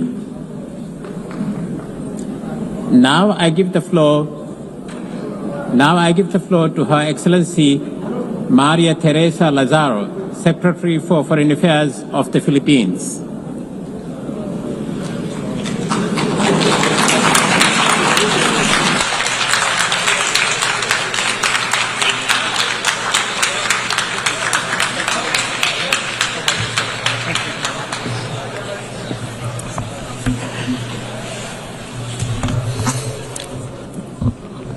Mr. President, Excellencies, ladies and gentlemen, at the closing of the San Francisco Conference in 1945, Filipino General Carlos P. Romulo declared the UN Charter as an achievement for all humanity. It is an accomplishment, he said, that will embrace and protect us at the same time that it liberates the human spirit. Our faith in the United Nations Charter endures as the international community celebrates the 80th anniversary of the United Nations. United in purpose, we, the 193 member states of the United Nations, are stewards of this office, of this edifice. It counts on our courage to be equal to the task it bestows on us. The United Nations was born in the rubble of war. We embark on a peace that works not only for the powers of that day, but also for all of humanity, for all time. We forge through the Charter a covenant of just and equitable peace. Yet today, we ponder on the triumphs of this shared journey amidst the jolting clamor for peace and humanity under the very circumstances for which the United Nations was conceived. We must end the suffering of millions who live in starvation and fear in Gaza. Ceasefires must hold. Humanitarian access must be restored without restrictions. Children, women, and innocent civilians must be saved from further violence. Healing must begin. The two-state solution is the only viable diplomatic solution for sustainable peace. We must end the conflict in Ukraine. A just peace is only possible with respect for Ukraine's sovereignty, independence, unity, and territorial integrity. We must double down to address humanitarian crises around the world, looking at their roots and investing in durable solutions. We must protect and assist displaced populations in Sudan, Syria, Afghanistan, the Democratic Republic of the Congo, the Sahel region, of the Rohingyas, and in many other parts of the world. This June, the Secretary General reported that over 40,000 cases of violations against children in armed conflict, the highest recorded in 30 years. This is unconscionable. We owe our children peace. Excellencies, distinguished delegates, as UN founders recognized that peace was the antidote to fragility and uncertainty after the war, this time's call on the United Nations, particularly the Security Council, to make bold decisions. We must forge new pathways for international peace and security. This is a challenge that the Philippines is ready to rise up to as we seek a non-permanent seat in the Security Council for the term 2027-2028. We look ahead to the solemn honor of serving this body.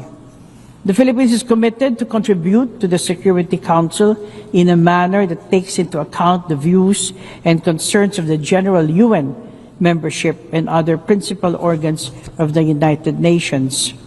We recognize the weight of the responsibility of the Security Council. When it acts for the interest of humanity, it is a fulcrum of change, a force for good, and a bastion of hope for populations trapped in hopeless situations. We seek to be part of it to help advance the cause of global peace with the depth of experience earned from our struggles for peace. In the Philippines, we know that beyond stopping hostilities, peace is a just order with individuals flourishing in dignity at its center. The success story of the Bangsamoro Autonomous Region in Muslim Mindanao, or BARM, tells us that peace building, though sometimes arduous and long, endows communities their rightful future. Our vision for global peace finds its home in the 1982 Manila Declaration on the Peaceful Settlement of Disputes. Excellencies, distinguished delegates, the UN Charter binds nations in promoting peace and progress in larger freedom. This drives our quest for global solutions to the transcendent challenges that affect nations. New models are needed to achieve equitable, sustainable, and inclusive development. For decades, the UN development system has aided transformation in many nations, including the Philippines. Amidst current funding shortfalls, we must support reforms to help it deliver value to UN member states in tight accord with national priorities, with less bureaucracy and fragmentation. It is regrettable that politics and the demands of war have cut development financing globally, just as we embark in the last mile of the SDG agenda. This has shifted the focus to the roles of developing and middle-income countries as shapers of development solutions. And why not? Together, we are the fastest-growing economies, the largest consumer markets, and the top sources of human capital. Even as we manage our share of economic vulnerabilities within our borders, Developing nations are assuming greater responsibility as agents of transformative and inclusive cooperation. We are actively reshaping the global development agenda in the 21st century. In the Financing for Development conference in Sevilla, we faced the sobering truth that the current financial system is untenable. It is one that has fostered debt burdens and perpetuated power imbalance, a system that mires the poor and favors the wealthy. Structural asymmetries undermine the ability of developing countries, particularly climate-vulnerable ones, to mobilize the scale and quality of finance required for resilient development. Access to finance remains skewed. Climate-vulnerable developing countries face borrowing costs that exceed their projected growth rates. The eligibility criteria for concessional finance is tied to outdated income classifications with no account for risks and vulnerabilities faced by many countries that need such lifelines for sustaining their growth. Reforms are long overdue. Multilateral processes must confront the widening gap between climate ambition and the means of implementation, whether in terms of financial resources, technology transfer, or capacity building. Developed countries must fulfill their financial obligations. Multilateral development banks must do their part. Climate finance is a binding commitment as affirmed by the International Court of Justice in its unanimous advisory opinion last July. We need to rebalance decision-making power in global financing institutions. Developing countries must be co-architects of systems that determine allocation, eligibility, and accountability. As a maritime country known for its mega biodiversity, the Philippines considers the sustainability of our environmental ecosystem as key to our climate and economic resilience. I am pleased to announce the Philippines' ratification of the BBNJ agreement, and this is in line with our commitment to the rules-based international order and the 1982 UNCLOS. We are determined to advance the just governance of the oceans and the conservation of maritime biodiversity. In our reflection on evolving multilateralism to be more fit for purpose, we must consider progress in the way we account for our stewardship of resources. Our economic models must account for the health of our planet. We must measure our success in promoting development in larger freedom in our accountability to every nation and every person of the community. Societies thrive in diversity and inclusion. Ladies and gentlemen, we stand in the midst of a global revolution of people, of economies, and of technologies. Migration straddles these changes. The movement of people across borders sustains growth in countries of origin, transit, and destination alike. Every day, Filipino migrants across the world are a testament to this. They support health systems, advance education, and boost creative economies. The 1.9 million seafarers are the backbone of maritime trade that accounts for 90% of global commerce. The International Conference on Seafarers, Human Rights, Safety, and Well-being held in Manila early this month affirmed that states and stakeholders are ready to do more for them. As migrants link our nations, their rights and dignity should be a gathering point, not a fault line for governments. Technology is the other defining force of our age, a connector, an enabler, an equalizer. Artificial intelligence offers promise, but carries profound risks. We must help build digital societies that bridges development divides rather than widen them, conforming with safeguards against misuse. Over the last 80 years, the United Nations Charter has served as a wellspring of purpose and action for those who rise equal to the task of delivering its promise. There is no alternative to the United Nations. There is no good global order other than one based on international law and the principle of the sovereign equality of states. A rules-based order is indispensable. To maritime nations such as the Philippines, international law, particularly the 1982 Law of the Sea, is fundamental to our future. While our government vessels and fisher folk continue to be harassed in our own waters, and as we remain the receiving end of illegal, coercive, aggressive, and dangerous actions in the South China Sea, we abide by the UNCLOS as reinforced by the binding 2016 Arbitral Award on the South China Sea. We are committed to diplomacy and other peaceful means to settle disputes. At the birth of the UN, the Philippines actively helped in framing the foundational principle of the Universal Declaration of Human Rights, which states that all human beings are born free and equal in dignity and rights. The early decades of the UN saw the spirited engagement of Filipino diplomats against colonization and apartheid and economic inequality. We have steadfastly strived for justice. For its cause, we have helped manage the front lines of climate diplomacy, from the drafting of the Climate Change Convention itself to the Kyoto Protocol and the Paris Agreement. We have engaged with the fire of a nation familiar with the brunt of devastation, of disasters and extreme weather events. We know the urgency of global action. Justice and equity was our guidepost during the crafting of the WHO Pandemic Agreement. The adoption of this treaty last May was a sweet spot in the Philippines' presidency of the World Health Assembly. Our pledge to peace is unwavering. The Philippines was among the first to respond to the UN call for assistance in the Korean War.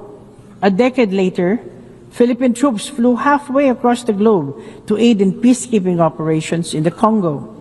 Since then, we have sent nearly 15,000 troops to 21 peacekeeping missions in Africa, Middle East, and the Asia Pacific.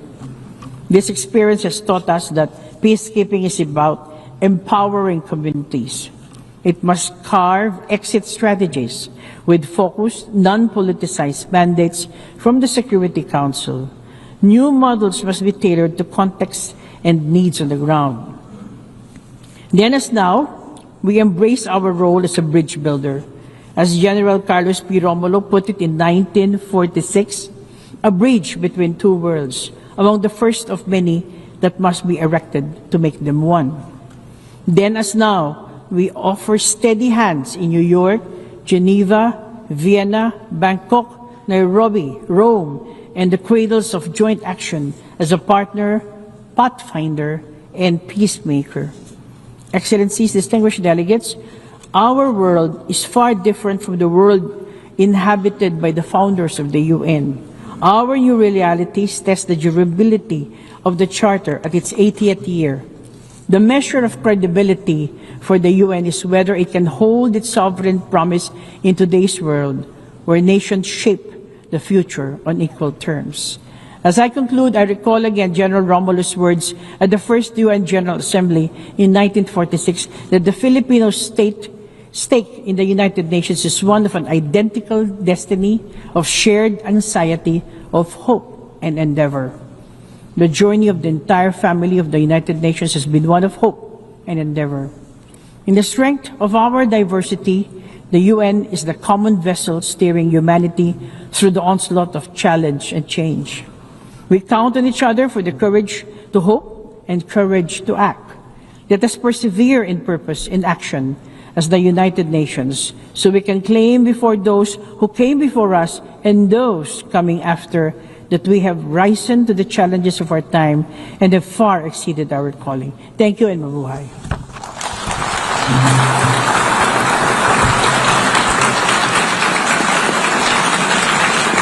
I thank the Secretary for Foreign Affairs of the Philippines. I now give the floor to Her Excellency Lana Nusseibeh, Minister of State for Ministry of Foreign Affairs of the United Arab Emirates.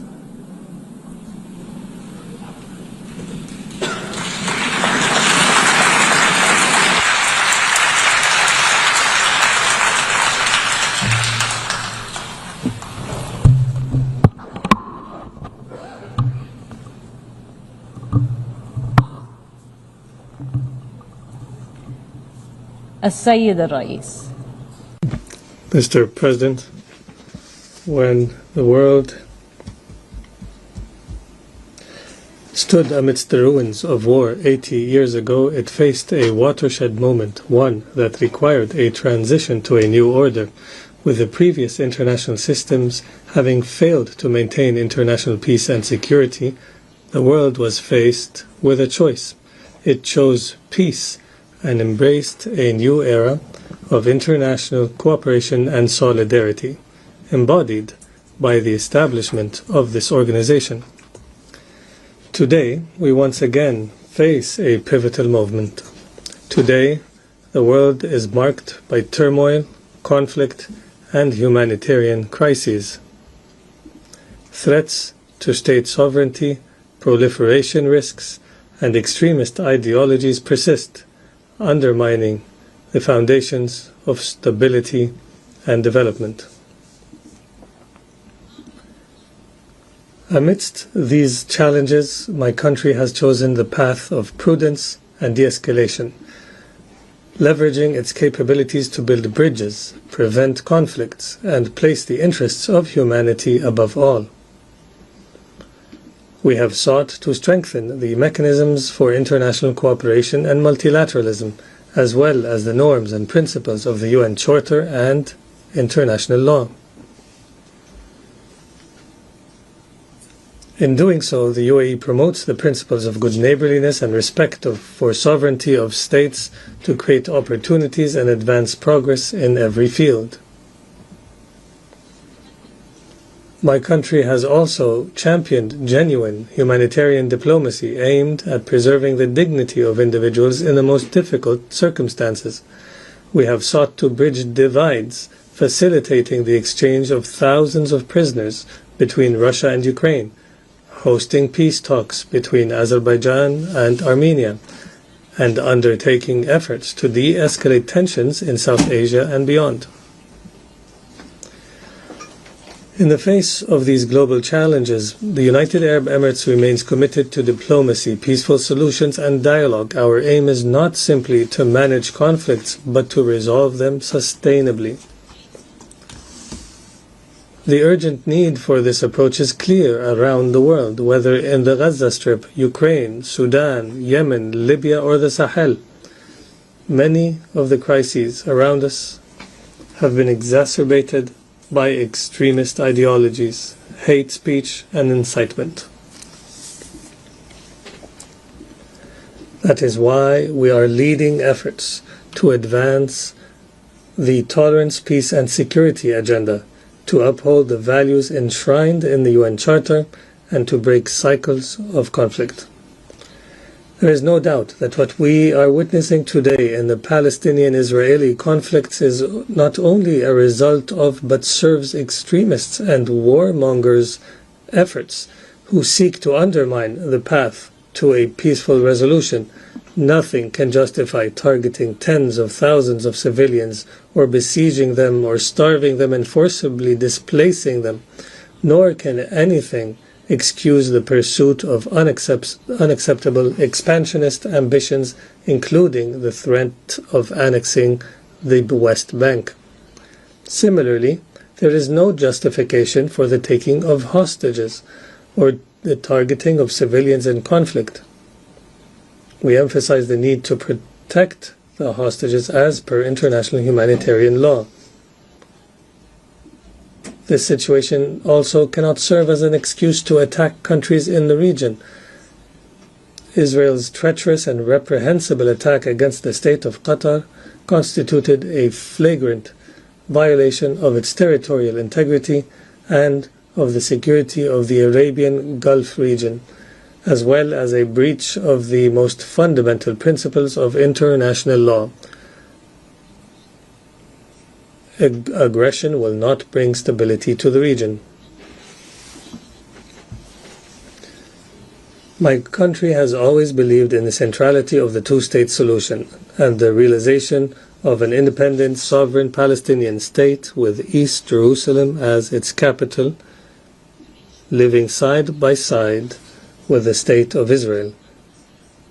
in security, peace, and prosperity. This is the fundamental requirement for achieving a permanent, just, and comprehensive solution to the issue, with a Palestinian state capable of fulfilling the aspiration of the Palestinian people, restricting the use of weapons, and ensuring security, stability, and the rule of law, with no place for terrorists and extremist groups. My country also welcomes the growing recognition of the State of Palestine. We invite others to follow this approach as an investment in a better future for the region. Our first and most urgent demands remain an immediate and permanent ceasefire in Gaza, ending the siege on Gaza, releasing the hostages and detainees, and urgent, unhindered delivery of humanitarian aid at scale. The UAE continues its role as the largest donor of aid to Gaza, mobilizing all its relations, resources, and capabilities to this end. We will continue to deliver aid to the most in need despite the restrictions and obstacles. As part of our commitment to prioritizing diplomatic solutions and justice in the international system, my country continues to place the dispute of the 3 occupied Emirati islands in the Arabian Gulf, Greater Tomb, Lesser Tomb, and Abu Musa, at the forefront of our national priorities. We continue to call on Iran to end its occupation of these islands, which are an integral part of UAE territory, as well as to respond to our repeated calls to resolve this dispute through direct negotiations or by resorting to the International Court of Justice. We also reiterate here our full support for Moroccan sovereignty over the Moroccan Sahara and endorse the autonomy initiative within the framework of Moroccan territorial integrity. Mr. President, the brutal scene unfolding in Gaza is not the only crisis engulfing our region. In Sudan, people are experiencing immense human suffering and famine. My country stands with the Sudanese people, supporting their aspirations to end the civil war and its profound humanitarian consequences. We underscore the importance of the statement by the Quad on Sudan and the call for a humanitarian truce. We stress the importance of reaching an immediate ceasefire and ensuring unhindered access for humanitarian aid throughout the country. Sustainable peace cannot be achieved through military means. A transitional process must be pursued in Sudan, leading to an independent civilian government, one that is not controlled by any of the warring parties and which denies space to extremism and terrorism. Mr. President, my country is committed to supporting the role of international organizations and multilateral institutions. There is an urgent need to develop and reform the existing institutions for collective action, especially the UN and Security Council. In particular, the UAE views the UN80 initiative as an opportunity to both strengthen the organization's capabilities and ensure a clear vision for its work in the decades ahead. This vision of UN reform is consistent with the UAE's ambitious national approach. Under the wise leadership of His Highness Sheikh Mohammed bin Zayed Al Nahyan, President of the UAE, may God protect him. It is a vision for an effective and equitable international system capable of serving humanity and working collectively to achieve comprehensive and sustainable prosperity. This is reflected across the UAE's policies. Regarding the economy and development, we have doubled our foreign investments in various projects. We have expanded the scope of our partnerships, delivering shared prosperity particularly with the Global South. This includes in Africa, where our investments have extended across various sectors, reflecting our belief in the importance of openness and engagement to achieve shared development, prosperity, and stability. In the fields of science, technology, and artificial intelligence, my country has sought to harness these tools to advance sustainable development around the world. We support countries to build their technological capacities while respecting their national values and priorities, and ensuring the responsible and ethical use of these technologies in accordance with international law. As for our ongoing efforts to protect the planet, the UAE is accelerating its investments in international climate action, supporting innovative solutions to achieve an orderly and responsible transition and to promote clean energy. My country affirms its full commitment to implementing the outcomes of the UAE consensus from COP28 held in Dubai in 2023. My country is also investing heavily in addressing the challenges of water scarcity, including through the Mohammed bin Zayed Water Initiative, which supports the development and application of pioneering technology to promote sustainable access to this important resource. And as we prepare to host the UN Water Conference next year with the Republic of Senegal, we will seek to strengthen international cooperation on this issue and stimulate investment in innovation. And in all our projects and initiatives, we seek to promote the full, equal and meaningful participation of women as essential partners in society. In conclusion, Mr. President, at a time when our international institutions are weakened and the principles of international law are undermined, we must live up to our shared responsibility to ensure the continuity of our international system, to restore its credibility, and to secure a better future for generations to come. Thank you, Mr. President.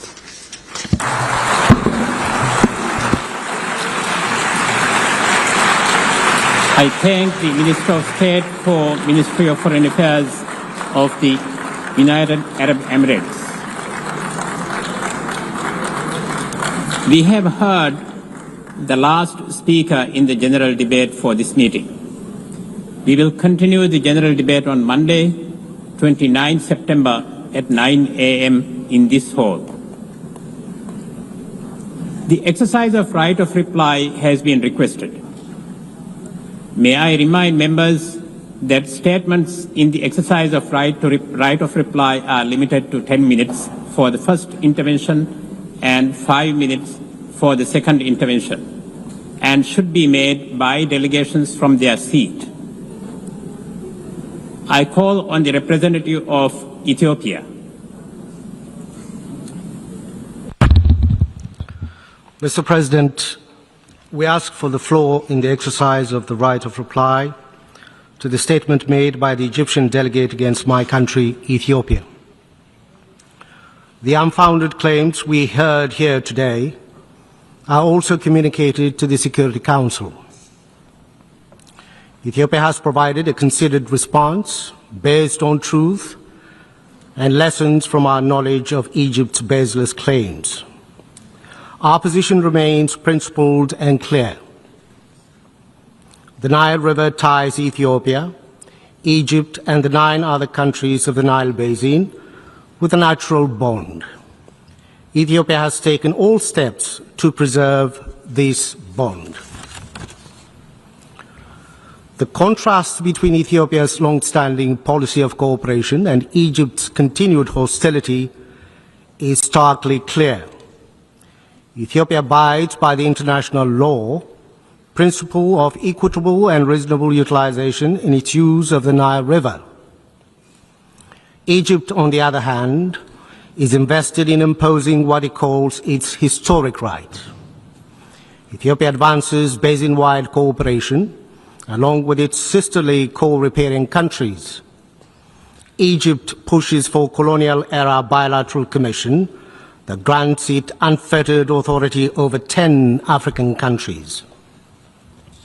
Ethiopia seeks to develop the water to protect the human rights of our people for inadequate standard of living, to ensure access to clean drinking water, food and electricity to power our homes, schools, hospitals and factories. Egypt insists on denying them these necessities of life by a perpetual colonial status as a desert farm, to use its own terms, and I quote, oasis for development, end of quote. Ethiopia built the Grand Ethiopian Renaissance Dam by consulting and involving Egypt in the decision-making processes, starting from the design to the operation of the dam. Egypt built the humongous High Aswan Dam, which is nearly 3 times the size of our Renaissance Dam, destroying the Nubia and Meroe civilizations, with flooding destroying the livelihood of people in its neighbor. Several rounds of negotiations have been held between Ethiopia and Egypt. Egypt tried to extract unreasonable concessions from Ethiopia without any genuine desire for a win-win solution. Egypt's representatives have not shown any inclination to produce a consensus outcome. Its entire focus is to get other Nile riparian states to recognize its claims for colonial-era entitlements and full control of the Nile. Ethiopia's dam is the first of many, not only in Ethiopia but also in the wider Nile Basin region. There has to be a lesson from the past to chart a positive future, a more collaborative future. Hostility only breeds divisions, wastage of resources and missed opportunities for joint development. Ethiopia has redoubled its efforts to ensure regional peace and security, shoulder to shoulder with its neighbors, to restore peace, advance integration and economic development, and in the fight against terrorism. Egypt, on the other hand, is disrupting these regional efforts, shipping in arms and supporting belligerents and making diplomatic solutions impossible in its neighbors to the south and west. There is no parallel comparison between my country, Ethiopia, and Egypt.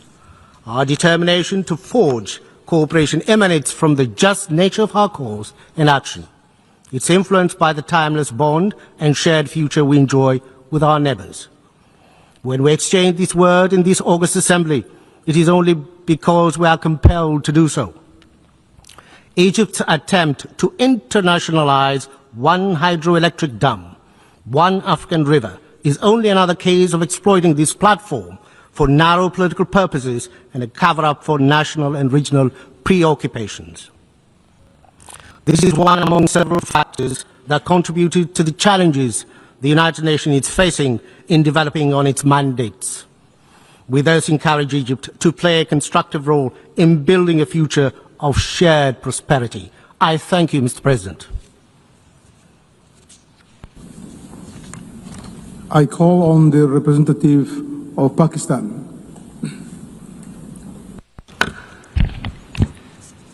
Mr. President, today we heard the familiar rhetoric from one member state. What was said was predictable. An attempt to malign Pakistan, relying on rhetoric and disinformation, yet as always, completely devoid of facts. So let me state those facts clearly. Mr. President, Pakistan has sacrificed over 90,000 lives in fighting terrorism. Its sacrifices are recognized globally. We are one of the strongest pillars in leading global efforts for combating terrorism, as also highlighted by my Prime Minister at this forum.